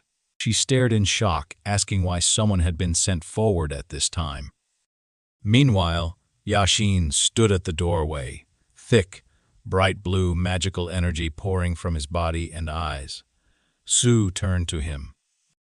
In surprise, she asked herself, was he able to get rid of the small violet string technique with the help of his own chai? Realizing this, Sela grabbed her nail with a sharp movement of her hands, preparing to attack. The sound of metal hitting the floor echoed in the room. The sword that belonged to Yashin had been thrown to the floor. Yashin spread his hands in different directions and told them that he was not going to fight with them. He explained that the person they were holding was the mother of his friend. After that, he said he had come to prevent her from being kidnapped. He added that if they shared the same goal, he would help them. Solmi, hugging the protagonist's mother, looked at him in surprise with wide eyes and shouted. Furrowing her brows, Sela looked at him piercingly and said that he had a familiar face. She then asked him if he was Sua's friend. Solmi answered affirmatively, saying that just the other day he had protected the main character while he was not around. Yashin, looking at them with a serious expression, told them that time was running out. He added that perhaps they themselves had noticed that a barrier had been installed around the complex. He explained that while it was active, they would not be able to get out. Fortunately, there was a way to get through it from the inside. Sela, looking at him menacingly and continuing to hold onto her nail, said that in addition to telling them about a way to get out, she wanted to know why he behaved so self-confidently. As if that was how it should be, Yashin asked her again, looking at her in surprise. Sela told him that, as she understood, he was a friend of the main character. She asked him, wasn't he a shaman before that? Frowning, Sela looked at him carefully while squeezing her nail. She said that the past Sivu and the current one were completely different creatures. She asked him if this wasn't more important to them. That is, to the shamans. After that, she questioned if he really wanted to turn his back on them just for the sake of friendship. Sol-mi watched the situation with a tense expression, thinking that, although this might sound rude, there was some truth to Sila's words. Yashin, lowering his hands, said that he understood. Then, he tensed his hands until the veins began to swell, and the tips of his fingers started to sparkle slightly. Sila watched him with concentration and thought she knew everything would turn out like this. Suddenly, Yashin began to strike certain points on his body with lightning, fast movements of his hand. The pain he inflicted on himself caused him to tense his body and clench his jaw, but he continued piercing himself with his fingers at great speed. Sila and Sol-mi watched what was happening in bewilderment. Drops of sweat flowed profusely down Yashin's face. Trying to restore his breathing, he said that by activating the blood flowing through the meridians, he had temporarily stopped the flow of chai, which was used in martial arts. Wiping the sweat from his chin with the back of his hand and leaning on his legs, he explained that he was now no different from an ordinary person. He added that if he activated chai again, he would not be able to resist its magic. Sila, looking at him warily, asked if he understood what this meant. She explained that it meant she might not stop at simply reading his thoughts. She gave an example, saying she could make him her toy, controlling him until his death. Yashin, with a tense expression and wide-open mouth, responded by saying that it mattered, but admitted that at least it could help his friend escape. Then he said loudly that if it was possible, he didn't care. Sila, clenching her fists with wide-open eyes, looked at him. Sila, continuing to hold her nail, looked at him uncertainly and asked why he was going so far. After that, she asked what kind of relationship he had with the main character. Yashin answered her, saying that he had already said he was his friend. With an exhausted expression, he admitted that that was all. Sila let go of her nail, exhaled the air from her lungs, and remarked that he was either too naive or that Sivu had influenced him too much. She concluded that it was the same thing. Sol-mi went up to Yashin and asked him how he was. Yashin, leaning on his legs and lowering his head, asked her in response what she thought. Sela turned away from them and agreed that they would listen to him. She remarked that now they would see how good the shaman's abilities were. The main character walked along a wide city road paved with asphalt. With his eyes wide open and brows furrowed, a drop of sweat ran down his face. He tensed his fists and clenched them. Looking ahead carefully, the pain that spread through his body with every step began to recede into the background due to his growing anxiety. However, he stopped due to increased intuition, which temporarily suppressed his concern for his mother. The main character raised his head and looked in surprise at the multi-story building in front of him. At first glance, there was nothing unusual about it, but he knew he definitely felt something. Subconsciously, he realized that if he took a couple more steps, he didn't have time to finish his reasoning because someone addressed him by name and asked, "Chao Sivu. Chao Sivu, is that your name?" Sivu looked tensely towards the speaker. The man remarked that Sivu was much smaller than he had imagined. He added that he couldn't believe goblin blood flowed through him. The man, introducing himself as Lim Yagwang, rested his hand on his hip with an arrogant smile. He noted that, judging by the fact that Sivu had stopped at the edge, he still had a sense of danger. The impact sent the main character flying several meters into the distance. However, he managed to stay on his feet, looking at her from under his brows. Resting his palm on the floor with one hand, he clenched the other into a fist, his eyes carefully watching her. Then, his eyes widened greatly, his mouth slightly open as he stared ahead in surprise. He saw a huge barrier in front of him. Yagwang, standing behind him with a smile on his face, pointed at the barrier with his finger. He remarked that it was like setting a trap. He explained that as soon as the prey takes a step forward, it can't get out. Then, He added that the only problem was forcing him to take that step. Yaguang suggested that the main character should understand by now that he couldn't run away. He then asked if this was true. The main character, with an angry expression, remained silent. Yaguang began to stretch his muscular arms in a circular motion, holding his hand on his shoulder. He commented that the protagonist could still make a choice. Yaguang offered two options: calmly surrender or run away, which he warned would look extremely pathetic. Su silently stood in a fighting stance. His brows furrowed suddenly, his face contorted with surprise due to a sharp sensation. The next moment, a slight tremor ran through his nerves. Tense to the limit, he heard a command spoken by Swa, a single word: bow. The command, uttered from more than 100 meters away, carried such formidable chai that even without hearing the voice itself, its effect was immediate. Recognizing this chai as Swa's, the main hero ran as fast as he could. He thought to himself that this was definitely Swa's chai, and that the other monsters. He interrupted his own thoughts, realizing that at least she was now inside the barrier. As he ran, he began to calculate. He wasn't entirely confident, but judging by the chai's source, it was now in his house. He realized that if this was true, he shouldn't run towards them but rather away, to create a distraction. He reasoned that although Yaguang mentioned being surrounded and that his mother had been found, he understood they hadn't captured her yet. At least not now. He was sure Swa was with his mother, and that their priority was to capture him first. He decided that creating unrest far from home would give Swa time to escape. As he ran, he suddenly noticed movement nearby. It was Yaguang, who attempted to kick him. The main character dodged the blow by lowering his torso, avoiding the jumping kick. Yaguang smiled, complimenting his good reaction. Landing on the asphalt road, dust flew in all directions. Immediately, Yaguang began attacking with punches. The main character blocked the blows with his hands, intensely observing Yaguang.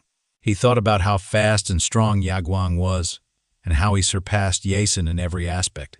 He suspected Yaguang was holding back, but couldn't shake the feeling that there was something else at play.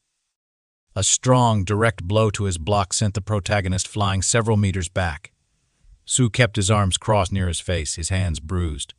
He looked ahead, thinking about the situation, but couldn't finish his thought. Yaguang, holding his outstretched fist in front of him, sighed in surprise, remarking that it was unexpected. He speculated that the protagonist still knew something. Meanwhile, Chang approached from behind. The main character realized that this was never meant to be a one-on-one Mon battle.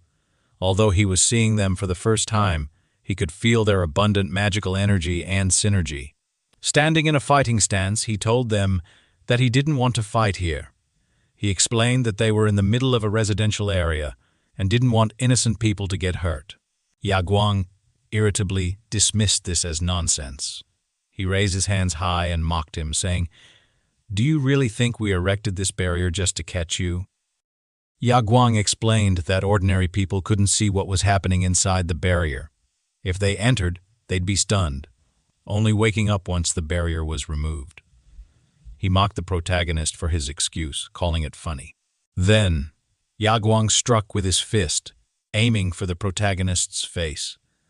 The main character grabbed Yaguang's hand mid-strike and told him there was no need to create disturbances. Yaguang looked at him angrily, clenching his jaw.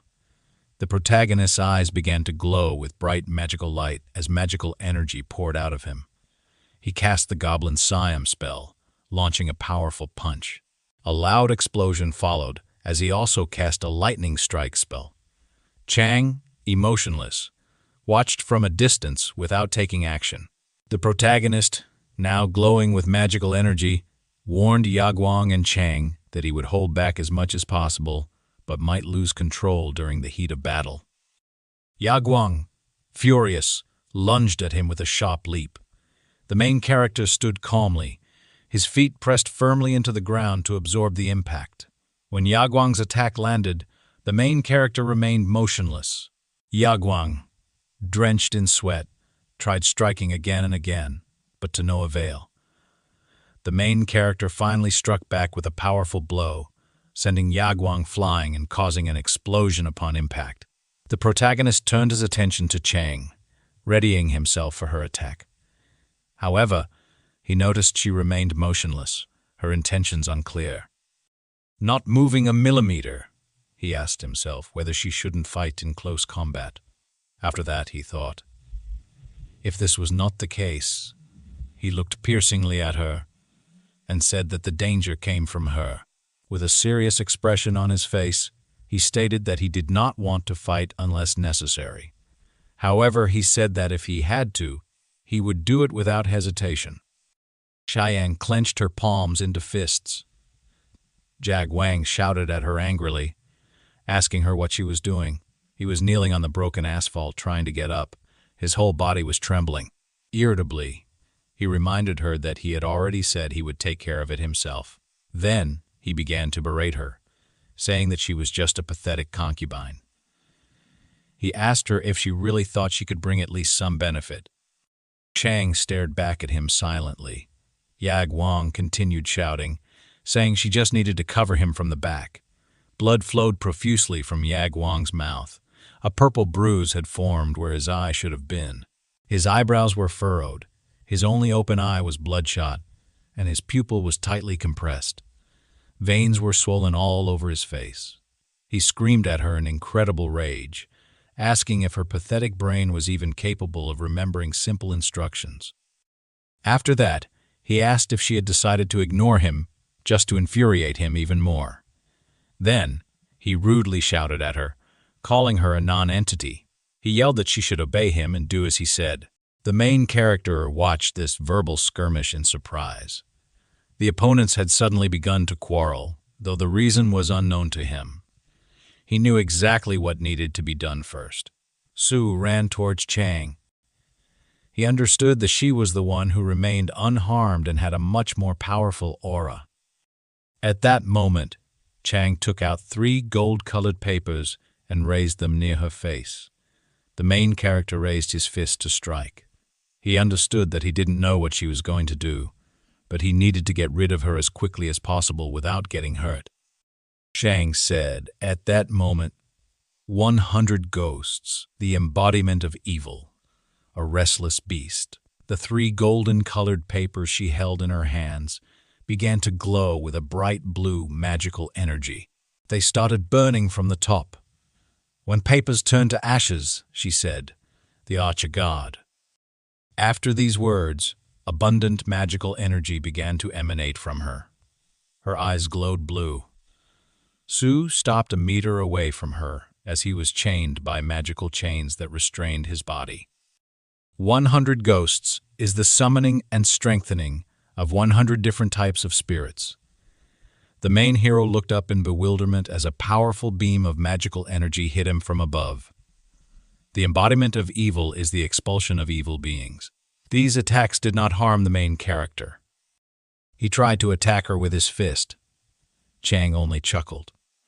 After he swung at her, he looked and said, surprised, she used 3 high-ranking amulets at once. But hundreds of ghosts and embodiment of evil didn't even work. She explained that out of all this, only the restless beast had an effect. The main character's fist did not hit her face, but instead struck a substance that covered her entire body. He could not break through the barrier that protected her from him. Chang said, the monster can't do anything against exorcism. The restless beast is the caster's protection from monsters. A red horn appeared on Su's forehead. He formed a goblin club in his hand, which began to materialize in his palm from the space around him. He wasn't sure he had hit her, but he felt like the blow had landed on nothingness. He looked ahead with a tense expression, furrowing his eyebrows. He thought, the point was not that I touched her and she flew away. This was not so. He began to understand that she somehow managed to dodge his attack. He thought, if this is what covers her body, then it is a kind of protection from blows. Chang stood opposite him with her palms extended in front of her chest. Her body glowed with a magical blue light. He understood that this must have some limitations. At that moment, Chang said, the blue edge of the sword is a sentence, and the dawn it brings is the blood of sinners. After that, she joined her hands in front of her chest. Her palms began to burn with a magical blue fire. She said, "That's why I prayed to him." At that moment, she turned to the great deity. The main character looked at her warily and asked, "Is the spell limited in duration?"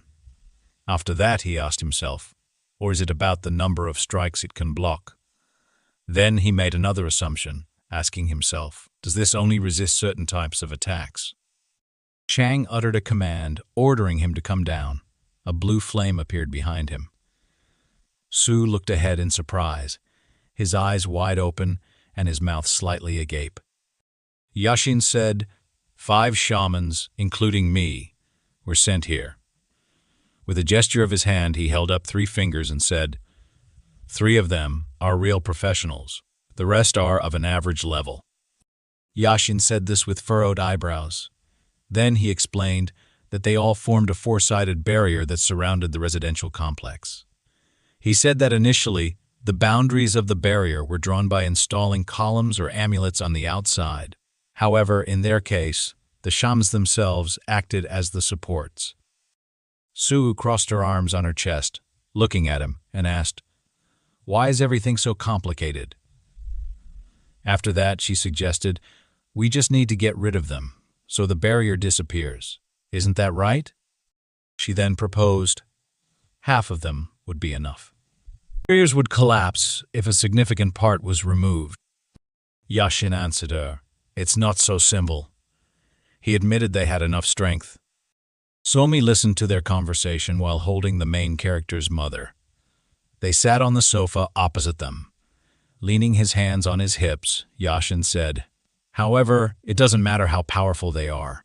He explained this by saying, "If they haven't lived at least 666 years, they simply don't have the necessary knowledge for this." He continued, "Their strength is different from that of monsters."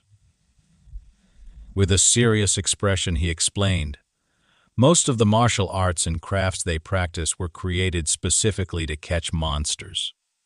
He clarified, "A battle between monsters is a confrontation of pure strength.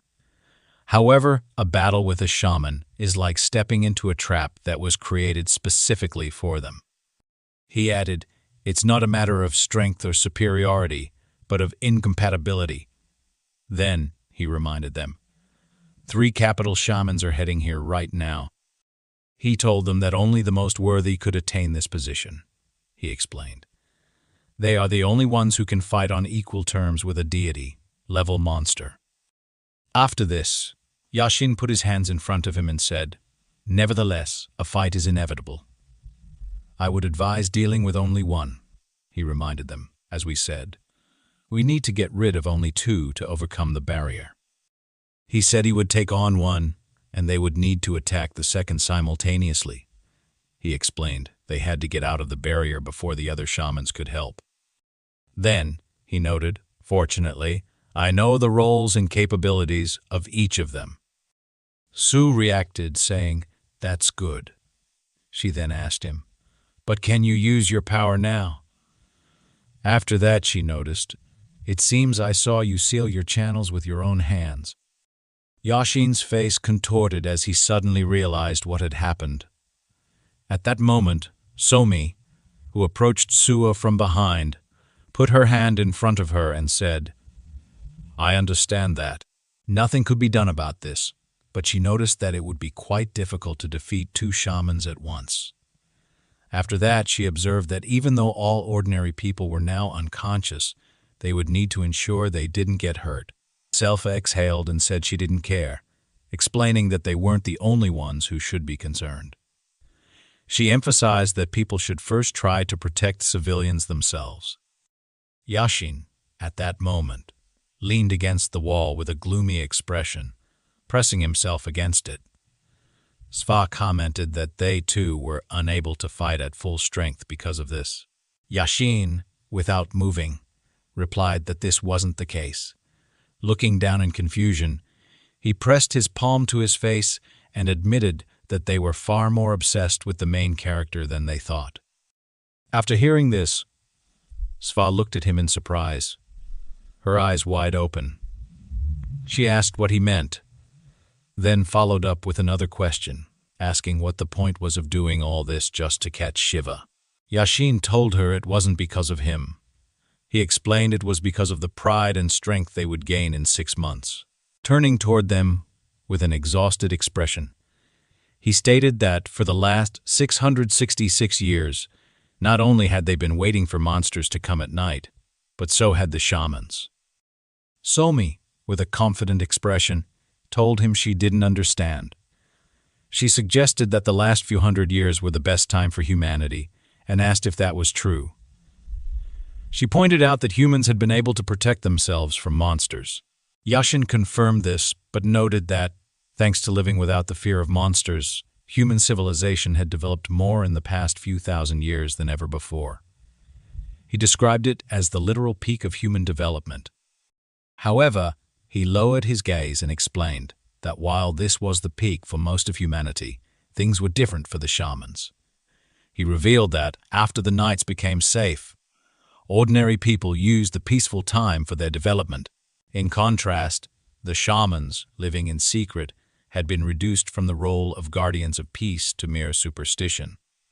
He spoke of the inferiority complex, righteousness, and psychological compensation inherent in most modern martial artists. He then ominously stated that, in 6 months, when the sun sets and people scream in fear, the hour of reckoning will come. At that point, shamans will cease to be a pathetic superstition and will once again rule the world.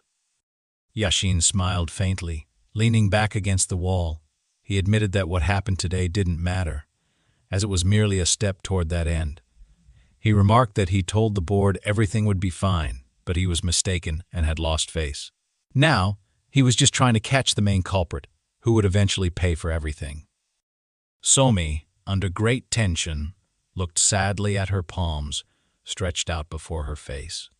She tried to speak, saying, "Then if everything is so," but Selfa interrupted.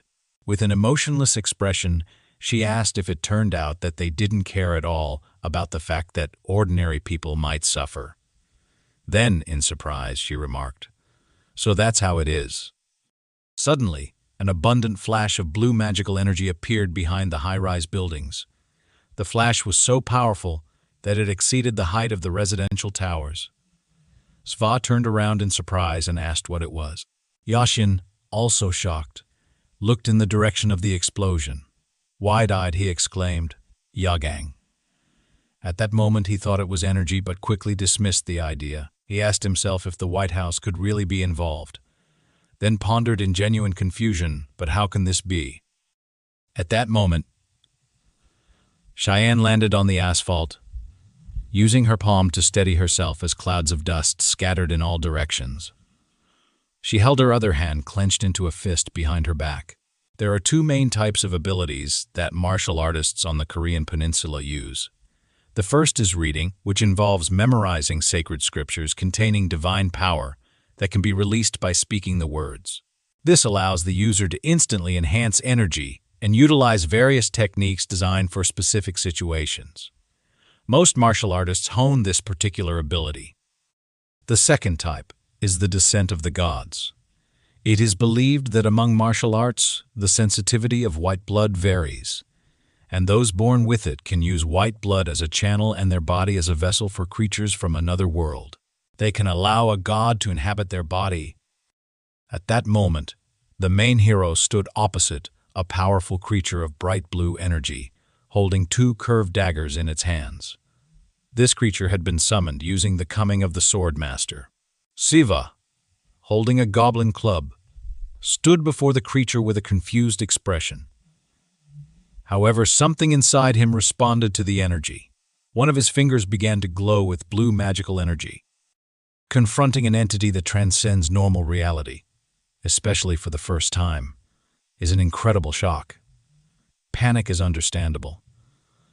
The main character clenched his jaw, baring his teeth as his eyes glowed bright purple. His entire body tensed, and he gripped the goblin club tightly. The magical creature, with glowing white eyes, looked down at Siva. Despite the shock, The main hero directed the goblin club upward toward the creature.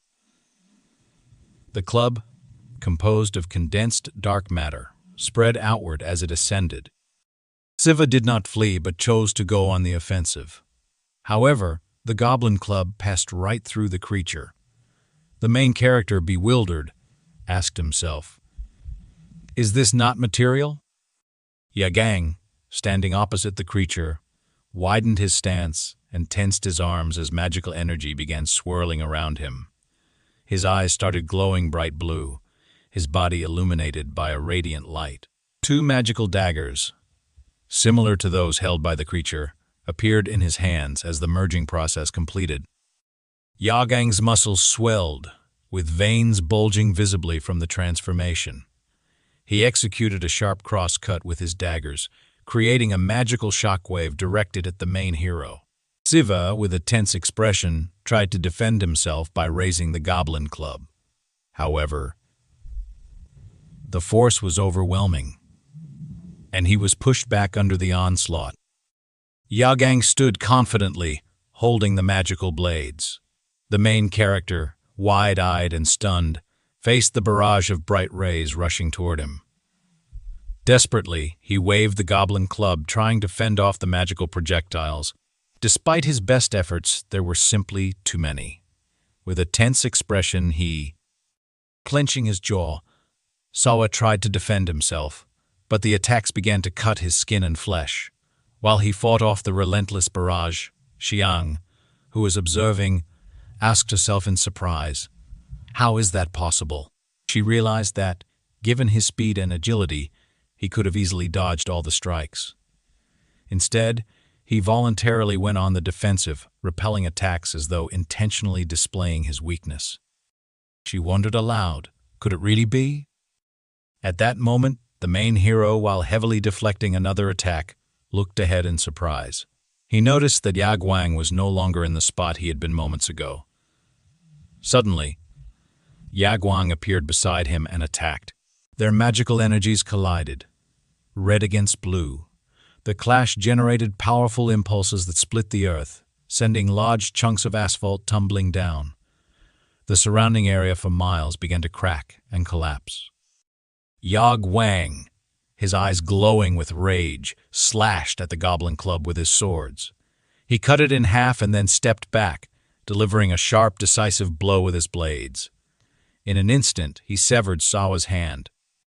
The main character, teeth bared and eyes wild with pain, glared ahead. Yagwang, with a focused expression, continued his assault, delivering relentless sword strikes. Blood sprayed in all directions.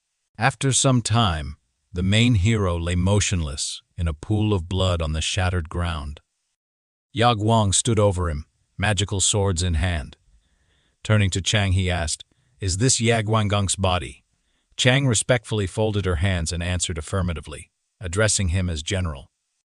The general, clearly intrigued, asked why they were fighting this man.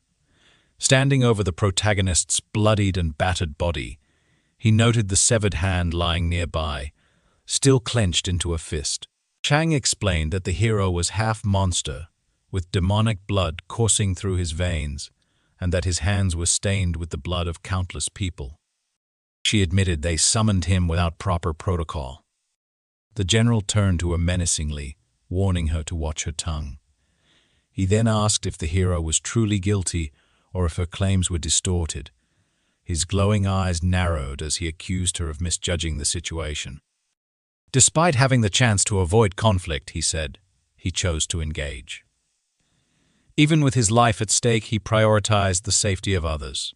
If he truly had the blood of spirits, I find it hard to believe he would harm someone intentionally. Looking at Chang, he added, "Your accusations are likely the result of a distorted worldview and inflated ambitions." Chang lowered her head, apologizing. The protagonist, now lying on his back, was covered in blood and barely alive. His critical state was not only due to his injuries, but also the immense strain from fighting two opponents in succession. His energy was utterly depleted. Desperately, Sawa moved his trembling hand to retrieve something from his magical inventory. The general, watching, remarked in surprise. He still has strength left. Approaching the hero, he questioned why he hadn't fled. The protagonist clutched a 3-colored pumpkin given to him by Yashin. He understood it needed to be activated by clearly pronouncing a trigger word, but also knew that a mistake could shatter it, releasing its latent energy. Summoning his resolve, Sawa crushed the pumpkin in his bloodied hand. Fragments scattered, releasing waves of condensed magical energy that enveloped him. Chang, watching, was stunned. This energy density, she muttered in disbelief. The protagonist, now fully healed, stood amidst the cracked asphalt. His body, previously torn and bloodied, was restored. Though his clothes remained shredded, he appeared healthy and energized. The general observed with curiosity. "It's rare to witness something like this," he admitted. In an instant, the general lunged at Sawa with blinding speed. The hero barely managed to block the attack, his glowing eyes fixed intently on his opponent. The general unleashed a flurry of blows with his magical swords, aiming to overwhelm him. Despite being on the defensive, the hero felt a new surge of energy coursing through him. He realized the 3-colored pumpkin had activated dormant energy centers within him. Centers that had been inactive for 17 years. The collision with the demigod, combined with the pumpkin's infusion, awakened this latent power. Sawa gritted his teeth, thinking, This is energy manipulation, no different from chai. Ahead with concentration, he reasoned that this was most likely due to the lack of significant differences between the two energy types. He noticed that it became much easier to block attacks, but understood that he could not summon the goblin club. His body, glowing with the newly acquired magical energy, seemed unfamiliar yet powerful. Sivo realized that, in addition to this, there was a peculiar feeling when blocking the attacks, as though something was missing.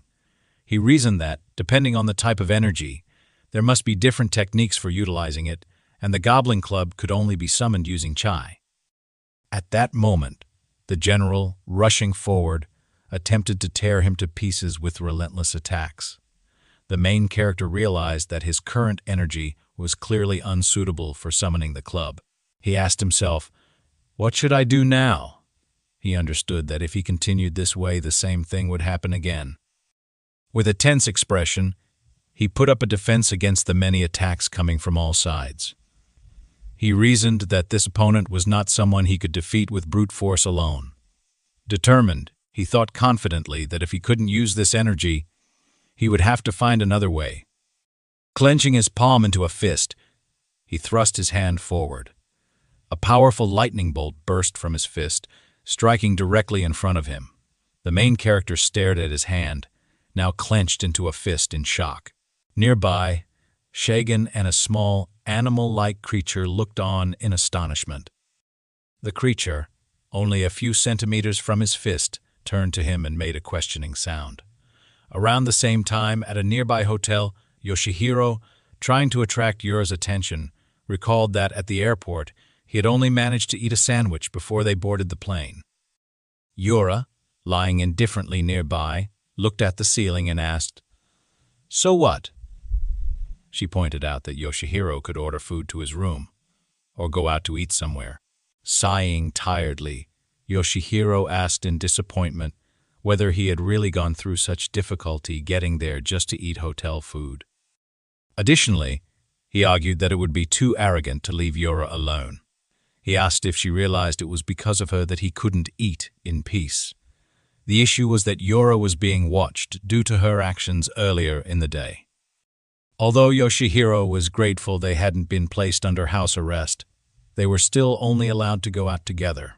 Yura knew this, but confessed she would immediately go look for the person who had helped her earlier. Hearing this, Yoshihiro was surprised and asked who she was talking about. He assumed she was referring to a local, but Yura clarified that she meant the goblin, who also had human blood and had saved her. Yura recounted meeting Sawa and noted that he was there because, like her, he was pursuing the monsters. Yoshihiro frowned in confusion and asked if this meant that what others were saying was true. Yura confirmed it and explained that the others were trying to cover up what the monsters had done. Presenting a clip from a news broadcast, she explained that the authorities were attempting to save their reputation by claiming they had caught the culprits. Raising his head, Yoshihiro finally understood the situation and remarked that if viewed from that perspective, their countries weren't so different. He admitted he understood Yura's frustration with the false accusation, but added that there was little they could do. Yoshihiro reminded her that they were not only guests on this earth, but also worked in the same field as the locals, and would likely become competitors in the future. Yura remained silent and thoughtful. Yoshihiro continued, explaining that the fact that these people ruled Korea while the Amagi representatives governed Japan was a consequence of events from the Koro and Kamakura periods, over 666 years ago, to the former Joseon royal family and the current Korean rulers. Such events were ancient myths, written down centuries ago. Although Yura and Yoshihiro could now trust the locals, Yoshihiro admitted he doubted they could be trusted with future power.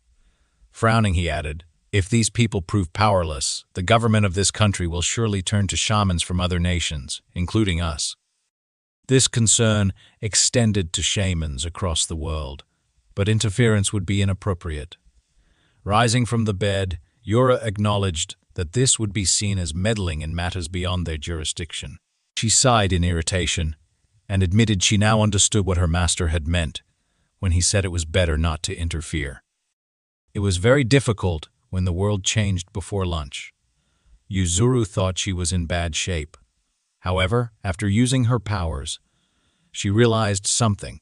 Remembering the moment when she had used her magic in battle, she announced that, after stepping onto the soil of this country, her powers had definitely diminished. Yoshihiro was amazed and, recalling that Yuzuru was a Shikigami master, suggested that her knowledge and adaptation to reality might be significantly worse than his own. Looking at his palm, he asked if it was true that Yuzuru had used a rage Shikigami. He considered that the problem might not lie with Yuzuru, but with Shuru. Without responding verbally, Yuzuru activated her magic. Admitting that she suspected the issue might indeed lie with her, she asked if the spirit wanted to see her. However, in the next moment, Yuzuru suddenly froze in shock. Yoshihiro was equally surprised. Looking at the empty space above her palm, Yuzuru asked, "What does this mean?" She didn't understand where the spirit had gone. At that moment, when Bayun was gripping Yuzuru by the throat and speaking to Shiru, the main character silently asked himself how he could save her. He wasn't the only one pondering this. The spirit, flying nearby at the time, was also asking itself the same question. At that moment, no one could do anything. Not Yuzuru, her Shikigami, nor Shiru. The Shikigami was completely dependent on its controller, and without receiving energy from the shaman or other sources, it was no different from an ordinary spirit. Realizing its powerlessness, the spirit closed its eyes and began to release energy, understanding it could make an effort to prove its loyalty to its owner. Feeling this energy, Bin glared menacingly at the spirit, which greatly frightened it. Trembling, the spirit hesitated.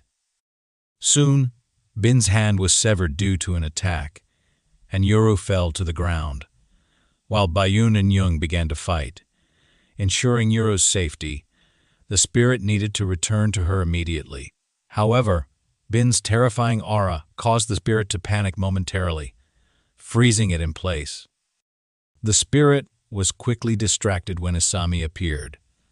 After glancing at the enormous monster attacking, the spirit realized it needed to return, but it was already too late.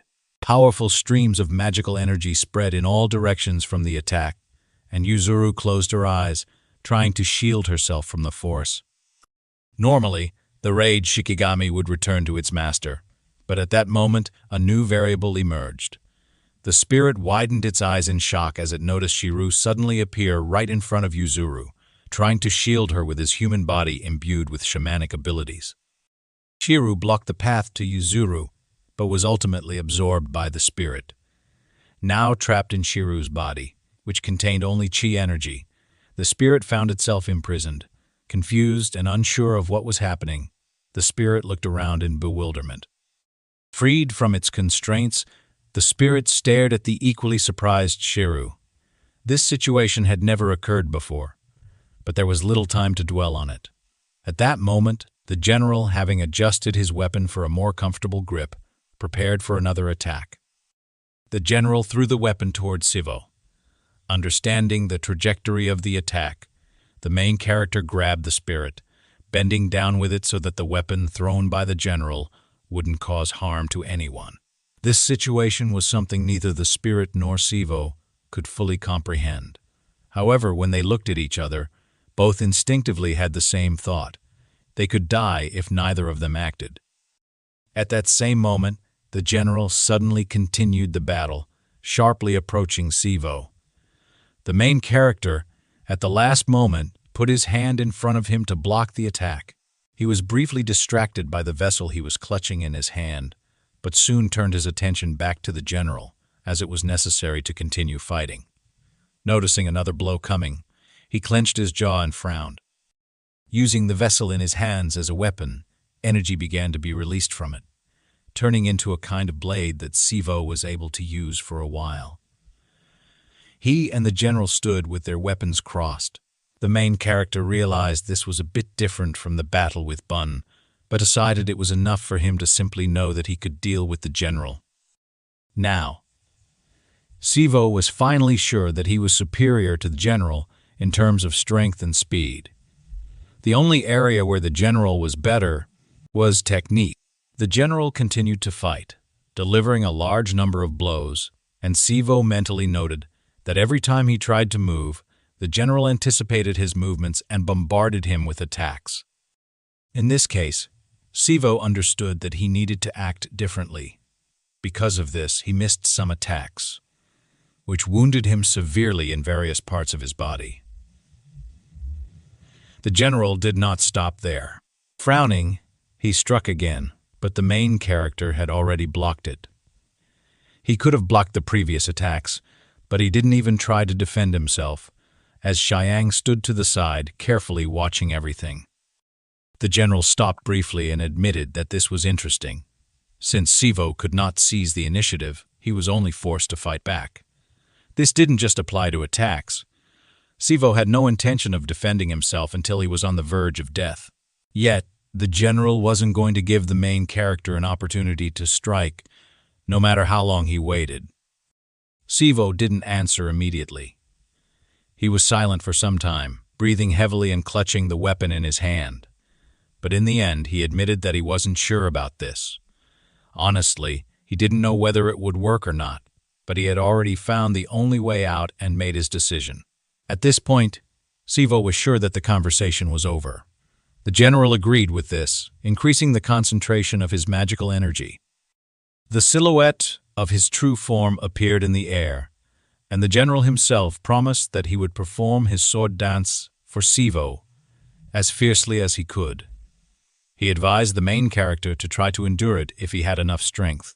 Sivo frowned warily but didn't have time to do anything. In the next moment, a huge number of cuts appeared in the air, aimed at him. The energy released by the general was so immense that it eventually turned into a bright flash. This was the dance of a god with swords. It was literally a god performing a dance with swords, and the powerful cuts that the weapon made flew far to the side, causing damage not only to Sivo, but also to everything nearby. Sivo wasn't yet prepared for such an opponent. As he looked at the approaching general, who didn't stop attacking, he realized that even a good strategy would not be enough to defeat such a skilled foe. Blood sprayed into the air from the wounds Sivo had received, and the general admitted that the main character had done well, but warned that this would be his end. Clenching his jaw, the general prepared to deliver one of the decisive blows. Thinking about these words, Sivo himself felt that this was the end. The general tightened his palm around the hilt of his weapon, and Sivo thought about his personal experiences, since it was the only thing he truly believed in. Of all the opponents the protagonist had faced so far, the goblin's ability to instantly paralyze the body was the most hellish. Now, using this ability, Sivo managed to paralyze the general's body, preventing him from stopping. The general realized that Sivo wasn't planning to wait for the right moment to strike. The whole point was that the possession of a deity had. One weakness of this situation was that no matter how powerful a god was in a human body, the abilities they could exhibit were limited by the vessel in which the god was imprisoned. Meanwhile, the general added that he endured while the thunder energy passed through his body, as well as through the sword. Remembering the weapon that Sivo had fought with, the main character, ignoring the large number of wounds on his body, recalled that he had already spoken about this. Sharply running forward, he struck, throwing the general back. He added that it was the only way and frowned seriously. The general guessed that Sivo was deliberately giving in, since he could have killed him with one blow if he wanted, leaving no chance for the general. If he were even a little weaker, Sivo would still be frowning, noting that in that case, they would have had problems. He asked if it was true that everything worked out in the end. Although Sivo did not know the identity of the general, he still understood that this body did not belong to him. He asked what was the point of killing this body if, in the end, it was not the general who would die. Smiling forcefully, the general noticed that Sivo was being held to the very end. Without further resisting, he realized that the loser still had no right to talk civilly. Sivo took a fighting position, and the general, leaving Yaguang's body, offered to dance with the main character again later, when the chance presented itself. The next moment, the general disappeared into thin air. Sivo heard someone suggest that it was all over. He turned around sharply, looking at Chiang, who admitted that she did not have the strength to fight or perform another ritual, and agreed that she and Yaguang were defeated. Sivo frowned deeper, as he was sure that this was all a lie. The battle with Xiang had helped him understand something. Although this confrontation had only been brief, recalling the moment when he fought with Xiang, the main character mentally noted that Xiang was much more capable than many men. While he wasn't sure how much stronger her abilities were, he wondered what should be done in this case and leaned forward a little. He didn't have time to do anything, as he suddenly heard someone scream, attracting attention. Opening his eyes wider in amazement, Sivo turned around and noticed Yashin, trembling and breathing heavily from tension. He asked if it was really him. Realizing that the main character recognized him, Yashin called him by name. Xiang, not understanding what was happening, began to look around but did not ask anything. Meanwhile, Sivo asked why Yashin was here. He assumed that he had been sent here by monsters, but Yashin said that this was not the case. He explained that it was because of what the main character had done here during the day. Yashin recalled that he had been simply telling Sivo to be more confident and not to be afraid, not to detonate bombs in broad daylight when there were people around. Sivo, looking guiltily to the side, put his palms out in front of him and apologized to his friend, explaining that it was all due to his stupidity and inattention.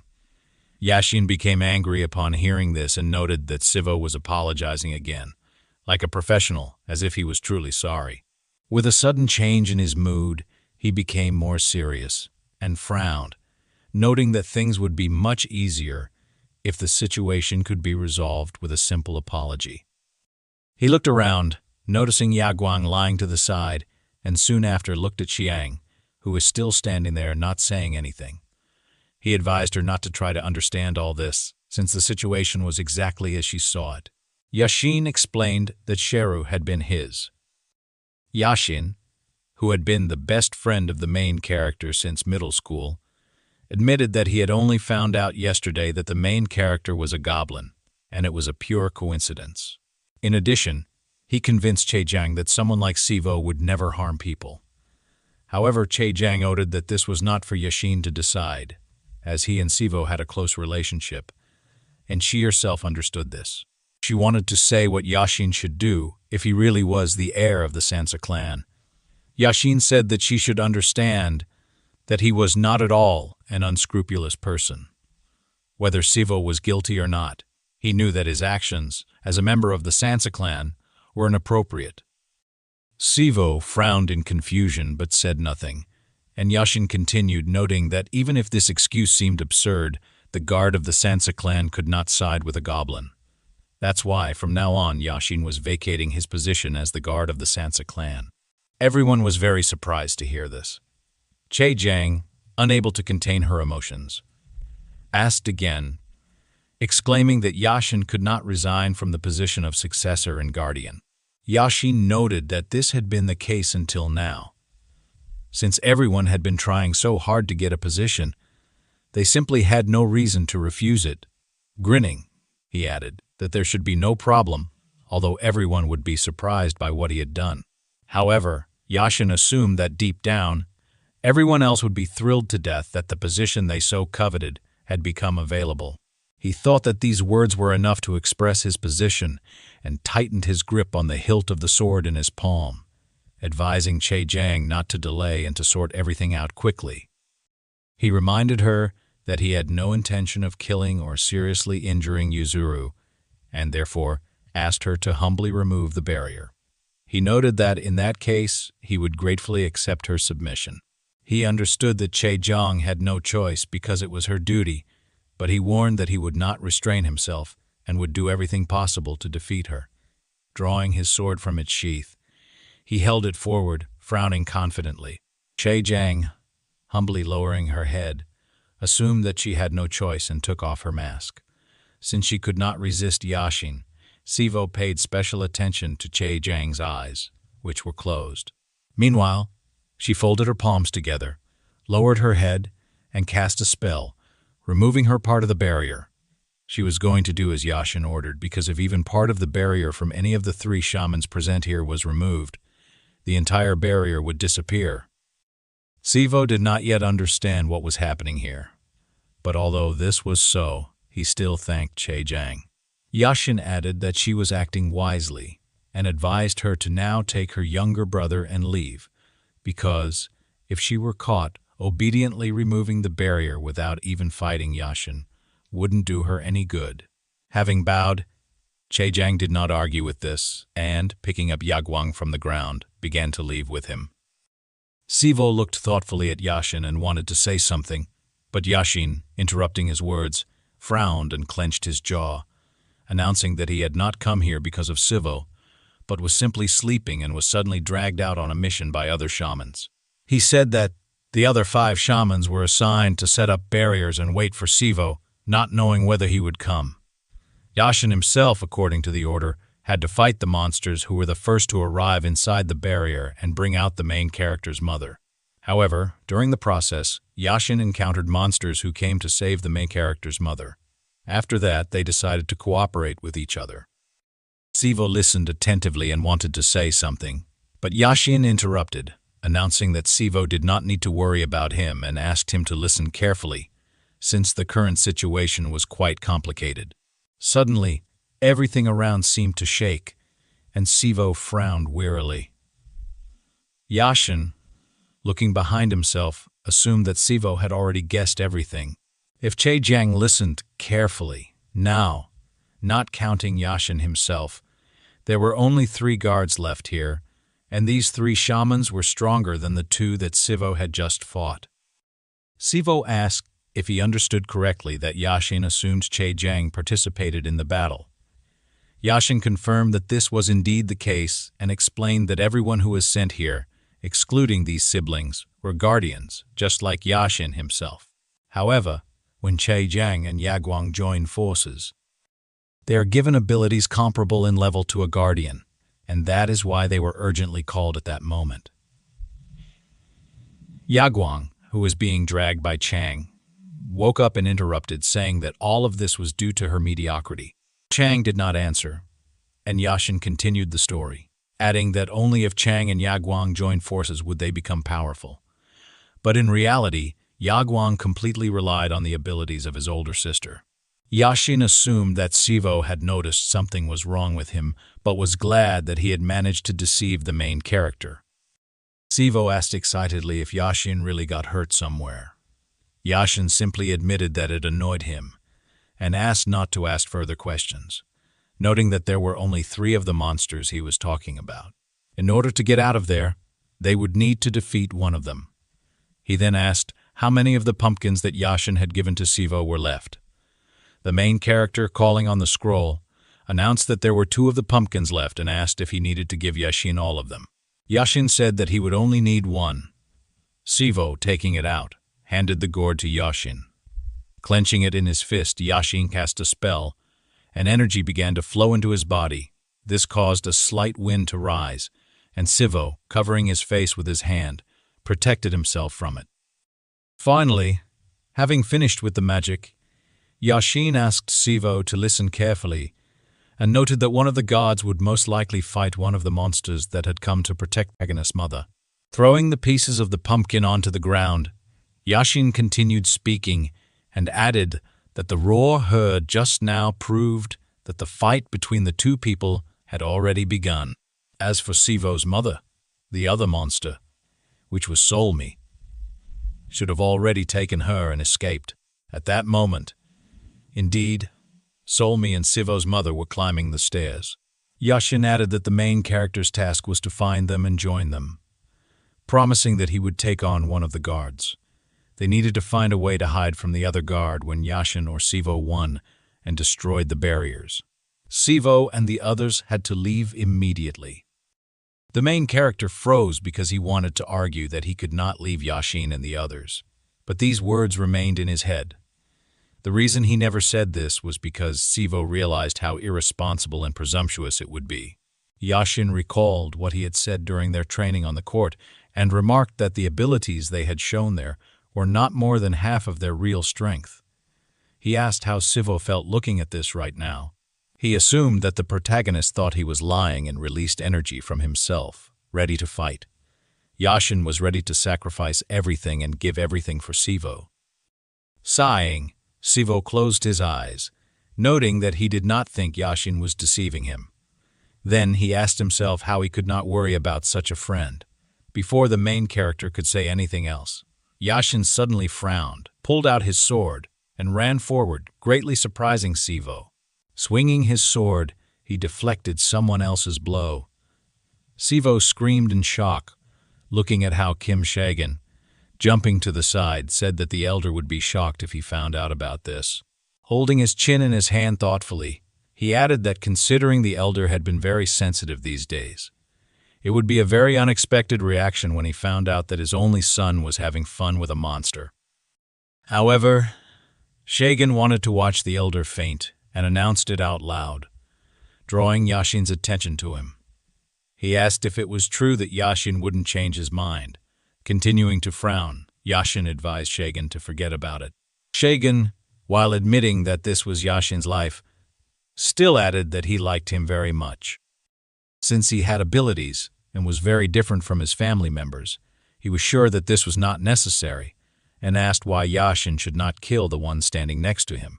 Sivo watched Shagan warily, and he added that, one way or another, only Shagan and Yagwang knew about what had happened here. He was willing to make sure that they remained silent, as he felt sorry for a person like Yashin. Stretching his palm forward, Shagan wanted to say something about how to act, even if Yashin was now thinking about his mother. Yashin suddenly said that he didn't even think his uncle thought about him like that. However, unfortunately, before coming here, Yashin met with Anam, and Shagan froze, calling this man a cunning old fox. In the end, they decided to leave it. And with a grin, Yashin announced that he had long ago decided to leave the house since he really did not like his family. Sighing, Shagan admitted that he could not disagree with this, and Yashin said that the protagonist's mother would be on the roof of the house, as in this case, it would be possible to fly away as soon as the barrier was removed. Sivo opened his eyes wider but didn't say anything, and Yashin ordered him to quickly leave and be near his mother no matter what happened. Sivo bit his lip but very soon agreed and left. Shagan, looking at Yashin, noted that if he understood everything correctly, then Yashin and the main character were friends. He understood that anything could happen in this world, and Yashin admitted that he would have nothing to answer if Shagan scolded him. Shagan did not understand why he should scold Yashin and tilted his head slightly to the side, asking how he could scold such a person who risked himself to save his friend. He also didn't know how many such people there were in the world. Yashin thought that there were only 7 guards in the Sansa clan, each of whom was capable enough to engage in battle with spiritual class monsters. Shagan, meanwhile, continued to talk, and preparing for the start of the battle, said that he was still very sorry. Yashin continued to think about the guards who possessed physical strength that could rival that of a single military corps. These shamans were trained in martial arts according to their inclinations, and each of them was given the title of immortal. Meanwhile, releasing his energy, Shagan said that he would have to personally beat one of those crazy people who protect them from their friends. He was the third guardian of the clan who was called the Immortal Butcher. He promised that he would try to finish off Yashin as quickly as possible. Yashin, also releasing his magical energy, stood in a fighting position, frowning in concentration. At that moment, Shagan said that in this case Yashin wouldn't hurt so much. A few minutes earlier, when a large amount of magical energy was released into the air, Selit turned around warily and asked what it was. Yashin, frowning, unmistakably identified this energy, realizing that someone had let a spirit into the body. Just in case, he decided to ask something but didn't have time to do so, as at that moment Solmi suddenly exclaimed desperately that this could not be her hand, holding the phone. She shook, and Sivo asked what was wrong. Solmi, crying in horror, said that Sivo was coming here, announcing that she had received a message about this recently, and suggesting that he would come here now. Yashin, frowning, asked what kind of nonsense this was. He was outraged that someone had left Sivo alone and exclaimed that if they had spent a few days together, Sivo would have known about it. He called him a name, but suddenly frowned, noticing something. The next moment, suddenly, someone asked, "What is this?" who called the whole environment some kind of rubbish. She didn't understand why Yashin was slowly talking to the monsters and suddenly assumed that he was worried that Sivo's mother, whom they were supposed to pick up, would get hurt. Hearing that Wum said something about the main character's mother, Solmi frowned and stood in front of her, blocking her with her body. Meanwhile, Wum suggested that Yashin might have mistakenly thought that monsters could be intimidated with simple words and pride. Yashin frowned with displeasure, and Wum, continuing to speak, admitted that she didn't understand anything at all. She was the fifth guardian and was called the Flying Immortal. Yashin, frowning and clenching his jaw, remembered that guardians were supposed to protect all four sides. However, he could not call the current outcome the worst, since the most important thing was that now he could not use his energy. But if he had time to prepare for the battle, he would at least be able to do something. Suddenly remembering something, Yashin opened his eyes wider, thinking about the three colored vessels that he gave to Sivo. He realized that if Sivo did not, using all these pumpkins, only one bottle would be enough for him to completely restore his energy. With his hand on his chin, thoughtfully, Yashin wondered what would happen if only he could meet Siwa. At that point, Swa said that she didn't know much about Wum's skills, but her reputation most likely wasn't that good. Yashin's friend noticed something and fearfully removed his hand from his face. Wum, waving her palm, threw a small knife, which flew forward very quickly, and blood splattered on the floor. Wum asked if everyone saw it. She was amazed at what abilities there were, and noted that she was definitely aiming at Yashin, but for some reason, Swa protected him. Swa actually stood there, frowning and holding the dagger in her palm. Due to the fact that she grabbed the dagger directly by the blade, her hand was wounded and blood dripped onto the floor. Her hand was shaking, but she didn't pay attention to it. Wum, taking off her mask, asked if Yashin had really forgotten about his duty and teamed up with the monster. Suddenly, Yashin felt Solmi grab his hand and turned around. Noticing how she frowned and seriously announced that they should leave now, Yashin tried to object but didn't even have time to say a word, as Solmi admitted that she wasn't sure they could use anyone as a hostage. Swa announced that, looking at the current situation, she thought even a disposable meat shield wouldn't help them, and advised Yashin to stop sitting idly by, find Siu, and take care of him. Yashin did not answer immediately but simply frowned. Swa wanted to tell him to do something when he met Siwoo. Created to tame and make such people comfortable, she noted that, fortunately, this was enough to mislead people. Wasim, distracting Sa with her speech, began to carefully pull out a certain object from her sleeve. When she did this, she remarked that they were beginning to think they had innate rights and potential. Swa asked her if she thought so. Wasim looked carefully at her and said that she didn't know whether she was right or wrong, but it seemed to her that there were people who thought differently. She added that sincere people sometimes grieve and suffer because of the death of their fellow tribesmen without any ulterior motives or calculations. This was not because the blood of these people was mixed with another, or because there was a special connection between them. With a sly smile on her face, Sim made a sharp jerk backward, pulling out the item from her sleeve. She asked Sa, with an insolent expression on her face, if she thought she cared about this. Zim then jumped back and landed on higher ground with her feet. Selfa looked up at her menacingly, frowning her eyebrows.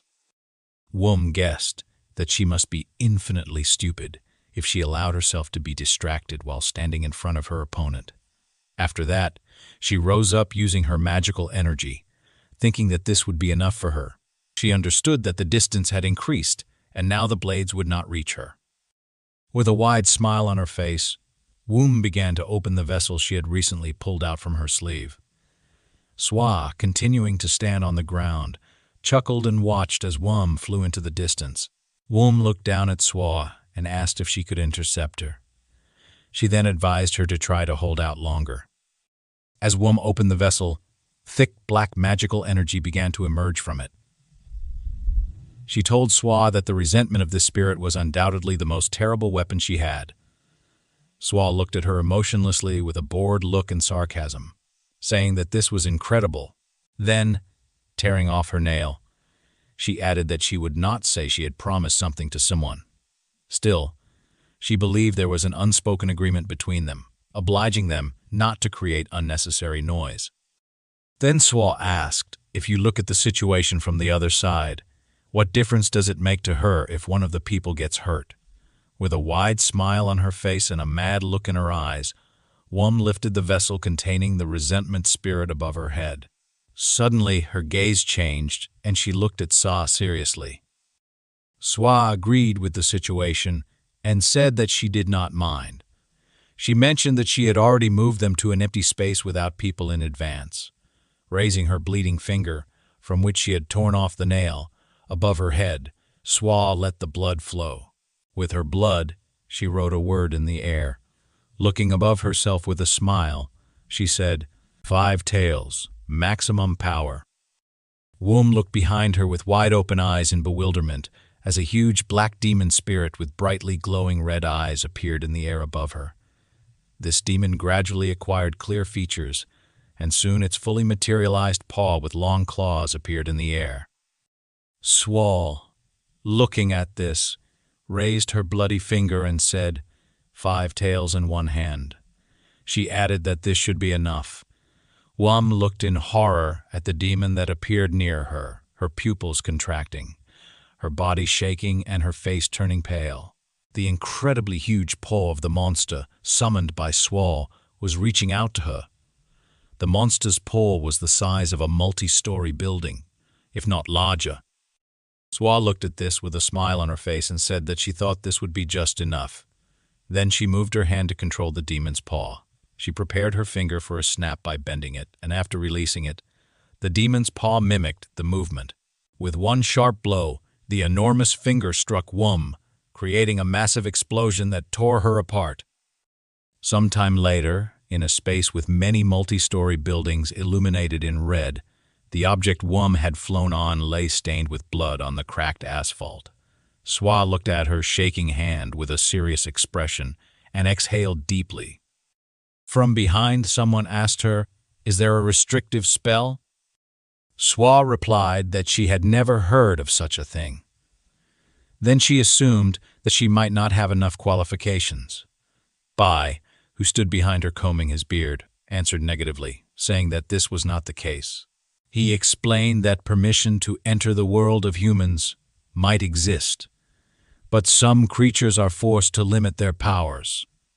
He added that this applies to monsters of the Ryan class and higher. By this time, Swa was sitting opposite him in a venerable pose, positioned with her hands folded on her legs. Bai said that everyone had long known she had reached a very high level. Swa thanked him for his praise and asked with a smile on her face why she always found herself in such situations. She mentioned that she was not experienced enough to get permission to enter the human world, but at the same time was so strong that she even needed a restricting spell. Bai responded by saying she should not feel like an outcast because of these measures. Lowering his head and closing his eyes, he added that this was the will of the king of monsters. He explained that even he, while traveling around the world, was affected by the spell. He further reassured her that if she truly needed to use force, he was confident that her ingenuity would help her find a way out. By the time they had this conversation, they were already in the world of monsters. The old man told her that this was precisely why he had been looking for her. Swa frowned at him with a questioning look. Thanking him for mentioning her ingenuity, she noted that everything had worked out as planned. However, Swa silently thought that summoning 5 tails with only one hand had been too much. She reasoned that the demon had been utterly torn, just like the channels of energy circulation. In this state, she could not even call Siwa pathetic. She mentally noted that while pushing her limits had its benefits, the soul she wanted to summon could not compare to the one in her vessel. She thought that releasing it would have required even more strength to control. The second of the candles, which until recently burned with a bright blue light, went out. Sela observed this carefully and asked herself if this meant there had been a second support. Thoughtfully placing her hand on her face, she realized the barrier would vanish immediately if everyone was lost. She also recognized that there wasn't much time left. By this point, she had returned to the place where she had recently defeated Wum. Behind her, an open vessel containing an evil spirit lay ominously. Swa closed her eyes and wiped her face with her hand, understanding it was time to search for Shiva. Suddenly, she noticed the vessel move. She looked at it in surprise, her eyes wide open. At that moment, she felt something behind her. Turning to face the front with a surprised expression and her mouth slightly open, she saw the evil spirit. The spirit turned to her, and with a sinister smile, thanked her, calling her sister. It told her that, thanks to her, it was now free, and that they could have fun together forever. On the roof of one of the high-rise buildings, a door opened. From there, Soy looked up with a smile on her face. She realized the barrier was weakening, which meant they had succeeded.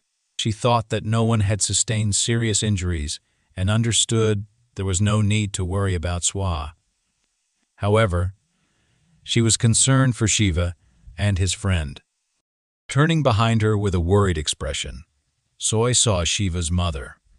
She thought the barrier was still standing but realized that, with effort, she could break through it. Although the barrier would not harm her, she understood the human body was fragile. Approaching Shiva's mother, she exhaled heavily, contemplating her next move. She realized she should wait until the barrier completely subsided and hoped that nothing terrible would happen during this time. Suddenly, Selfa looked in surprise behind the back of Saiva's mother and saw the main character standing there, actively trying to restore his lost breath.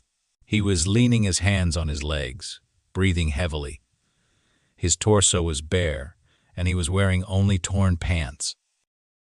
Solmi sighed in surprise and asked him not to worry. She explained that Sua had used magic to ensure his mother would not be scared. Siva, with a surprised expression, looked at his mother, who stood emotionlessly, staring straight ahead. The main character then thanked Solmi for risking their lives to save his mother.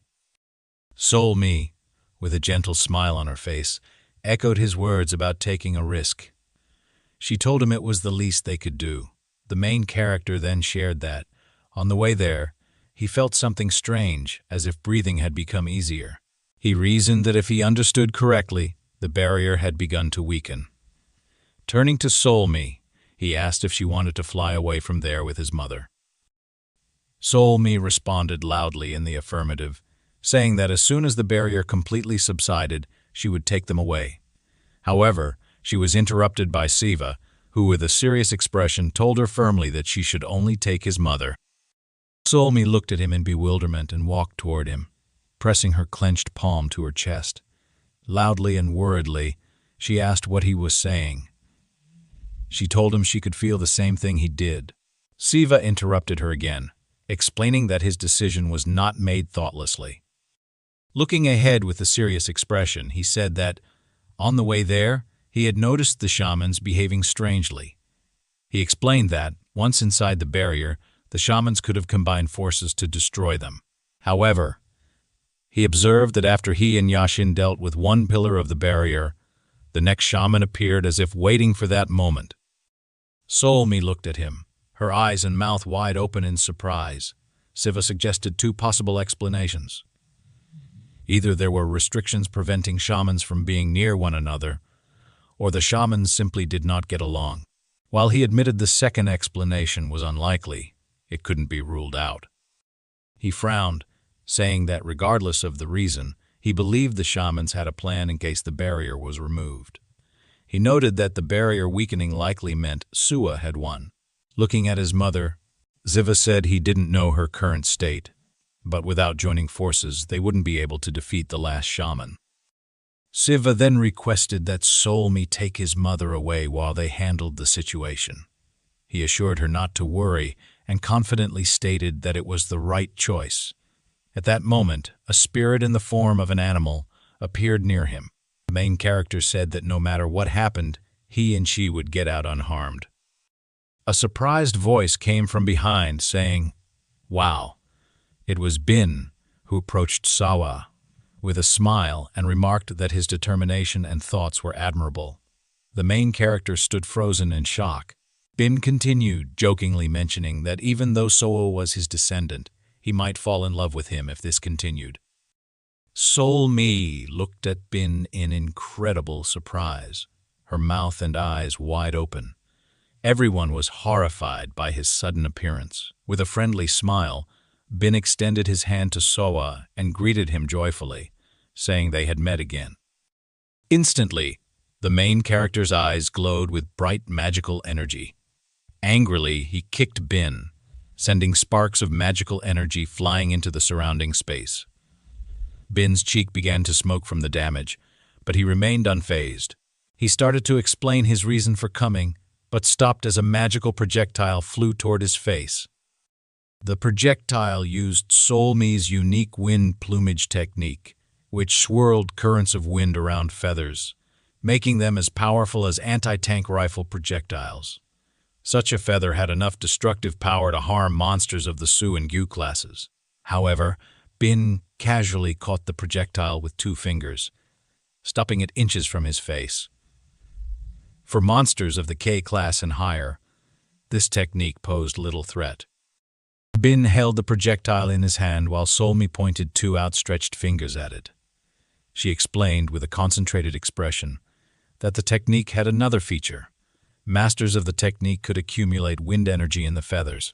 As she scattered the accumulated wind energy, the projectile in Bin's hand suddenly exploded with a bright purple flash. Bin looked at the explosion in surprise. Siva looked at him warily, holding the frightened creature in his hands.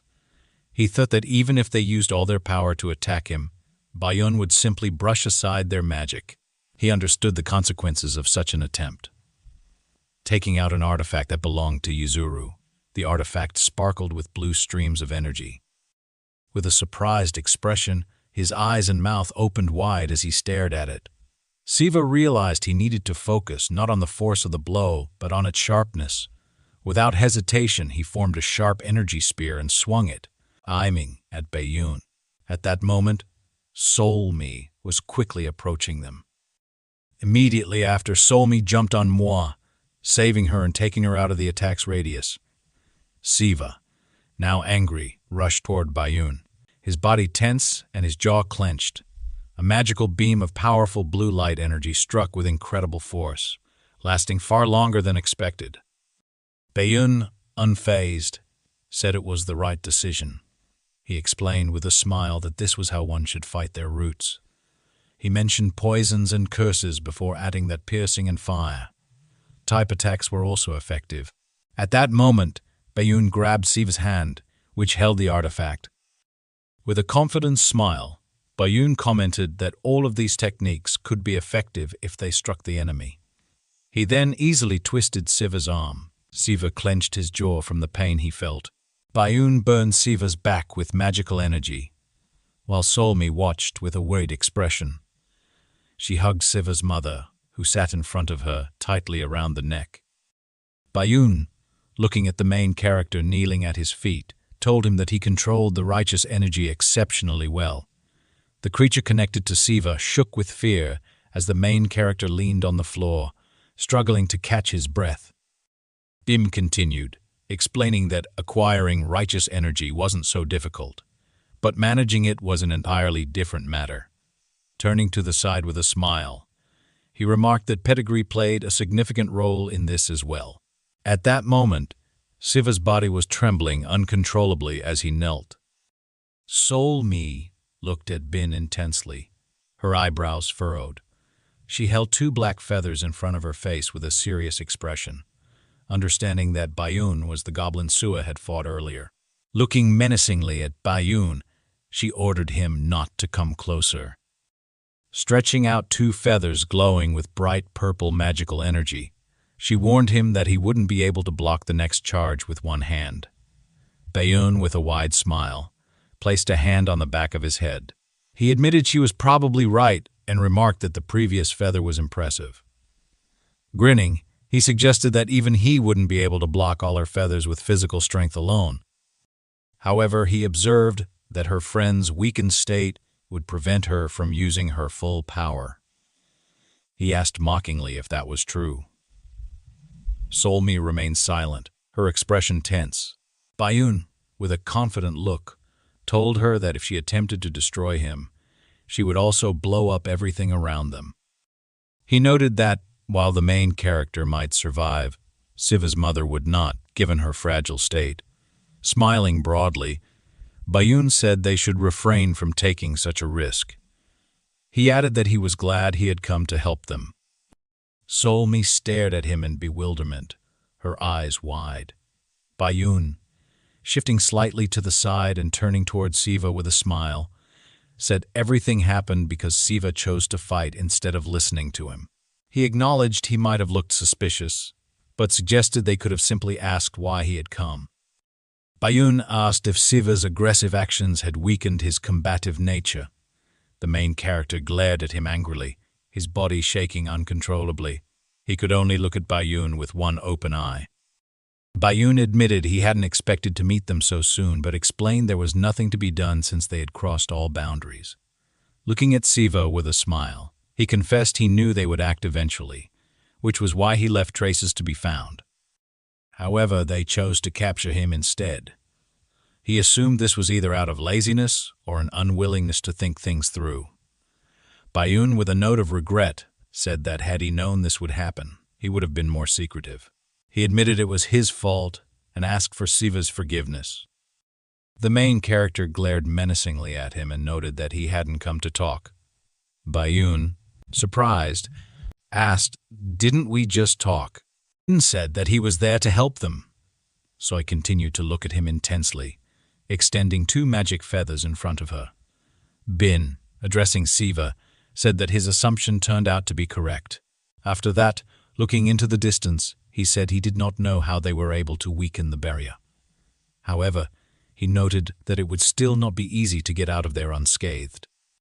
He reported that despite the presence of only one guard, he thought reinforcements were already on their way. At this moment, the protagonist and Siva looked at him in great surprise, their eyes wide open and eyebrows raised high. Bin continued, saying that, as he mentioned earlier, defeating him required a significant amount of strength, which would have been enough to deal with him on their own. At that moment, she was already on his feet, listening with a surprised expression as Bin explained what had happened. Bin said that such an event should never have occurred under any circumstances. He revealed there had been 4 guards and 2 shamans, whose combined strength was equivalent to that of a guard. He noted that it would not be an exaggeration to say these forces were sufficient to guard an entire soul. He explained that, in other words, although the absence of guards in the city could cause trouble, his capture was of great importance. With a smile on his face, looking at Solmi and Mamasa, he said that it was natural for his companions to lack strength. He added that the strict selection of the best shamans for his capture should have been enough to subdue him. Bin remarked that all that remained was for them to follow the mission to the end. Siva looked at him intensely, raising his hand to his face. Bin continued, saying that reinforcements were not there yet, but he assumed they were already on their way. He noted that, given the temporary disappearance of the barrier, he would have to act quickly. After that, he approached the tent, turned to Siva, and asked him not to worry. With a smile, Bin assured him that he could ensure everyone left safely. However, he said he would agree to this only if Siva did something for him in return. Siva frowned and looked up at him, asking what he meant. With a wide smile, Bin explained that, of course, he also had her friend's interest in mind. He added that he was not so ruthless. The main character agreed reluctantly, asking what Bin wanted from him. Bin kept his smile as he leaned closer to Siva and whispered something into his ear. Hearing the request, Siva's face twisted in shock. His eyes and mouth were wide open as he stepped back, asking Bin to repeat what he had said. Bin replied confidently that it wasn't difficult and asked again if this was true. Siva thought about the proposal for a few moments and finally agreed, saying he would go along with it. Bin instantly confirmed and handed him an object, asking them to go downstairs and leave. The main character, still surprised, asked what he meant. Yun, holding a phone in his hand, explained to Siva that he had heard everything correctly. He assured them that they didn't need to flee. They could simply leave. Looking at the phone, Bin mentioned that he should have said this earlier. He then explained that he had killed the last guard not long ago, scratching the back of his head awkwardly and sticking out his tongue. He apologized for not reporting this sooner, saying that otherwise, their conversation might have taken too long. Looking at the phone in his hand with a wide smile, the device suddenly began to play a ringtone. So I looked at Bin with a worried expression while standing next to Sawa's mother. Bin answered the call, pressing the phone to his ear and looking at the sky. He asked who it was and then informed the caller that he was the one who had killed the phone's owner. He urged the caller to get straight to the point, stating that insults were unnecessary. Meanwhile, the main character stood motionless, bewildered, staring in surprise. Bin, still smiling, pointed down and suggested they should leave. He reminded them he had already said he would take care of everything. So I looked at him in shock, her eyes and mouth wide open. Bin waved at them with a friendly expression, prompting them to descend the stairs. When Solmi and Sawa's mother had already left, the main character followed them, casting a wary glance back at Bin. Once they were outside, they looked ahead in surprise. They saw Swa sitting on the floor with a gloomy expression. Startled, they shouted, "Swa!" Swa asked them not to worry about her. With large bruises under her eyes, she looked up at them warily and explained that she had simply stepped on something annoying. Meanwhile, Shagan, who was talking on the phone and standing in the center of the road, chuckled. "Into the phone," Shagan asked. "Is there nothing to be done then?" Responding to his interlocutor's remarks, he said that he understood everything. Then he stated that he would clean everything up here and leave. When he finished the telephone conversation, he continued to hold his large melee weapon on his shoulder, exhaling heavily and saying, "What nonsense." Annoyedly, he added that first, they would take everyone there and then order them to retreat. After that, he noted that he thought it was even good for them. Turning to Yashin, he told him that he did not know much, but assumed that his friend was not in danger. Yashin, who at that moment was sitting on the ground with an exhausted expression on his face, disheveled hair, and many drops of sweat flowing profusely down his face, seriously looked at Shagan and asked, "What?" When Yashin asked this, he was sitting on his knee, leaning on his sword. Shagan, lowering his face, said that a real criminal had appeared. He added that the criminal had come and surrendered, and noted that, as far as he understood, this criminal had also killed Pan.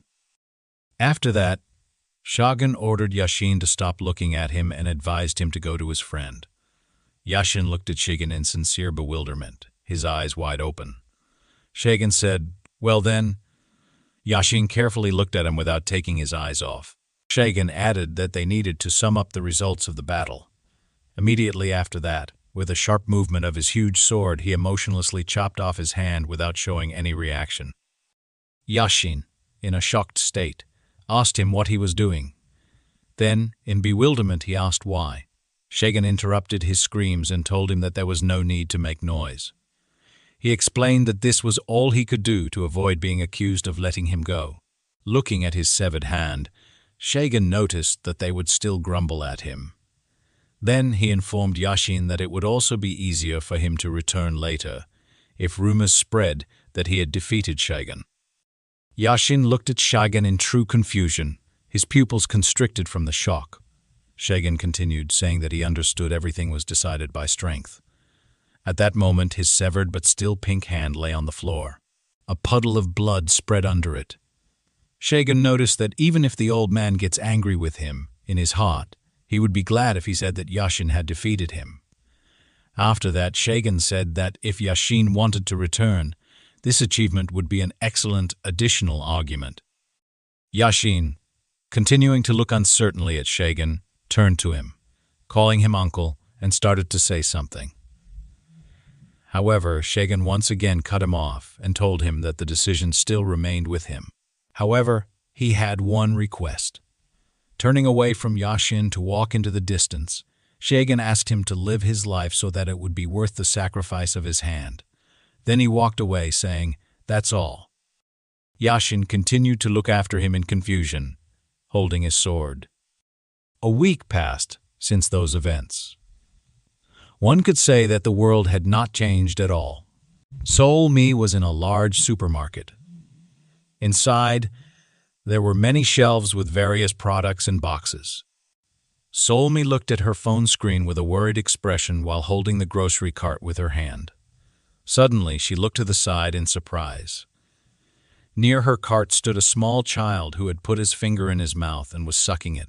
Seoul Mi smiled sweetly at him and waved her hand. The child's mother quickly ran up, took him in her arms, and carried him away with an angry expression on her face while glaring at Seoul Mi. However, people could be understood. Seoul Mi looked after the leaving girl and child with a sad expression on her face. For them, those events were clear, but for others, the situation was still not entirely clear. The appearance of the goblin Bune was a disaster caused by the arrival of the dark gods. So far, such catastrophes as those from a week ago had not occurred again.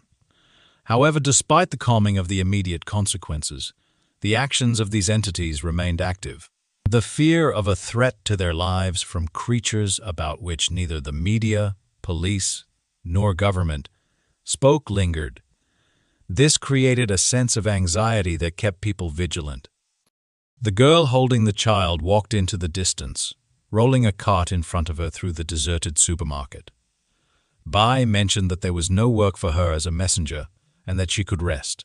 He said these words while leaning on a wooden stick, lowering his head and closing his eyes. He noted that, besides this, considering Ka's situation, he thought it was better for her to stay nearby. He added that nothing important was planned in the near future, so he advised her to consider it a vacation. Seoul Mi stood opposite him. Next to her was Young, who was looking at her. Seoul Mi hesitantly answered, "Okay, on any other day." She would most likely be happy. But in this situation, being in the dark did not help her at all. She understood that if she were given a job, she would at least have a grasp of the surrounding situation. She thought that one thing at least calmed her down and allowed her to control herself. When she was walking down the street, someone suddenly turned to her and shouted her name. Solmi looked in surprise in the direction from where the voice came. Saiva's mother approached her, holding a bag in one hand and waving to her with the other. She had a big smile on her face and asked Solmi if she had really gone shopping alone this morning. Solmi thought that the calming factor for her was the need for her presence here, which was no less important than the duties of the Anva. Solmi respectfully greeted Saiva's mother and bowed to her.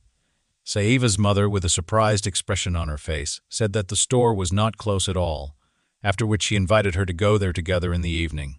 Solmi answered with a smile, saying that today was just perfect weather for a walk.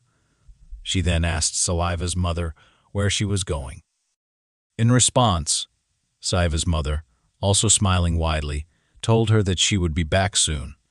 She mentioned that this meeting was with a friend from her hometown. Shivu had been living here for a week now because of the recent situation. His house was partially destroyed during the battle between Saiva and one of the guards. Fortunately, none of the residents of the house were injured. This incident was explained to the public as a gas leak, and as compensation, the construction company temporarily moved the main character's family to a country complex. It is worth clarifying here that someone contributed to this arrangement, that someone was Yungo, a landowner from the Ha clan. Saiva's mother told Solmi okay, and then waved her hand with a smile, saying that they would see each other soon. According to legend, Solmi was just Saiva's classmate who lived next door to him. Solmi said goodbye to Saiva's mother and wished her a good day. After that, she heard someone's footsteps. Solmi turned around.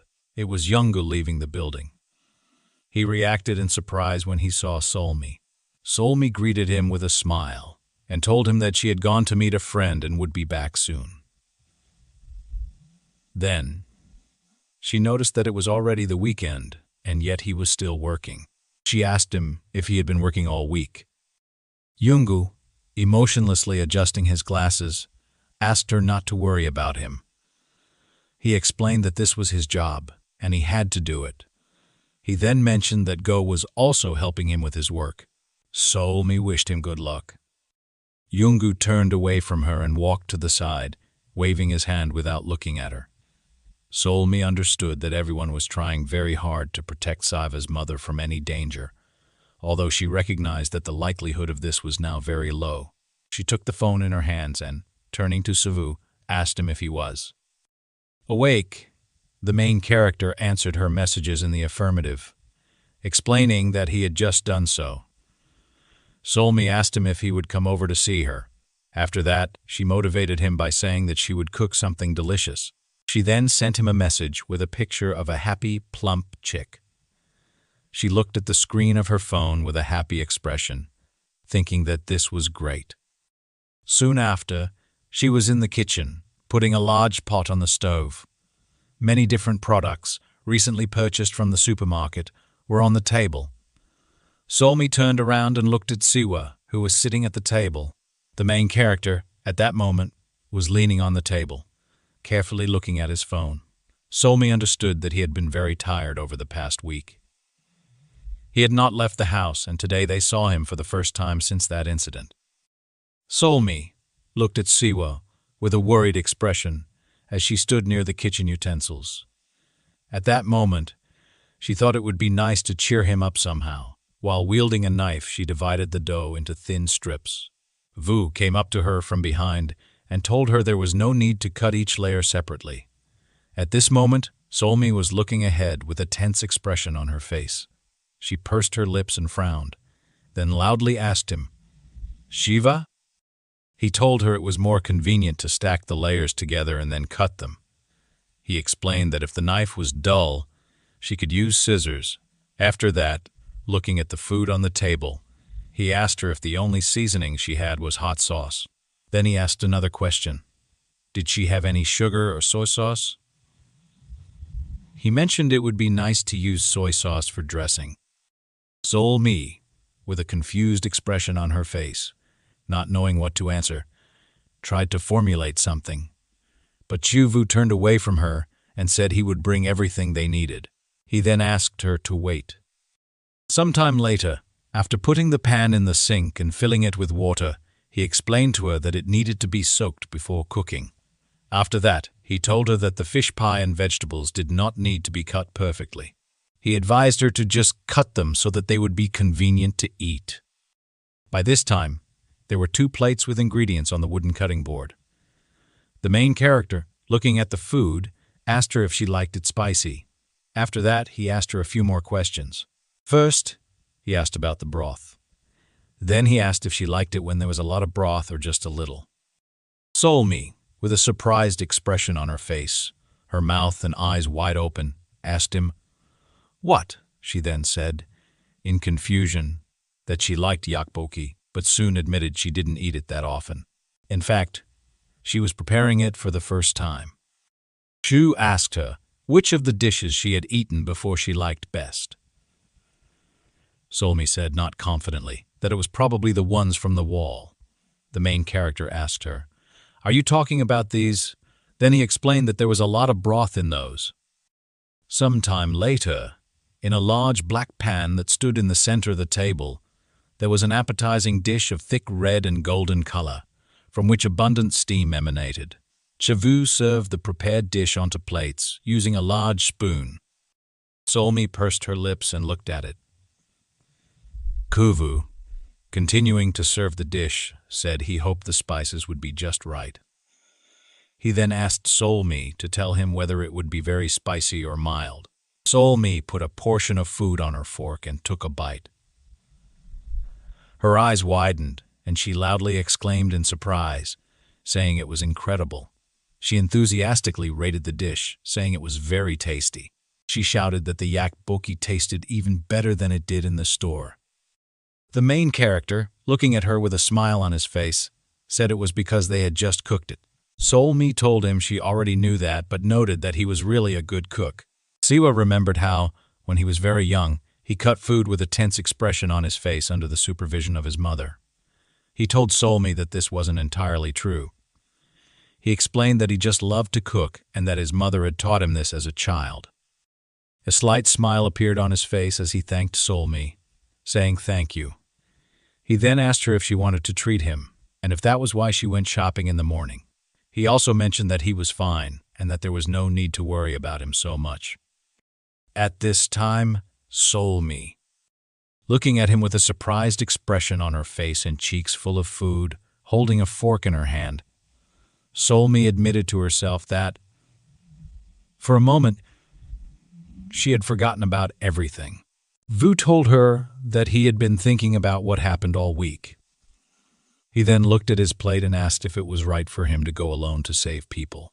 While eating with a fork, he said that, in the end, he still couldn't save anyone, and had even made things worse, leading to great casualties. He added that even his mother and his best friend had suffered because of his actions. With a calm expression on her face, Solmi looked at him and told him that it was not his fault. She pointed out that despite his reckless actions, he hadn't broken the law. She explained that only the shamans were fully responsible for what had happened. He then raised his face, looked at Solmi, and told her that he knew what she was worried about. He assured her that he was fine, even though he blamed himself. He said he wouldn't let it bring him down. He added that the situation had helped him understand a lot. While talking, he clenched his palm into a fist with great effort and confidently said that he now realized the consequences of his rash decisions and how difficult it was to be responsible for his actions. He explained that he wouldn't have felt this way if he had only put himself in danger. However, thinking about it now, he admitted that he had behaved selfishly. They sat at a small wooden table in a small room, opposite each other.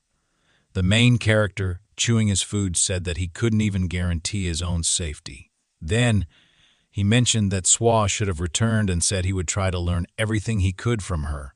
Solmi, looking at him in surprise, asked again, "Is she already back?" After that, Solmi noted that she thought Swa was still in the monster world. Kivu answered her, saying that her room was right above theirs and that, this morning, he had heard footsteps, which woke him up. Solmi looked to the side, sucking on her fork, mentally noting that the sound insulation there was weak. Then she stopped herself, realizing that something was wrong. She thought about the fact that, after the battle, Swa had returned to their world to rest. However, she noticed that Swa hadn't informed her about her return or contacted her at all. Using the elevator buttons, she went up to the floor above. When she opened the door, she asked, "Soa, are you at home?" With a smile on her face, Solmi added that if she had returned, she should have come to say hello. When Solmi entered the room, she saw Silwa lying in the center of the room without signs of life. Solmi looked at her in fear and called out, "Silwa." He saw Swa.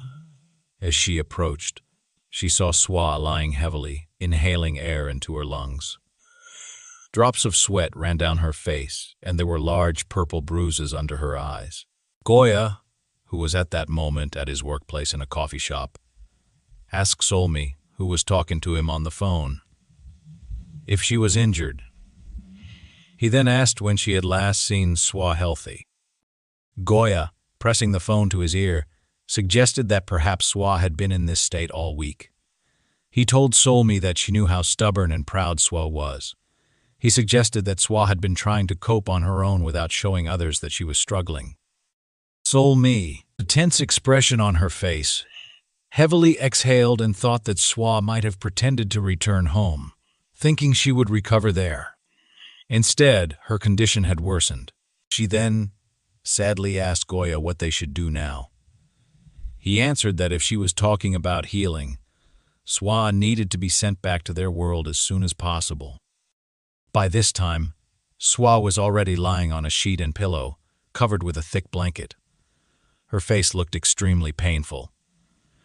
Goya explained to Solmi that in this world, no one could even examine Swa. He noted that even if they succeeded in healing her, she would no longer be a representative of the Ghost Fox clan.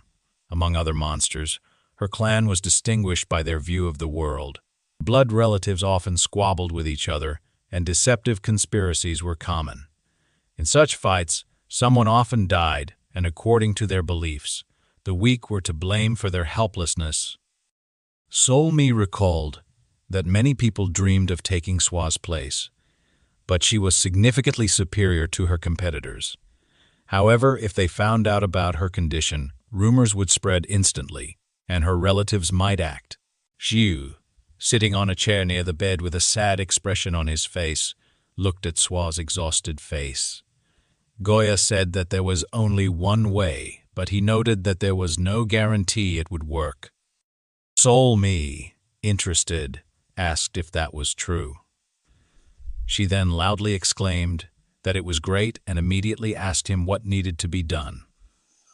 Goya replied that if she was in this condition and there were no visible wounds, therefore the reason was not a wound or illness.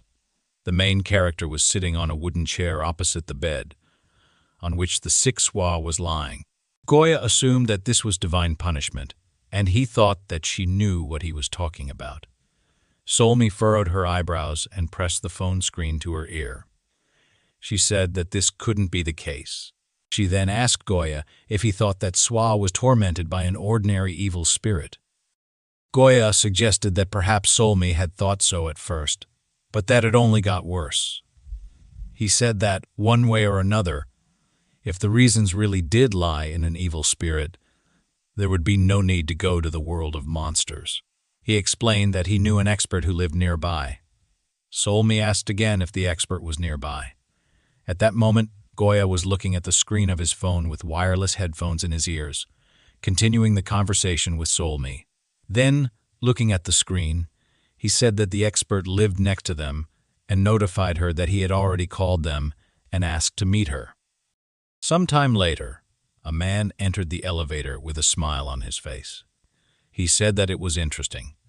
It was Volin, who, pointing her finger in front of her, asked why such a noble fox needed such a ghost like Swa. Standing in front of her with a dissatisfied expression on his face was Wang, who frowned and looked ahead. Swa, with a painful expression on her face, lay on the bed with many drops of sweat flowing down her face profusely. She heavily inhaled the air in her lungs while Volin leaned toward her with a smile on her face, looking at her. Afterward, she placed 2 fingers on Swa's wrist to count her pulse. She then informed those in the room that only one thing could be said. Sol-mi and Swa looked at her with worried expressions, waiting for her answer. Volin turned to them, sitting on a chair, and told them that if Swa didn't get the necessary treatment, she would last a maximum of 3 days. She added that, then, Swa would definitely die. Sol-mi, with a confused and fearful expression, asked if there was a way to save her. She began to assume that it might be some kind of talisman or perhaps a ritual. Volin answered that the one on whom the ritual was used seemed to be in the pouring rain. She said that the method of treatment was simple, but it depended on the situation and the enemy. View, with a pale expression on his face, opened his eyes wide and listened carefully to her words. Volin told them that the most effective way was to develop the clouds that caused the rain. She explained that if they did this, the sky would clear up again and the body would dry out on its own. But she clarified that if the rain turned into a storm, they would need to find a place to hide and wait it out. She explained that this wasn't the best option, but at least this way, they wouldn't get drenched. Then, Volin said that, in Swa's case, she had no idea how she contracted such a nightmare. She said that she didn't know whose hands were involved, but the creation of such a thing should be punishable by death. When speaking about this, she held a vessel containing an evil spirit.